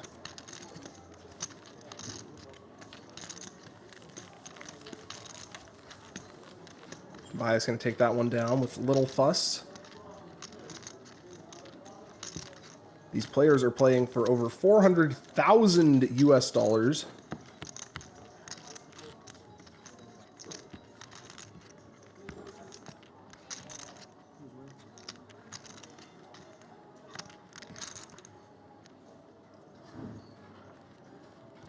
With only 19 remaining, I believe. We might have lost a player or two, but last I saw it was 19. Yes, it is indeed 19.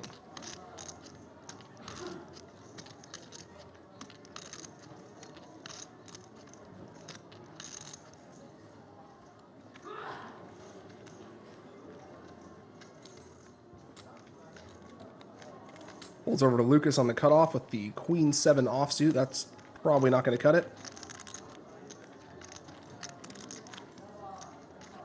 Tobias has a nice one for the small blind, though. King Jack. He's going to come in for the limp, and Nikolai will check back. We go to the flop. Good flop for Tobias. Nikolai does have a gut shot, though, so he's not totally safe.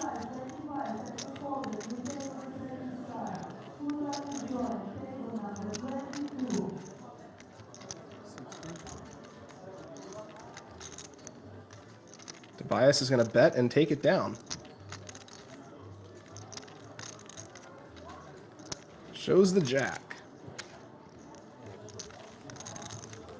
Trying to buy some respect from the player on his left. Always a prudent thing to do.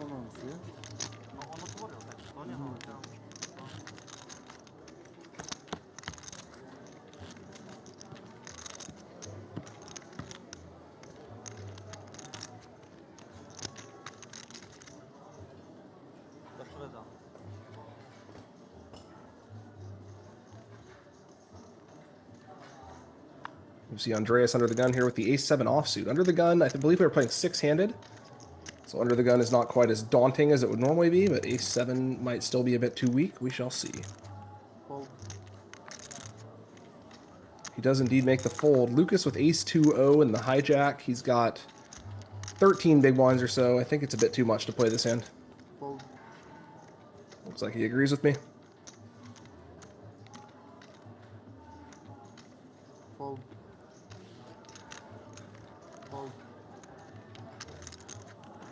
Folds over to Nikolai in the small blind with the Queen 9. He's going to come in for a limp. And Ignacio with 10-5 offsuit. Deciding whether he wants to go for the bluff raise. Looks like he is going to do it.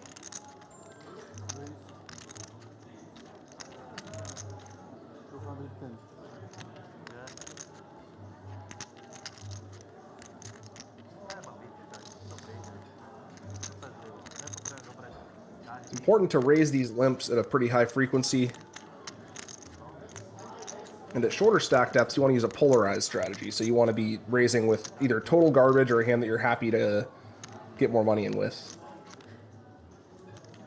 And this hand definitely trends more towards the total garbage category. Once you get to slightly deeper stacks like what you have here, there's a bit more of an incentive to optimize for playability. But even if Nikolai makes a call pre, it's not necessarily going to be easy for him to reach showdown, despite him having the best hand.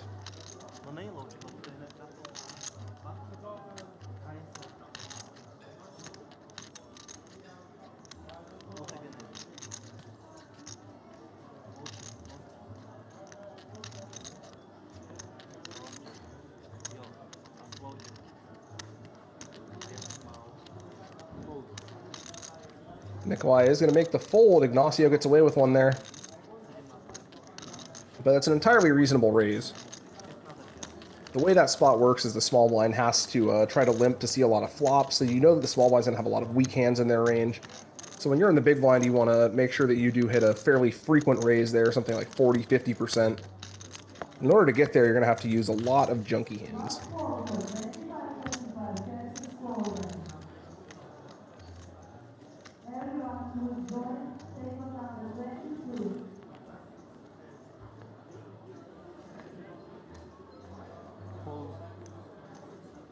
So Ignacio correctly employing that strategy there and getting rewarded.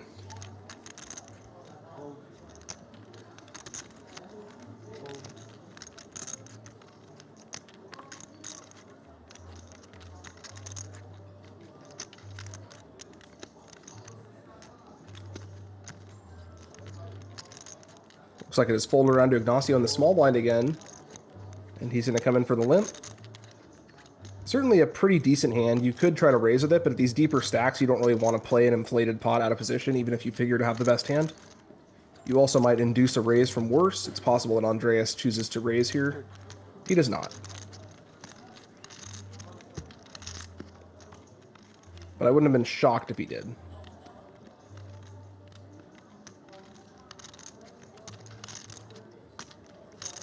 Flop comes very good for Ignacio. He's got a pair. 60.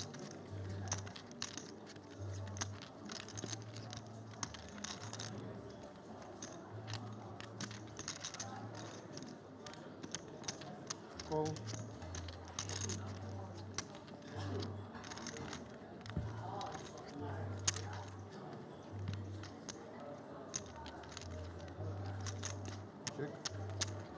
Ignacio content to string Andreas along here and just check call a whole bunch of streets, which is the only way he's going to make any money out of this hand.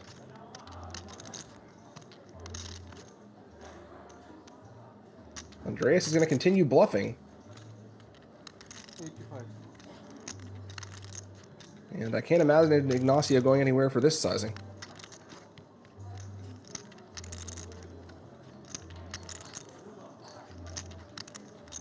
Fold. He does indeed make the call. We go to the river. River's a queen. That's not a great river for Ignacio. Andreas could potentially steal the pot here with a third bet. But it's also possible that Ignacio has been check calling with a hand like Queen 9 or Queen Jack. Or even a 10.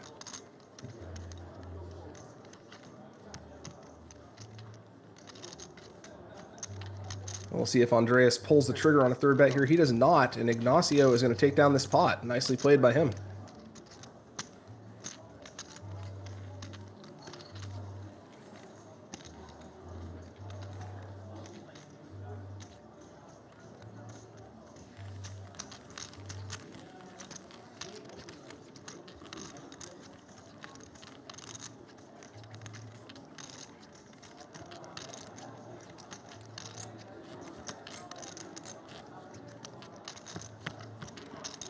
Ignacio continues to steadily accumulate chips here. Playing very well all day, I think. I played one hand I've slightly disagreed with that I can remember.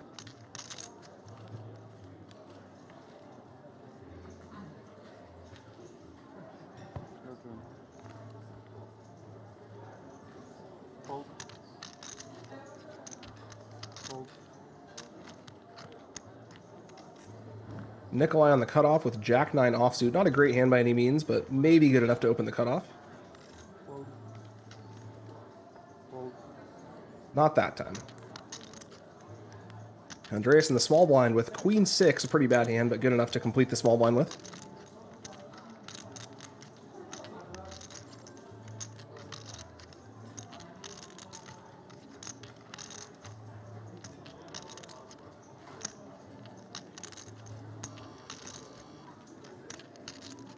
Good enough to go all in blind versus blind with, because Lucas only has about 12 big blinds. So Queen 6, while not a great hand by any means, is good enough for the all in there. And Andreas will take it down.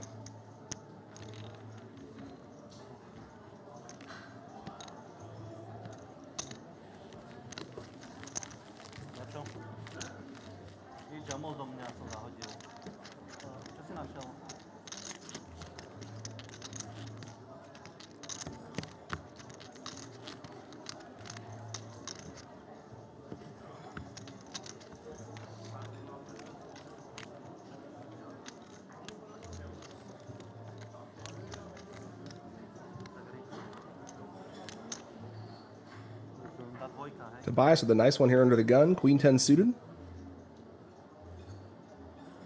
That's going to be worth a raise. Makes it 125, barely over the minimum. Andreas on the button with ace-10 offsuit. That might be worth something. We'll see what he does with this one. Could call, could 3-bet, could fold. I think all three options are at least reasonable.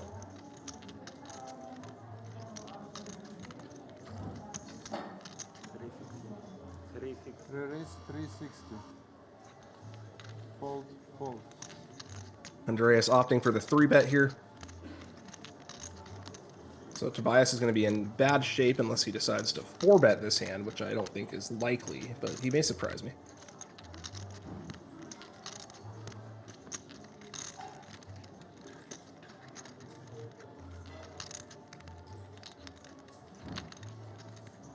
And he does make the fold, a good fold by Tobias there.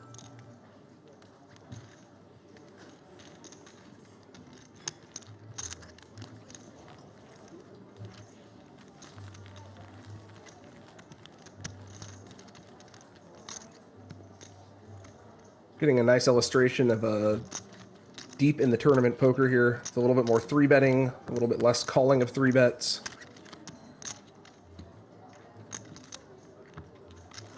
The game revolves more and more around pre-flop the deeper in the tournament you go. There is still post-flop play, of course, but options like calling opens tend to decrease in value.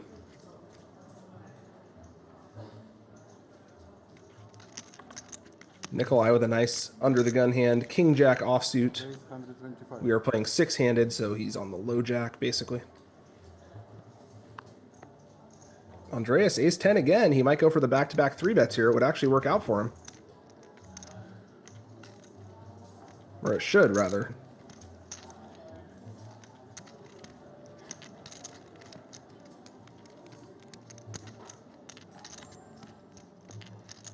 Fold. Fold. He decides to just call this time. And Tobias with a pair in the big blind. I expect we'll see him make the call as well.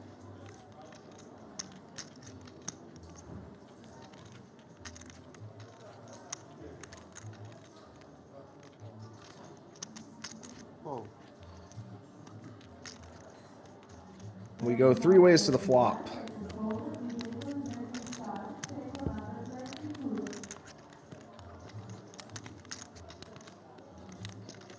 Nikolai with top 2 pair, but Andreas has the nut flush draw and a gut shot, as well as an overcard, although the overcard is not good, as it turns out. At least not by itself. 150 bets.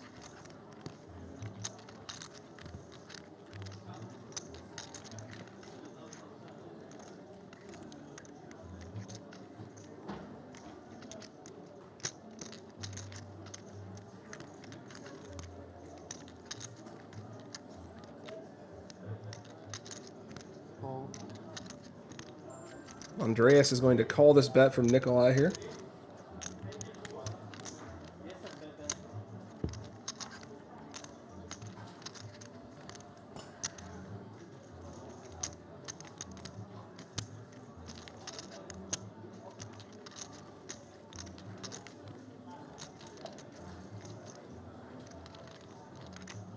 That's 250.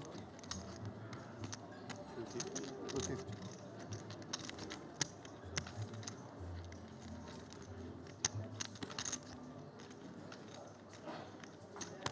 The turn gives Andreas a couple more outs. He can now hit an ace to make a better 2-pair. But he's still really looking for that club or that queen. Call.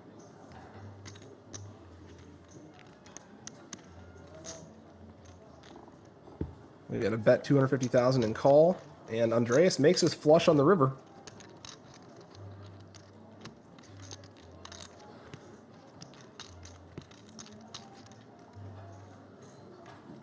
Check.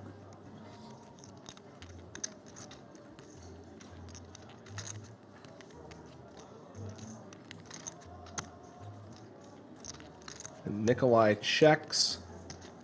Andreas deciding how much he wants to bet. Nikolai does have the option to check raise all in. He does block full houses, but it's a very risky play. Unlikely.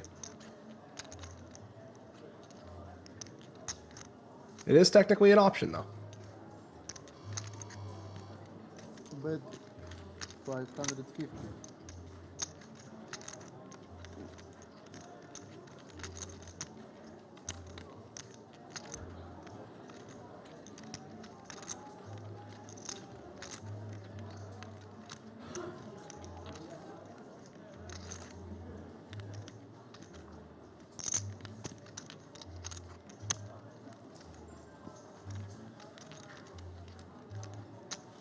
Nikolai considering his options here. He does appear to have already given up on the potential to check raise bluff. I think he's deciding between calling and folding.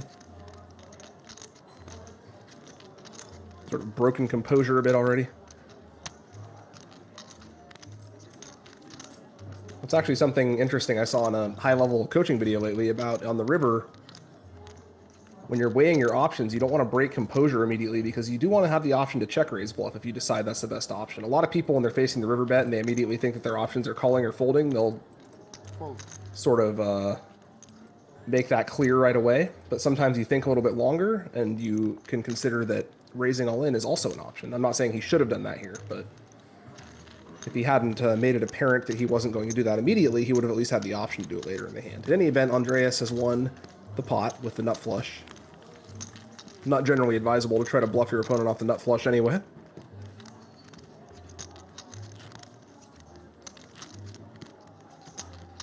So a nice pickup for Andreas there. And a tough river for Nikolai.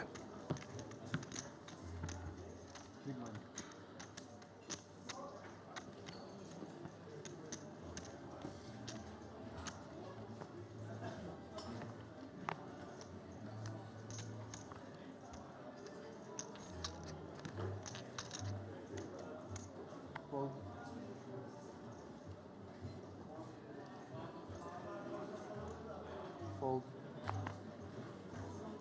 Fold.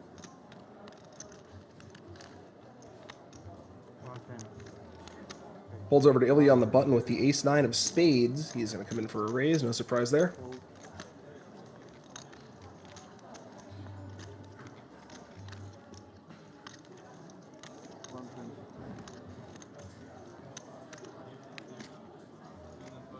And Nikolai in the big blind also has an ace, but it is a much worse ace. It is both offsuit and lower. He simply folds it, which turned out to be a good decision that time. But a little bit surprising. Normally against a min raise from the button, you were going to defend every ace-x, or 3-bet some of them. But in that spot, he would have been in very bad shape, so he dodged a bullet there.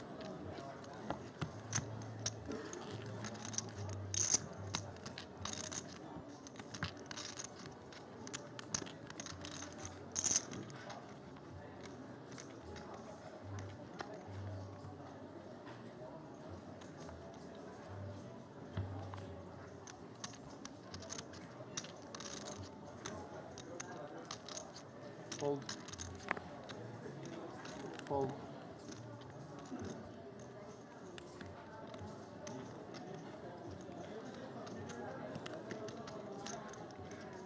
Holds over to Ilya on the cutoff with a suited ace. That's going to be good enough for the raise. Raise 120. Fold. Fold.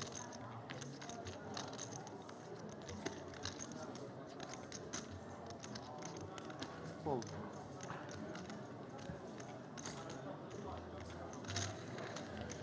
And he's going to take it down uncontested that time. Always a nice outcome when you have a 2 in your hand to win uncontested.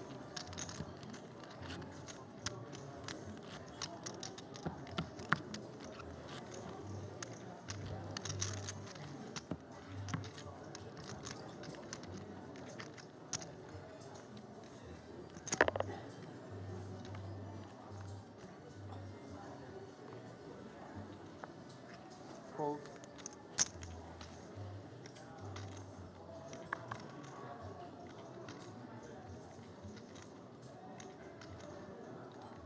Ilya now with 5s on the hijack. I expect we will see him raise again. 128. We do indeed. Over to Tobias on the cutoff with ace-3 suited, a hand he might consider 3-betting with.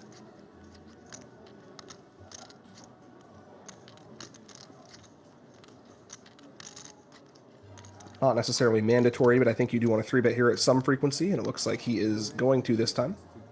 And now, although Ilya technically has the best hand, it's very difficult for him to continue here, although unfortunately for Tobias, he has run into a monster right behind with the queens of Nikolai. I don't think Nikolai's going anywhere with this one.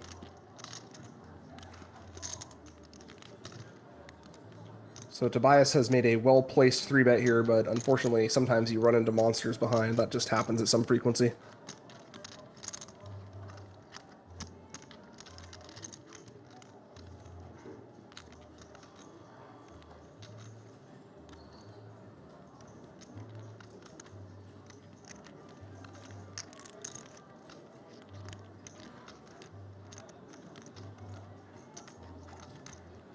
Now Ilya deciding between, or I'm sorry, Nikolai deciding between a non-all-in 3-bet or simply going all-in.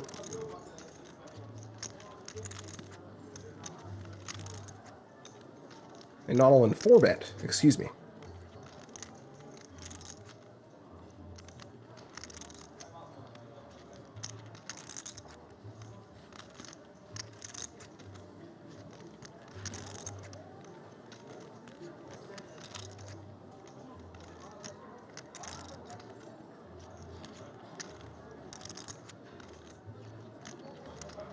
Nikolai counting out his sizing here. He has almost 50 big blinds, which might be a little bit too much to simply go all in with. But he also has position on Tobias. So I think simply going to something like 720 and then calling off against Tobias is entirely an option.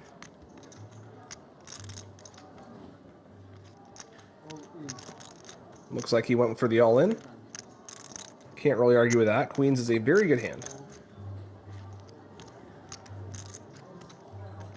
And Tobias is going to have to quickly fold this one, although I think his 3-bet would have worked against Ilya. As I said, a well-placed 3-bet, but he just ran into a landmine behind him there.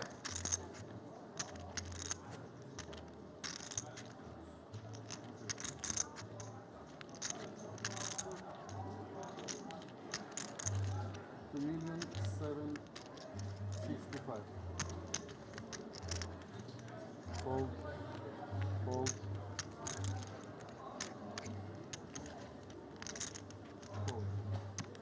And Tobias checking to make sure Ilya folded before he also makes the fold. Big pickup for Nikolai there. Always nice to win a pot that's been 3-bet in front of you with no showdown. Even with a hand as strong as queens, that's a pretty good outcome this deep in the tournament.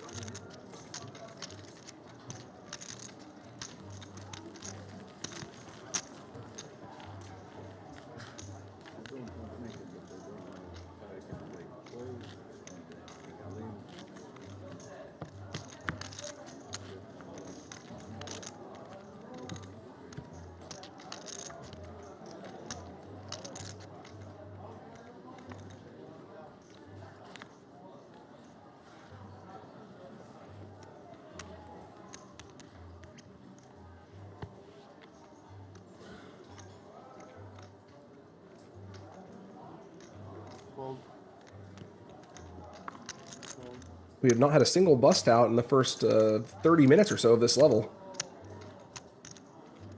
As it folds to Ignacio on the button here with ace-7 of diamonds. He is going to come in for a raise with this one. 150. Ignacio been bouncing around between 3 and 4K for a while here. I'm sorry, 3 and 4 million. He's got a lot more than 3 or 4K. Fold. And he will win that one uncontested.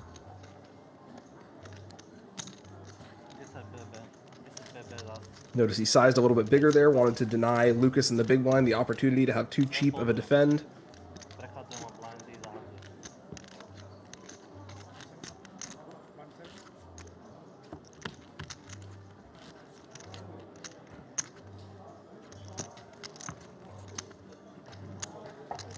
Lucas, of course, is our short stack at the table.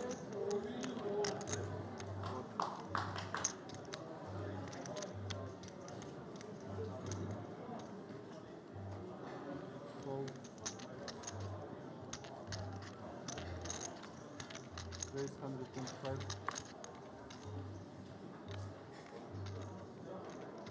Fold.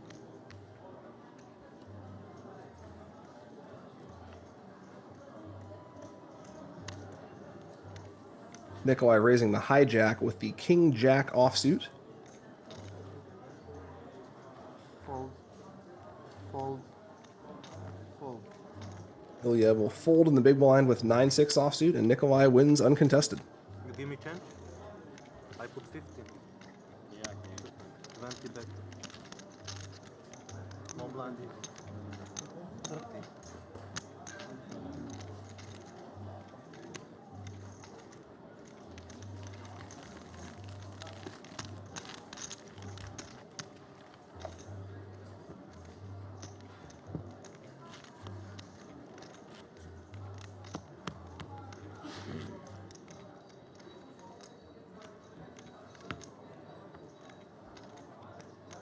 We are here at the World Poker Tour Cyprus main event. On day 3, these players are playing for over $400,000 US for first. I'm your host, Brian Paris. Fold.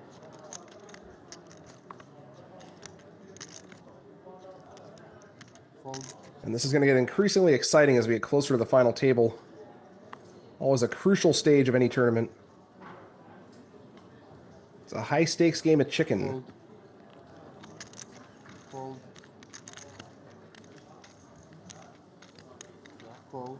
Everyone wants to stay alive to make the final table, but you still have to find a way to win chips. So finding the balance between those two competing imperatives is the essence of no-limit tournaments in the deep stages. Always makes for some very interesting spots, as we see Ilya limp here with the ace-7 suited, and Tobias checks back with king-5. Tobias out in front on this flop. He's got middle pair and a backdoor heart draw. Ilya does have backdoor diamonds and a backdoor straight draw.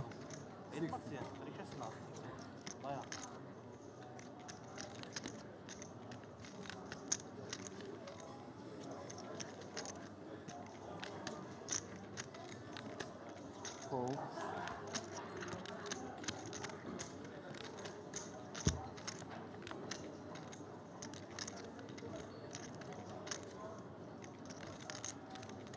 Check.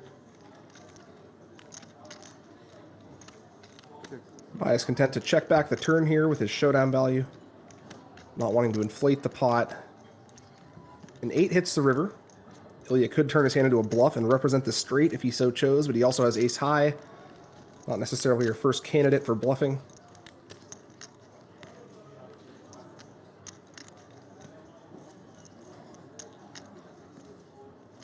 Check. He decides against it, and I think this one's going to go check, check. Check. Showdown. And Tobias will win the hand with king 5. A small pot, but they're all important this deep.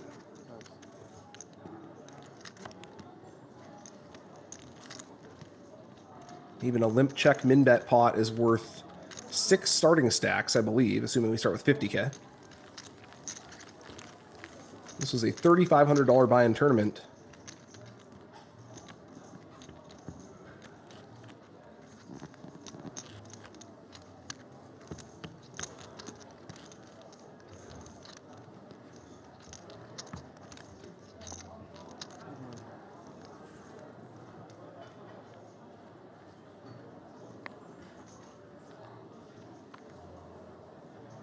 Second year in a row we've had this one, first time since 2012.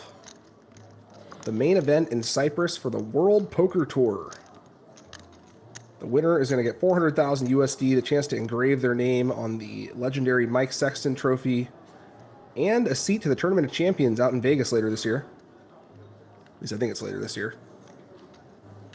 Might be next year. But either way, a nice collection of prizes for the winner. 125 raise. Fold. Fold. Andreas going to come in for the raise here with the ace-5 of diamonds. Fold.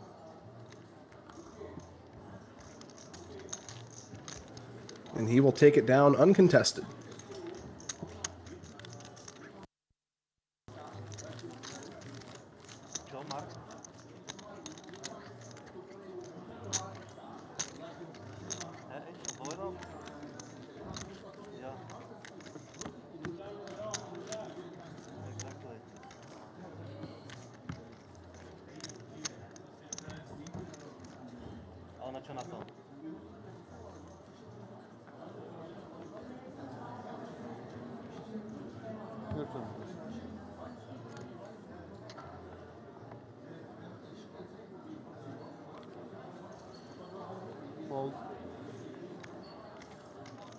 Over to Lucas on the hijack. He's getting quite short now. He's got about 9 big blinds, 8.5 big blinds.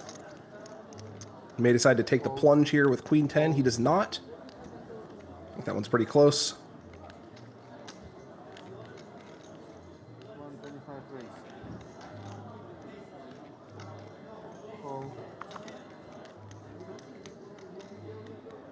Tobias raising the button with a pretty weak hand. Nikolai calling the small blind with a better looking but actually slightly behind hand. We have pretty much a coin flip going to the flop here.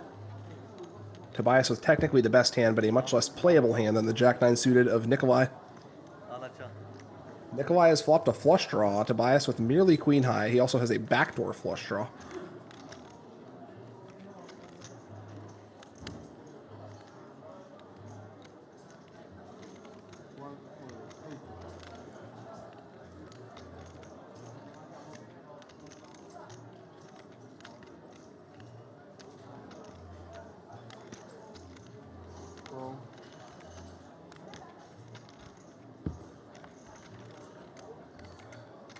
Tobias c-bets small on the flop, and Nikolai calls with his hearts. Now we'll see if Tobias wants to go for 2 barrels. This hand does not have a whole lot of showdown value. But the club coming on the turn is going to reduce the number of hands that Nikolai folds. Tobias does block a heart, which is nice for his possibility of having a second barrel succeed.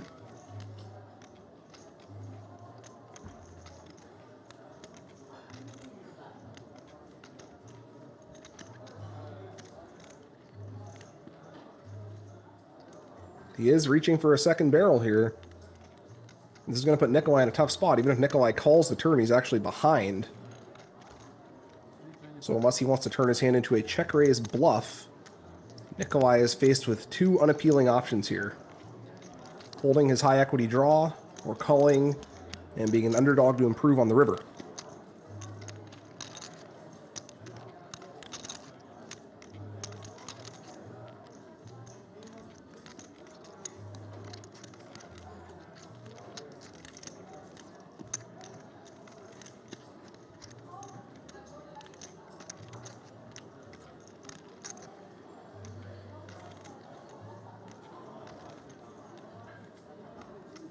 Tobias showcasing the power of position there. Taking it down with a very weak hand on a second barrel. Nice play by Tobias there. A well-earned pot.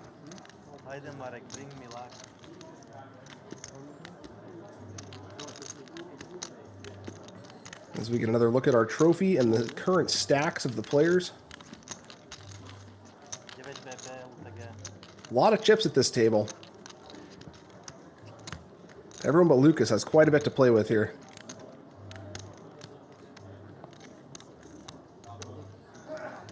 A great structure here in the WPT Cyprus main event.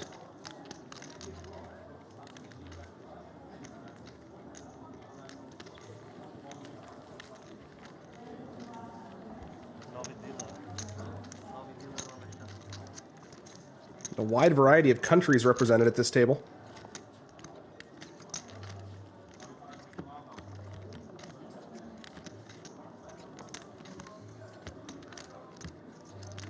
All different countries at this table in the World Poker Tour.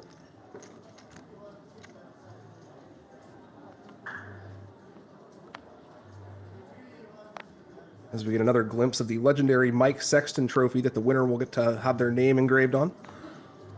One of the greatest honors bestowed by winning one of these tournaments. Every poker professional's dream.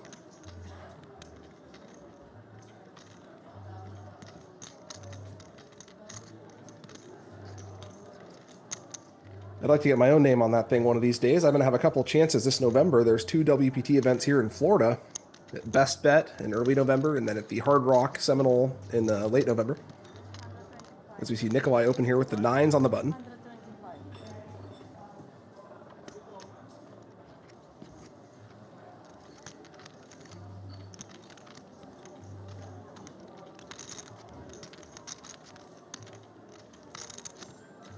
Andreas in the big blind has a suited hand. He also has an overcard, good enough to see a flop. Let's see what the flop brings. Andreas looking for a 10 or some spades.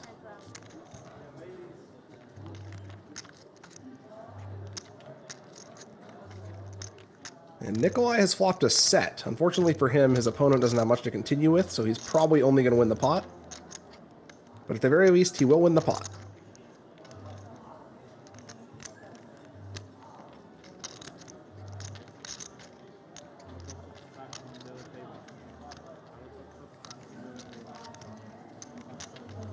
Not the sort of texture we'd expect to see Andreas get out of line on.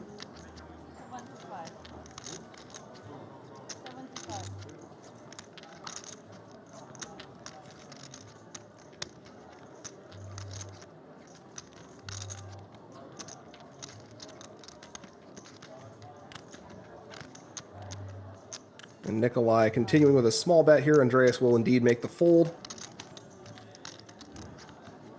Flopping a set is only half of the equation. You also need your opponent to have a worse hand that can pay you.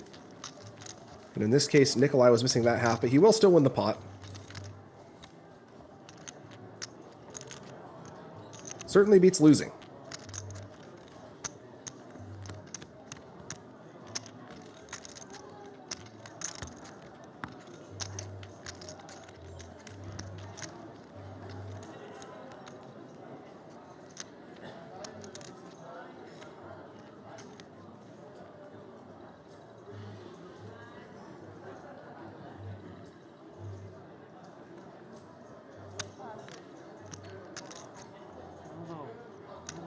Bias with queen 10 on the hijack.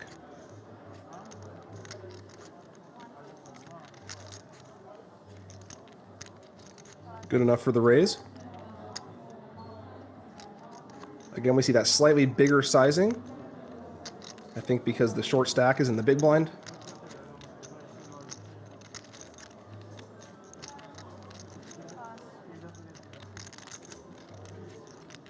And this is a perfect example of why Lucas, with technically the best hand in the big blind, is going to have a hard time continuing here against a 2.5x raise from under the gun, or under the gun +1.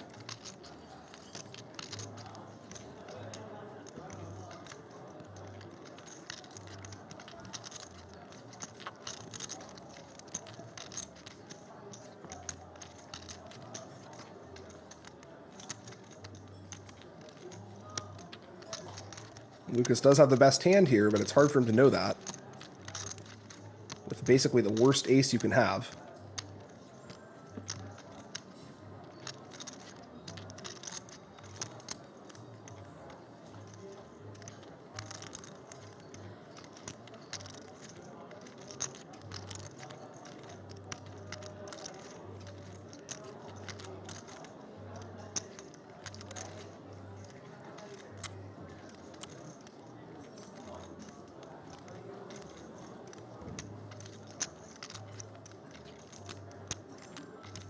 Lucas weighing his options here. Decides to move all in. Correctly so. He is ahead, but not by much. Basically a coin flip here.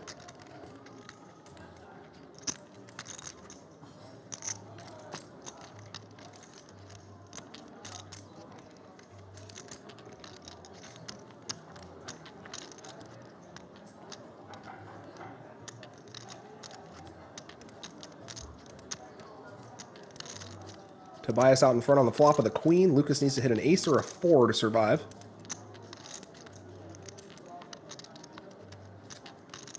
Another queen. That shrinks Lucas's outs to just the 4. He's got 4 4s he can hit here.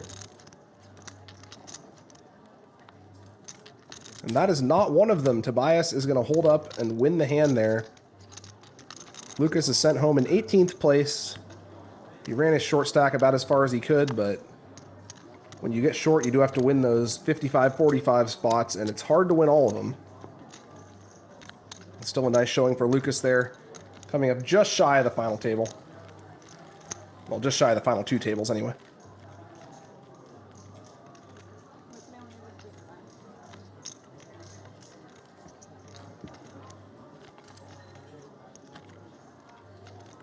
And Tobias continues to add to his stack. He is approaching 3 million now.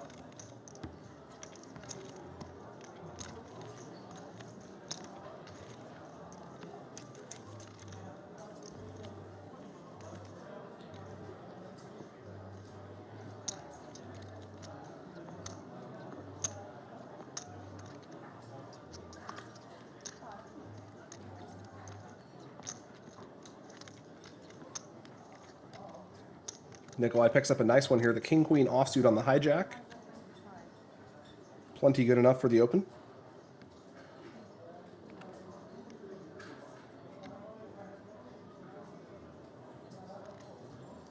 Ignacio right behind him is going to get out of line here with the king-5 suited. Not an egregious 3-bet or anything. Having the king blocker is pretty nice. Being in position with these particular stacks is pretty nice. So it's a worthy spot to expand your 3-bet range, but this is definitely a bit of an expansion. We'll see if it works out for him. Nikolai has a very playable hand, but calling a 3-bet out of position here with an offsuit hand is not ideal.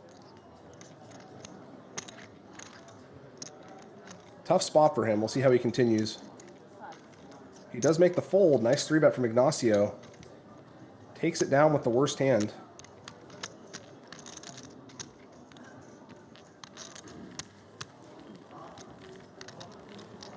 Very nice example of how to leverage position and stack sizes there with that 3-bet from Ignacio, folding out a much better hand.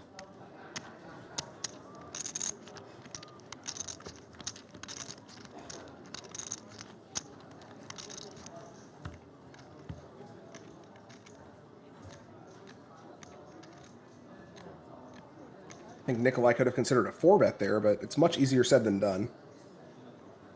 Having the king and the queen blocker makes it less likely that your opponent has a truly good hand to go all in with you with. It's 60 big blinds, you have room to 4-bet not all in and put a lot of stack pressure on your opponent.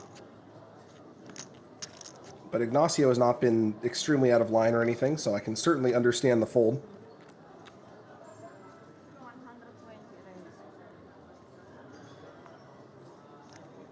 Ignacio opens the cutoff this time with ace-5 offsuit.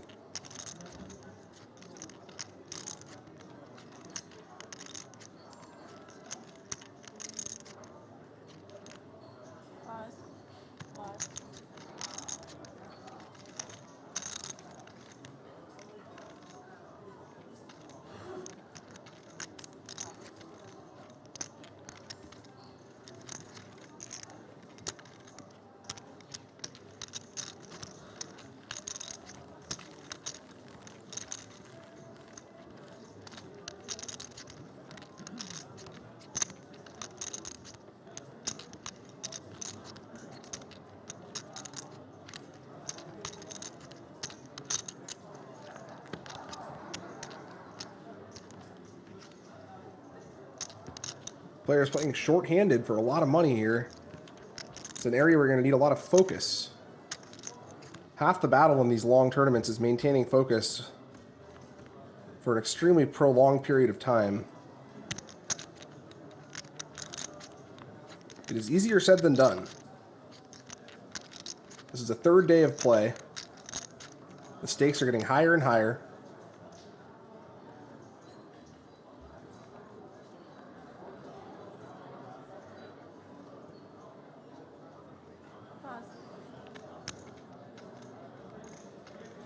So we see it fold to Ilya here on the button. He's going to open with the ace-4 offsuit. And that one's going to take it down without much fuss.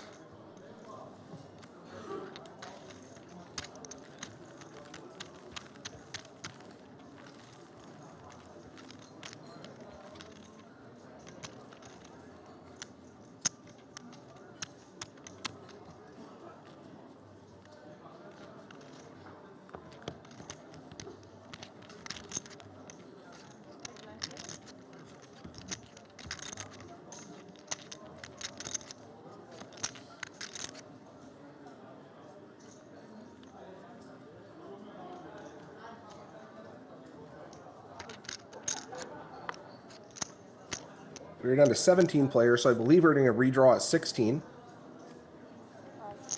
We'll have a short break when we get that redraw. Tobias is coming in with increasingly light opens on the button. Last time queen-6 offsuit, this time 9-4 suited.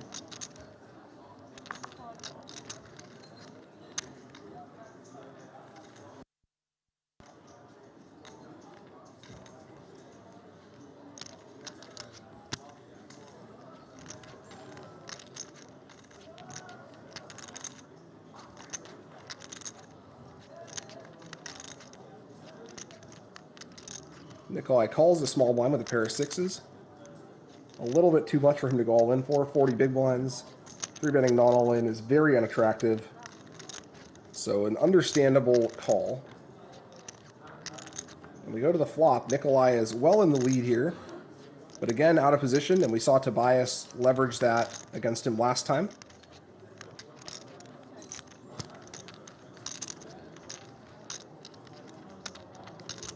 We'll see if he manages to do so this time. A pretty unappealing flop for Nikolai. There's 2 overcards.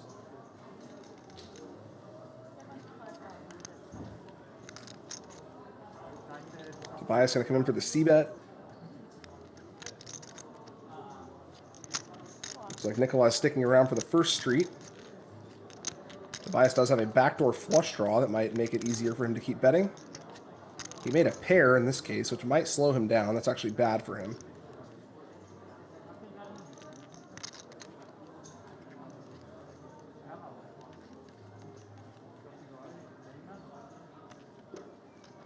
Might have been better for him to completely miss the turn, so he'd be more inclined to keep betting.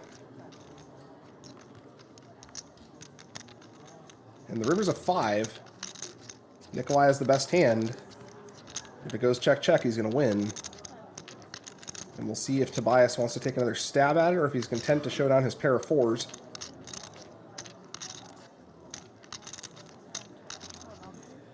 Looks like he is going to show it down. And as I was saying, the 4 on the turn may have actually been negative for him because he might have kept barreling on some other turns.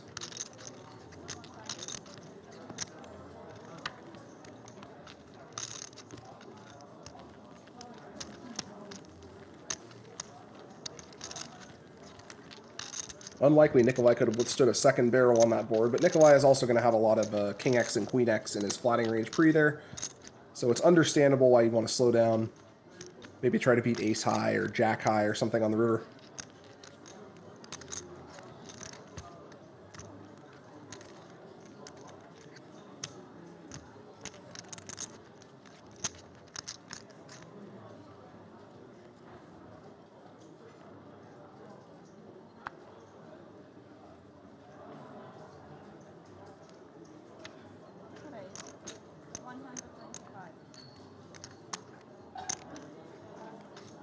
Ilya coming in with a raise here. Queen 10 on the hijack.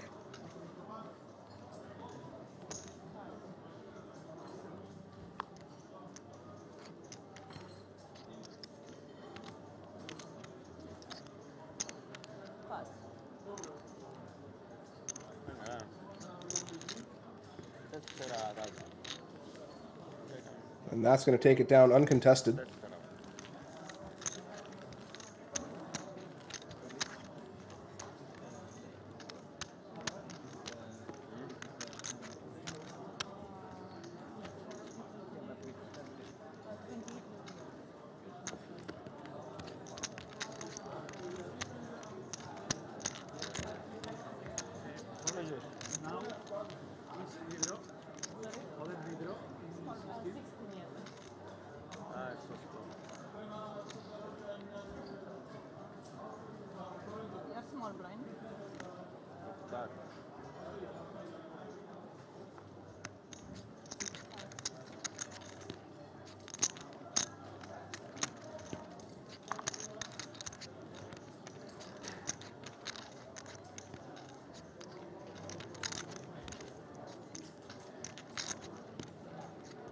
Pulls to Ignacio on the button. He's got the 9-6 suited. Decides to pass on this one.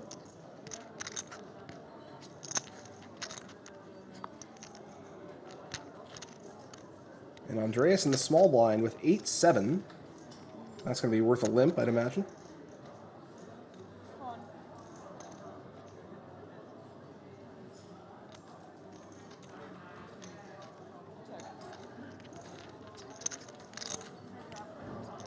Goes limp check to the flop. Ilya with a nice hand, Queen Jack. This is not the type of hand you want to raise limps with. You don't want to reopen the action and potentially get limp re-raised off a very playable hand.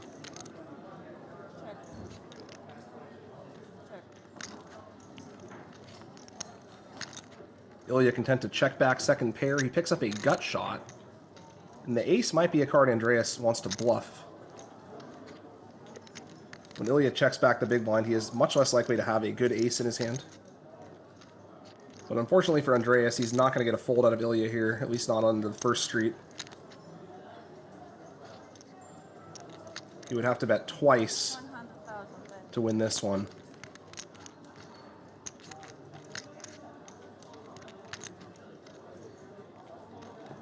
Ilya with a complete lock on the hand as long as he doesn't fold it. And if Andreas can come up with a large second bet here, he might have a shot at this pot. Otherwise, Ilya is going to take it.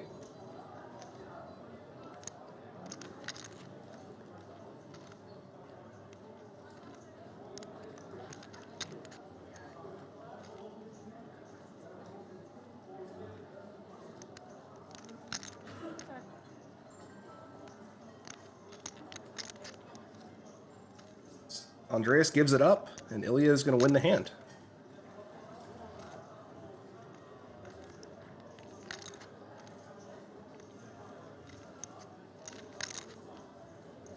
Perhaps thinking about going for thin value here. Seems like a check to me. But whatever he does, he's going to win, I think.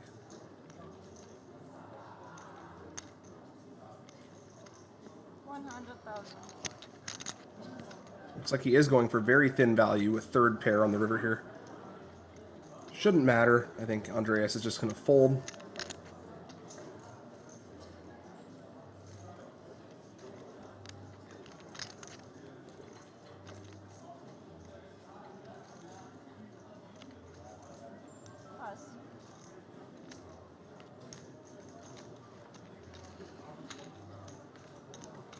One small benefit of that for Ilya is he doesn't have to show his hand. I think he played the hand in a very standard fashion anyway, so it's not like he's giving away much information by showing.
Andreas wins there with ace-jack offsuit.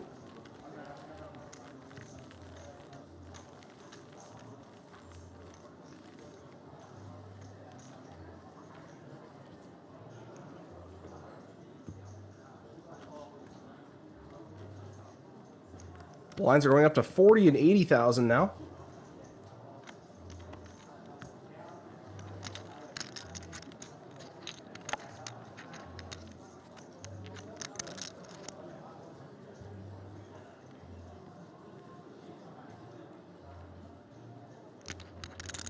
We will have a redraw when we get to 16 players.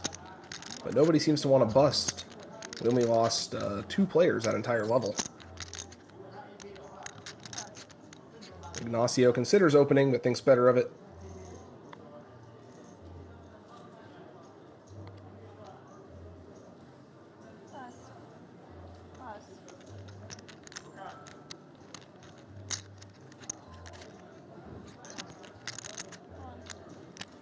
Folds over to Tobias in the small blind. He is going to take a flop with the ace-2, and Nikolai will check back the 8-7. These hands run very close in value, as you can see. Great flop for Tobias, though. He has the top pair.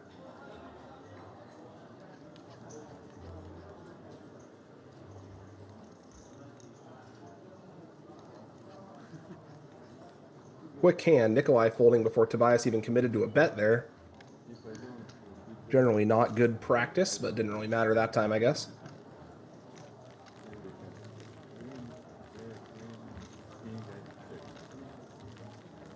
You don't have to Hollywood a whole bunch or anything, but you don't want to make it too easy on your opponent and fold as soon as they start reaching for chips. There is a happy medium.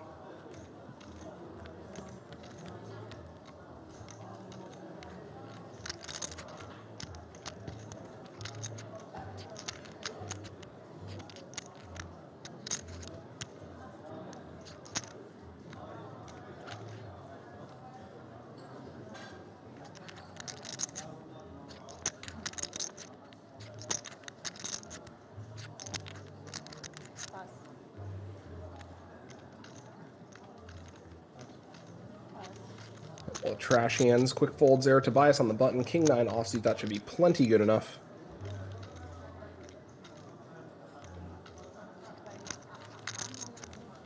He is indeed reaching for his opening chips over to Ignacio in the big blind, who will quickly fold with the 10-6 off.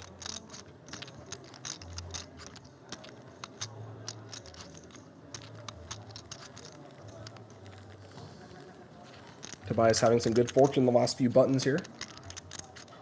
Getting that 2-barrel through with Queen 6, and now stealing here with the King 9.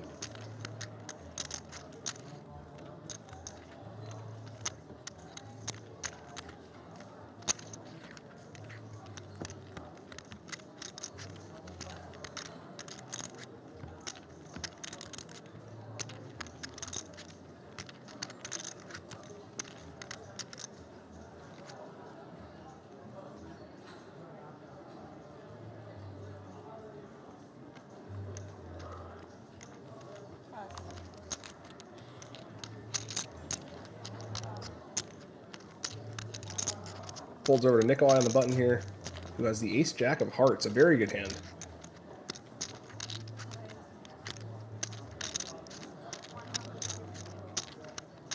Ignacio in the small blind with technically the best hand, but suffering from a few disadvantages here. Being out of position, having worse visibility on flops. And the stacks are too deep for him to just jam, which is what you'd like to do with a hand like this.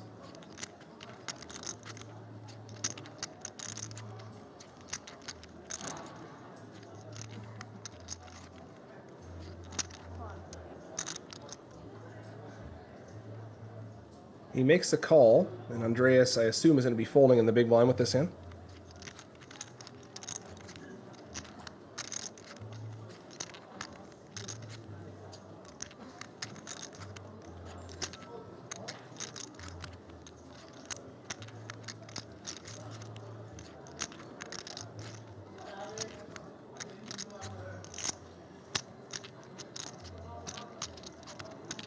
He does indeed fold. Or no, he doesn't yet. He put out a time chip.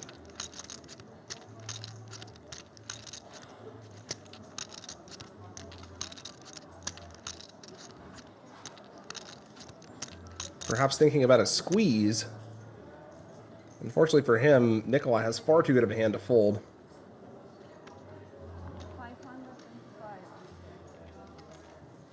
This is a good spot to squeeze in general. I don't think I like doing it with a hand as weak as 9-6. You'd much rather have at least a king or an ace in your hand. You don't need a good hand per se, but you'd like to at least block something. 9-6 does not really fit the bill in that regard. But the bet is in. We'll see what Nikolai does with his ace-jack suited. He could 4-bet all in. He could call. I don't think he can fold.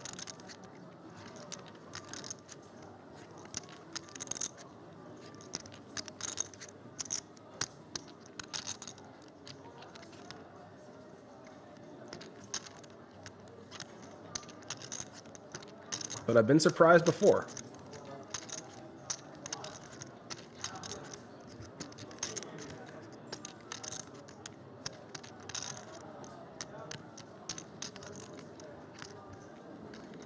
Nikolai is reaching for chips. Looks like he's doing something.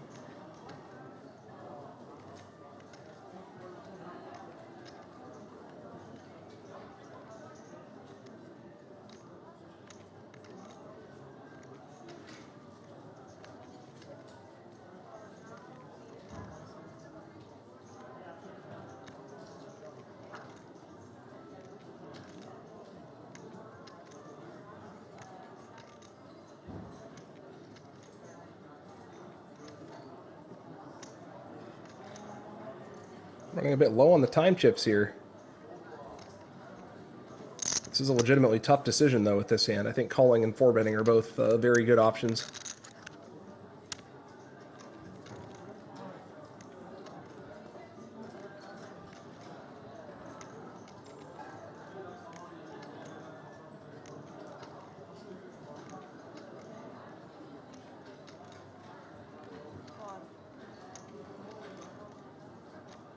Looks like he is going to make the call. This hand plays very well with position, so hard to argue with that.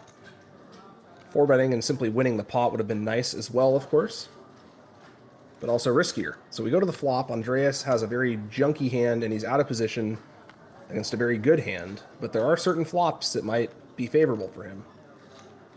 That is probably not one of them. Andreas does technically have the best hand with a pair, but Nikolai has many, many draws here and is not going anywhere. We'll see how this one plays out.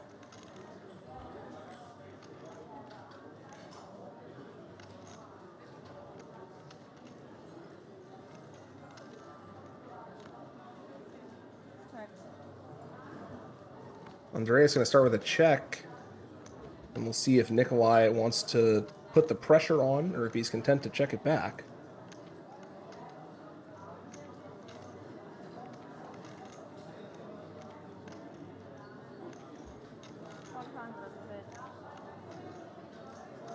Nikolai is going to reopen the action. He has a fantastic draw.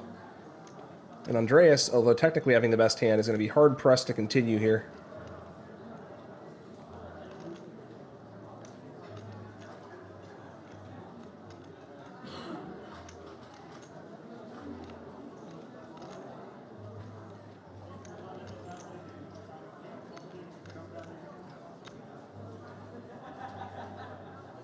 He is thinking about it.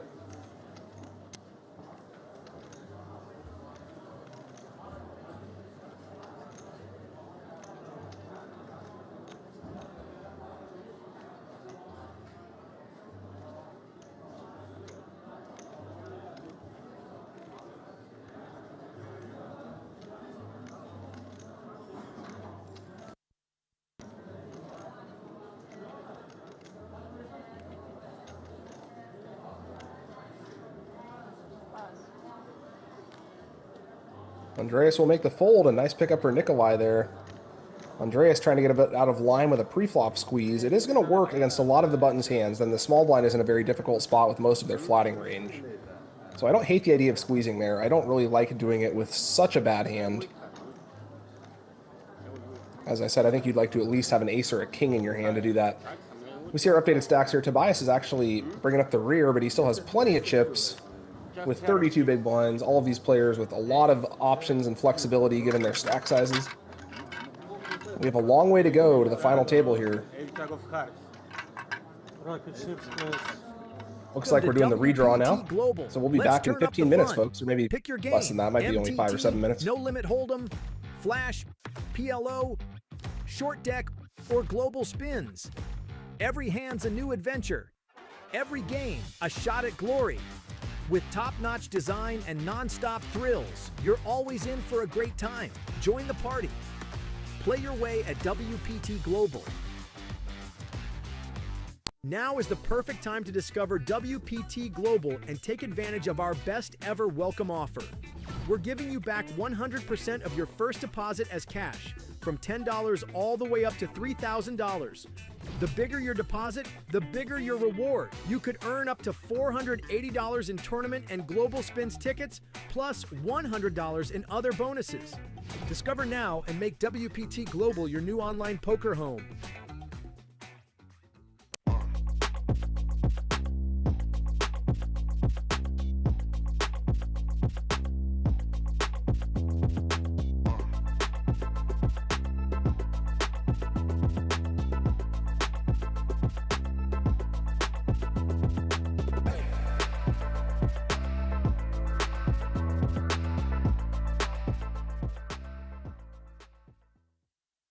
This summer, the heat is on at WPT Global. The Super Giveaway is your shot at free tournament entries every single day. Deposit now and score WPT Global Tournament tickets. We're rewarding players with random entries, from the $530 Grand Slam PKO to the $100,000 Sunday Slam Mystery Bounty. Big buy-in or small, it's all free money in your account. So check in daily, claim your tickets, and hit the table. Plus, get a 100% deposit match bonus if you're new. Only at WPTglobal.com.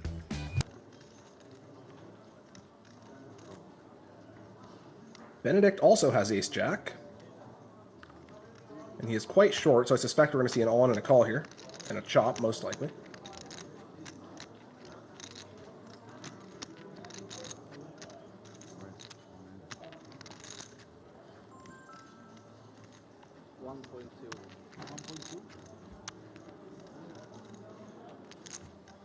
I spoke too soon. Ignacio has woken up with a monster. Ace-queen suited.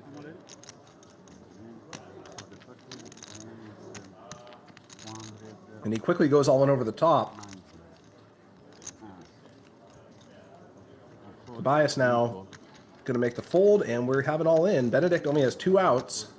Tobias folded one of his jacks. So barring a disaster, Ignacio is going to continue his run up the standings here.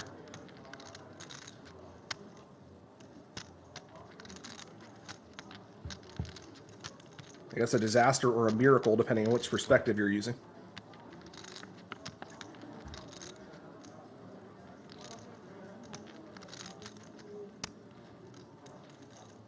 No help for Benedict. He's going to need one of 2 jacks to stay alive here.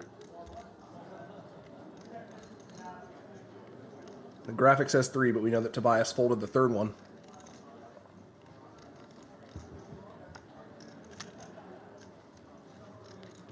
And that is not it. Ignacio continues his heater. And he is up to 3.6 now. Okay. No, no problem. It's all good. 26 players remain. We're getting closer.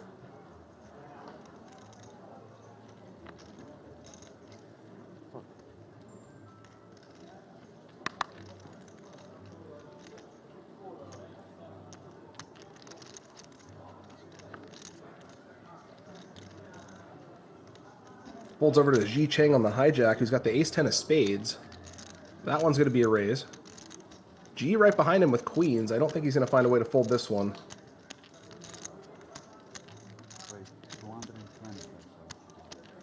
He 3-bets to 225,000. And Anur right behind him with 10s. This is kind of a tough spot for Anur.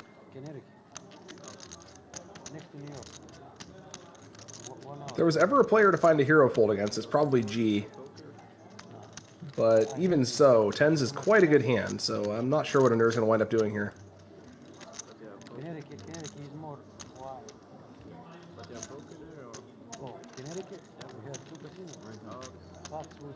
He does go all in.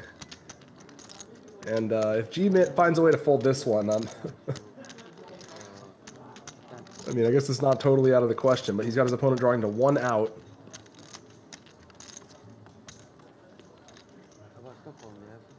No casinos anymore. It closed a couple of months ago. Yeah, why? They didn't make profit. Ji Cheng lamenting the fact that he has to fold such a pretty hand, but he does have to fold it. Now back to G with the 3rd best hand in Hold'em. Will he find the call?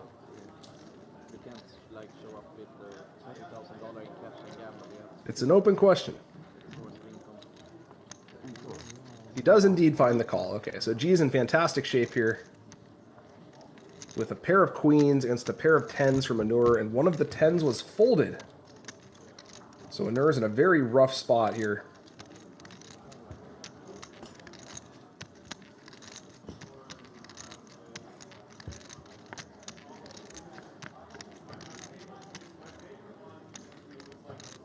Oh my goodness, he hit the case 10. Wow, that is extremely unfortunate for G. He doesn't even realize how unlucky he just got.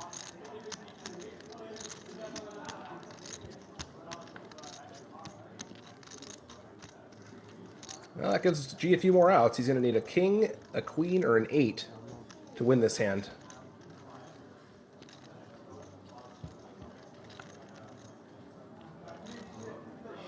That is an ace. So Anur is going to hold up and continue to be our lone surviving player from the initial table. Very unlucky ending for G. He made a few tight folds, finally found himself in one of the best spots you can be in, and lost anyway. That's extremely unfortunate.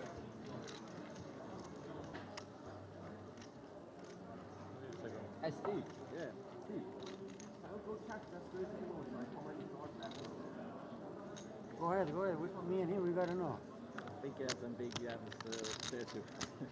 Reminder, everyone, if you want to check out some of our classic WPT moments, you can download the Watch WPT app.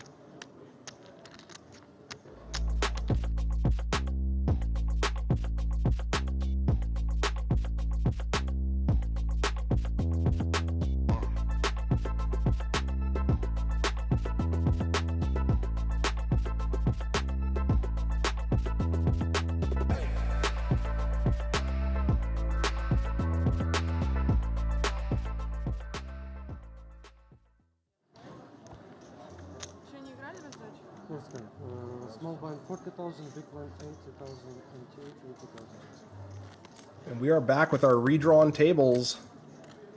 16 players remain here in the WPT Cyprus main event, vying for their shot at $400,000 and cementing their place in WPT history.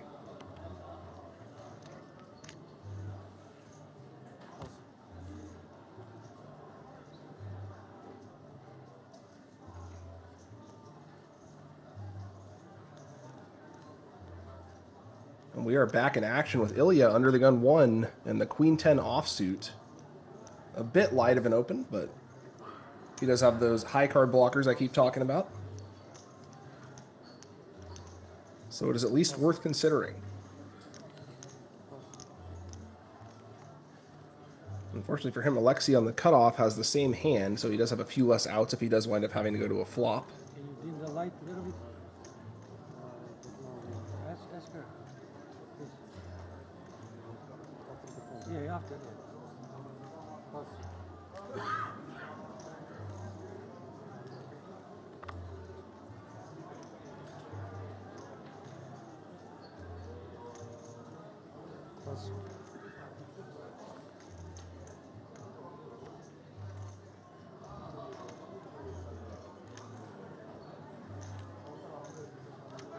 Over to Elena in the small blind with a pair of deuces. That is the best hand.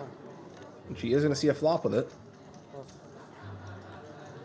And Nikolai will fold the big blind, so everyone heads up to the flop. Ilya is actually unlikely to improve. 2 of his outs were folded, but with position against deuces, he's quite likely to be able to push her out of the pot, depending on what the board is. No help for Ilya. I'm sorry, no help for Ilya. Elena still has a pair of deuces.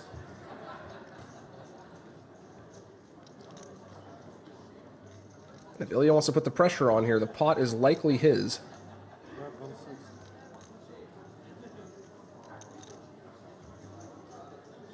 This is the problem with flatting deuces in this spot, especially deep in the tournament. It's going to be quite difficult to win the hand, even when you do have the best of it on the flop. We've seen some people flat with hands like that against button opens. I think against an early position open, it's a little bit more dubious. And Elena pays the price there. She has to fold the best hand on the flop.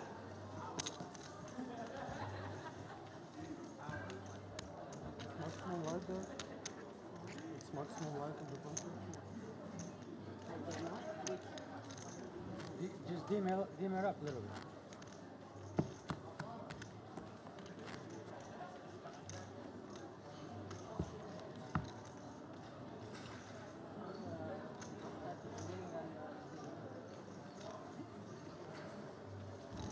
Get a look at our new table here. 16 players remain. We are at the final 2 tables. And these situations can play out a little bit like a final table. Not quite as much ICM pressure, but there still is a great deal of pressure on all the players. As we see Ilya now with a pair of kings under the gun. Going to come in for back-to-back opens. A much stronger hand this time. 160. Plus.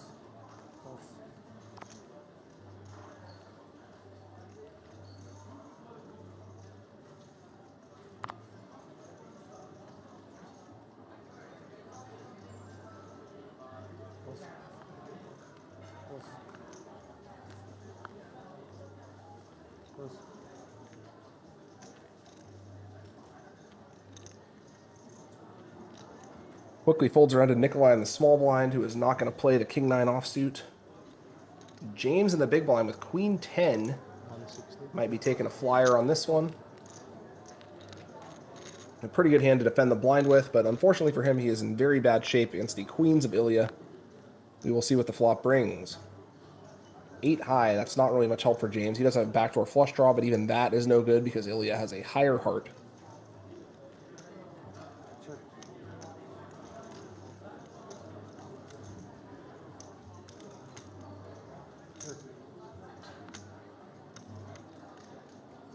Ilya going for the sneaky check back and getting rewarded with the worst card in the deck, an ace. It's not going to cost him the pot this time, most likely, because James is also going to be unlikely to try to bluff on an ace.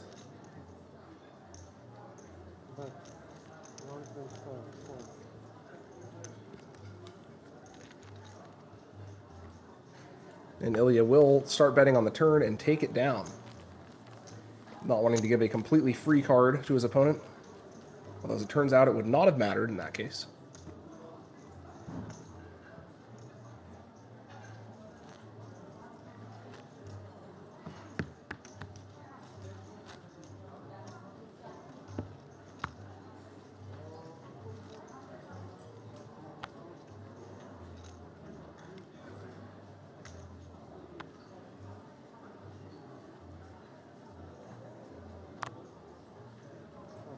You see Anur is still in, our lone survivor from the initial table we were covering today.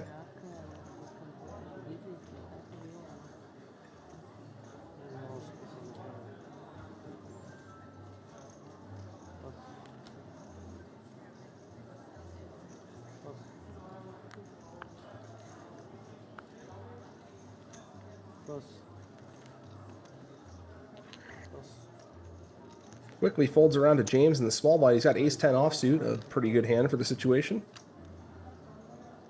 He's going to come in for a small raise.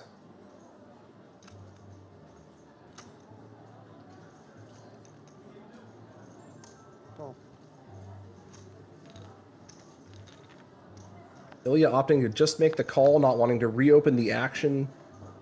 This is something you'll see in these deeper spots. I think in the chip EV stages, the early stages of the tournament, 8s would probably want to put more money in there. But you don't want to take straight coin flips at this stage of the tournament.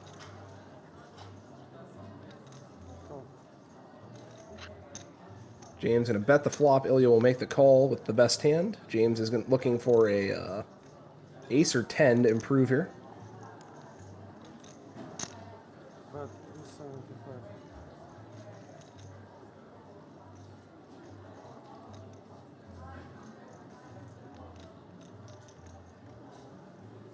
James is going to bet again, and I don't think that's going to be enough to get rid of Ilya just yet.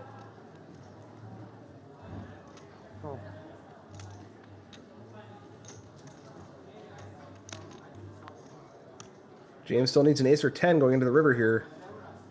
That's a 7. That's not going to do it. So unless James comes up with a large third barrel, I think Ilya is winning this hand. 2 quick checks, and Ilya will show the 8s and takes it down.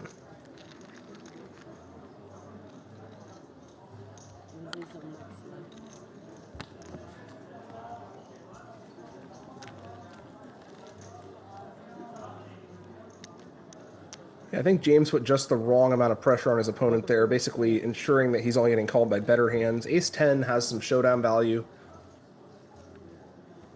The small raise and 2-barrel on that board does not seem like it accomplishes much to me.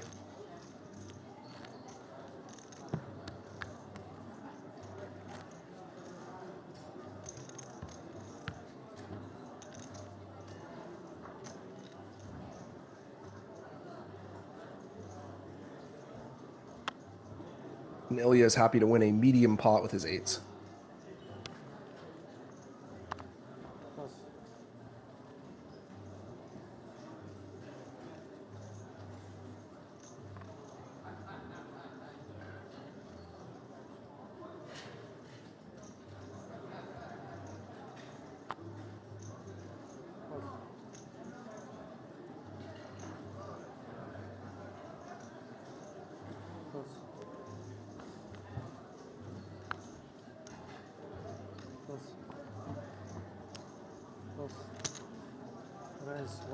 Folds around to the button.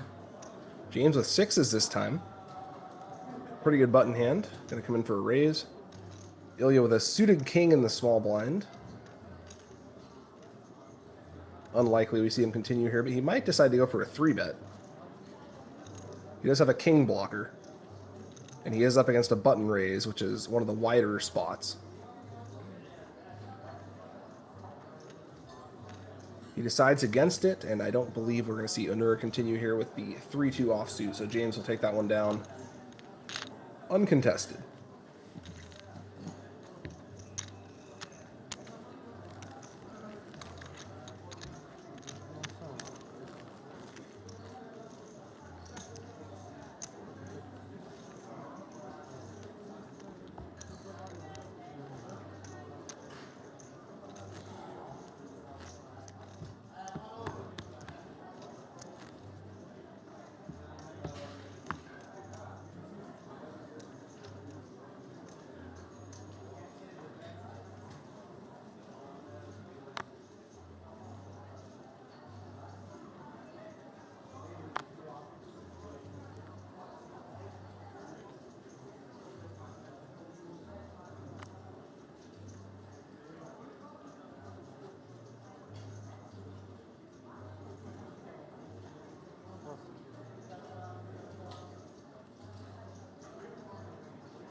Elena with ace-8 under the gun +2. This is the type of hand you can consider expanding your opening range with in the deep stages.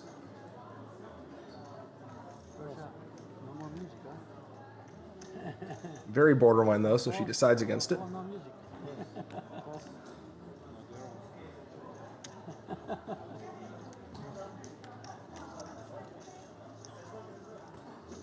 And it's going to fold around to Onur in the small blind, who has Jack-2 suited.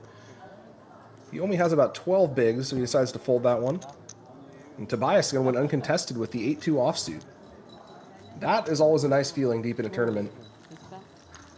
Not only getting a walk, but getting a walk with a hand like that is a huge pickup at this stage.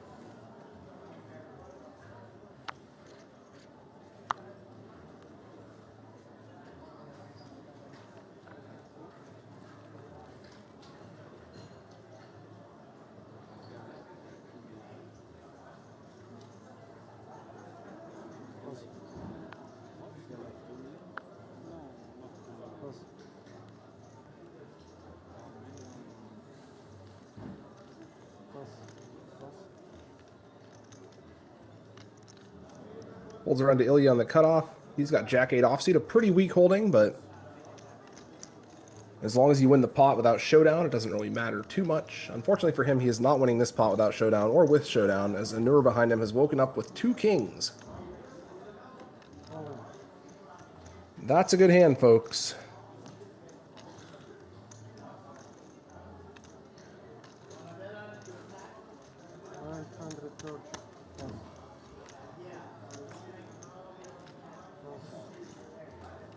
Onur moves all in for his 12 big blinds, and that should quickly win the hand. Russia. How you say Russia, Sweden? Huh? Rusland. Yeah, Rusland. Ilya going through some fake calculations there to make it not too obvious that he's opening with that weak of a hand, but he was always folding, of course.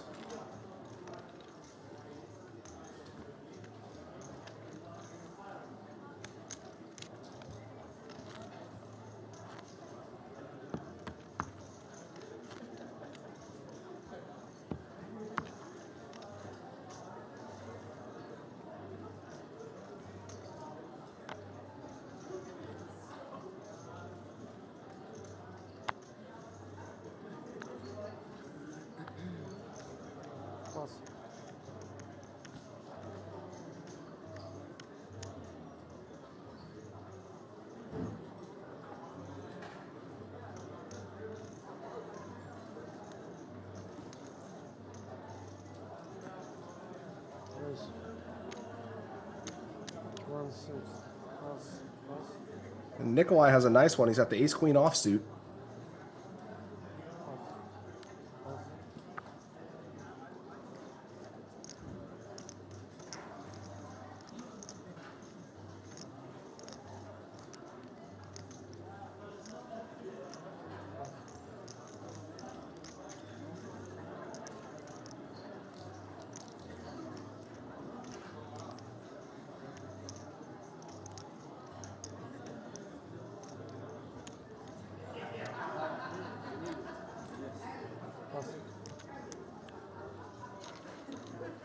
And he takes it down without a fight. You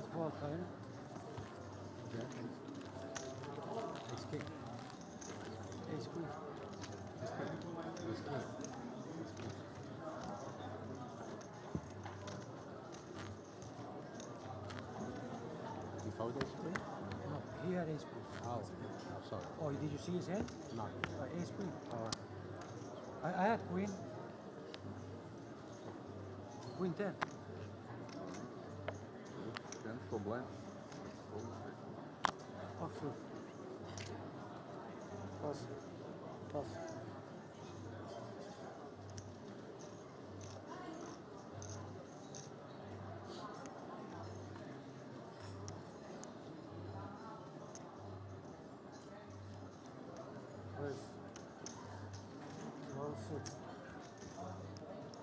Rolls over to Ilya with the queen jack. He is going to raise.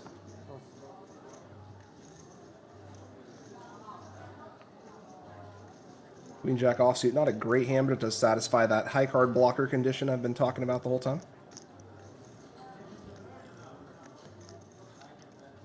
And you can account for both a queen and a jack. It makes it that much less likely that the players behind are going to have hands to 3-bet you with. And that is your primary consideration at this stage of the tournament. You're not so much concerned about deeper stack post-flop playability, although that does come into play a little bit. So hands like Queen Jack offsuit are going up in value a bit relative to what they are in the Chippy V stages, where you'll get flatted in position much more and be faced with playing out of position pots for deeper streets. But Ilya takes that one down uncontested this time.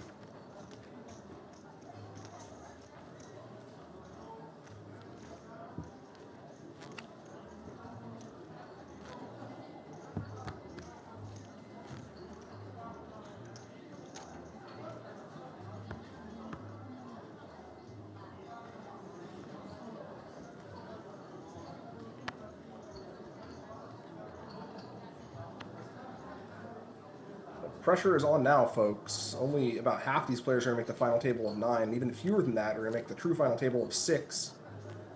I'm not sure if we'll play all the way down there today, but we're going to play as deep as we can, and we'll see where we end up.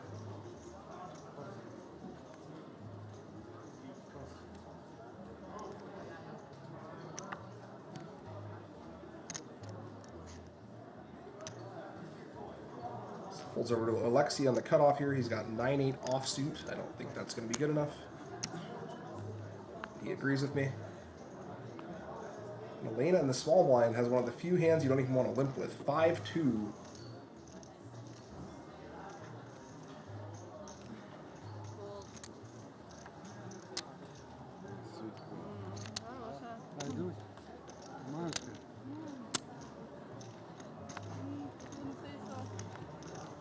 Nikolai had a much better hand in the big blind. Still not a monster or anything, but Queen 3 suited sure beats the hell out of 5-2 offsuit.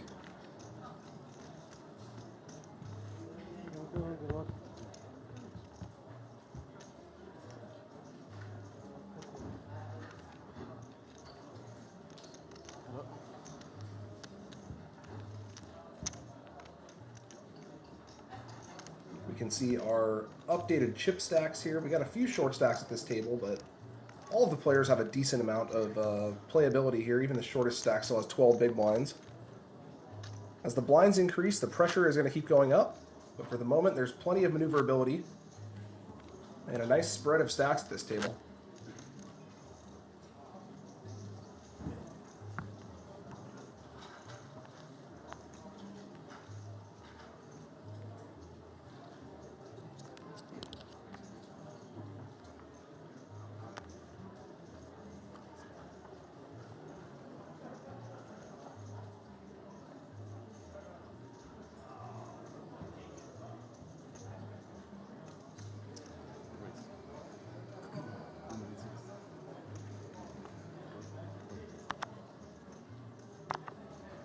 Ilya under the gun with the ace-10 offsuit.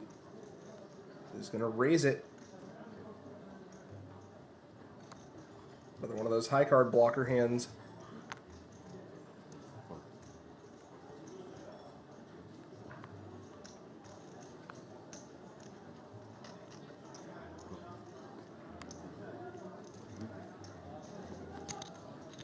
And James in the big blind will make the call with a connector. We're going to the flop. Ilya not quite a 2-1 favorite. These are the sorts of hands that play reasonably well out of the big blind.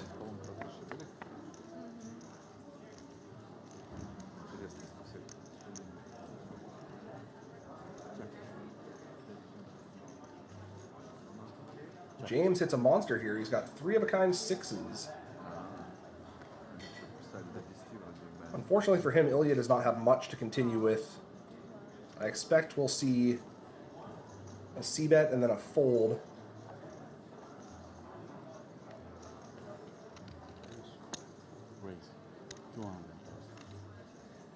And James should be check raising small on this texture with a pretty wide range, which we see him do here. In this case, of course, he has trips, so he can also do it with a variety of backdoor type hands. Ilya should be c-betting with a lot of his range and have a lot of weakish hands like this, ace-10. James throwing in the check. Getting sneaky here. The check raise check. And Ilya is going to bite. He's betting again. James playing this hand nicely so far.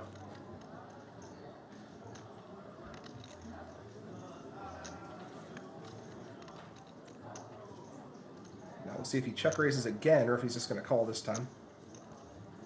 I think if he check raises again, the jig is up. And it's going to be kind of obvious that he has a 6th. 600. Raise. 600. Looks like he is going for the double check raise. I think at this point, Ilya is going to realize what's happening and give up on his hand.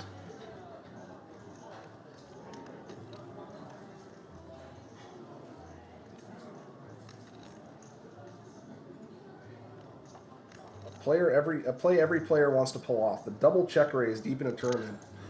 Oh, looks like he's not giving up. He's calling again. This is working out beautifully for James so far. Now, if he can pull off the holy grail, the triple check raise, I will be in awe. I don't think it's going to work out for him. I think he's going to have to bet some amount. He only has about 2/3 of the pot left. Ilya has gone a lot further with this hand than is advisable.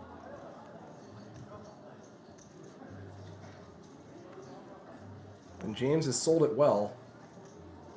He's gotten quite a bit out of his opponent so far with his flop trips.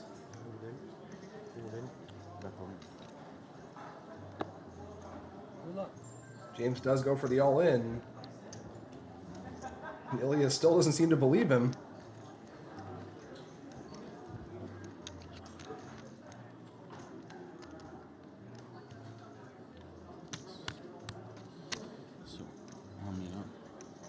Ilya only beating a hand like 8-9 of spades at this point, 8-9 of hearts, something like that.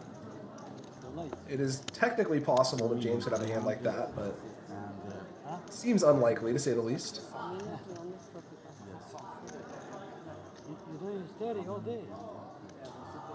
Ilya is at least considering the hero call here, though. If he called here and was right somehow, it would be pretty epic, but he is not. He's very much losing this hand if he calls.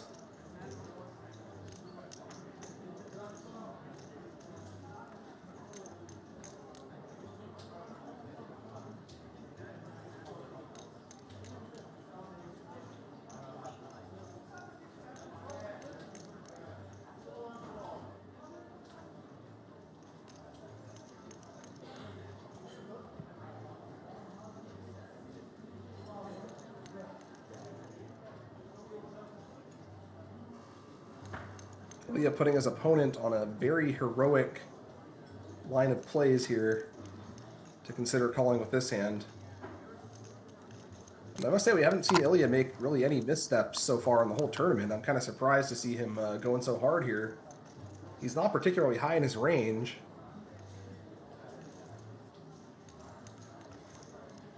He's going to have many better hands here than ace-10. He's going to have a lot of hands with a queen, a few overpairs. He's not going to have any sixes. So So perhaps he thinks that James is punishing him for not having enough sixes in his range here, but that seems awfully thin to be considering calling off this deep in the tournament.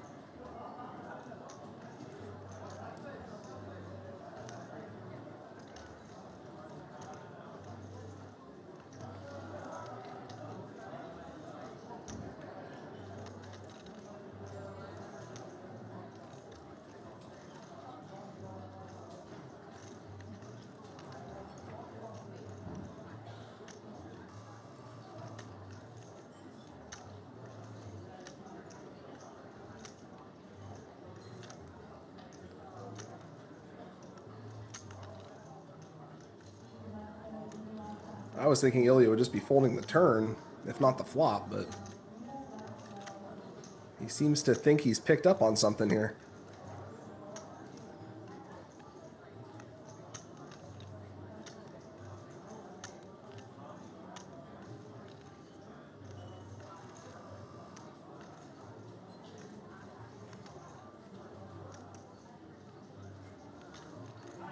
He does eventually make the fold.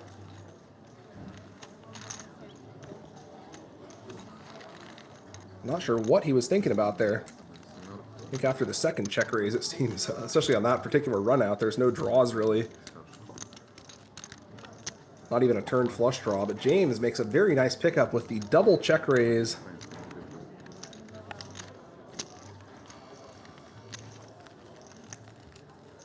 Turning his big blind special into a monster pot there.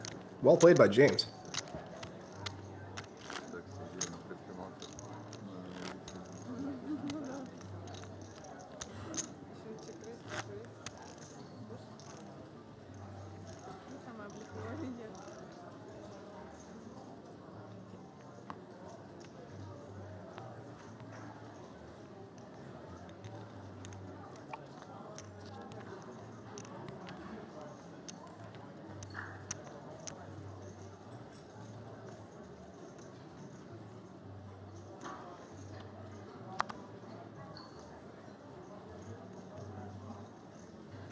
They're under the gun with the King 7 suited.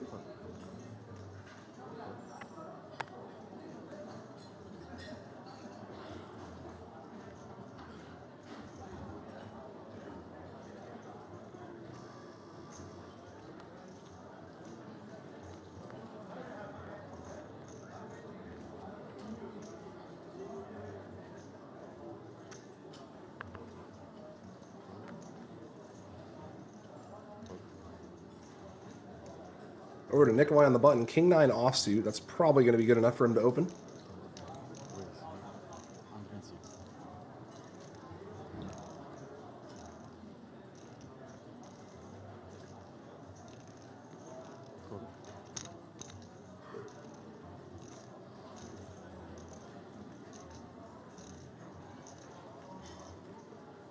James just calling the small blind with nines.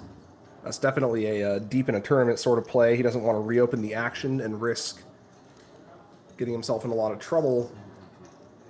Ilya has a monster in the big blind, and he's going to 3-bet. We're going to see if James maybe decides to back raise here. The New York back raise, they call it.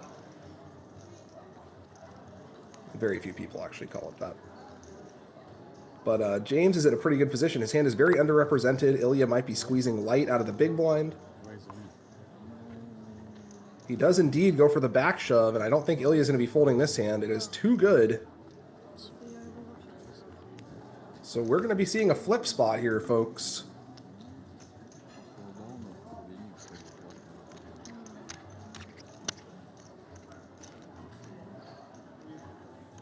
A big, big flip. Whoever comes away the winner of this one is going to be in excellent position to reach the final table and eventually vie for their name on that trophy. And I can't imagine Ilya folding now that he's put all these chips in, especially when it's a blind versus blind spot. Very unlikely James will play ace-king this way. It's much more likely he has a lower pair like he does.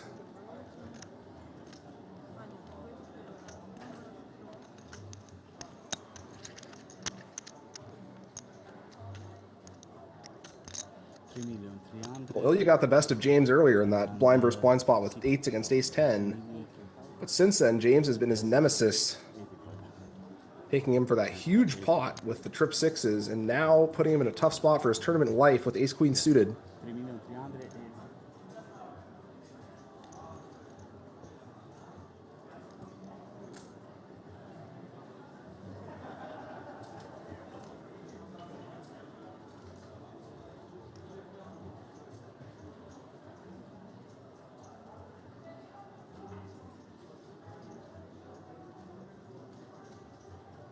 Ilya used a few of his chime chips already on that other hand. He's got to make sure he doesn't run out of time on this one.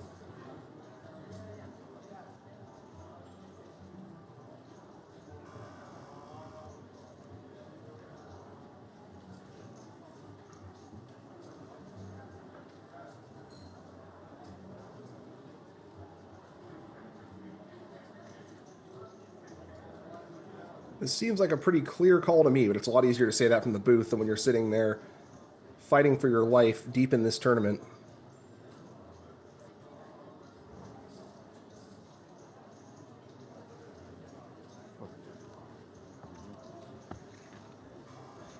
And Ilya winds up folding. I guess he must have put James on either ace-king or queens or better. Getting a fantastic price to call the rest off there with ace-queen suited. And after playing really well all day, Ilya's sort of had the wheels come off here the last couple of hands. Going way too far with that ace-10. And now folding when he was flipping with a ton of dead money in the middle. I'm not sure why you'd reopen the action with ace-queen suited there if you don't intend on calling.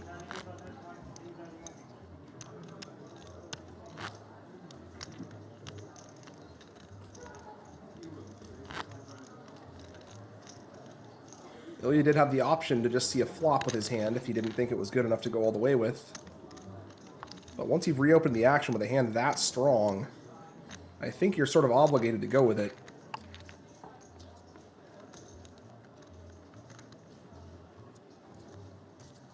And another very nice pickup for James. He is in fantastic shape here after those two hands. And I love the way he played that hand. I love the first flat with nines. I love the back shove.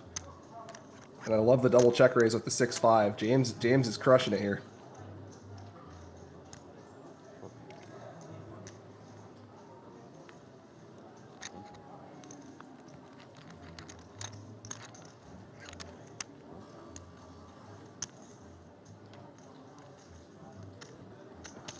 with 160.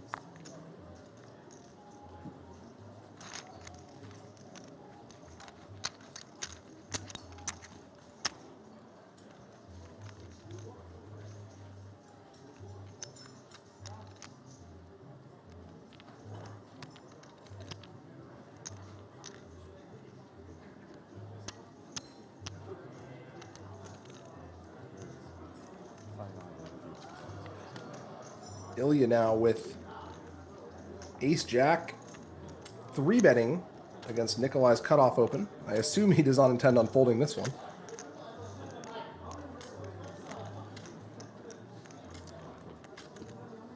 Got to be a bit frustrated after this latest sequence of hands.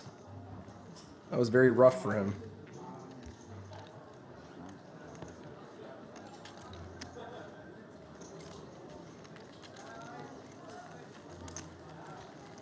And he will take that one down at least. Gets a few of his chips back.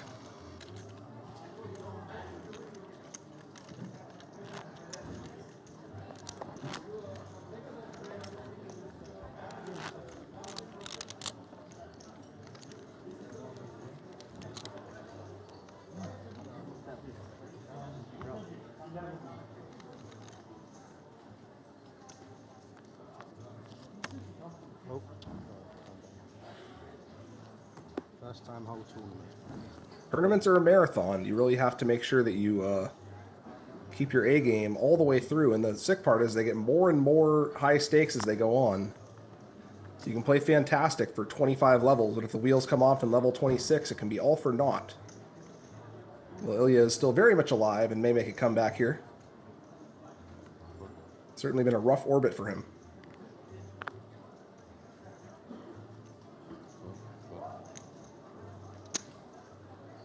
James on the cutoff now has a pair of eights. He's going to come in for a raise. Up over 4 million after that last sequence of hands.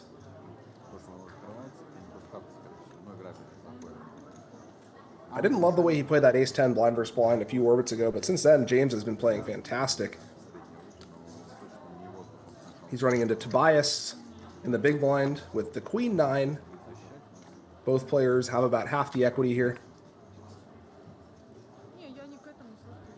So James has a few things on his side. He's got position, he's got the bigger stack. James checking back the flop. I think even with a hand like 8s, you want to bet here. It's not going to get any better for you.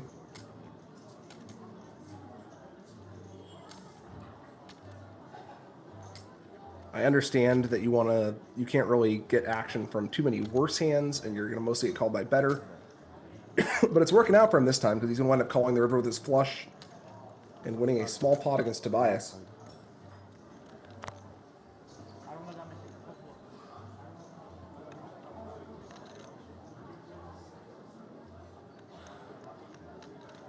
I have to assume he's going to call this sizing. He's getting about 4-1. He doesn't have a fantastic flush, but any flush should be good here. Particularly when the ace and the jack are both on the board, that's going to dramatically cut down on the number of potential flushes that James can have. So I think he is obligated to call with whatever flushes he does wind up here with. And he does indeed make the call. Another nice pop for James. I would have just small c-bet the flop, I think, but I think if you are going to check there, having a hand like queens or jacks, you don't have to worry about as many overcards, makes a little bit more sense, but the way he played it made more money. So James continues his hot streak.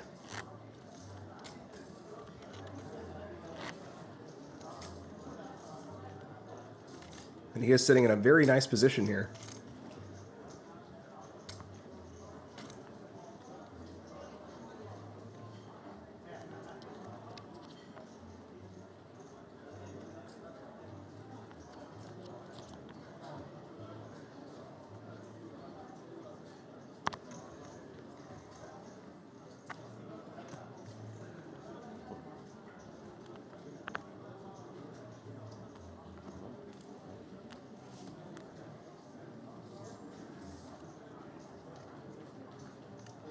Ilya still has just under 3 million, so he's not out of it by any means. He's still in very good position to make a run at this thing.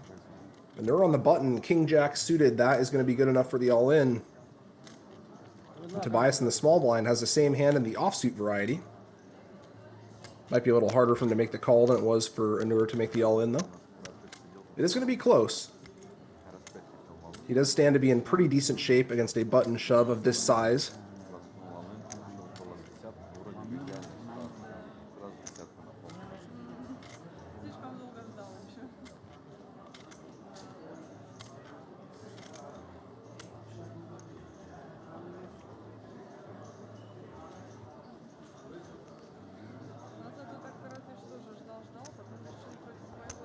Tobias is going to make the call. Unless Alexei wakes up with a monster behind, this is likely going to be a chop.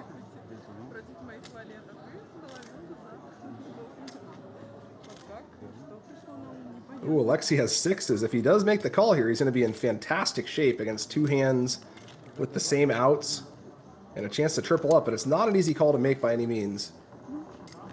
If he's up against a higher pair, he is crushed.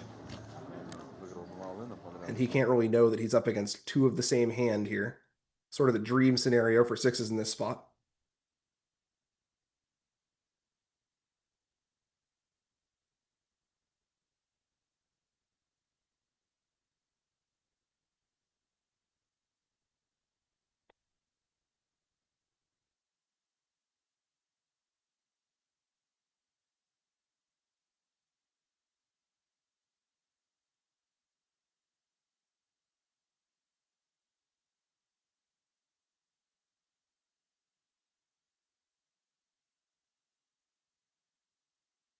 I think the feed may have cut out for a second here, folks, but we have a flop already. I'm not sure if Alexei overcalled. I think we will find out soon. Well, we have a frozen video, but we have a flop and a turn. So we know that nobody made a flush at least.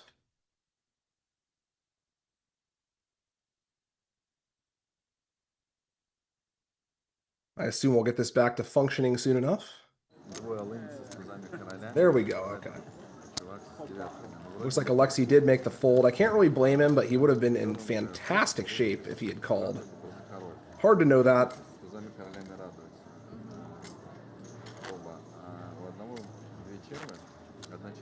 Looks like we're back up and running here. Sorry about that momentary technical issue.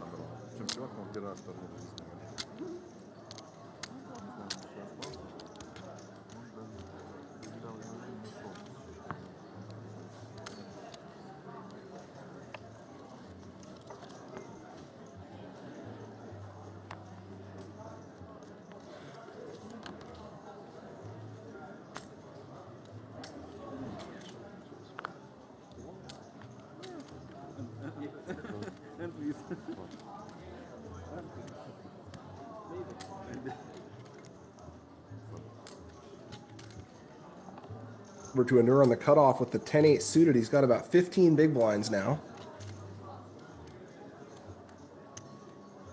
This is an interesting one. Looks like he's going for the non-all-in open.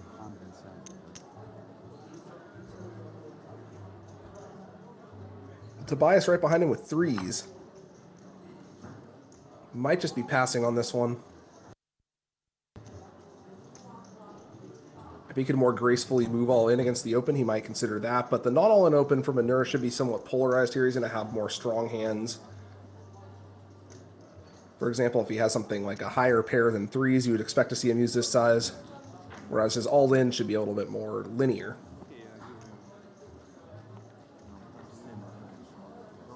And that's going to work for him. He took that one down. Worked out very nicely for him there.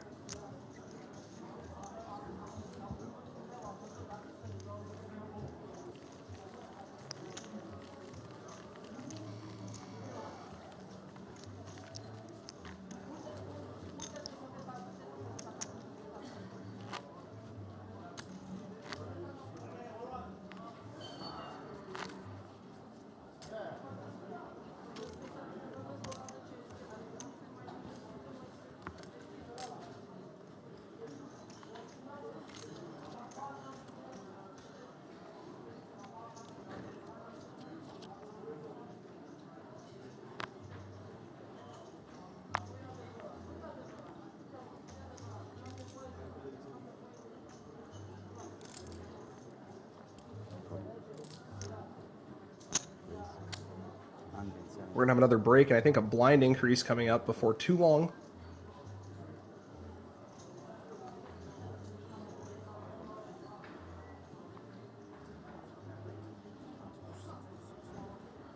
As it folds to James, and he opens with the ace-queen suited, and Tobias with a pretty playable hand on the cutoff, king-jack suited.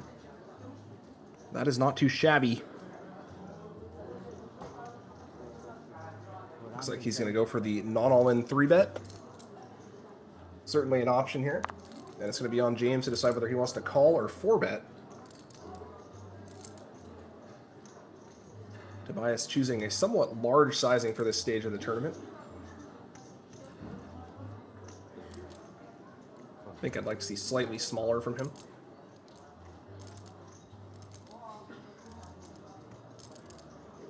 This is a good sizing for the early stages, but for the late stages, you don't need to go quite so big to put pressure on your opponent's opening range.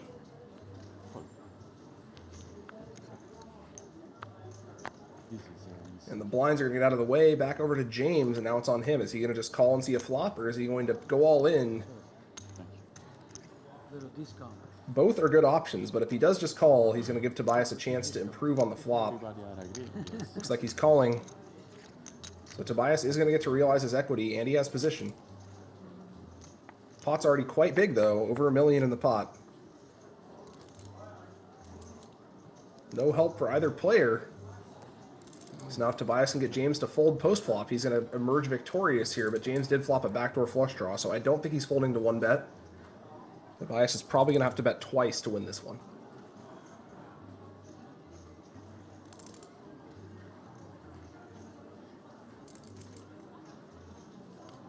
Here's the first bet. And it's a small one, 275. So I would imagine we see James call the flop. and then potentially fold the turn, depending on what it is.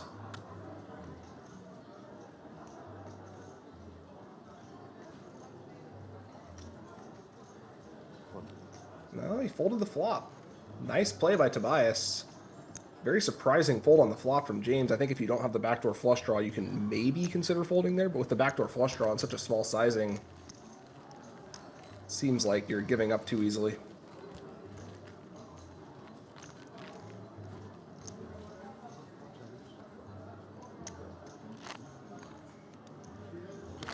Tobias coming out nicely on that one.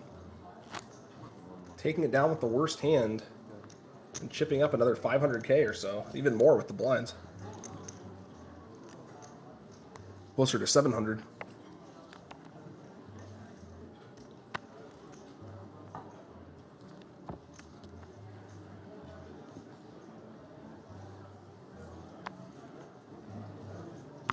Yeah, but this is my square, not that one. Okay.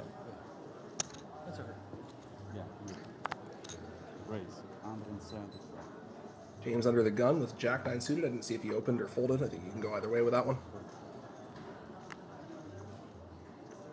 Looks like he did indeed open. Tobias quickly folding sixes on the hijack. As I was saying, the low pairs go down in value at this stage of the tournament.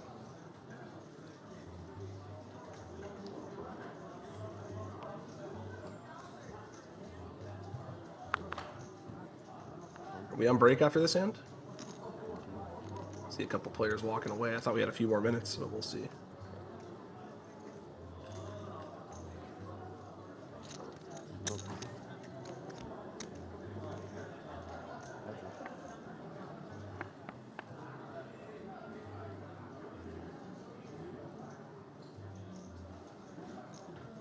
We go to the flop. No help for either player. Nikolai does have a backdoor flush draw, but James, as the under the gun player, is going to be able to put some pressure on here. In fact, we'll see a small c-bet from James here. And we do indeed. Well, Nikolai does not have horrible equity or anything, but it's very hard to continue against the under the gun player there. So he will make the fold.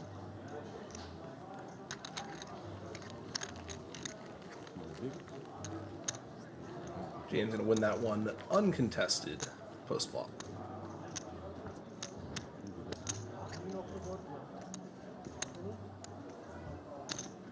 And we get a look at our updated chip stacks and another glimpse at our trophy.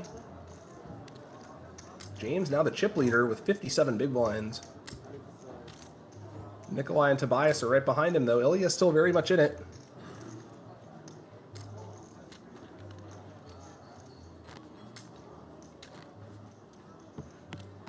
And we have Edine and Anur bringing up the rear with the short stacks. But this deep in the tournament, it's anyone's game. A quick heater can rapidly take you from last to first.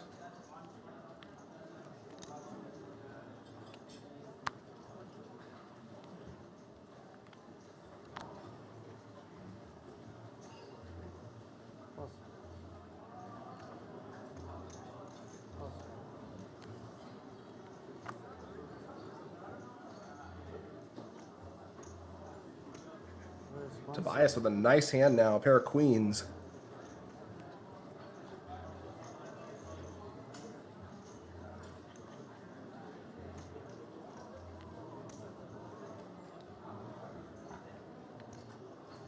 Up against the queen-king suited of Alexi. And he is just going to make the call. I think this is the spot you want to go all in with the king-queen suited. For 20 big blinds. It's a pretty textbook hand to go all in with over an open. Of course, he would have been in pretty bad shape this time. So by just calling, he is giving himself a chance to escape post-flop. But as I've been saying, just calling opens goes down in value a lot this deep in the tournament. You'd much rather be putting your opponent to the tough decision pre-flop. Well, we have an action flop here. Alexi has a flush draw, and Tobias has an overpair. Alexi also has a live overcard with the king, so this could go either way. We're going to see some action here, folks.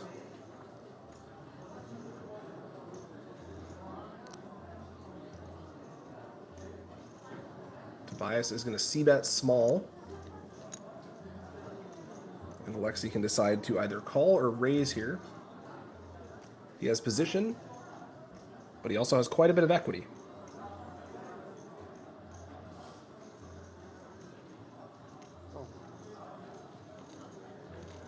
He does just make the call or go to the turn.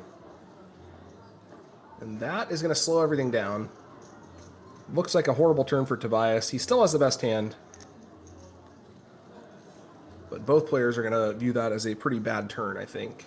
So we're more likely to see the hand get checked through here. And Tobias is still betting.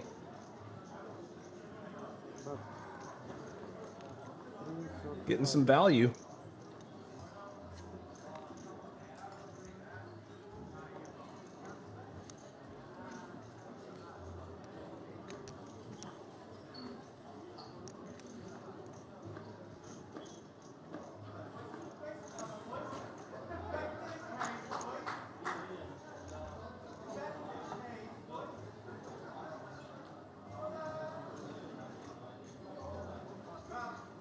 And Alexei is presumably going to make the call again.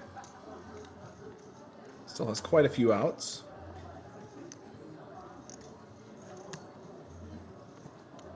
He might not think that his king is still an out, but it is.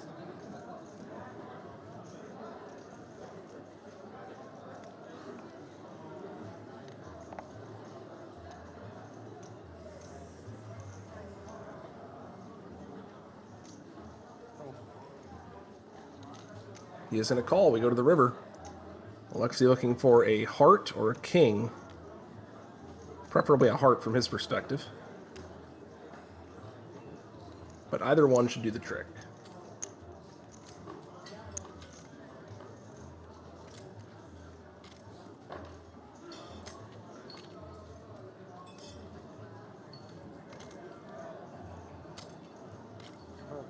River doesn't change anything. Tobias goes for a third barrel. Very small sizing here. And unless Alexei goes for a bluff shove, I think Tobias is going to take this one down.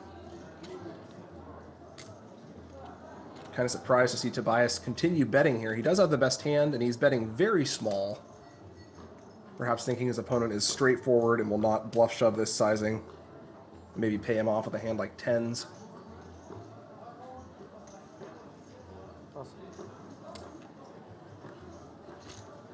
Alexei does fold the river. And he actually saved himself quite a bit there. I think he should have just gone all in pre, but he would be out of the tournament now if he'd done that.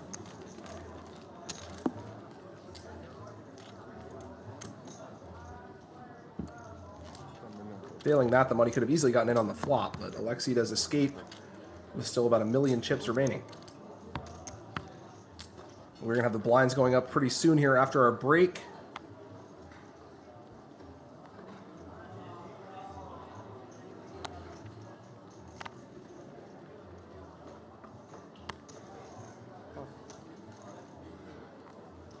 And it looks like this might be the last hand.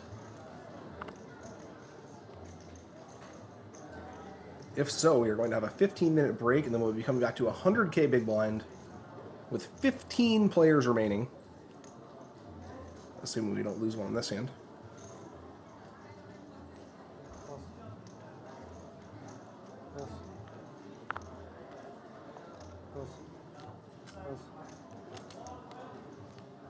James in the small blind with king-queen suited. A very nice holding. He's coming in for just a call against Ilya, who will check back ace-4. Both of these players with pretty good hands for the situation. Content to play a limped pot.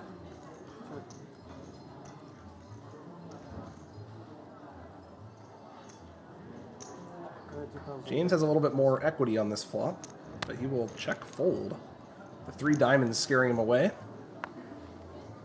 But Ilya did not have a diamond. All he had was ace-high. He was still in the lead. But all of James's outs were live.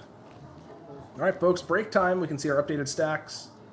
These will be the number of big blinds they have when we return to our new blind level.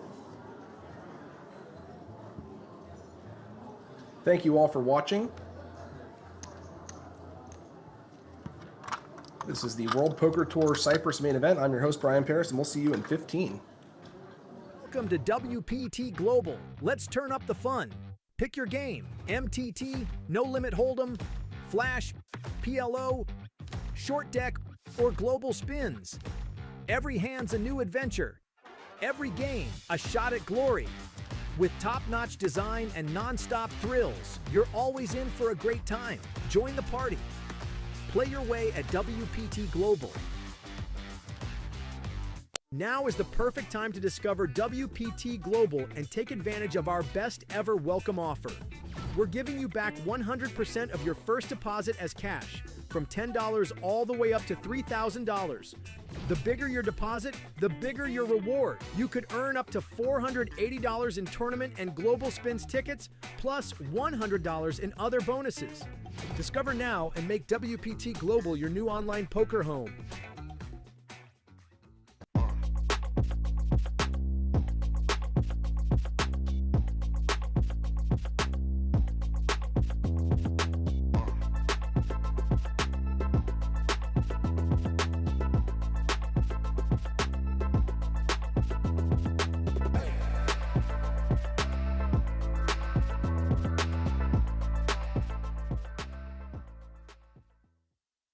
This summer, the heat is on at WPT Global. The Super Giveaway is your shot at free tournament entries every single day. Deposit now and score WPT Global Tournament tickets. We're rewarding players with random entries, from the $530 Grand Slam PKO to the $100,000 Sunday Slam Mystery Bounty. Big buy-in or small, it's all free money in your account. So check in daily, claim your tickets, and hit the table. Plus, get a 100% deposit match bonus if you're new. Only at WPTglobal.com. Main event. We see Corey open the cutoff with Queen 10 suited.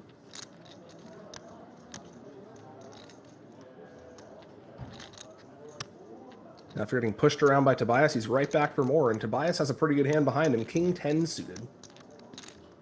Now that he's on the button and has a much more playable post-flop hand, we may see him just call with this one. Looks like he's 3-betting.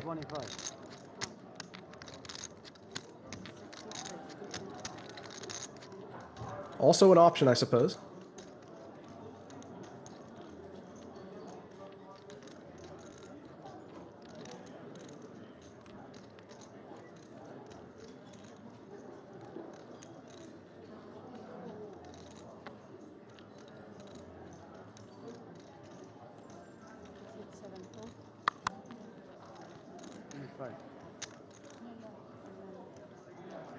Back over to Corey, and both players have pretty nice playable suited 10 or higher hands.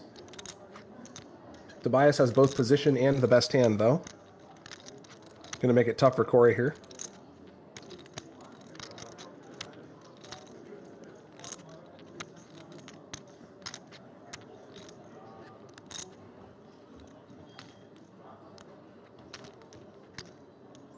He is gonna make the call, I believe. We go heads up to the flop.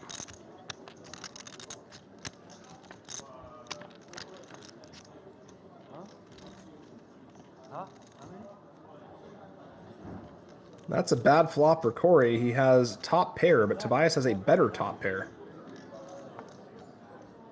Two short stacks.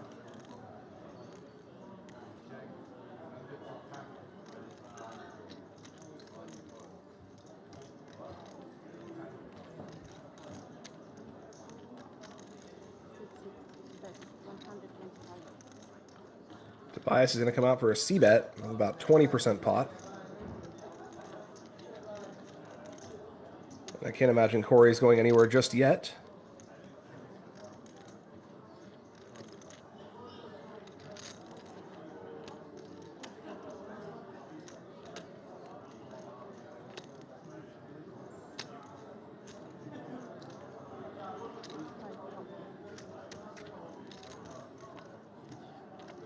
We go to the turn. The turn is a jack. That gives Corey a few more outs. It also might have the effect of slowing down the action a bit. We shall see.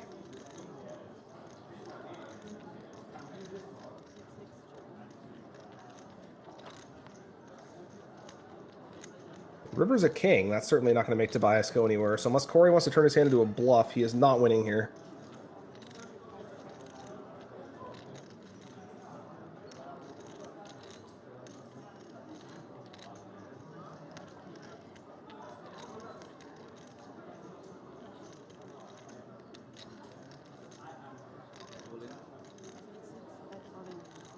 Tobias betting the river for all in.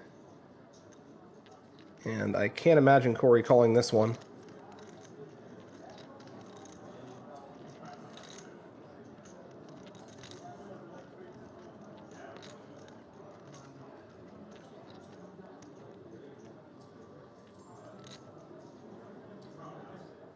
He is using a time bank extension.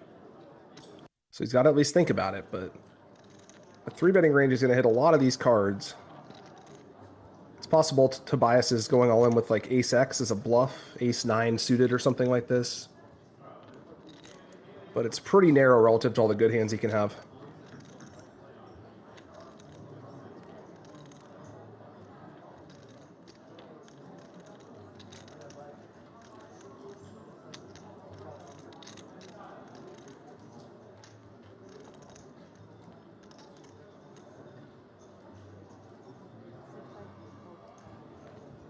Corey does make the fold. And Tobias with another big pickup. He's up to 2.1 million after that hand.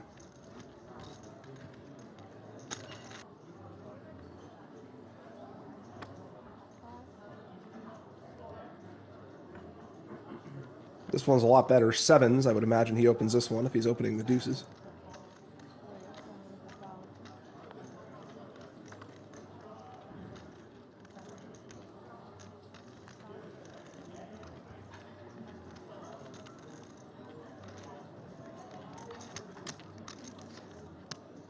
Unfortunately for Nikolai, he has run into the tens of Surtak. And I would imagine we just see an all-in from him.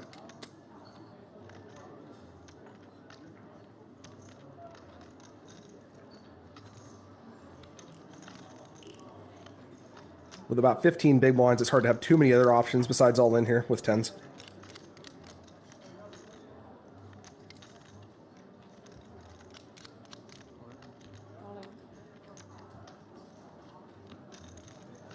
He does indeed go for the all-in.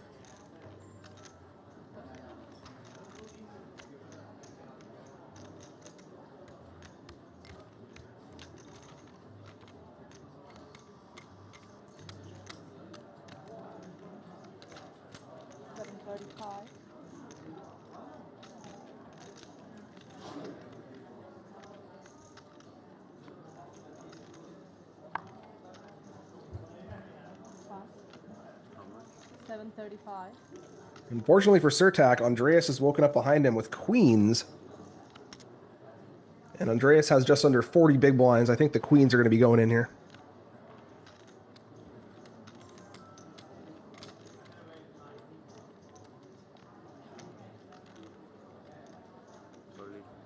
All in.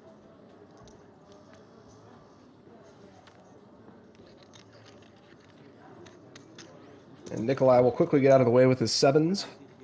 And we're going to have Surtak all in, drawing to 2 outs here. Can you please put your chips closer? Thank you.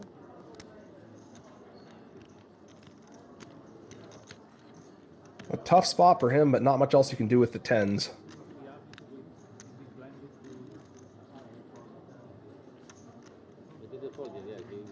He went to like 1.4, 1.5, 6, 7.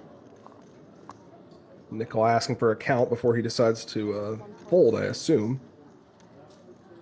But he does seem to be thinking about it.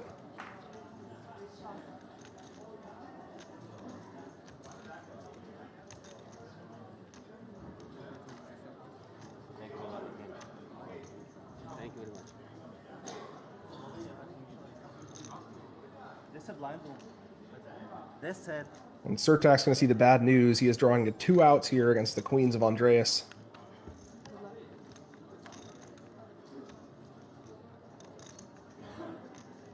No help on the flop. Surtak's going to need one of 2 remaining tens in the deck to survive this hand.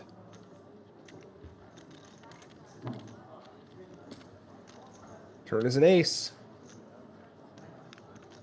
1 card left. That is not a 10. Surtak is going to hit the rail in 24th place. A nice run, but took a very standard shove spot and ran to a better hand behind. Sometimes that is simply unavoidable. And Andreas is going to chip up to nearly 3 million. No. WPT Watch app if you want to check out some old classic moments from the World Poker Tour. We have over 2 decades of history at this point.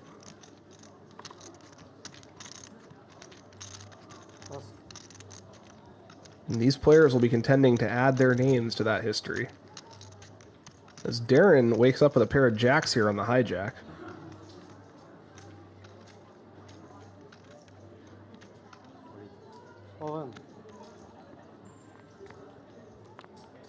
He's going to move all in for 13 big blinds. I think I'd like to see a non-all-in raise here from a hand as strong as jacks. But he's going to get action either way because Andreas is woken up with 10s right behind him.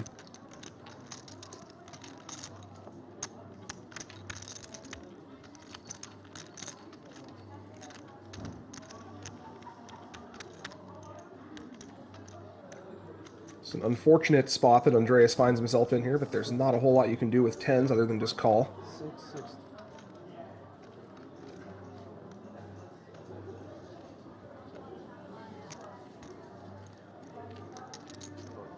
Go. Pass. Pass. And Andreas going to see the bad news here. He is up against a hand that he only has 2 outs against. Not what he was hoping to see.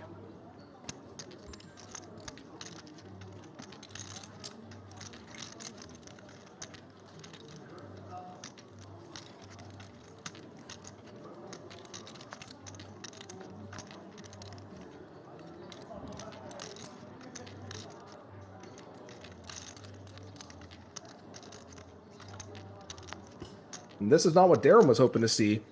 Andreas has made top set, but Darren did turn a flush draw. Gives him quite a few outs here going into the river.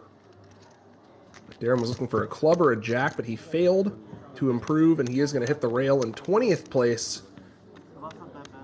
A nice showing, but certainly not the outcome you're hoping for when you see jacks all in against 10s.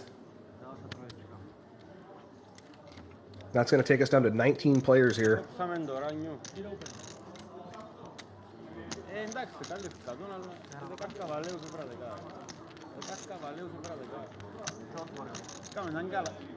And a very unfortunate but unavoidable ending for Darren.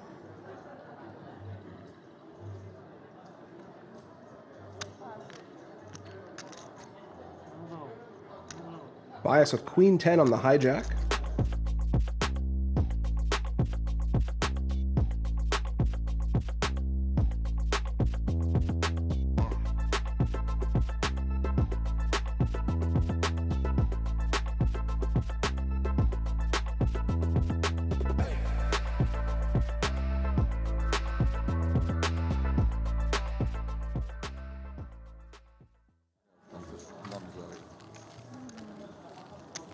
Looks like we're getting back to the action here, folks. The blinds are going up to 100,000. We started the day at 15,000. We're all the way up to 100,000 as we close in on the final table. 2 tables remain. We are watching one of them. You can see the stacks here. A big stack with 43 big blinds, a small stack with 8 big blinds. All of them will be vying for the first place prize of 400,000 USD. And their name on the trophy. And a seat to the championship event. Many riches await the winner. But all these players have locked up some amount of money. We are quite deep in the tournament at this point. 775 entries. 15 remain.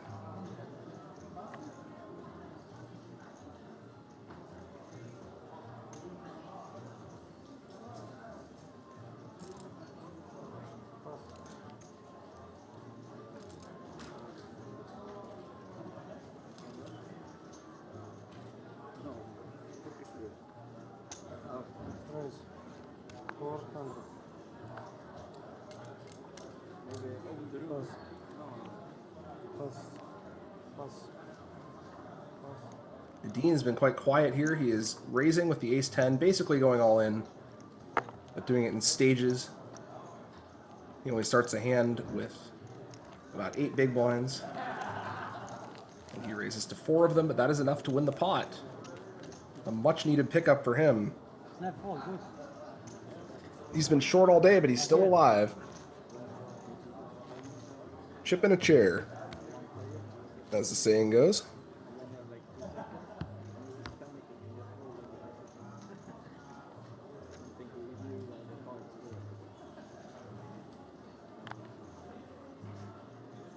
And he still has both of those things.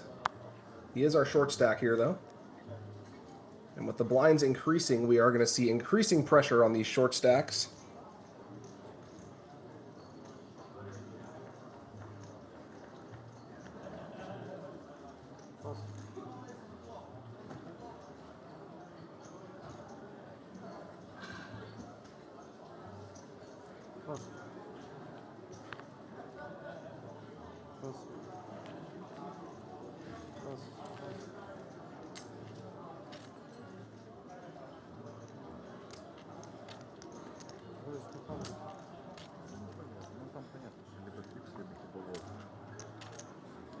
So you see Ilya raising the button with a pretty weak hand, the King-2 offsuit. Unfortunately for him, Anur has Ace-Queen suited in the small blind, and that is plenty good enough to go all in, which he will rapidly do. And he is going to get a much-needed pickup there. Our short stack's chipping up a bit as we enter this 100K blind level.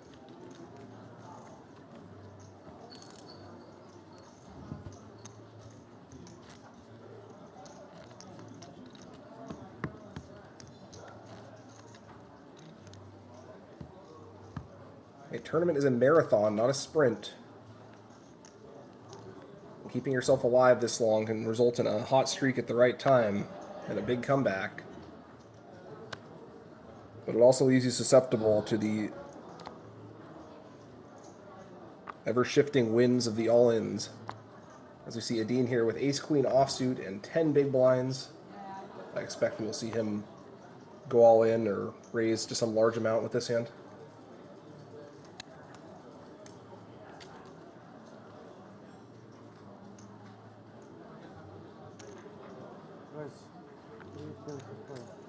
He raises to 3.25 big blinds.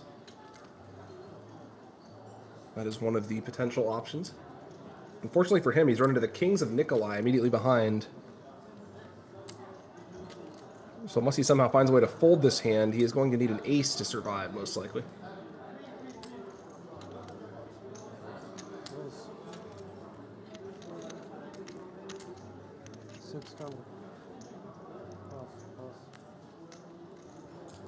Nikolai makes a 3-bet, and her in the button with jacks. Ooh, this is a tough spot for him. He is going to go all in, and Adine might actually be able to get away from this one now. With this much action behind, he may have actually given himself the option to get out of this. Of course, he also has 3 live outs to potentially more than quadruple up his remaining chips, so it's going to be a close decision either way.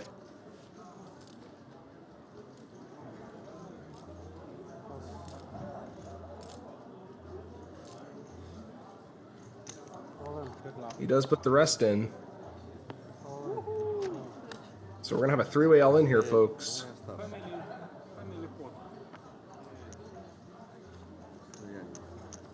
Jacks, Kings, and Ace-Queen. Nikolai well in the lead here. If he can hold up, he can knock out 2 players on this hand. Nur is in the worst shape. Adine has a chance to hit an ace, and Nur has to hit one of his 2 jacks.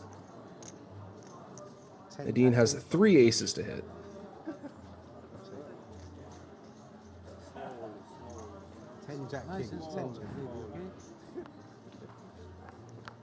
But neither player in a great spot.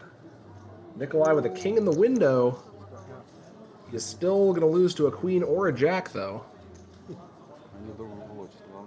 That actually gives Anur more outs. He's got 3 outs, Adine with 2 outs. Nikolai looking for a pair here to lock this up. There it is. Adine can still win with an ace, though. I'm not looking for us.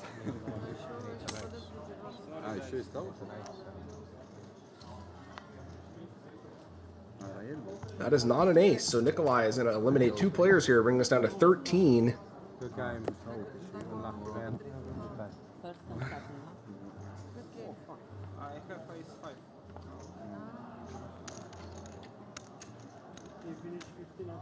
Yeah. That is good news for him and bad news for our two eliminated players. They made a good run of things, but as I mentioned, when you're short, you do have to win those all-ins. There's not really another option. And they both were unfortunate to run into the kings of Nikolai there.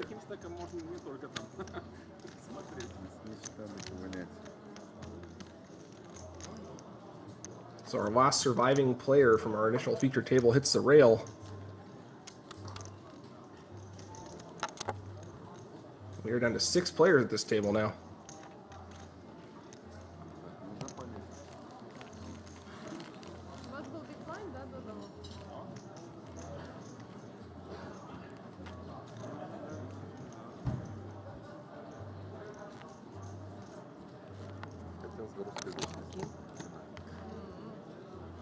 Было проще там договориться, что-то поделить.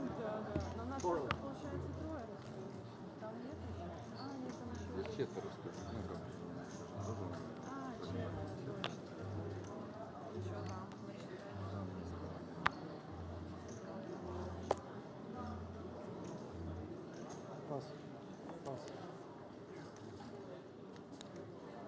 Ilya on the cutoff with King Queen offsuit. He's got 25 big blinds here.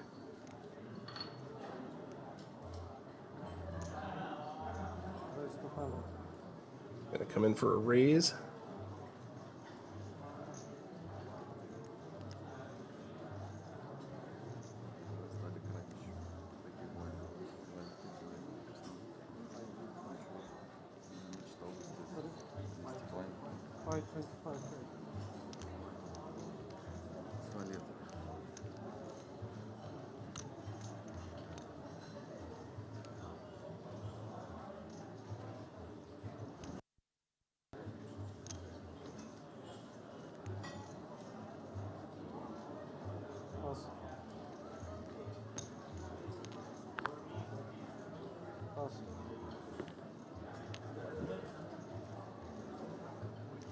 Tobias 3-betting with 5s.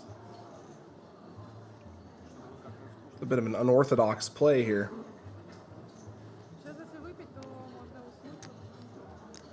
Perhaps trying to commit Ilya to flipping. But normally with 5s, I think you would just see a fold here. Tobias is putting quite a bit of his stack at risk.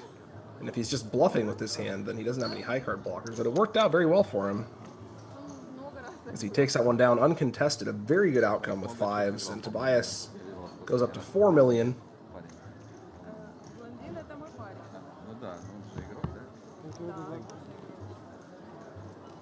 So we look at our trophy and our updated chip stacks. Alexei still way behind with only 8 big blinds. Everyone else has a decent amount of chips to play with here, though.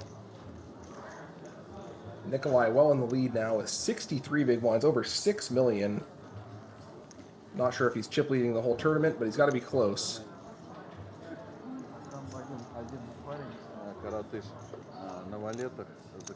And the stakes are quite high at this point. One of the 13 remaining players is going to be etching their name on that trophy.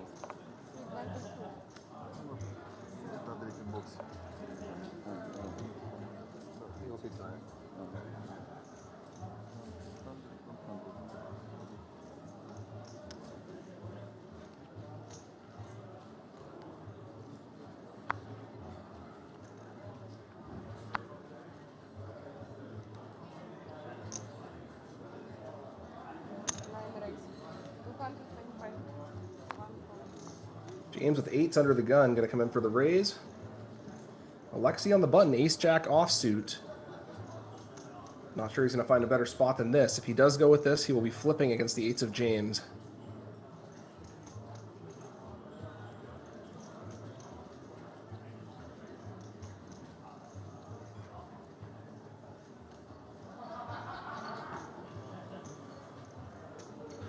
Using his last time bank here.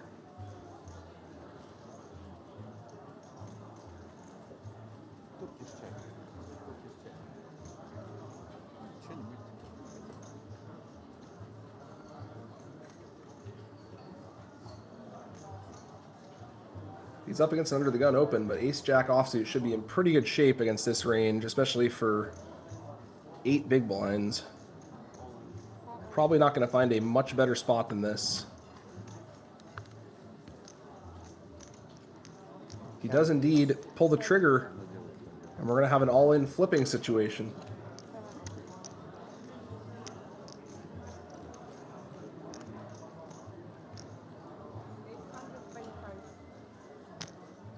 I would assume James is coming along for the ride on this one. He's getting a fantastic price, and he has a pocket pair.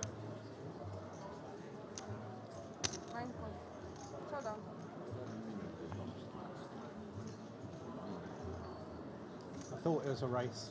Good luck, man. Fair fight. One fight. Yeah, 8 months.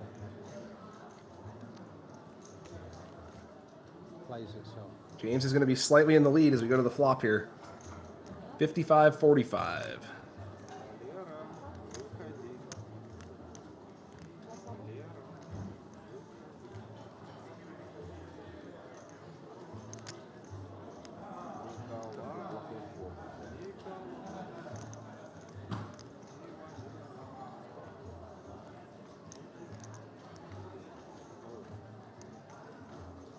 Alexi has turned quite a few outs here.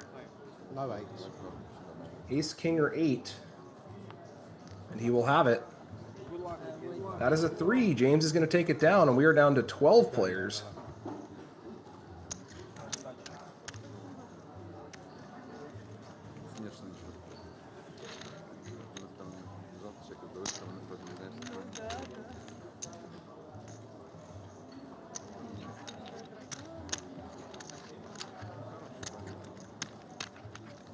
Alexi hits the rail in 13th.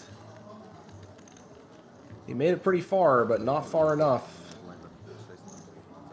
Finishing just shy of the final table.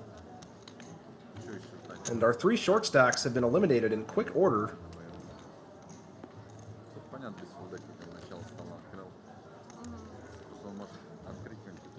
We are down to 12 players now as we approach the final table of this Cyprus event.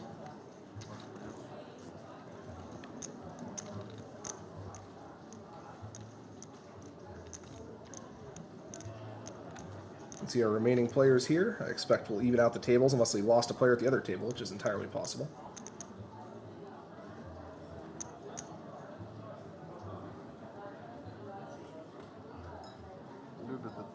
Nikolai still in the lead. The short stacks are now more in the range of 25 big blinds.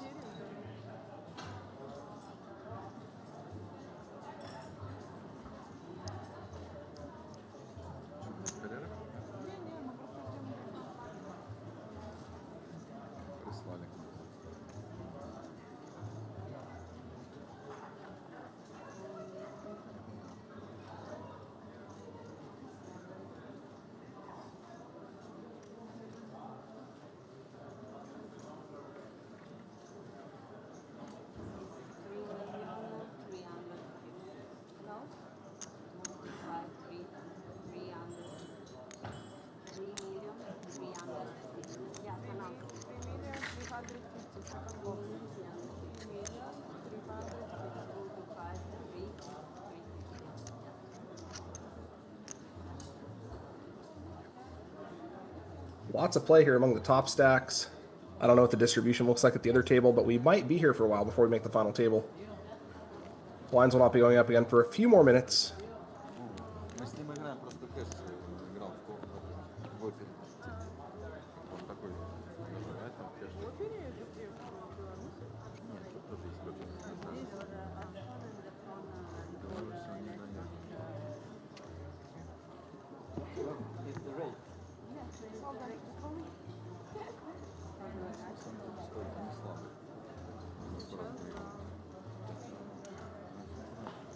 As we have a new player moved into the table. So I think we're still at 12 players remaining, 6 and 6.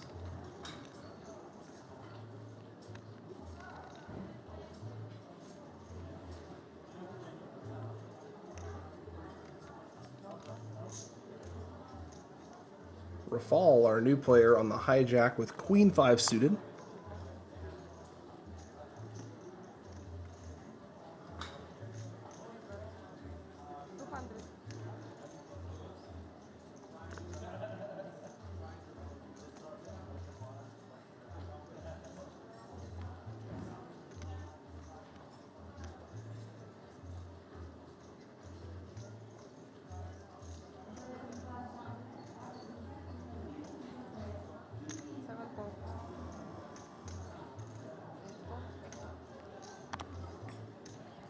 We have Tobias opening the cutoff. Elena just calling the button with ace-jack offsuit. I think you could go all in there. Calling is defensible, though.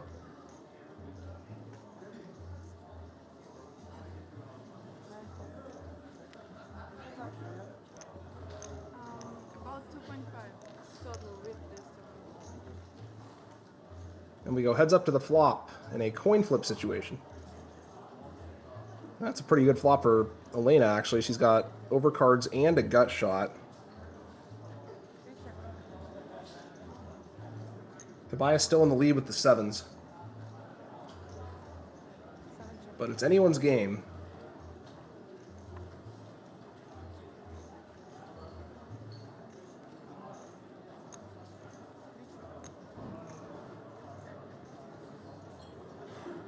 Turn is an 8. That gives Elena even more outs. She now has a double gut shot.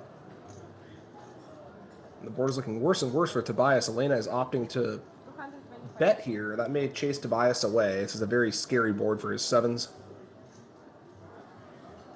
Somewhat risky for her to bet and reopen the action when she has this much equity, but in this case, it's not going to matter. I don't think he's going to be even calling, let alone raising. Tobias does indeed make the fold, and Elena's going to take it down with slightly the worst hand, but lots of potential there.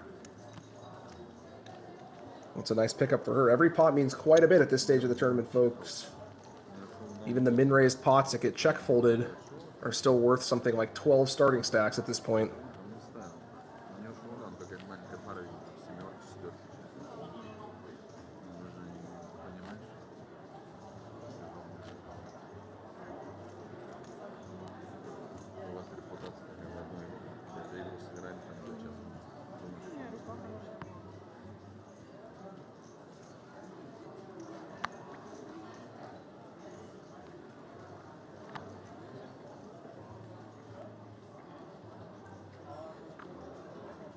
Getting down to the wire here.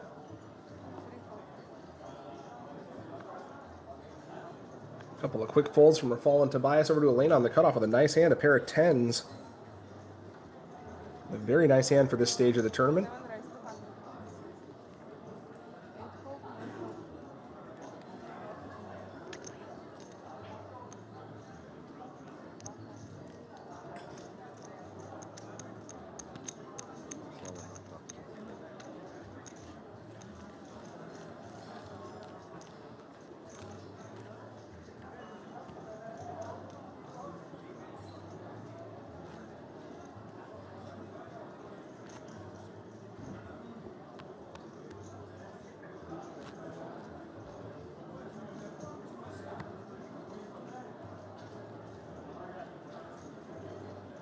And Elena picks that one up with the tens.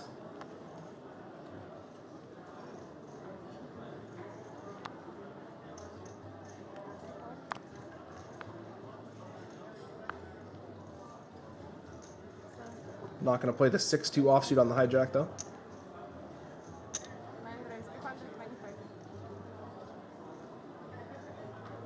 James on the button, ace 9-0. That's going to be good enough. And Ilya with fives in the small blind. I would imagine we see him go all in here.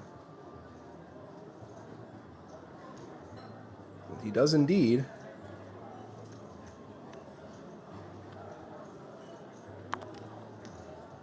Back over to James. He is flipping, but this hand is pretty hard to call this big of an all-in with.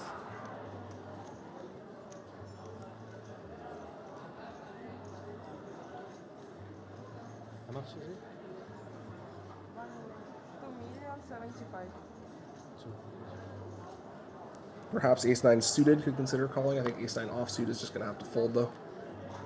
He does indeed make the fold, and a nice pickup for Ilya there with the fives. That's what you want to see when you have a hand like fives. You want to see a button open and you be able to jam for roughly 20 big blinds. It makes it easy. It's a big pickup. You don't have to see any flops or anything, and if you do get called, you're often flipping. That's the primary function of those low pairs this deep in tournaments. Is jamming them over opens.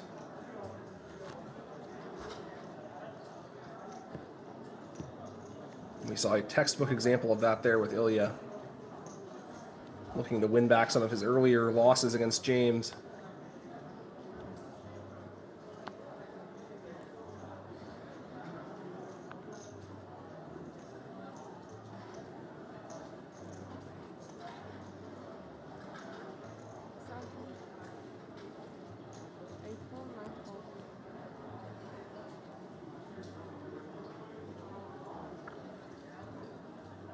Folds to Ilya on the button pretty quickly. He has Queen 7 offsuit, a pretty bad hand, but when you're on the button, you can consider a lot of things. We'll see if he considers this one. Looks like he does, but Tobias in the big blind has woken up with a nice one. Ace-Jack offsuit. And this is a spot I think he could just jam if he wanted to. And he does indeed jam. And that's going to get through. Tobias picking up a hand with no showdown. Exactly what you want to be doing this deep in the tournament.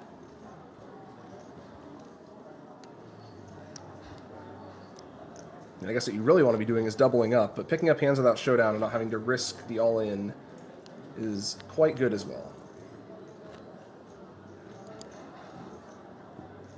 Tobias has been slowly but surely making his way up the rankings since we've been watching him. He's played very well today. We'll see if he gets rewarded with the final table finish.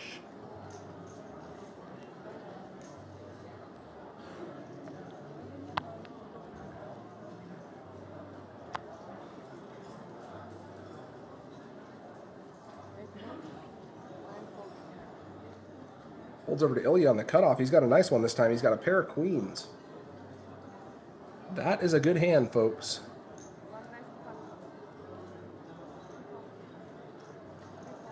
You heard it here first. So he's going to come in for the min raise. Elena does have an overcard, but it's a pretty weak offsuit hand. For this stage of the tournament, I don't know if it's worth a defend. We'll see if she agrees.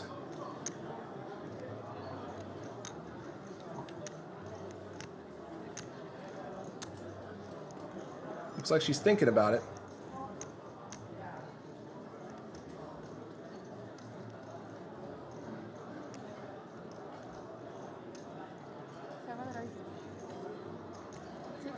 Oh, she's going for the 3-bet.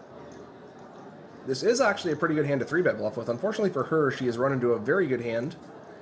But I like the choice of hands for 3-bet bluffing. I think having an offsuit king that defends poorly is an excellent candidate for a 3-bet bluff. She has picked the wrong spot and run into queens, unfortunately for her, but... 2,325,000. The theory behind this one is sound. I definitely like a 3-bet more than a call. Ilya picks up a nice pot there.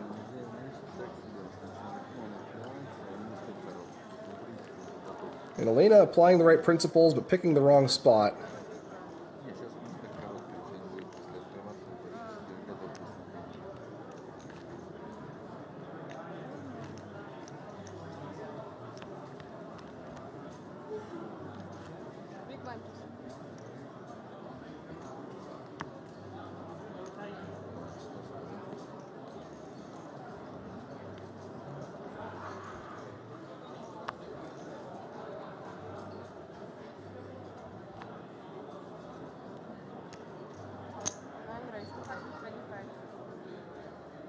Ilya's opening range on the cutoff should include plenty of weak hands that just have to fold to that 3-bet. But not that time. That time he had queens. And that is part of the equation.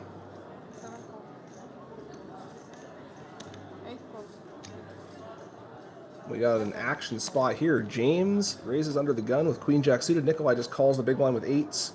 The stacks are too deep for him to consider 3-betting and getting it in. Unfortunately for Nikolai, James has flopped top pair.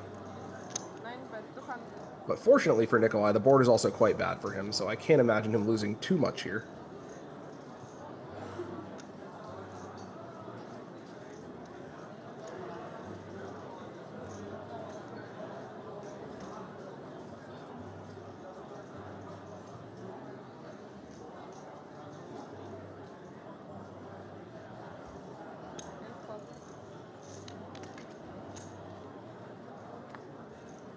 He's going to call the flop at least. Nikolai picks up a flush draw to go with his pair of 8s. Gives him many more outs. But he's still behind.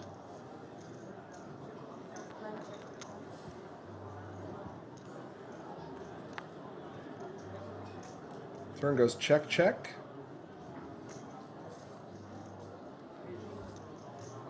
And now I think Nikolai is going to have to turn his hand into a very large bluff to win this one. More likely just goes check, check again. And James takes it down.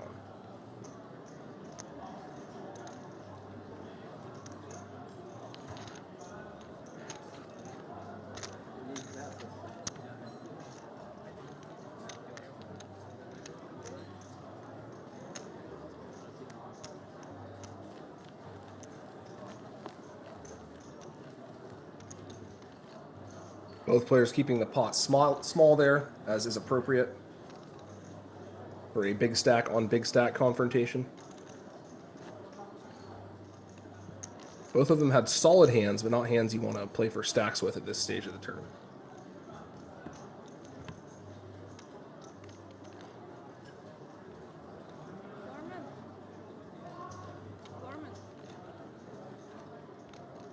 Could you please ask for water?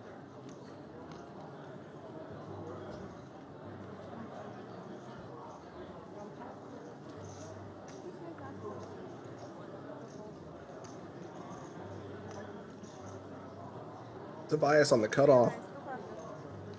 With a playable holding, the 10-8 of clubs, he's going to come in for a raise.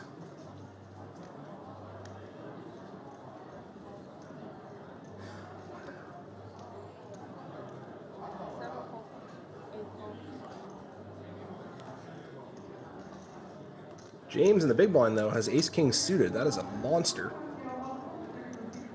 I expect we're going to see a 3-bet followed by a fold from Tobias.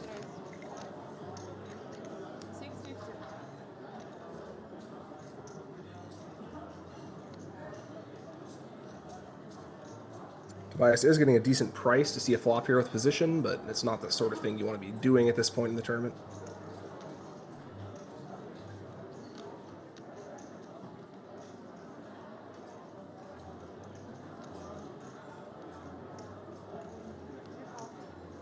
And he does indeed make the fold. Tobias continues to play a disciplined game.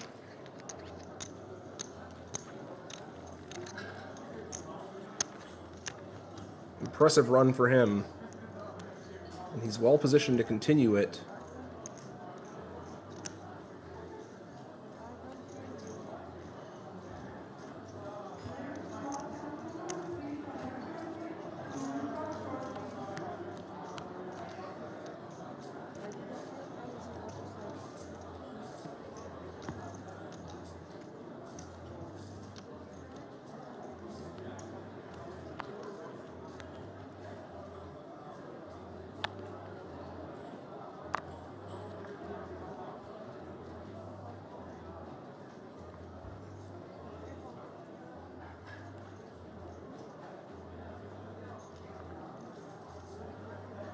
Elena on the cutoff with a nice hand here. Ace-Jack of hearts.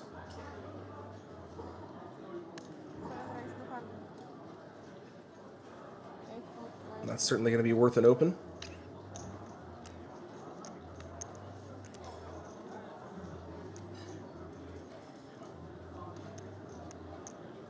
And Ilya in the big blind has a reasonable hand as well. Ace-4 of diamonds. This is a hand he could consider jamming with. He can also call.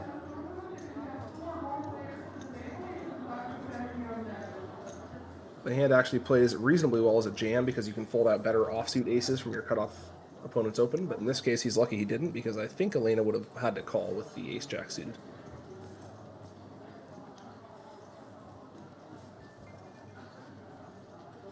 So we go to the flop. Elena with a few different things here, and Ilya with not much. And her c-bet is going to take it down.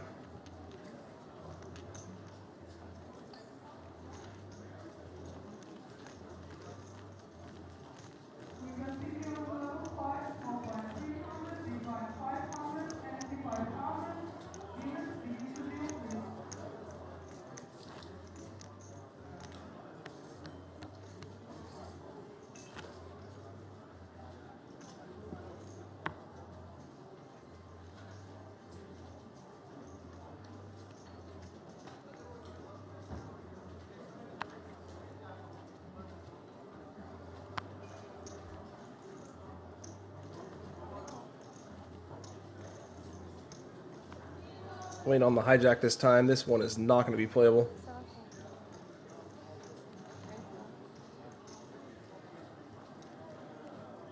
James folding his button with king 6. A hand he could consider opening with, but it's certainly not mandatory or anything. It's quite a weak hand, but he does have that king blocker. Ilya in the small blind, ace 4. Both players have about 30 big blinds. It's too much to shove. Raising could get awkward. And Rafal has a nice hand in the big blind as well. King jack suited.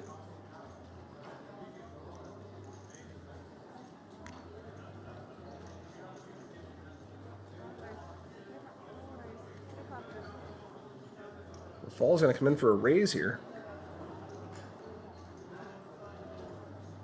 He's got a good hand. King jack suited is quite good for this position, but he is risking reopening the action.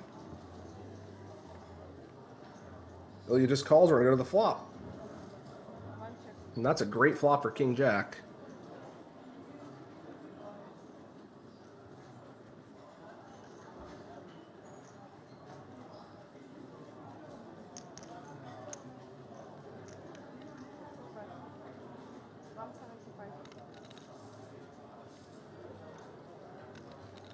Fall going to follow through with a c-bet.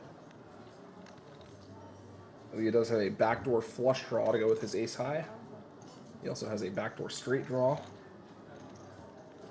Check call. 8 on the turn. That is no help for Ilya. Rafal also doesn't really need to worry about trips too much because it's a deuce. Unlikely that Ilya would limp call with too many hands containing a deuce.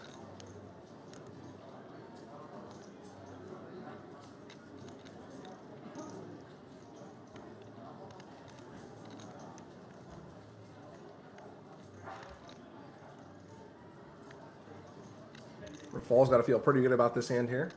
So unless Ilya gets stubborn like we saw him do with the ace-10 earlier, I'd imagine this will be the extent of it.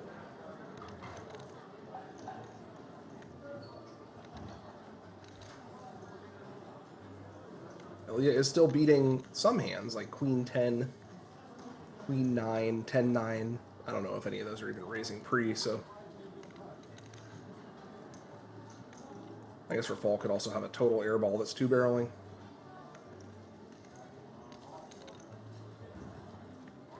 Ilya is considering it. We saw him get stubborn with that ace-10 earlier against James when James had trips. He's in a similar spot here. At least here he is a little bit live, but he's in very bad shape if he decides to continue in this hand.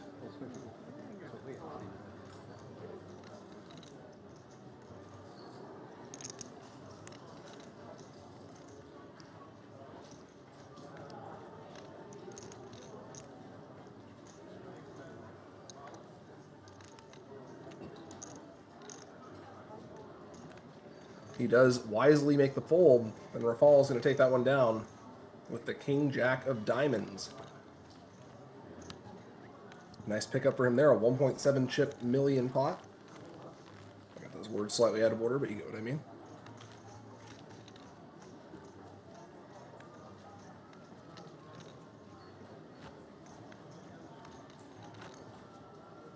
The pressure is immense at this stage of the tournament. Any misstep can cost you a crucial pot, and all the pots are worth quite a bit.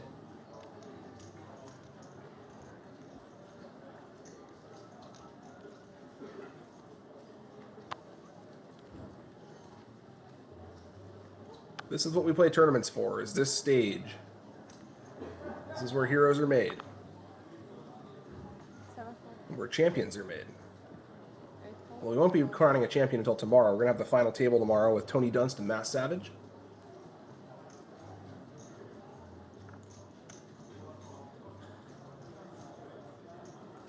We're following the small blind with a suited hand. Going to be good enough to see a flop, or at least attempt to see a flop. It looks like he's actually coming in for a raise here. That is also an option.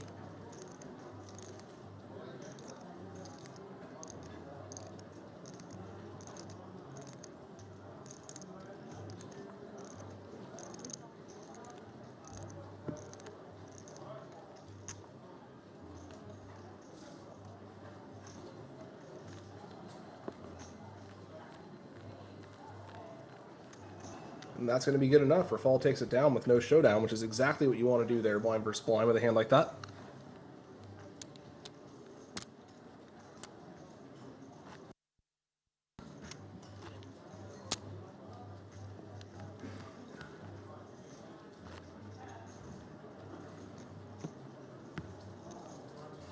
This is not your everyday casual game, folks. These players are contending for over 400,000 USD and a WPT title.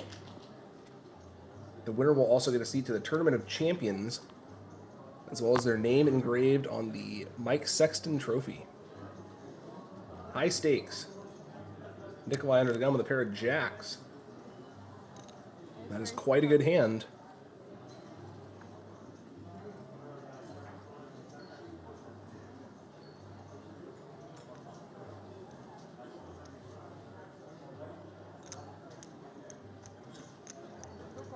Rafal is going to come along on the button with 6-5 suited. I think this is a reasonable flat in the early stages of the tournament. I don't know if I endorse it this deep, but we'll see how it works out for him.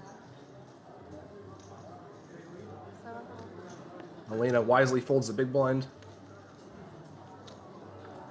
Most of the time you're going to want to defend suited hands in the big blind, but this deep in the tournament especially... Whoa! Okay, that's why you call 6-5 suited, I guess. That is an incredible flop for Rafal, and Nikolai is in a good deal of trouble here.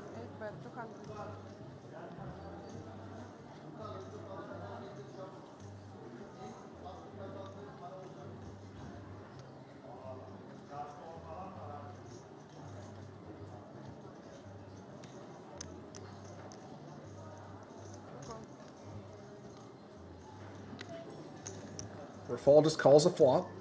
He doesn't have to worry about much. He already has a full house. He's hoping that Nikolai's on one of the draws and will improve even further. Nikolai merely has an overpair, which looks quite good against a button flat. He's going to keep betting. I expect we'll see Rafal just call again. And then Nikolai's going to have a hard time on this river, depending on what it is. If one of the flushes or straight possibilities completes, it might be easier for him to get away from this with minimal damage. But on a brick river, Nikolai is going to lose a chunk of his chips.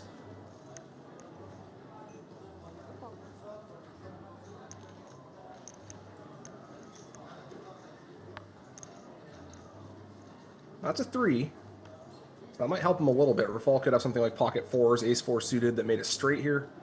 But both of the obvious flush draws missed. So I expect we'll see Nikolai check call.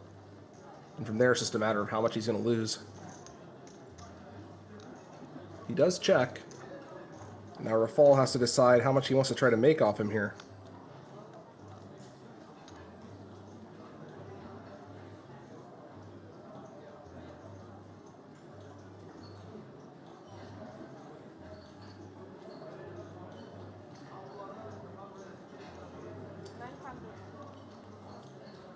That's about half pot, and I cannot see Nikolai folding for this amount. Too many draws missed. Hard to put your opponent on a 6, let alone a 5 and a 6. If Nikolai manages to get away from this one, he will have slipped out of a real trap, but I think we're going to see him call and muck the river.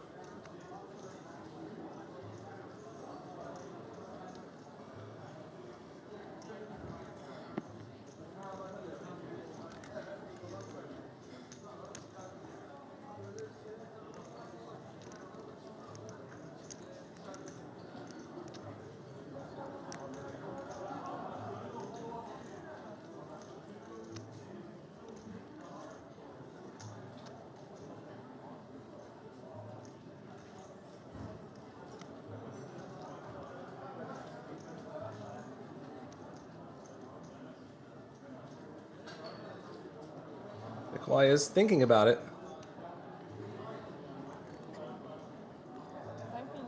I think he is obligated to call with this hand.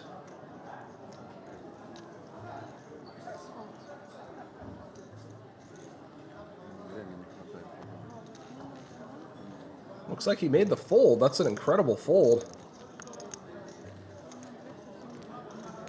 Perhaps picked up some strength on Rafal there. I did not think he'd be able to get away from it on the river, but he did. Nice river outcome for Nikolai, considering how bad of a situation that was. I thought for sure he'd have to check call the river, but he got away with minimal damage.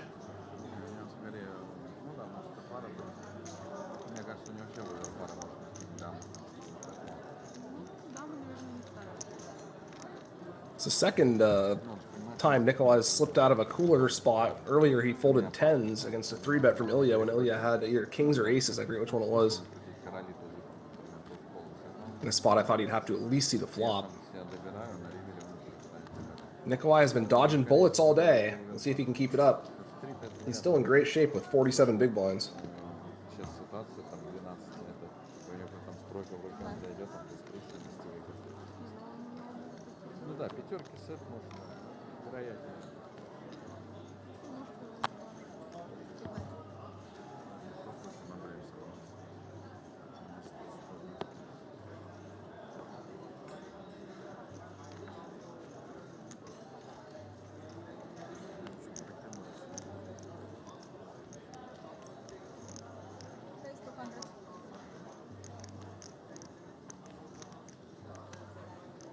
Folds over to Tobias on the button. He's got the ace-5 offsuit.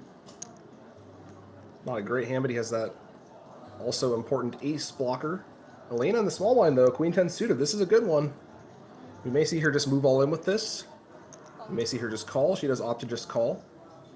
I think for 20, going all in would be clearly superior, but at 25, calling might be an option. Subtle differences, but they matter a great deal, especially this deep in the tournament. Good flop for Elena, but also a good flop for Nikolai.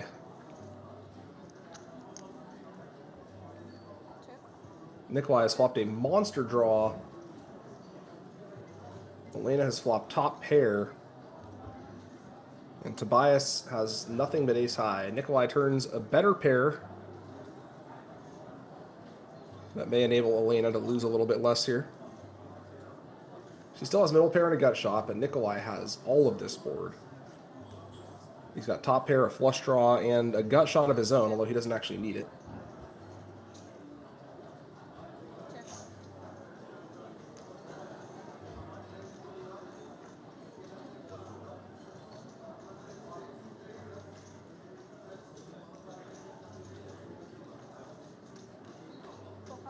Tobias is actually going to take a stab at this one, and this is a bad spot for him to be stabbing because both of his opponents have him crushed here.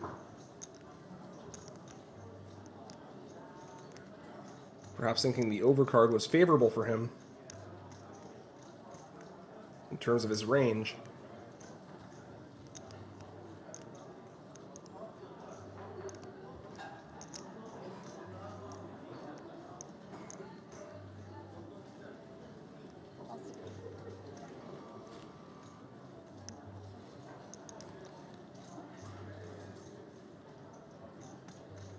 And Elena gets out of the way. She had middle pair and a gut shot, which looks pretty decent, but once you get to 3 ways, you need a little bit more than that to continue, especially in a situation with this much ICM pressure on everyone. Nikolai's just going to make the call. Nikolai is way ahead in this hand. Tobias is going to need to fire another big second barrel to get Nikolai off this one, and I'm not sure he has it in him. We'll see.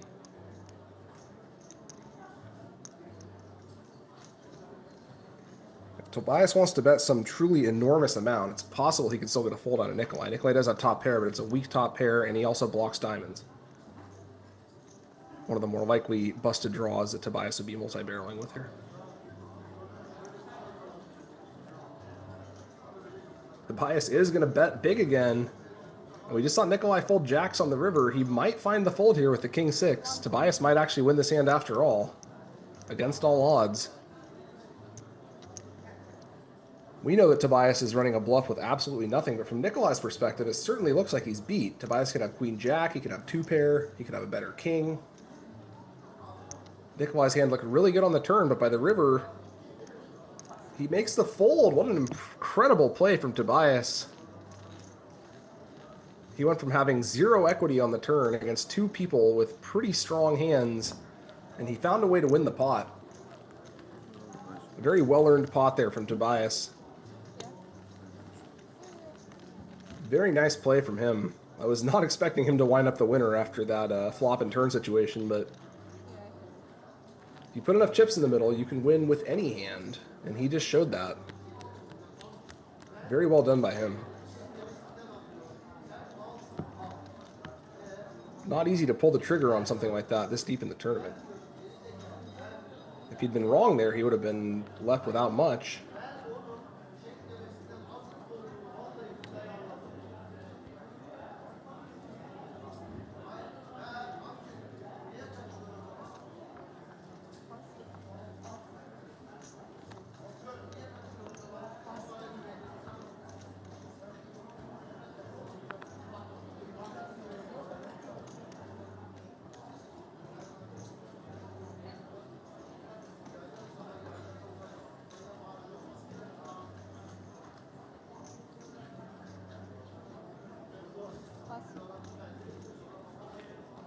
Very impressive move from Tobias. A well-earned pot. I don't think many players would have found a way to win that pot.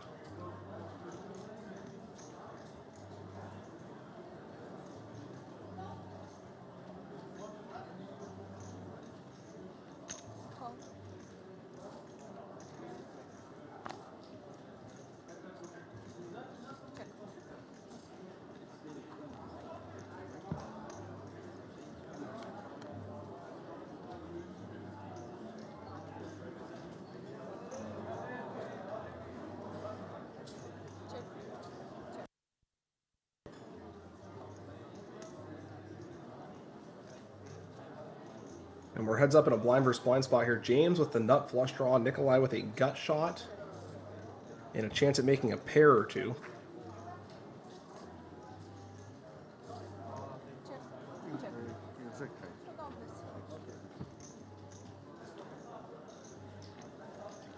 James is going to win with ace high.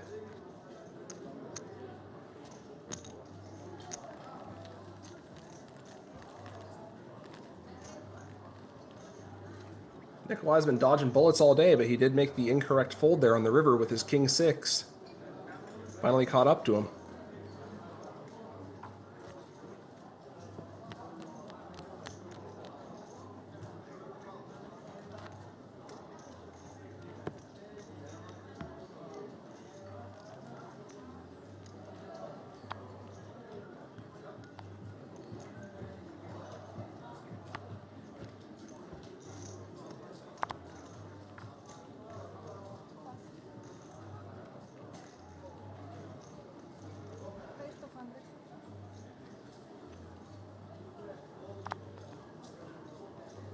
Tobias raising the hijack this time with the 9-7 of clubs. Elena on the cutoff, thinking about doing something.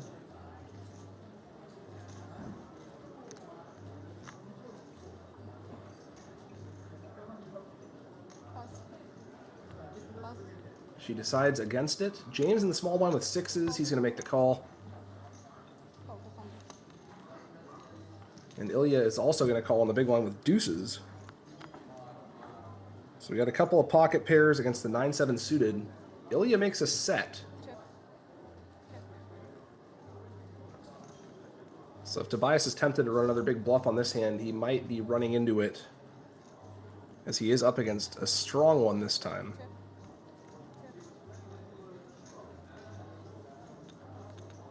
Checks around to him again on the turn, and an ace is a good card for him to start representing. He is going to have quite a few ace-X's in his pre-flop range. He does not bet it this time, though. And now he's up against quads.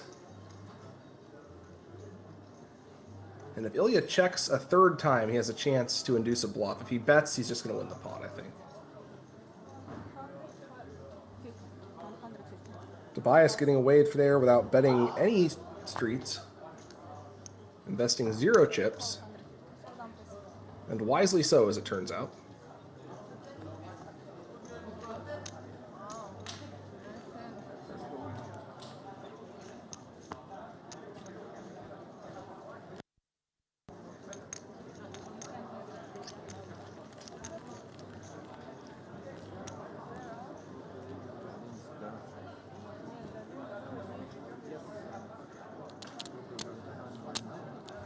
Ilya flops quads, but does not get paid. Or he flopped a set and rivered quads, rather. But either way, he did not get paid. It's a problem with quads sometimes. You have all the good cards, so it's hard to actually get paid on them.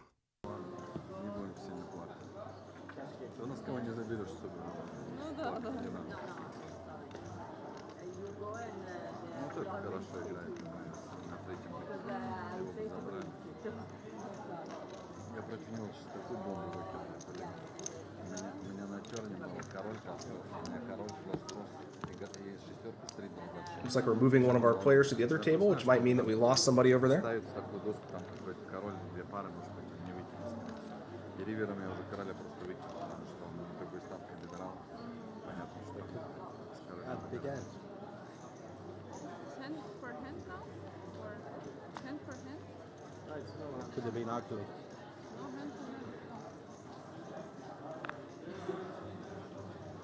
It must be. 6 final table. 6 final table. You can pay me to use this.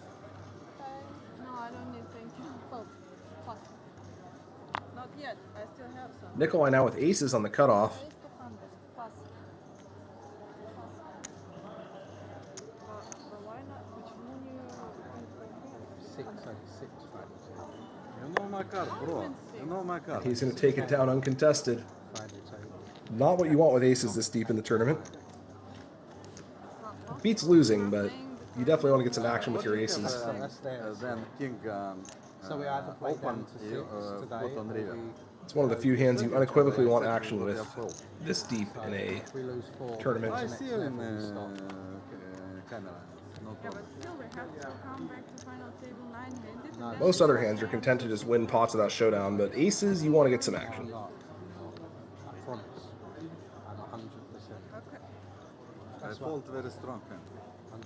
Okay, I'm gonna ask again. Yeah, it's 6 final I don't table, believe yeah? that. I think we play 9 hand. Yes, Yeah, yes. but final table is 6, I think. When I asked, they didn't know if we play down to 9 or No, 6. 6. We play down to 6, right? Final table is 6. No, we play down to 9 or The final table. basically final table is a 9 and Oh, they told me 6. official one on They told me 6, right? give it time to us. Yeah, can you... Alright, they said to be 6. That's why I thought it was weird. Ilya opening the button here with the king 10 offsuit. I have flight 5 in the Elena thinking about doing something. Decides to just make the call. But you can cancel it. You can cancel it. Yeah, but And she does outflop him slightly. Ilya has a flush draw. I'll take the flag. Elena has bottom pair. 125.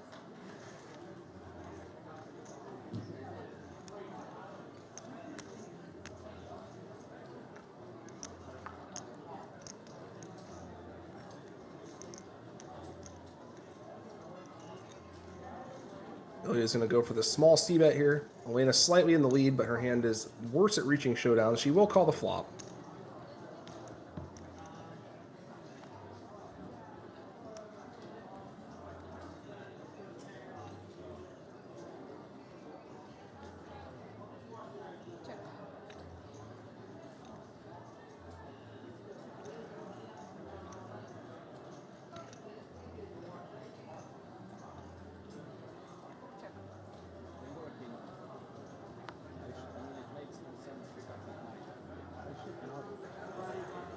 Turn goes check, check. Elena still has the best hand, but is she going to be able to actually show it down?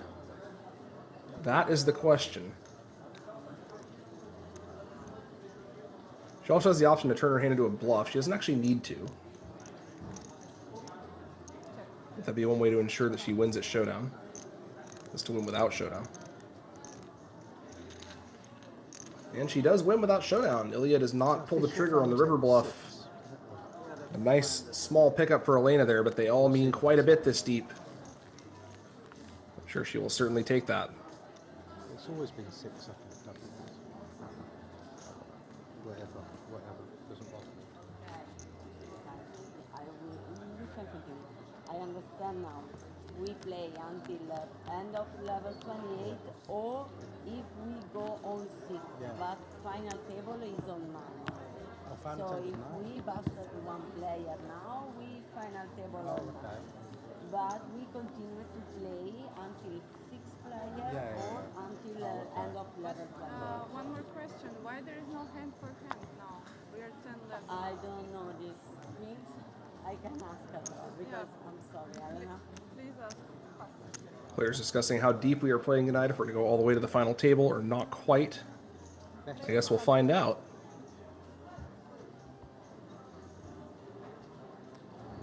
As Tobias raises the button here with the 10-7 of diamonds.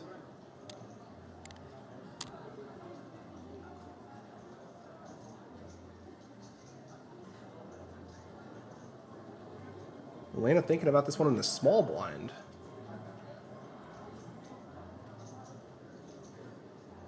She is going to make the fold, and wisely so, I believe. We just say we don't play bubble before final table. We play bubble only before bubble. I understand what you mean. Okay, I understand. Don't worry. We play and for before bubble. Nikolai's ahead here with ace-7. He does have the ace of clubs, which may enable him to continue for at least one street. I don't know. 150. I don't want to say something. Okay. Tobias going to put on the pressure, though.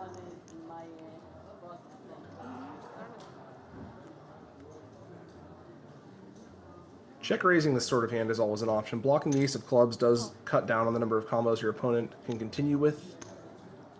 Nikolai opting to just call this time.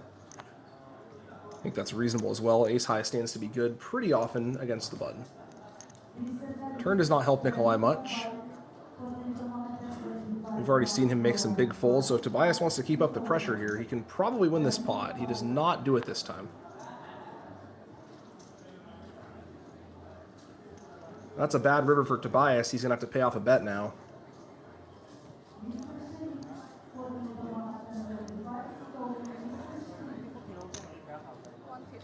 Good river for Nikolai. He's going for a small bet, and Tobias, I assume, will just make the call here. Seems hard to want to do anything else with this hand.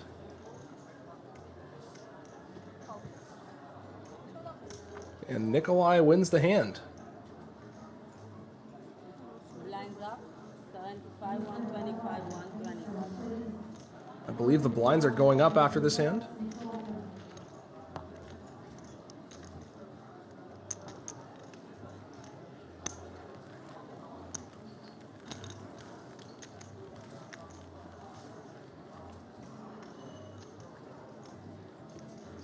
$125,000 big blind.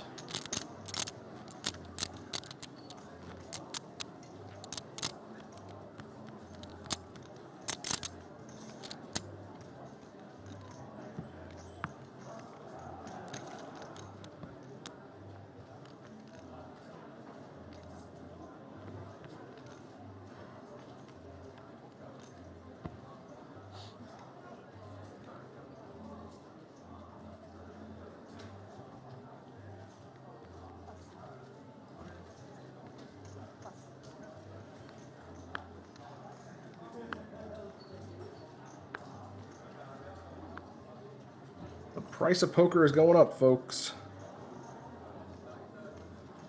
These pots are already tremendously large. They're about to get 25% larger.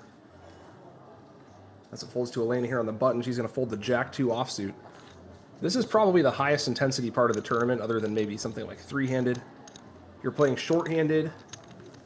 You're vying to become one of the people who does not bubble the final table. Every pot counts. But it's also very important to mitigate your risk and make sure that you don't finish 11th. It's a balancing act, and this is the part of the tournament where heroes are made.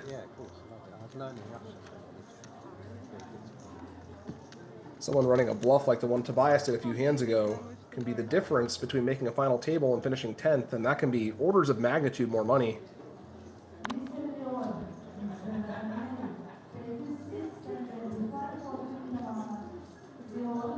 These are the spots that will make or break your career playing tournaments.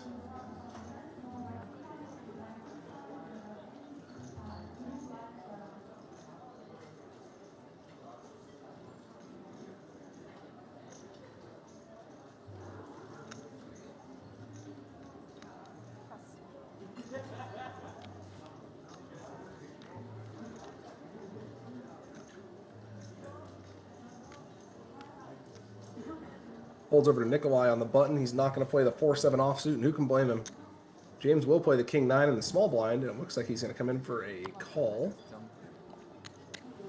Certainly a hand he could also raise with.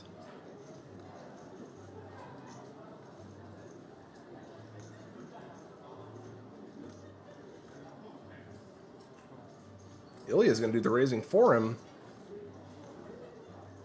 Ilya's got one of those trash hands in the big blind. And that's going to do the job. James quickly folds the best hand.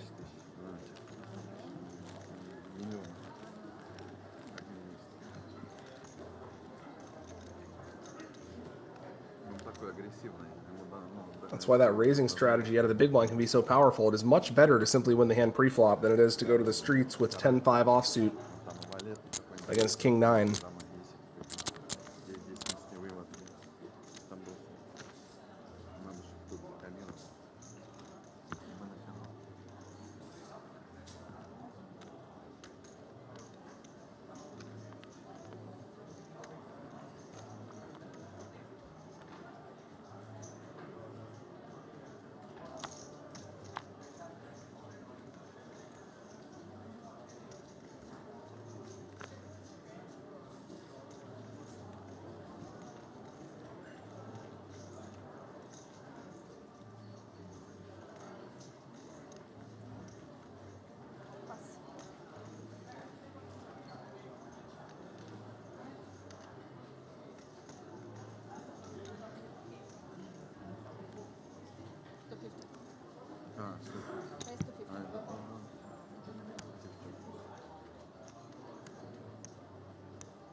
Ilya has picked up a pair of kings against Nikolai's ace-7 in the cutoff.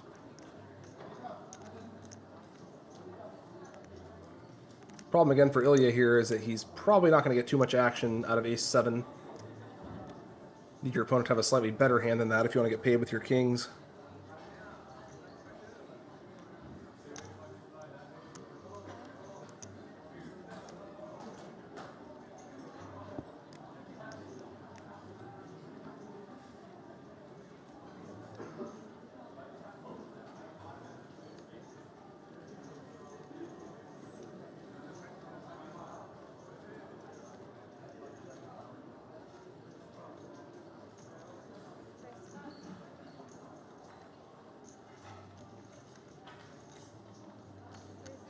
Ilya is going to put in a reasonably sized 3-bet here. A little bit too big, I think. You can achieve the same thing with a smaller sizing at this stage of the tournament.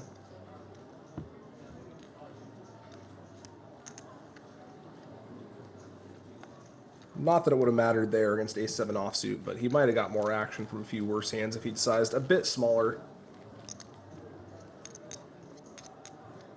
In any event, he's won the hand. And Nikolai got away, only losing the raise there.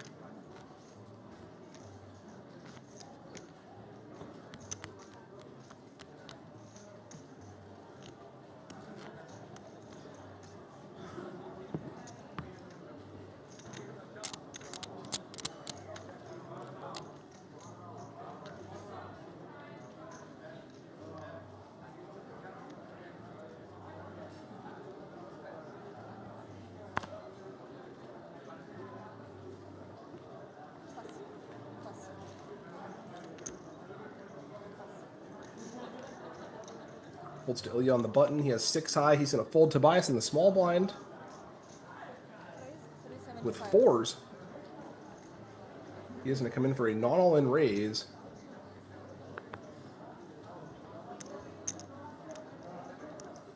I think I'd prefer to see him just jam there, even for 20 big blinds. It's difficult to put yourself in a position where you have to raise and then fold to a jam. It's also difficult to really want to go post-flop with this hand. I think just jamming for 20 makes a lot of sense here.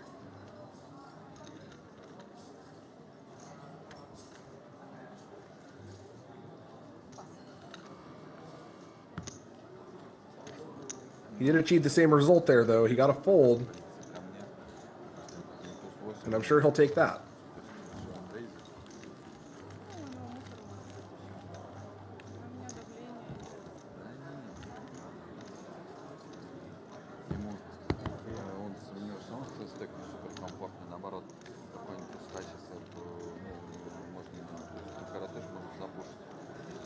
таблайн, там пара двоек, может, кушать лететь, там пара, он все понимает.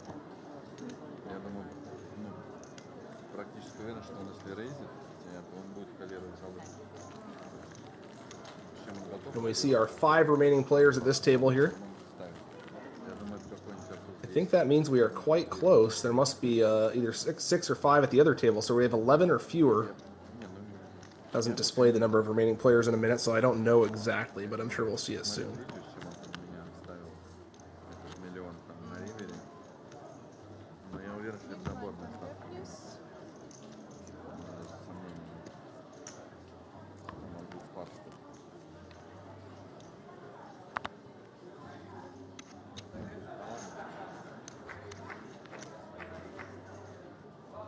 James folding the deuces on the hijack. I like the fold there.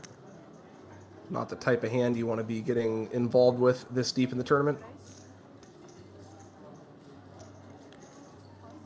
Ilya on the cutoff with ace-king. That is the type of hand you want to be getting involved with.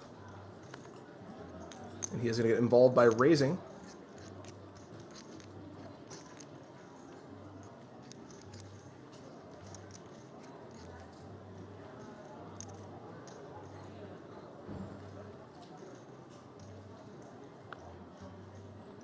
Elena with an unplayable hand in the small blind will make the fold.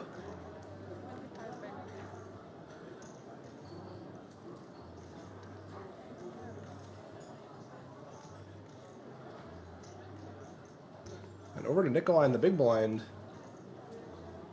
He's up against a cutoff open, so he's going to have to at least call here.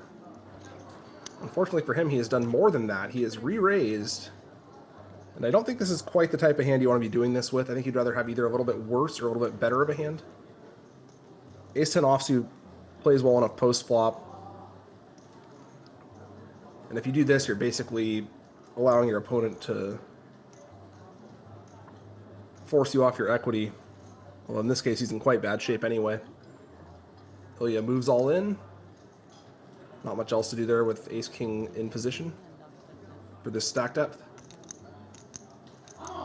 Ace-king offsuit at least. And Nikolai is presumably going to have to fold this one. Well, he does seem to be thinking about it. I don't think you can 3-bet with the intention of calling here, which is kind of why I prefer flatting. I think if you want to 3-bet fold, I think you'd rather have a hand like the king-4 that Elena tried to do it with a few orbits ago. Or even something like ace-4 would be fine, but I think ace-10 flops a little bit too well for you to want to turn it into a 3-bet fold.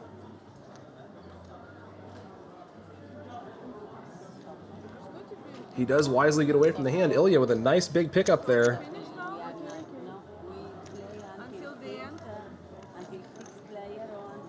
Я так и понял, что кикер твой лучше. But now we do table all night. So now it's a redraw, right? Сейчас этот финальный стол будет, да? Поздравляю. У вас тоже.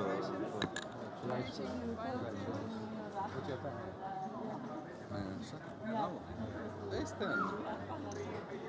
I make.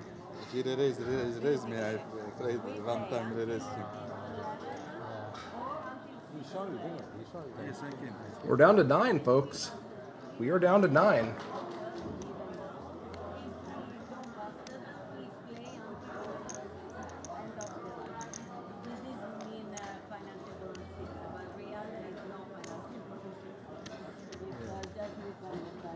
So are we going to redraw for him? Yes, of course.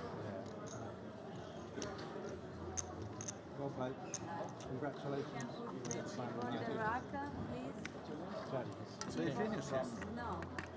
Welcome to WPT Global. Let's turn up the fun. Pick your game. MTT, No Limit Hold'em, Flash, PLO, Short Deck, or Global Spins. Every hand's a new adventure. Every game, a shot at glory. With top-notch design and non-stop thrills, you're always in for a great time. Join the party. Play your way at WPT Global. Now is the perfect time to discover WPT Global and take advantage of our best ever welcome offer. We're giving you back 100% of your first deposit as cash, from $10 all the way up to $3,000. The bigger your deposit, the bigger your reward. You could earn up to $480 in tournament and global spins tickets, plus $100 in other bonuses. Discover now and make WPT Global your new online poker home.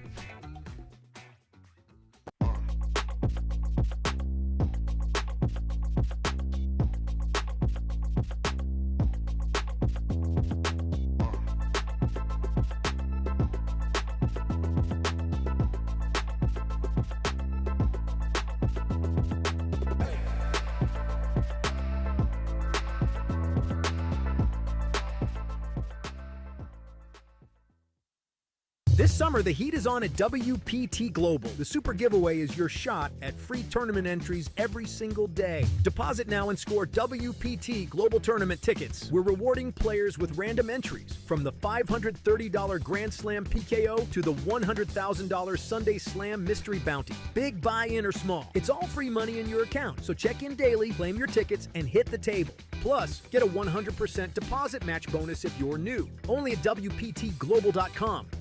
Welcome to WPT Global. Let's turn up the fun. Pick your game: MTT, No Limit Hold'em, Flash, PLO, Short Deck, or Global Spins. Every hand's a new adventure. Every game, a shot at glory. With top-notch design and non-stop thrills, you're always in for a great time. Join the party. Play your way at WPT Global. Now is the perfect time to discover WPT Global and take advantage of our best ever welcome offer. We're giving you back 100% of your first deposit as cash, from $10 all the way up to $3,000. The bigger your deposit, the bigger your reward. You could earn up to $480 in tournament and global spins tickets, plus $100 in other bonuses.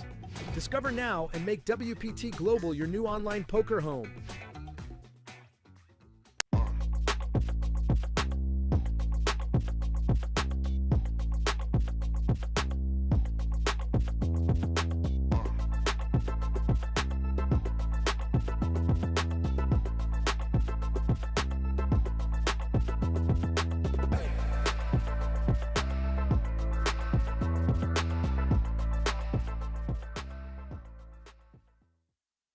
This summer, the heat is on at WPT Global. The Super Giveaway is your shot at free tournament entries every single day. Deposit now and score WPT Global Tournament tickets. We're rewarding players with random entries, from the $530 Grand Slam PKO to the $100,000 Sunday Slam Mystery Bounty. Big buy-in or small, it's all free money in your account. So check in daily, claim your tickets, and hit the table. Plus, get a 100% deposit match bonus if you're new. Only at WPTglobal.com.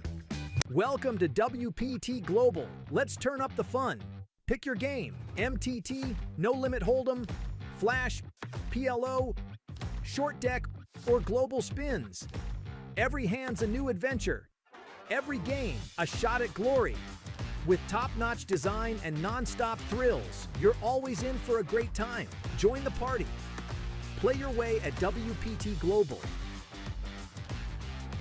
Now is the perfect time to discover WPT Global and take advantage of our best ever welcome offer. We're giving you back 100% of your first deposit as cash, from $10 all the way up to $3,000. The bigger your deposit, the bigger your reward. You could earn up to $480 in tournament and global spins tickets, plus $100 in other bonuses. Discover now and make WPT Global your new online poker home.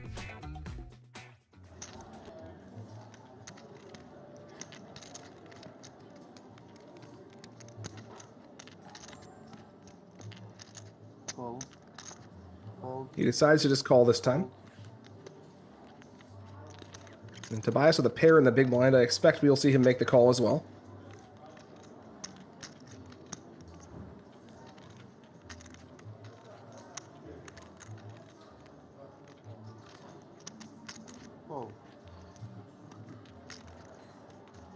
We go three ways to the flop.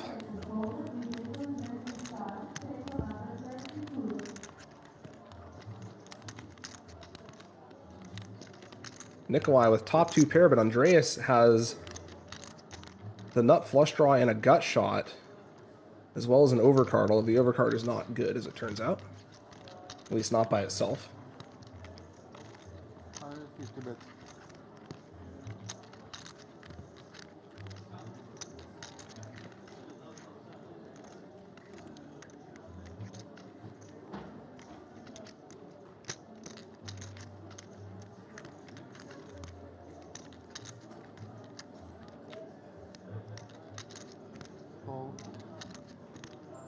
Andreas is going to call this bet from Nikolai here.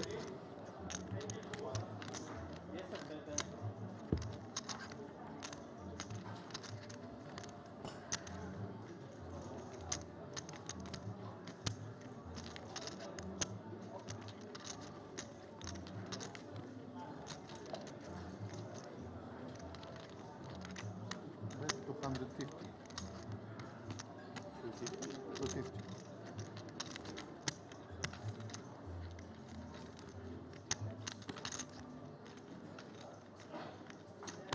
The turn gives Andreas a couple more outs. He can now hit an ace to make a better 2 pair. But he's still really looking for that club or that queen. Go.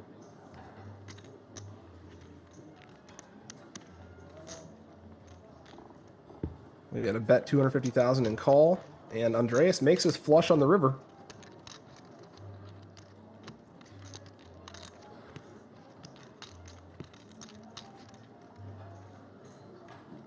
Check.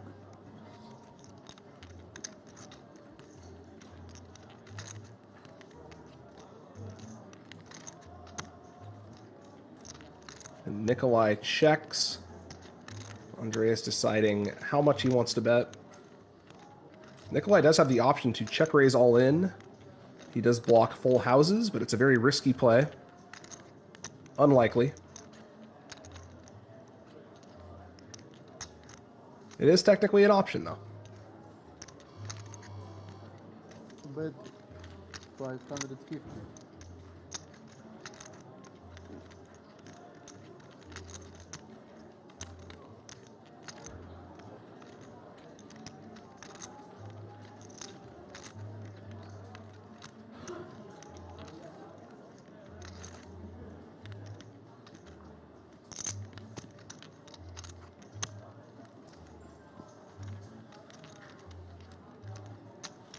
Nikolai considering his options here.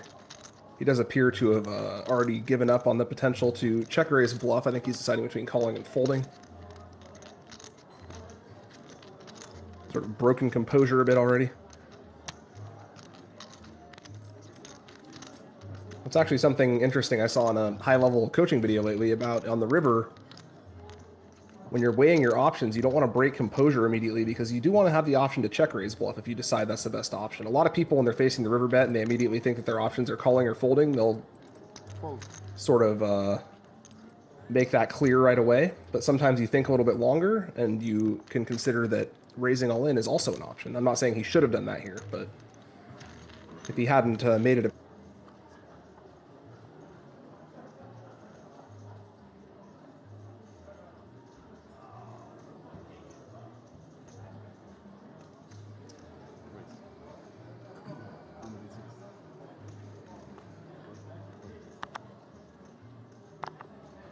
Ilya under the gun with the ace-10 offsuit is going to raise it. Another one of those high card blocker hands.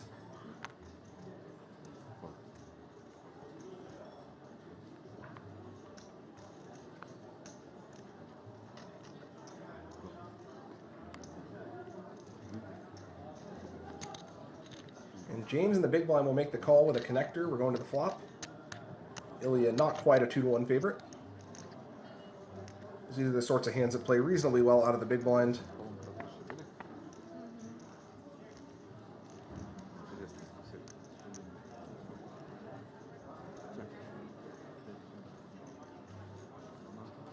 James hits a monster here. He's got 3-of-a-kind sixes.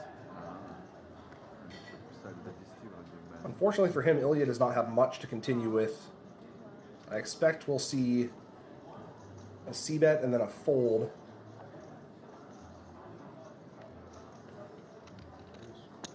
Raise. 200.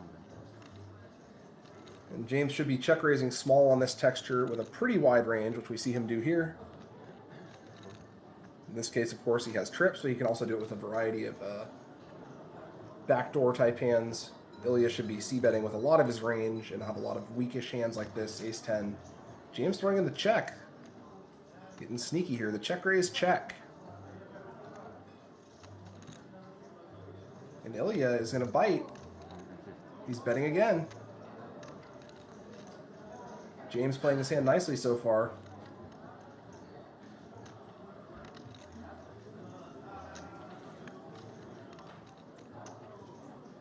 Now we'll see if he check raises again or if he's just going to call this time. I think if he check raises again, the jig is up. And it's going to be kind of obvious that he has a sixth. 600. Raise. 600. Looks like he is going for the double check raise.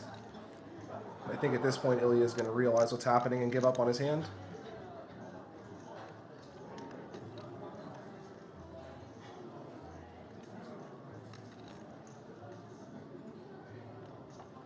A play every player wants to pull off. The double check raise deep in a tournament. Oh, looks like he's not giving up. He's calling again. This is working out beautifully for James so far. Now, if he can pull off the holy grail, the triple check raise, I will be in awe. I don't think it's going to work out for him. I think he's going to have to bet some amount. He only has about 2/3 of the pot left. Ilya has gone a lot further with this hand than is advisable.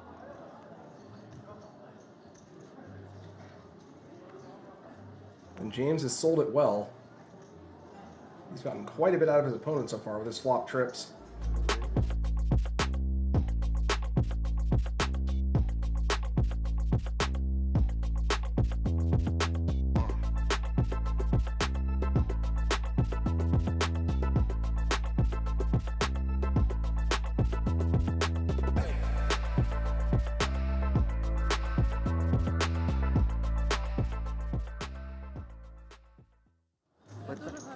Поэтому он плотно и ставил, так что вообще нет. Он когда добирает меньше. Alright guys, we are either going to finish this level or if for some reason we got down to 6, we would stop whenever we got to 6, okay? That's the plan for the night. We got 48 minutes and 47 seconds left at this level. Or if for some reason we got to 6, we would stop then. We are still playing 75, 125. Congratulations everybody on making the final 9. Good luck with the rest of your tournament. Go ahead, shovel up and deal. I believe that was our illustrious tournament director, Matt Savage, who's going to be on with Tony Dunst doing the commentary here tomorrow. For today, you are with me, Brian Paris, and we are going to either play out the rest of this level or to the final table of 9, whichever comes first.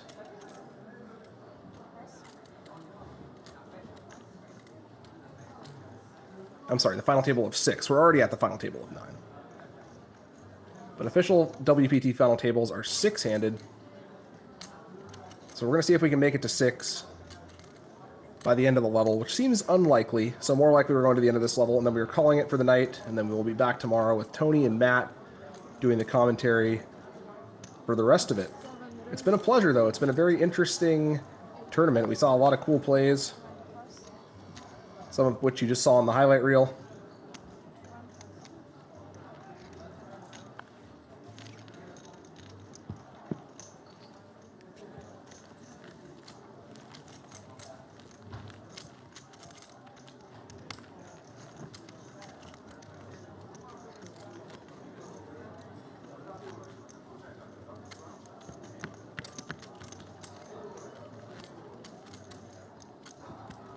And hopefully there are a few cool plays left to be made before we're done for the night.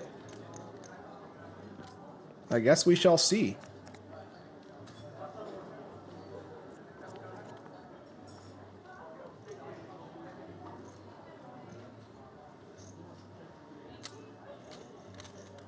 I've certainly been surprised a few times today.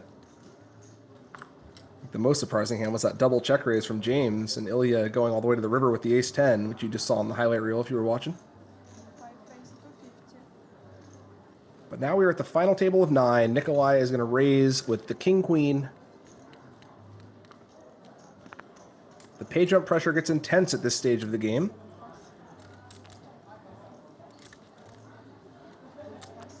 Pay jumps are the name of the game. Chip accumulation is nice, but only insofar as it helps you make pay jumps. Of course, the winner and the person who gets the $400,000 prize plus their name on the trophy is going to be the one who ends up with all the chips. But everyone is looking to make pay jumps on the way there. That is how you make money in these things.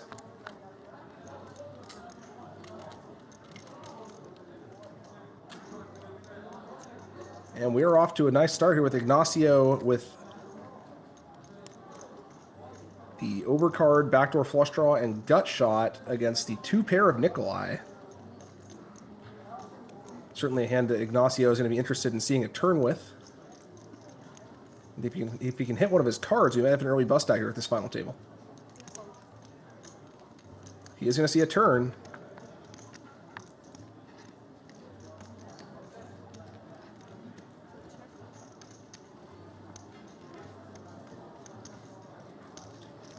The turn is a jack. That is not going to do it.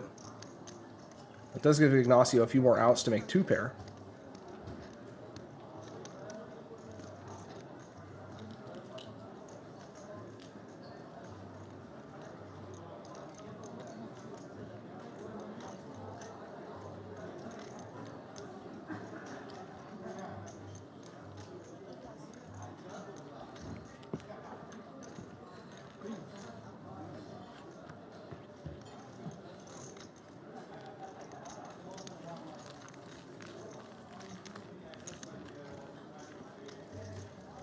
And Nikolai is going to take that one down on the turn. We see our final table contestants here, most of whom we've already spent some time with, but there's a few new faces.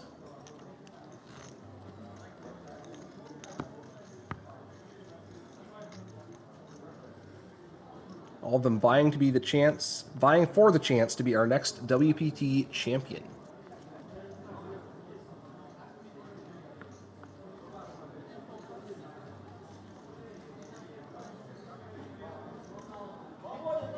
Good club to be a member of.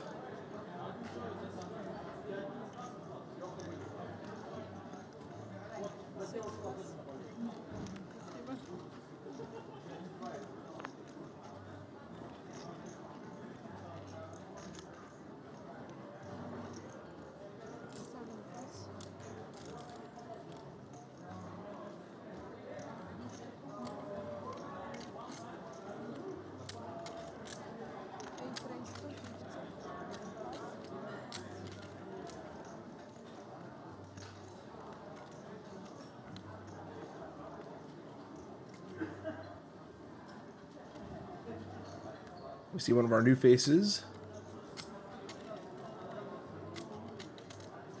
I'm not sure how to pronounce his name, so I'm not even going to try, but he is opening to a little bit more than min with ace-queen suited. Ignacio in the small blind with ace-9 suited. Going to make the 3-bet.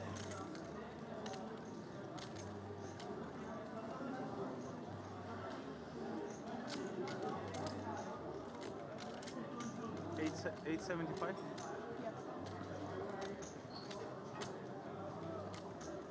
And we might have a big pot brewing here, folks.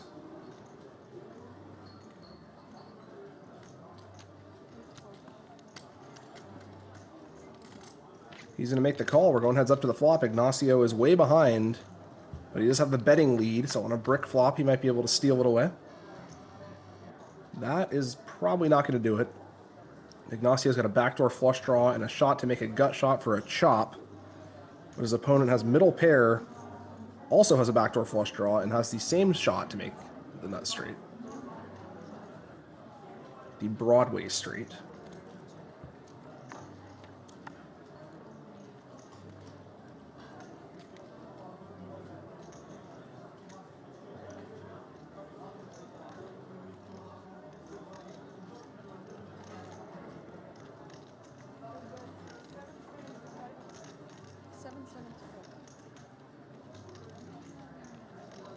Check, check on the flop.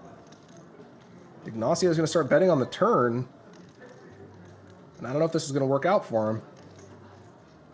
I can't imagine him getting a fold on this street. He might get a fold on the river if he bets again. But at that point, he's going to be committing quite a few chips to the pot. We have a bet and a call. We're going to the river.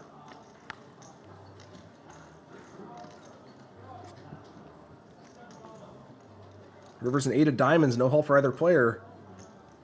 If Ignacio wants to put a huge bet out there, he might be able to steal this one.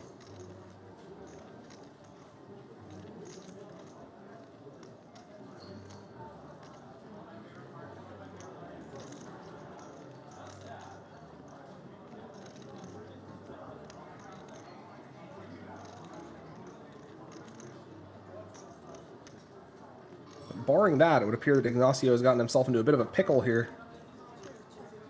And it goes check, check.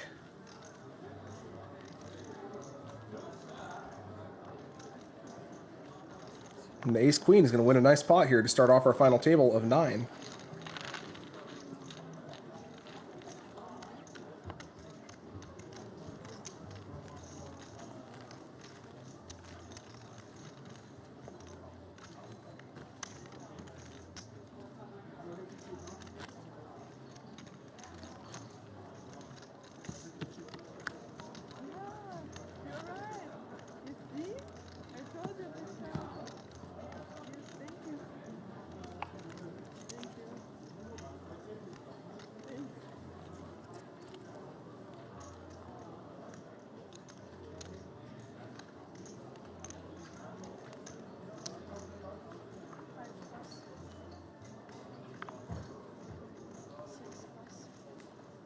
Corey is pretty short here with only 1,000,000 chips at this final table.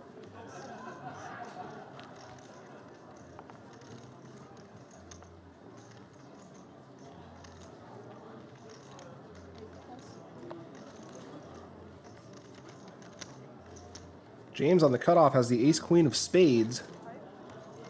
That's a nice looking hand. Ignacio right behind with king-10 offsuit. Let's see if Ignacio wants to get out of line again. He does not this time.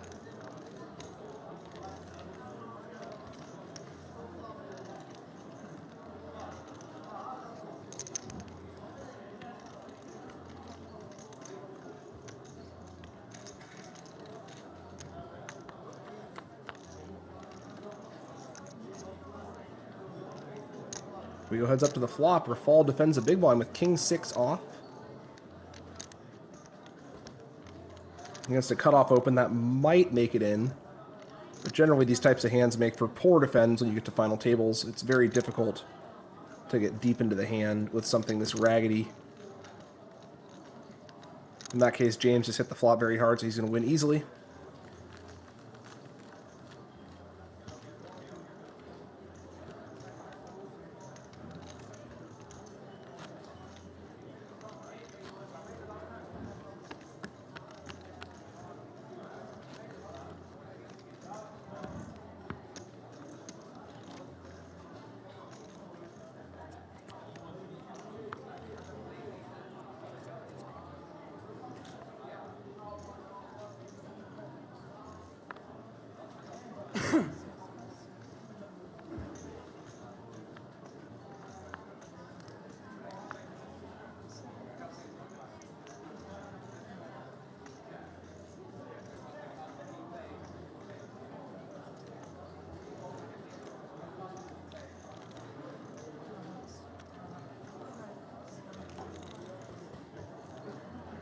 Quick folds around to Ignacio on the cutoff. This hand is certainly playable, and it looks like he is going to play it.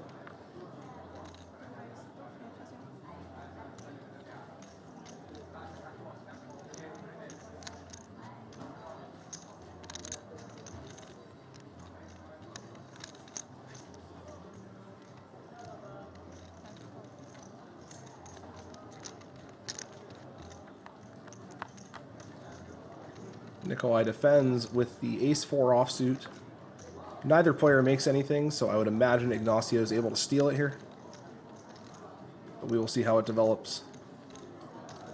Looks like he fully intends on stealing it. We can continue for a small c-bet. Nikolai will make the fold, and Ignacio is able to win with a slightly worse hand there.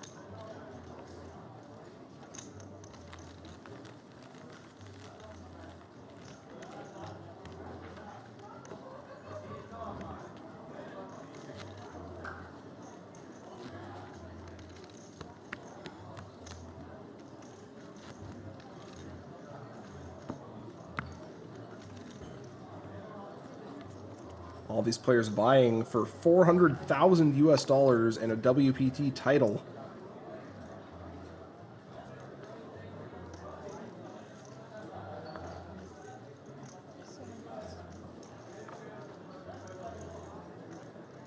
We're going to be playing to the end of this level, or down to 6, whichever comes first. So I think that just means the end of this level.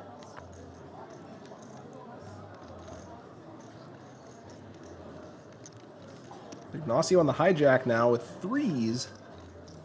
This is the type of hand that loses some value at final tables. I don't know the exact stack distribution behind him, but if everyone behind him is shorter, he might be able to get away with opening this. And we'll see how it works for him.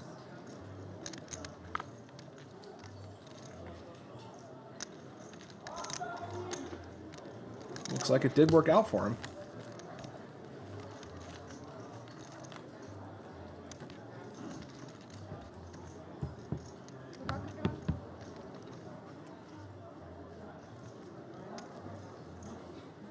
And here's our updated chip counts. Corey is way in last. Other than that, it's a fairly close call. Even Elena is only a double away from being third.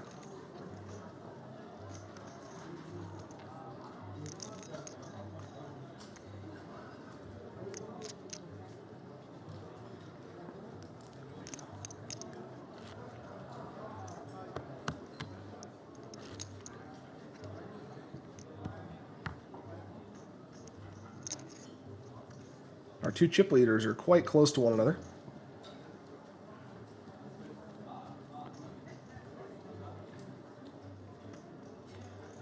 This could be anyone's game.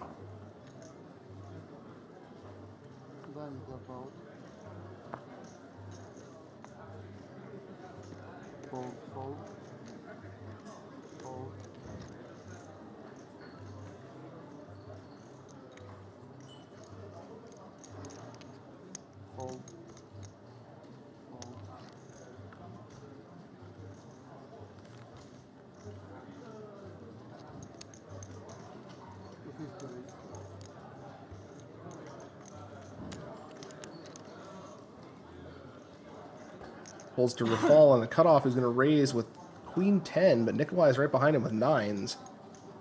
Both players have about 30 big blinds. We may see Nikolai just call here. We may see him re-raise. Corey working behind with Ace-King. Nikolai did just make the call, which I think is probably the best course of action at a final table. 9s is a very good hand, cutoff versus button, but you don't really want to be reopening the action and putting yourself in a position to potentially bust before some of the other shorter stacks.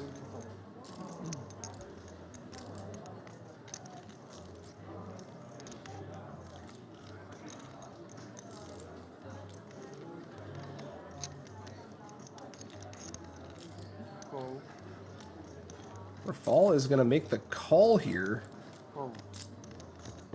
And Nikolai is just going to call behind. So everyone's going to get to realize their equity. If Corey hits an ace or a king, he should be in pretty good shape.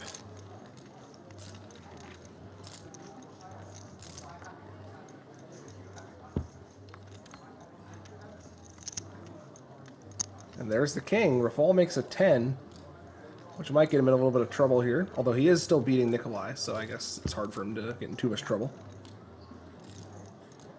That is the gin card for Nikolai. He has a set of 9s. Rafal with a pair and a gut shot. May feel compelled to pay off a street here. He does not. And Nikolai is yeah, he's going to win this hand. There's no probably about it. He is going to win this hand. Now that Rafal has folded, he is a lock. And Corey seeing his bad luck there. He had a great flop, but unfortunately he got 2-outed on the turn, although there were a few other bad turns for him. Precoria is going to be our 9th place finisher. So we have lost one player.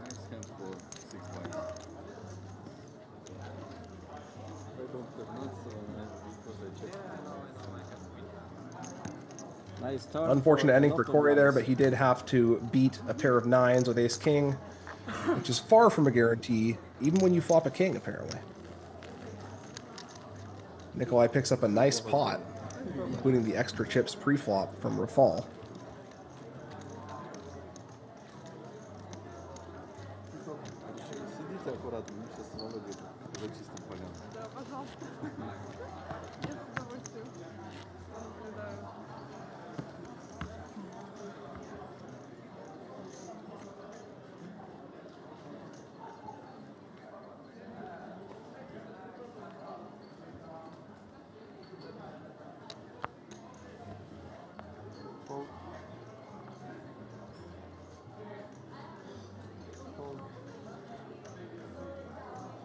Pulls over to Ignacio from early to mid position, but he is one of the chip leaders now, so he's going to be expanding his ranges a bit, and we see that here as he opens with the king 5 suited.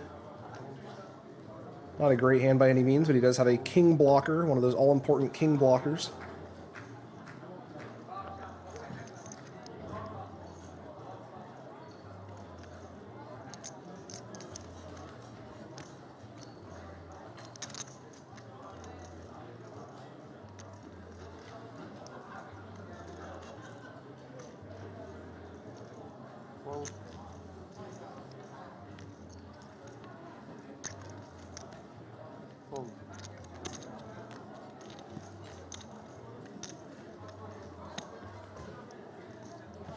And that's going to be good enough to win him the pot.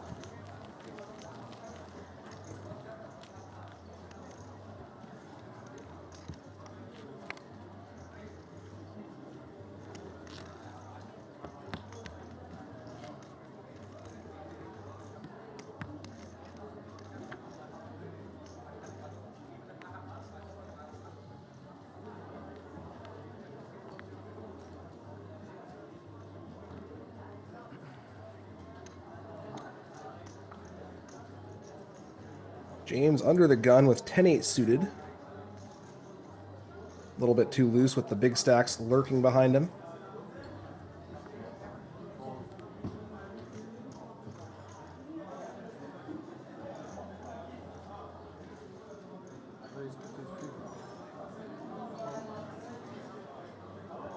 Rafal raising the hijack with a nice one. Ace jack of clubs. Very solid holding.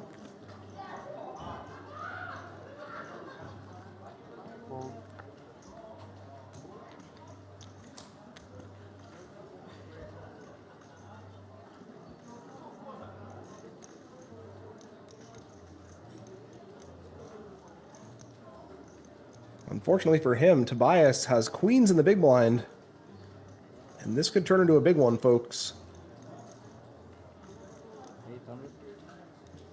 This has the potential to turn into a big pot. Tobias is going to 3-bet. And Rafal has not shown much propensity to fold so far. And he shouldn't fold with this hand. It's quite good. Unfortunately for him, he's found himself in a tough spot here facing queens.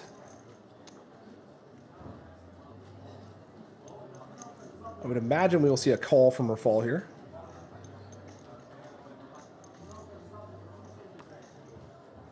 Последний уровень играем.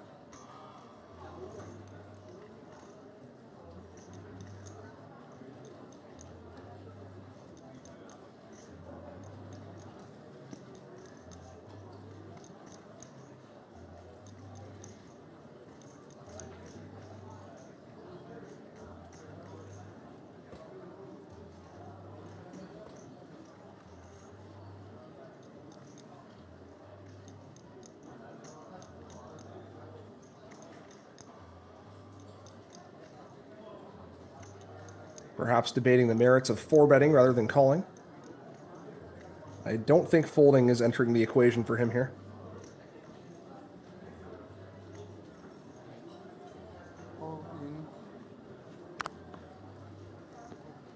Rafal announces all in, and Tobias is going to call with the queens, and we might have our second elimination here.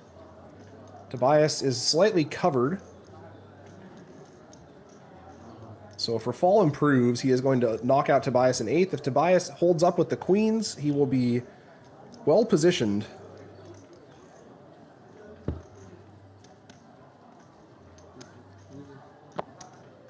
Rafal about a 2-to-1 underdog as we go into the flop here.